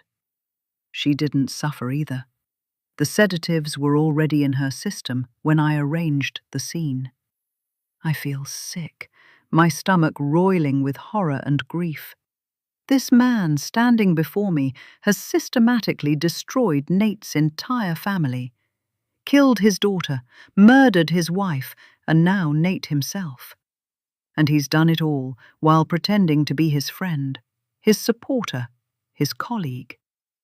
Why are you telling me this? I ask, suddenly aware of the dangerous truth he's sharing. People don't confess their crimes unless they're certain the listener won't live to repeat them. Because you deserve to understand before the end. Jason begins methodically unbuttoning his left sleeve, rolling it back with precise movements. As his sleeve rolls back, I see the holster strapped to his forearm, the compact pistol nestled against his skin. His fingers move with practiced ease, retrieving the weapon and pointing it directly at me in one smooth motion. "No!" I gasp, terror flooding through me. "Please, no! I have a baby!" My hand presses harder against my stomach, as if I could somehow shield the life inside from what's coming. I know. His expression is almost sympathetic. That complicates things, admittedly. I generally avoid involving children when possible. He adjusts his grip on the gun, his aim unwavering. But you've seen my face. You know what I've done. "I'll delete the old pictures," I promise frantically, tears streaming down my face. "All of them. I'll never speak of this again. Please," my voice breaks on the word. "Please don't do this. My daughters need me." "Your daughters." He tilts his head, considering. Plural, including the one not yet born. For a moment, something human flickers in his eyes. I suppose it would be neater to eliminate all loose ends. His gaze shifts to Kaylee's unconscious form, and fresh terror seizes me, worse than my fear for my own life. "No!" I cry out, throwing myself more fully over Kaylee's body. "Leave her alone! She doesn't know anything!" "She knows enough to have led her here," Jason corrects me gently. "She's been quite the amateur detective. In different circumstances, I might have admired her persistence." "She's just a child," I beg, my whole body shaking uncontrollably now. "Please, kill me if you have to, but let her live. I'm begging you." Jason studies me, his expression neutral as he considers my plea. The gun remains steady in his hand, its black metal absorbing what little light reaches this corner of the warehouse. "You know I can't do that, Emily. Not anymore." He takes a measured step, closing the distance between us. "But I promise it will be quick, for both of you." I can't breathe, can't think past the paralyzing terror that has seized every muscle in my body. Behind me, Kaylee remains motionless, unaware of death hovering just feet away. The child in my womb, the baby who will never be born, never take its first breath, never know its father, seems to press against my palm in some final, desperate movement. "Please," I whisper one last time, the word barely audible even to my own ears. "Please don't." Jason's finger tightens on the trigger, his expression almost regretful. "I truly am sorry it came to this. In another life, we might have been friends." I close my eyes, unable to watch death approach. My thoughts fracture into desperate prayers for Kaylee to somehow survive this, for the pain to be brief, for forgiveness from whatever power might be listening for my failures as a mother, as a protector. I think of Nate, wonder if we might meet again in whatever comes after this. And as I wait for the shot that will end everything, all I can feel is the ghost of Kaylee's pulse beneath my fingers, and the knowledge that, in the end, I couldn't save us from the darkness I spent 5 years trying to escape. 46. Emily. The crash of metal against concrete startles us as the warehouse door flies open with such force it rebounds against the wall. The sound echoes through the cavernous space. Jason whirls toward the noise, his composure finally fracturing. A figure staggers through the doorway, silhouetted briefly against the night sky before the door swings partially closed again. The beam from a fallen flashlight illuminates him in stuttering clarity. Nate, his shirt dark with blood that glistens wetly in the dim light. Sweat beads on his ashen face, but his eyes burn with an intensity that belies his weakened state. His right hand extends before him, surprisingly steady despite the wound that's clearly sapped his strength. The handgun looks almost too heavy for his trembling hand, but he holds it with the unwavering focus of someone who has found their final purpose. The barrel points directly at Jason, who has gone completely still. "I trusted you," Nate says, his voice cracking, the words forcing themselves past obvious pain. Each breath seems to cost him, his chest rising and falling with uneven effort. "You were like family. You came into my home. We called you Uncle Jason. Marissa loved you, you bastard." The revelation is a physical blow, not just colleagues or associates, family. The betrayal takes on dimensions beyond professional manipulation, beyond using grief as leverage. This is personal, intimate treachery. Jason's posture shifts, almost imperceptibly. His eyes dart toward the back exit, calculating distance and angles. I can see him reassessing, adapting his plan to this unexpected development. His right foot slides slightly, redistributing his weight, preparing. "Nate," he says, his voice smooth once more, hands rising in a placating gesture. "You're confused. You've lost blood. Let me help you." "You did it, right?" Nate interrupts, a raw wound opening in his words. "Marissa, you killed her." Jason's silence is confirmation enough. Something crumples in Nate's expression, the last fragile hope extinguished, before hardening into something terrible and final. In the heartbeat of silence that follows, Jason moves. His foot lashes out, connecting with a stack of wooden crates near the wall. They topple with a thunderous crash, exploding across the floor between us. Dust clouds the air as crates splinter, creating a momentary barrier between us and Jason. I shield Kaylee's unconscious form with my body as wood fragments scatter like shrapnel. Through the chaos, I see Jason's calculated retreat, not panicked, not running, but moving with speed toward the rear exit. Nate lurches forward, struggling to maintain his balance as blood continues to seep through his shirt. His face contorts with effort as he raises the gun higher, tracking Jason's movement through the settling dust. "Stop!" The word is torn from Nate's throat, raw and desperate. Jason doesn't even look back. His figure is already a shadow against the dim rectangle of the rear door, his silhouette sharp against the faint light beyond. The gunshot cracks through the warehouse like lightning in an enclosed space, impossibly loud, reverberating off metal walls and concrete floors until it seems to come from everywhere at once. I instinctively curl tighter around Kaylee, one hand covering her exposed ear, though she doesn't stir at the deafening sound. The bullet embeds itself in the doorframe with a dull thunk, missing Jason by inches. The door swings shut behind him, the heavy metal closing with a finality that echoes almost as loudly as the gunshot.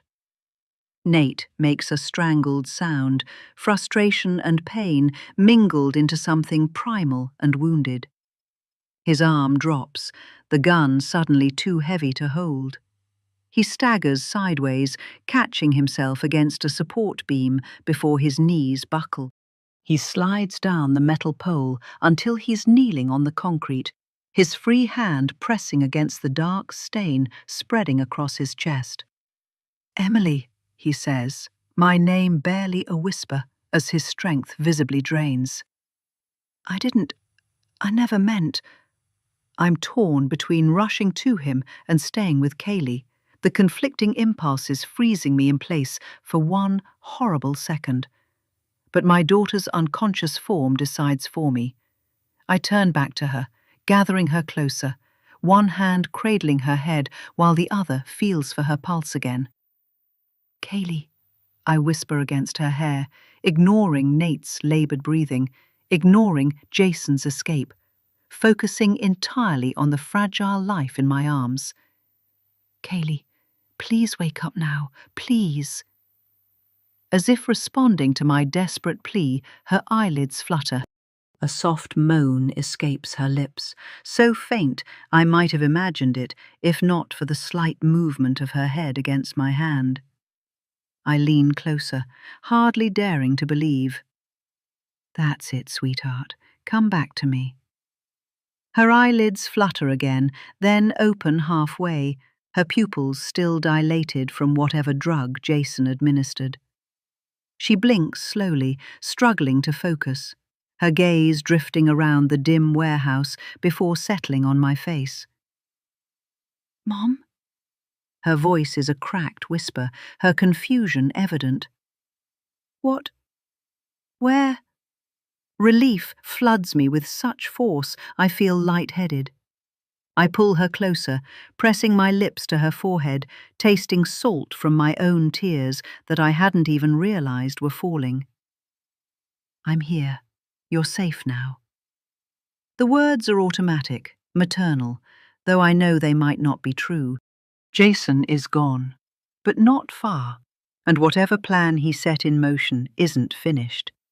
Kaylee's eyes move beyond me, widening slightly as she registers Nate kneeling several yards away, his blood-soaked shirt, the gun on the floor beside him. Her body tenses in my arms as consciousness brings clarity. "Jason," she mumbles, the words slurred but recognizable. "He took me from outside the cafe." Her hand reaches up to touch the bruise on her temple, wincing at the contact. "Hit me when I fought back." "Don't try to move too quickly," I say, supporting her as she attempts to sit up despite my warning. "Whatever he gave you is still in your system." But Kaylee has always been stubborn, has always pushed against limitations.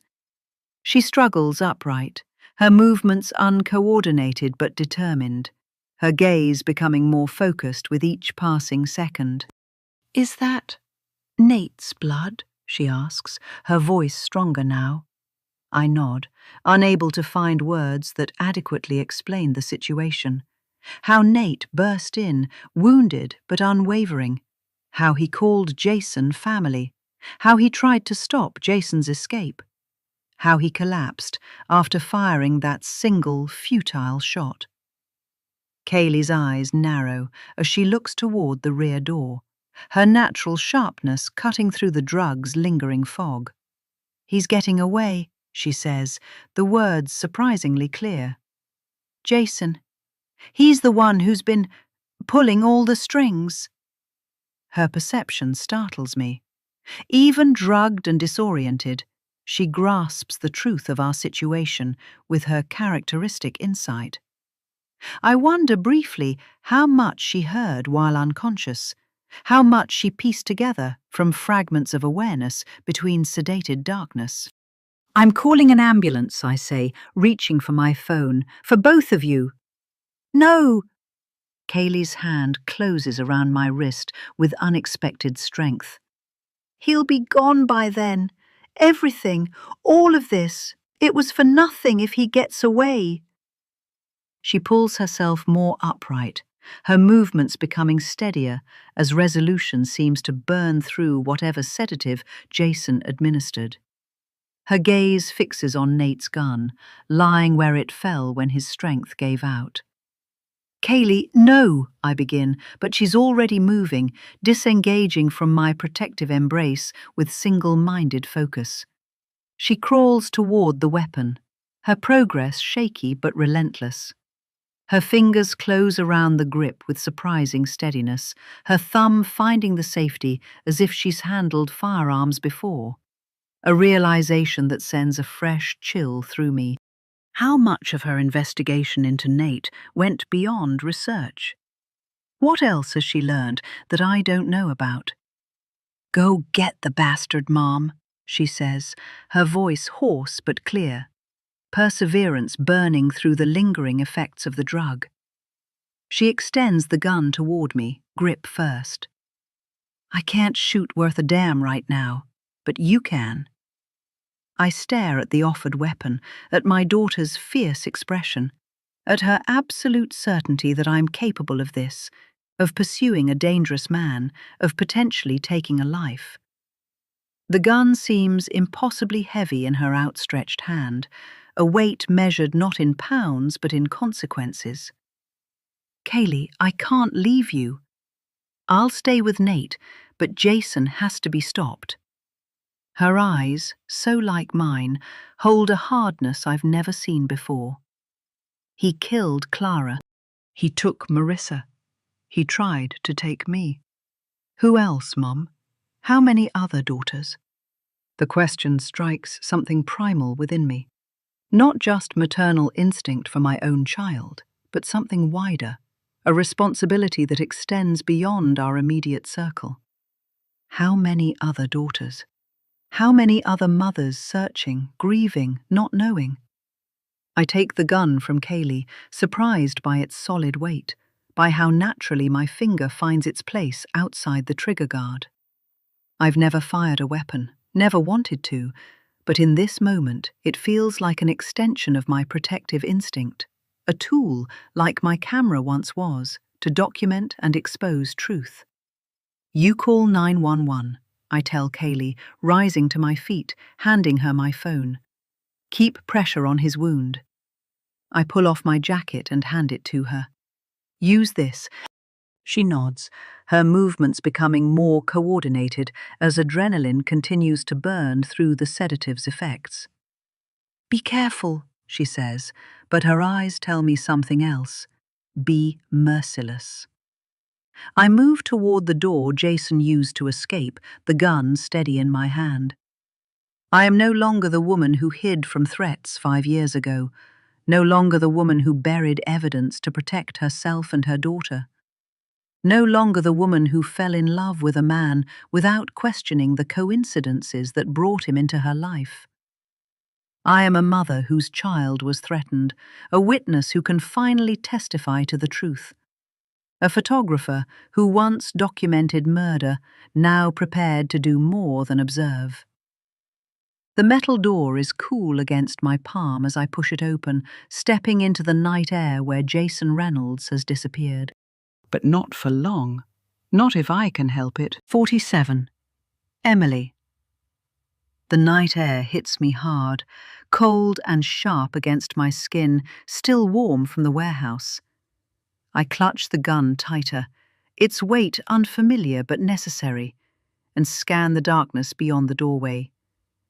The rain has eased off and fog has descended, thick, transforming the industrial landscape into a ghostly maze of shadows and silhouettes. But there, a movement to my right, a figure cutting through the mist with purpose.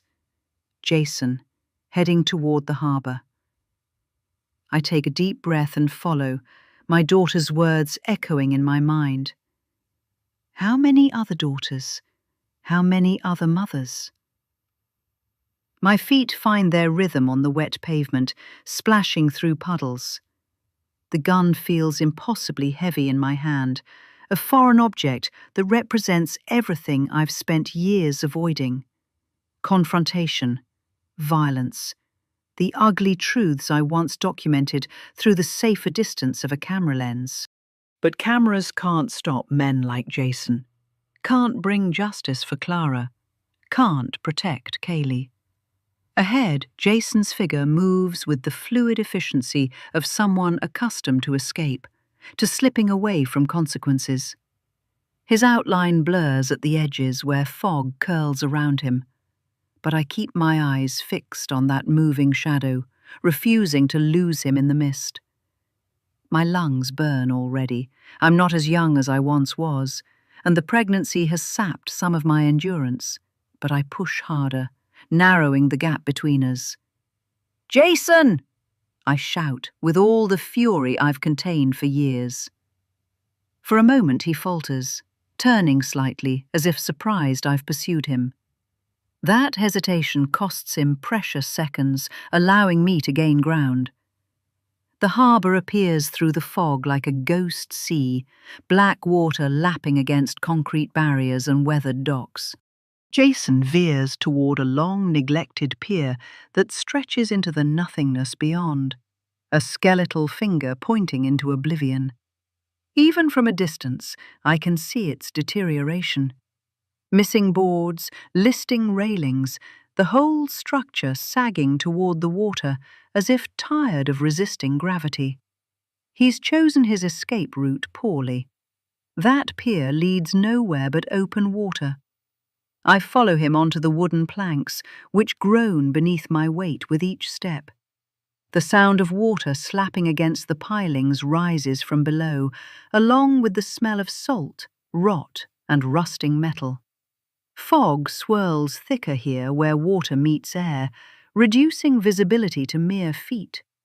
I slow my pace, suddenly aware that one wrong step could send me plunging through a missing board. "There's nowhere to go," I call into the mist, my voice strange and distorted in this suspended world between land and sea. "It ends here, Jason. All of it."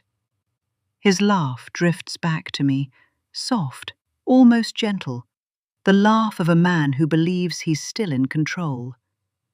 "You're out of your depth, Emily, always have been. Go home to your daughter while you still can." I take another step forward, feeling the pier sway slightly beneath me. "My daughter, who you drugged and abducted, who you were planning to use as leverage against me, that daughter." His figure materializes more clearly as I draw closer, the distance between us narrowing to perhaps 20 feet. He stands with his back to the harbour, facing me. Even now, even here, he maintains an appearance of control, of poise. "It wasn't personal," he says, taking a step backward as I advance. "Just business. Loose ends that needed tying." Clara was business. Marissa. My voice breaks on the names of women I never met, but whose fates are now entwined with mine. My daughter was business. His shoulders lift in a shrug that makes me want to put a bullet through him. "Everything is business in the end, Emily. Even family. Even love." Suddenly, brilliant light slices through the fog behind Jason, a spotlight from what must be a police boat searching the harbour. Its beam cuts across the pier, momentarily illuminating us both in harsh white clarity before sweeping onward. The unexpected brightness makes Jason flinch, turning instinctively away from the light, his composure finally fracturing. I don't hesitate. I lunge, covering the remaining distance between us in 3 desperate strides. The gun falls from my hand as I tackle him with my full weight, arms wrapping around his waist, driving him backward. For an instant, we're suspended in perfect balance, his surprise against my determination, before gravity takes hold. We crash together onto the weathered planks, the impact driving breath from my lungs. Jason's elbow connects with my ribs as we struggle. I feel the boards shift beneath our combined weight, hear the ominous crack of wood that has endured one stress too many. "Let go, you stupid!" Jason's words cut off as he manages to flip onto his stomach, trying to crawl away from me across the splintering wood. I grab his ankle, refusing to release him, even as I feel the pier beginning to give way. The next moment happens in fragments of sensation. The final splintering crack of wood surrendering. The sickening lurch as solid ground disappears. Jason's startled cry merging with my own. The rush of air as we plummet toward the invisible water below. My leg catches a nail or a piece of wood on the way down, and it rips open. My gasp becomes a scream that's cut short by the shocking impact of the water. Cold beyond imagining envelops me, stealing breath, stealing thought, stealing everything but the primal need to survive. The harbour water closes over my head, thick with silt and secrets, and for a terrible moment I can't tell which way is up. My waterlogged clothes drag at me like grasping hands, pulling me deeper into the darkness. My lungs already burn for air. The cold paralyzes my limbs, making each movement feel like pushing through concrete. Bubbles escape from my nose and mouth, trailing upward, the only indication of which direction might lead to air, to life.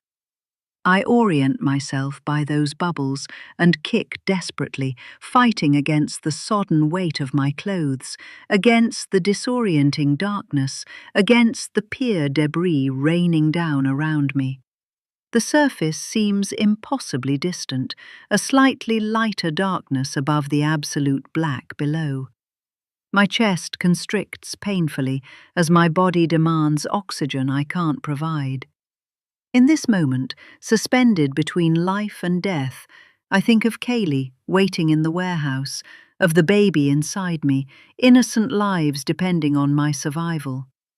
I kick harder, arms sweeping upward through the resistance of the water, clawing my way toward that lighter darkness. My lungs scream for air that isn't there. Each desperate kick toward the surface feels weaker than the last as the cold seeps into my muscles, turning them to lead. The harbour water holds me in its grip, thick and resistant, every movement a battle against its pull. My clothes, heavy with water, drag me downward even as I fight to rise. Darkness crowds the edges of my vision, not just the darkness of the murky harbour, but something deeper, more final. I can't die here. Kaylee needs me. The baby needs me. But my body is surrendering to the inevitable, my movements slowing, despite my mind's desperate commands.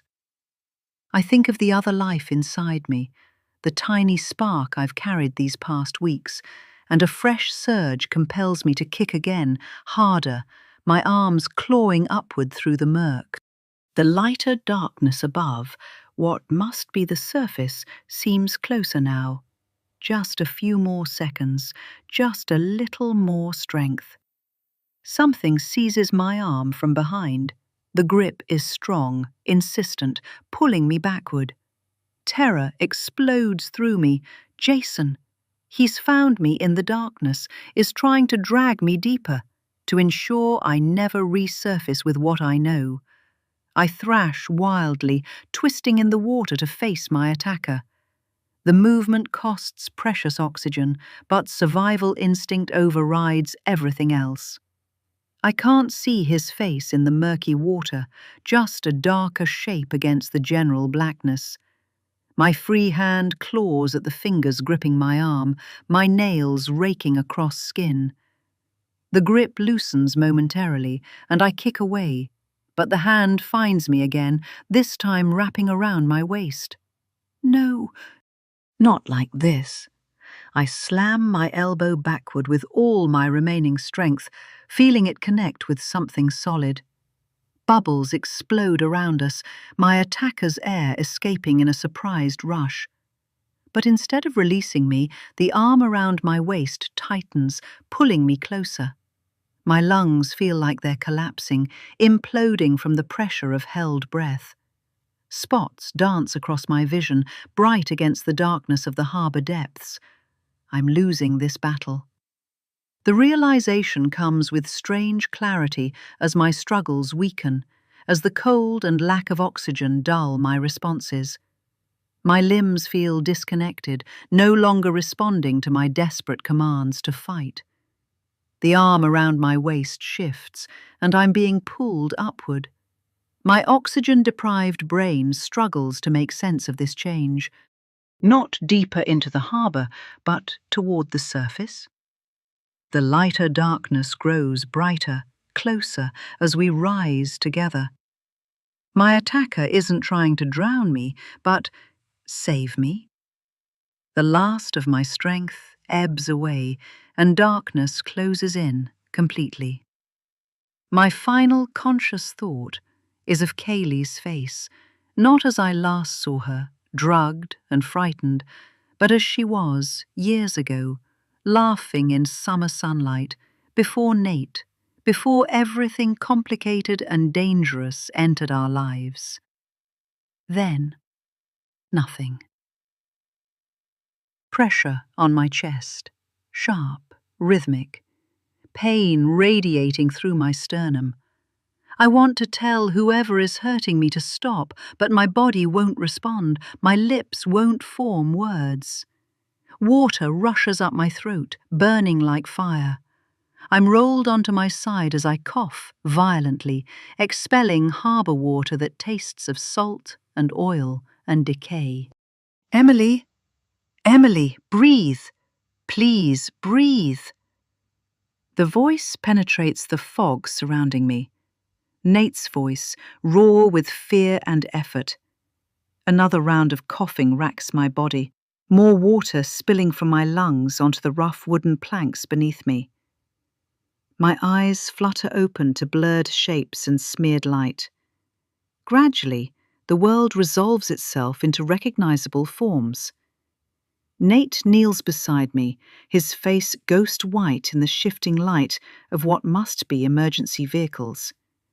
His shirt is soaked, not just with harbour water, but with blood, the stains spreading across his chest where his wound continues to bleed. His hands tremble as they hover above me, uncertain now that I've started breathing on my own. "You're..." My voice emerges as a rasped whisper. "You saved me." His eyes, when they meet mine, contain a universe of guilt and relief. "I couldn't let you drown, not after everything." He breaks off, coughing, his face contorting with pain he's been ignoring to help me. Only now do I realize we're on a dock, not the dilapidated pier that collapsed, but a sturdier structure nearby, where flashing lights cut through the fog, red and blue reflections dancing across the harbour's dark surface. And beside Nate, pressing a wadded jacket against his bleeding wound, is Kaylee. My daughter's face is streaked with tears, her eyes huge with terror that's only now beginning to recede. Her hands are red with Nate's blood, but steady as she maintains pressure on his wound. When our eyes meet, a sob escapes her. "Mom," she says, the word carrying everything we've been through, everything we've nearly lost. I reach for her with a shaking hand, my fingers brushing against her cheek, confirming she's real, she's safe. My other hand finds Nate's arm, the contact and acknowledgement of what he's done, what he's risked for me, despite his own injury, despite everything between us. "I thought," Kaylee's voice breaks, "when they pulled you out and you weren't breathing." "I'm here," I whisper, my throat raw from coughed-up harbour water. "I'm still here." Nate sways slightly, his strength visibly failing as the adrenaline that kept him going begins to ebb. "Jason," he manages, the name a question. I turn my head, looking out over the harbour water that nearly claimed me. The surface is unnaturally calm now, the earlier disturbance settled into smooth blackness that reveals nothing of what might lie beneath. No sign of Jason, no struggling figure, no body, nothing to indicate whether he survived the fall or not. Heavy footsteps approach, and a flashlight beam cuts through the fog, illuminating us in harsh white light. Detective Bonetti steps into the circle of illumination, her face grim but composed as she takes in the scene. Me, soaked and coughing on the dock, Nate bleeding and pale, Kaylee trying to hold everything together with blood-stained hands. "Ambulance is 2 minutes out," Bonetti says, her voice professionally calm, though her eyes betray concern when they rest on me. She gestures to officers behind her, who spread out along the dock, securing the area, searching for any sign of Jason in the water below. "What happened out there, Emily?" I try to answer, but another round of coughing overtakes me. When it subsides, I manage to form words through chattering teeth. "The pier collapsed. We both went in. He was right there with me, but then—" Bonetti nods, understanding what I can't articulate. "We'll find him," she says, but her tone suggests she knows what I've already accepted. That the harbour might keep its newest secret, that Jason Reynolds might have slipped away one final time, into depths where even justice can't follow. As paramedics rush forward with stretchers and emergency equipment, I reach again for Kaylee and Nate, holding onto them as if they might disappear into the fog. Whatever comes next, questions, investigations, revelations about Jason's role in all this, we face it together, broken and bleeding, but alive. For now, in this moment on the dock, with flashing lights cutting through the mist, that has to be enough. 48. Emily. The persistent beeping of heart monitors has become reassuring, a steady rhythm that assures everyone I'm still here, still breathing, still processing everything that happened at the warehouse 3 days ago. Bouquets of flowers have transformed this sterile room into something almost cheerful. Almost. I shift against the pillows, wincing as the movement pulls at the stitches in my leg, where splintered wood from the pier tore through skin and muscle during my fall. The physical injuries will heal far sooner than the other wounds, the ones that don't show on medical charts, but linger in nightmares and sudden, sharp memories that ambush me when I least expect them.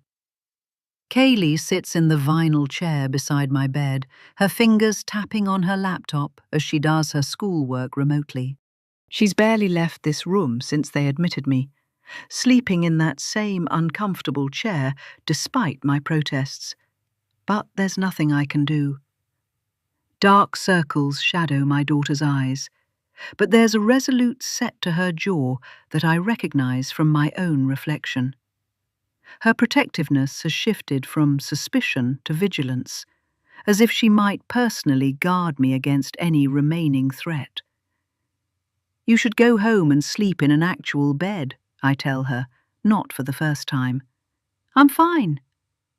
She glances up, one eyebrow arched. Says the woman who nearly drowned in the harbour trying to save my life. I reach for the water glass on my bedside table, concealing a smile. Fair point. A knock interrupts our familiar argument. Detective Sandra Bonetti stands in the doorway, her usual sharp-edged professionalism softened slightly at the edges. She's carrying a small potted plant rather than flowers, something that will last, not wither and die within days. It's a telling choice that makes me like her even more. "May I come in?" she asks, though she's already stepping into the room. "Of course," I answer, watching as she places the plant on the windowsill, adjusting it until she's satisfied with its position in the sunlight. Kaylee closes her laptop, her attention shifting completely to Bonetti. "Any news?" Bonetti pulls up a second chair and sits, her movements efficient but not rushed. She looks tired, the kind of bone-deep exhaustion that comes from working around the clock. Jason's body was recovered early this morning, she says without preamble, near Lighthouse Point. The current carried him quite a distance. I exhale slowly, a tension I hadn't fully acknowledged releasing from my shoulders. Your pictures that you provided from 5 years ago, along with the confession he made to you, are making our job easier. I should have made the connection sooner, I say, the familiar guilt rising again. Instead of letting him intimidate me into silence. She shakes her head. You were protecting your daughter after receiving credible threats. That's understandable. Her gaze shifts to include Kaylee. But there's something else I thought you should hear directly from me. I tense, instinctively reaching for Kaylee's hand. What is it? We've reopened the investigation into Clara Sullivan's death. Bonetti sits straighter, her professional demeanor reasserting itself. It's now officially classified as a homicide orchestrated by Jason Reynolds. The air is heavy with vindication and grief. Kaylee's fingers tighten around mine. We've recovered physical evidence from storage that was overlooked in the original investigation. Partial fingerprints on the pill bottles that don't match Clara's. Fibers that don't belong to anyone in the household. Bonetti's expression softens slightly. Clara Sullivan didn't take her own life, Emily. She was murdered because she asked questions about Jason's involvement in her daughter's death and threatened to expose it. But Nate was so fixated on Caruso he wouldn't listen to her. Bonetti leans forward, lowering her voice. That's why I've been watching Nate since his release. He came to me 6 months ago with a theory about Jason's connection to both deaths, but he needed proof. We struck a deal. He'd get out early, work as an informant, get back close with Jason, and I'd reopen Clara's case. That's why I kept contacting him about witness testimony. Relief floods through me, not for myself, but for Nate and his daughter. For 5 years, he's carried the weight of believing he indirectly caused Clara's suicide. Now at least that particular burden can be lifted. I glance at Kaylee, whose shoulders have visibly slumped, the tension draining from her body in a way that makes her look suddenly younger, more vulnerable. Her suspicions of Nate, the theory that he'd arranged Clara's death, had driven her investigation, her distrust, her determination to protect me from him. Now that theory has collapsed, leaving her to recalibrate her understanding of the man I married. Bonetti rises, adjusting the cuffs of her jacket. I'll keep you updated as we make further progress. The DA wants to meet with you next week about your testimony, but there's no rush. Focus on recovery first. After she leaves, silence settles between Kaylee and me. The monitors continue their steady beeping, the sunlight shifts incrementally across the room, and my daughter stares at our still joined hands as if they hold answers to questions she hasn't yet formed. Mom, she finally says, her voice small. I'm sorry I was wrong about Nate. You weren't wrong to be suspicious, I tell her gently. You were protecting me the best way you knew how. If you hadn't, then we might not have stopped Jason. She shakes her head, frustrated. I was so sure. I built this whole theory around him being some master manipulator who killed Clara, who might even have been involved in Marissa's death. I convinced you to doubt him. You found real inconsistencies that needed explaining, I remind her. And you weren't entirely wrong. Nate did hide things from me. Your instincts were good, even if some conclusions were off. But I made you question someone who genuinely loves you, she insists, her eyes filling with tears. Someone who nearly died trying to protect you and me. I squeeze her hand, wishing I could absorb her guilt as easily as I would physical pain. That's what love does, honey. It makes us fierce in defense of those we care about. Your suspicion came from love. So did my trust in Nate. We were both right, in our own ways. Kaylee leans forward, resting her head against our clasped hands. I stroke her hair, feeling its familiar texture beneath my fingers. We've come full circle, this daughter and I. From when I protected her from unseen threats, to now, when she tried to protect me from what she perceived as danger. Both of us making mistakes, but driven by the same fundamental instinct, to keep each other safe in a world that often feels anything but.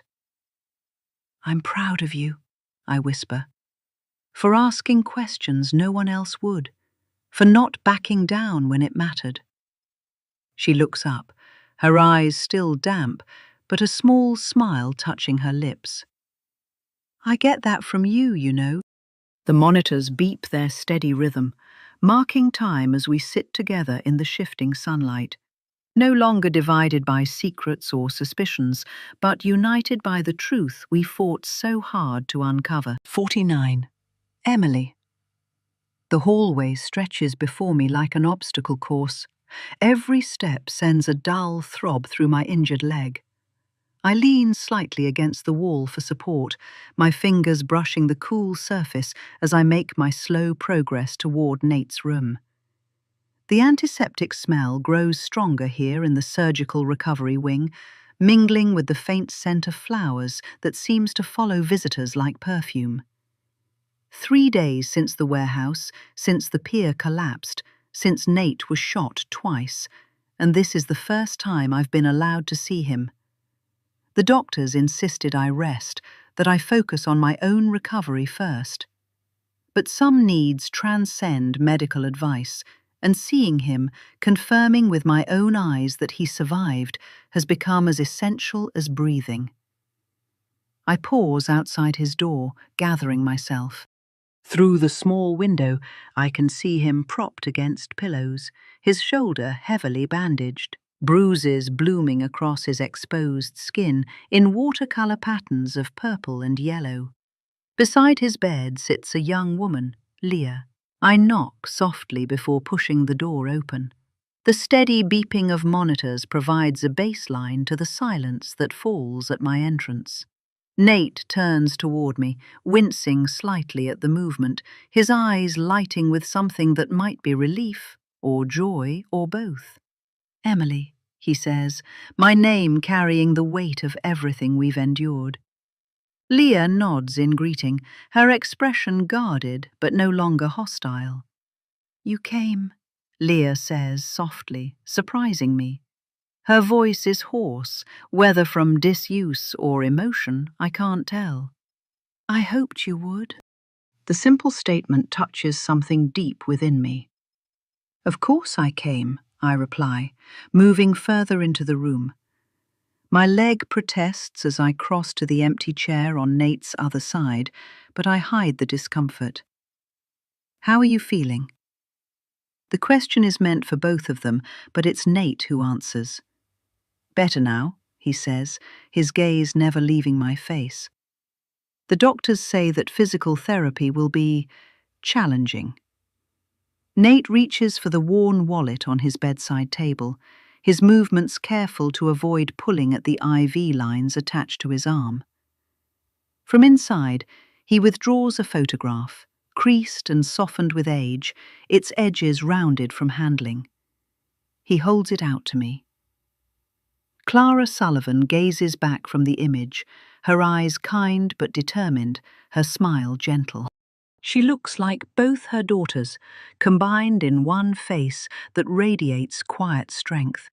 I've carried this since the day they arrested me, Nate says, his voice dropping to nearly a whisper. Through prison, through every day of searching afterward. I couldn't bear to look at it most times, but I couldn't let it go either. I take the photograph carefully, aware of its significance. She was beautiful. She was extraordinary. He corrects gently, strong in ways I never appreciated until it was too late. When I thought she'd taken her own life because of what? Because I failed to protect our daughter. His voice breaks, and he takes a moment to compose himself. That guilt was the heaviest burden, heavier than prison. His gaze shifts to his daughter, then back to me. Tears shine in his eyes, not falling, but present. Knowing that I found out what happened to Marissa, finally, and to Clara, it allows me to forgive myself, just a little, for the early mistakes, for the weakness that gave me tunnel vision and focusing only on Caruso. If I hadn't assaulted him, if I hadn't ended up in prison. I return the photograph, watching as he tucks it reverently back into his wallet. The moment feels sacred somehow, a kind of memorial and rebirth simultaneously. I settle into the chair beside his bed, conscious of his hand resting on the blanket near mine. We don't touch, though the distance between our fingers could be crossed in a heartbeat. The space between us seems to represent everything: the trauma we've shared, the secrets now exposed, the uncertain future stretching before us. Our relationship remains as fragile as the bonds between father and daughter being carefully reconstructed. Yet something resilient pulses beneath the uncertainty, a connection forged through danger and truth, through standing together against darkness, even when doubts threaten to divide us. Nate's fingers twitch slightly toward mine, not quite bridging the gap. I meet his gaze and see in his eyes a question I'm not ready to answer, a future I can't yet clearly envision. But I don't pull away either. For now, that feels like enough. This careful proximity, this shared space of healing, this moment of quiet understanding amid the beeping monitors and antiseptic air. One day at a time, I murmur, the words meant for all of us in this room of broken and mending souls. Leah nods as if I've spoken a profound truth. Perhaps I have. Epilogue. Emily, 7 months later.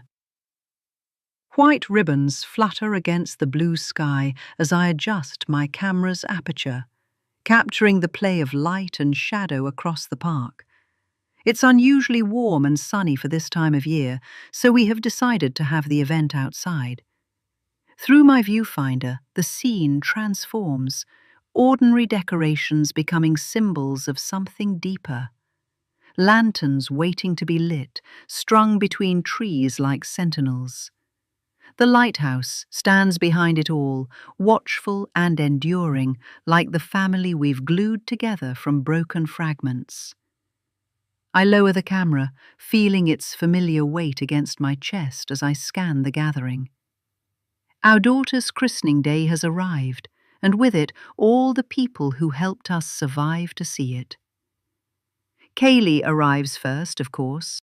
My eternally punctual daughter strides up the lighthouse path in a tailored navy blazer that screams cybersecurity professional rather than the college student she was just months ago. Her internship with the FBI's Digital Forensics Unit, a direct result of her investigation into Nate, has transformed her. She moves with new confidence, her smile easy as she approaches. "Mom, the light is perfect," she says, kissing my cheek. Her eyes drift toward the harbor. "Need help with anything?"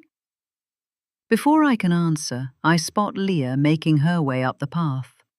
Her smile when she spots the baby is genuine, lighting her face in a way that makes my throat tighten with emotion. "Perfect," I whisper, capturing the image through my lens. I find Nate standing near the lighthouse path, our infant daughter cradled against his chest. He's bouncing slightly on the balls of his feet, the instinctive rhythm all new parents discover. What others might not notice is how his gaze continuously sweeps the perimeter before returning to our guests, to our daughter, to me. Old habits don't die, they transform. His vigilance is no longer driven by desperate searching, but by fierce protection. When our eyes meet, his smile blooms, slow and warm. 7 months have passed since the warehouse, since the pier, since I almost lost him. The scars remain, a puckered line on his chest where the bullets entered, shadows that sometimes darken his eyes when memories surface unexpectedly. But holding our newborn daughter, he looks complete, in a way I never imagined possible when we began this journey. "Emily!" Detective Bonetti's voice pulls me from my thoughts. I turn to find her approaching, dressed in casual linen pants and a light sweater. So different from her usual attire that I almost don't recognize her. "Detective," I say, lowering my camera.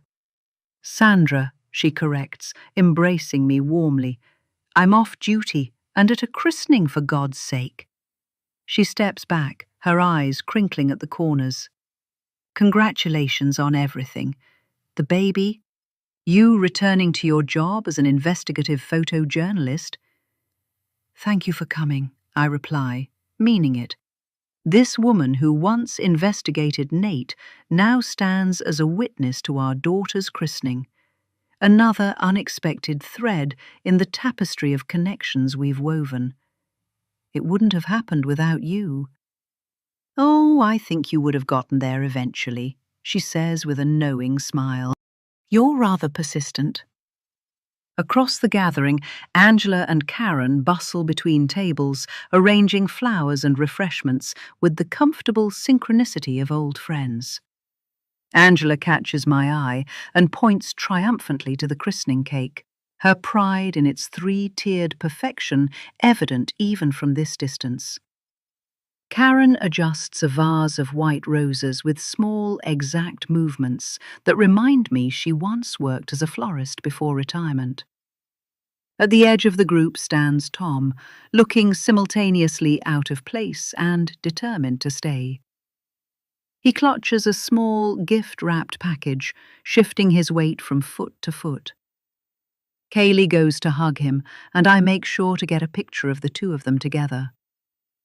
I lift my camera again as the minister arrives, capturing the way our guests naturally form a semicircle near the lighthouse viewpoint.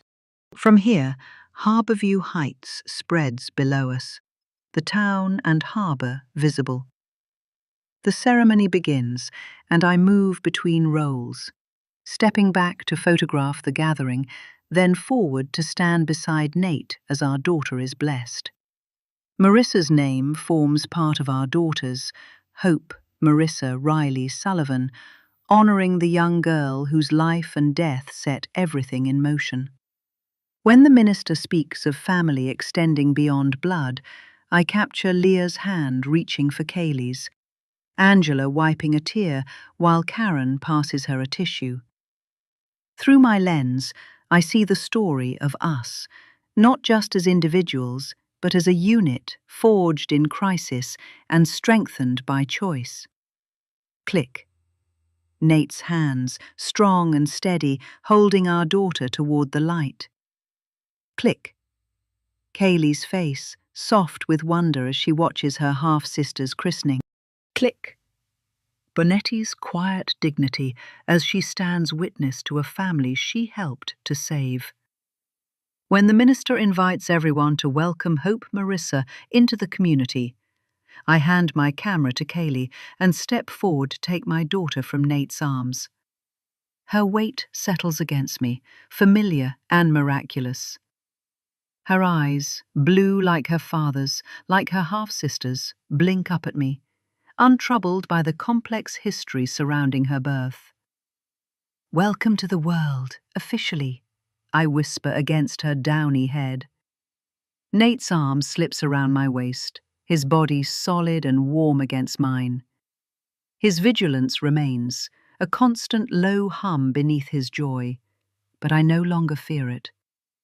We've learned to live with the awareness that safety is never absolute, that love requires courage precisely because it involves risk. The minister concludes the ceremony, and conversation rises around us like the tide. I reclaim my camera from Kaylee, returning to the role of observer and chronicler. Through my viewfinder, I capture Tom awkwardly approaching Nate, offering a handshake that Nate accepts without hesitation.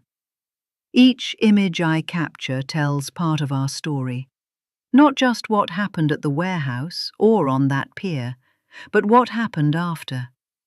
The hard work of healing, the patient rebuilding of trust, the deliberate choice to move toward light even when shadows persist. I lower my camera just as Nate glances my way, his eyes finding mine across the gathering with uncanny timing. He doesn't need to scan the crowd to locate me, not anymore. We're anchored to each other now, not by secrets or desperation as we once were, but by truth and by the small, perfect weight of our daughter between us. Click. One more moment preserved, one more truth captured in light and shadow. Outside, I adjust my position, kneeling on the weathered boards of Harbour Lighthouse Park's gazebo, the weight of my camera familiar in my hands as I frame a picture of Nate with all his daughters, including Kaylee. The gazebo sits perched at the edge of the cliff, white railings festooned with ribbons and wild flowers that dance in the harbour breeze. Behind the gathering, the lighthouse stands sentinel, its red and white stripes vivid against the cloudless blue. The setting is almost too perfect, nature providing a backdrop no studio could replicate. I shift angles, seeking the interplay of light and shadow that will elevate these images beyond mere documentation. We move to the side of the gazebo for formal portraits, the guests dispersing toward the refreshment table. I continue shooting, capturing candid moments, children chasing ribbons blown loose by the wind, old friends embracing. This is what I've missed in my years of retreat, the privilege of witnessing life's intimate moments, of preserving them beyond their fleeting seconds. Finally, a proper family.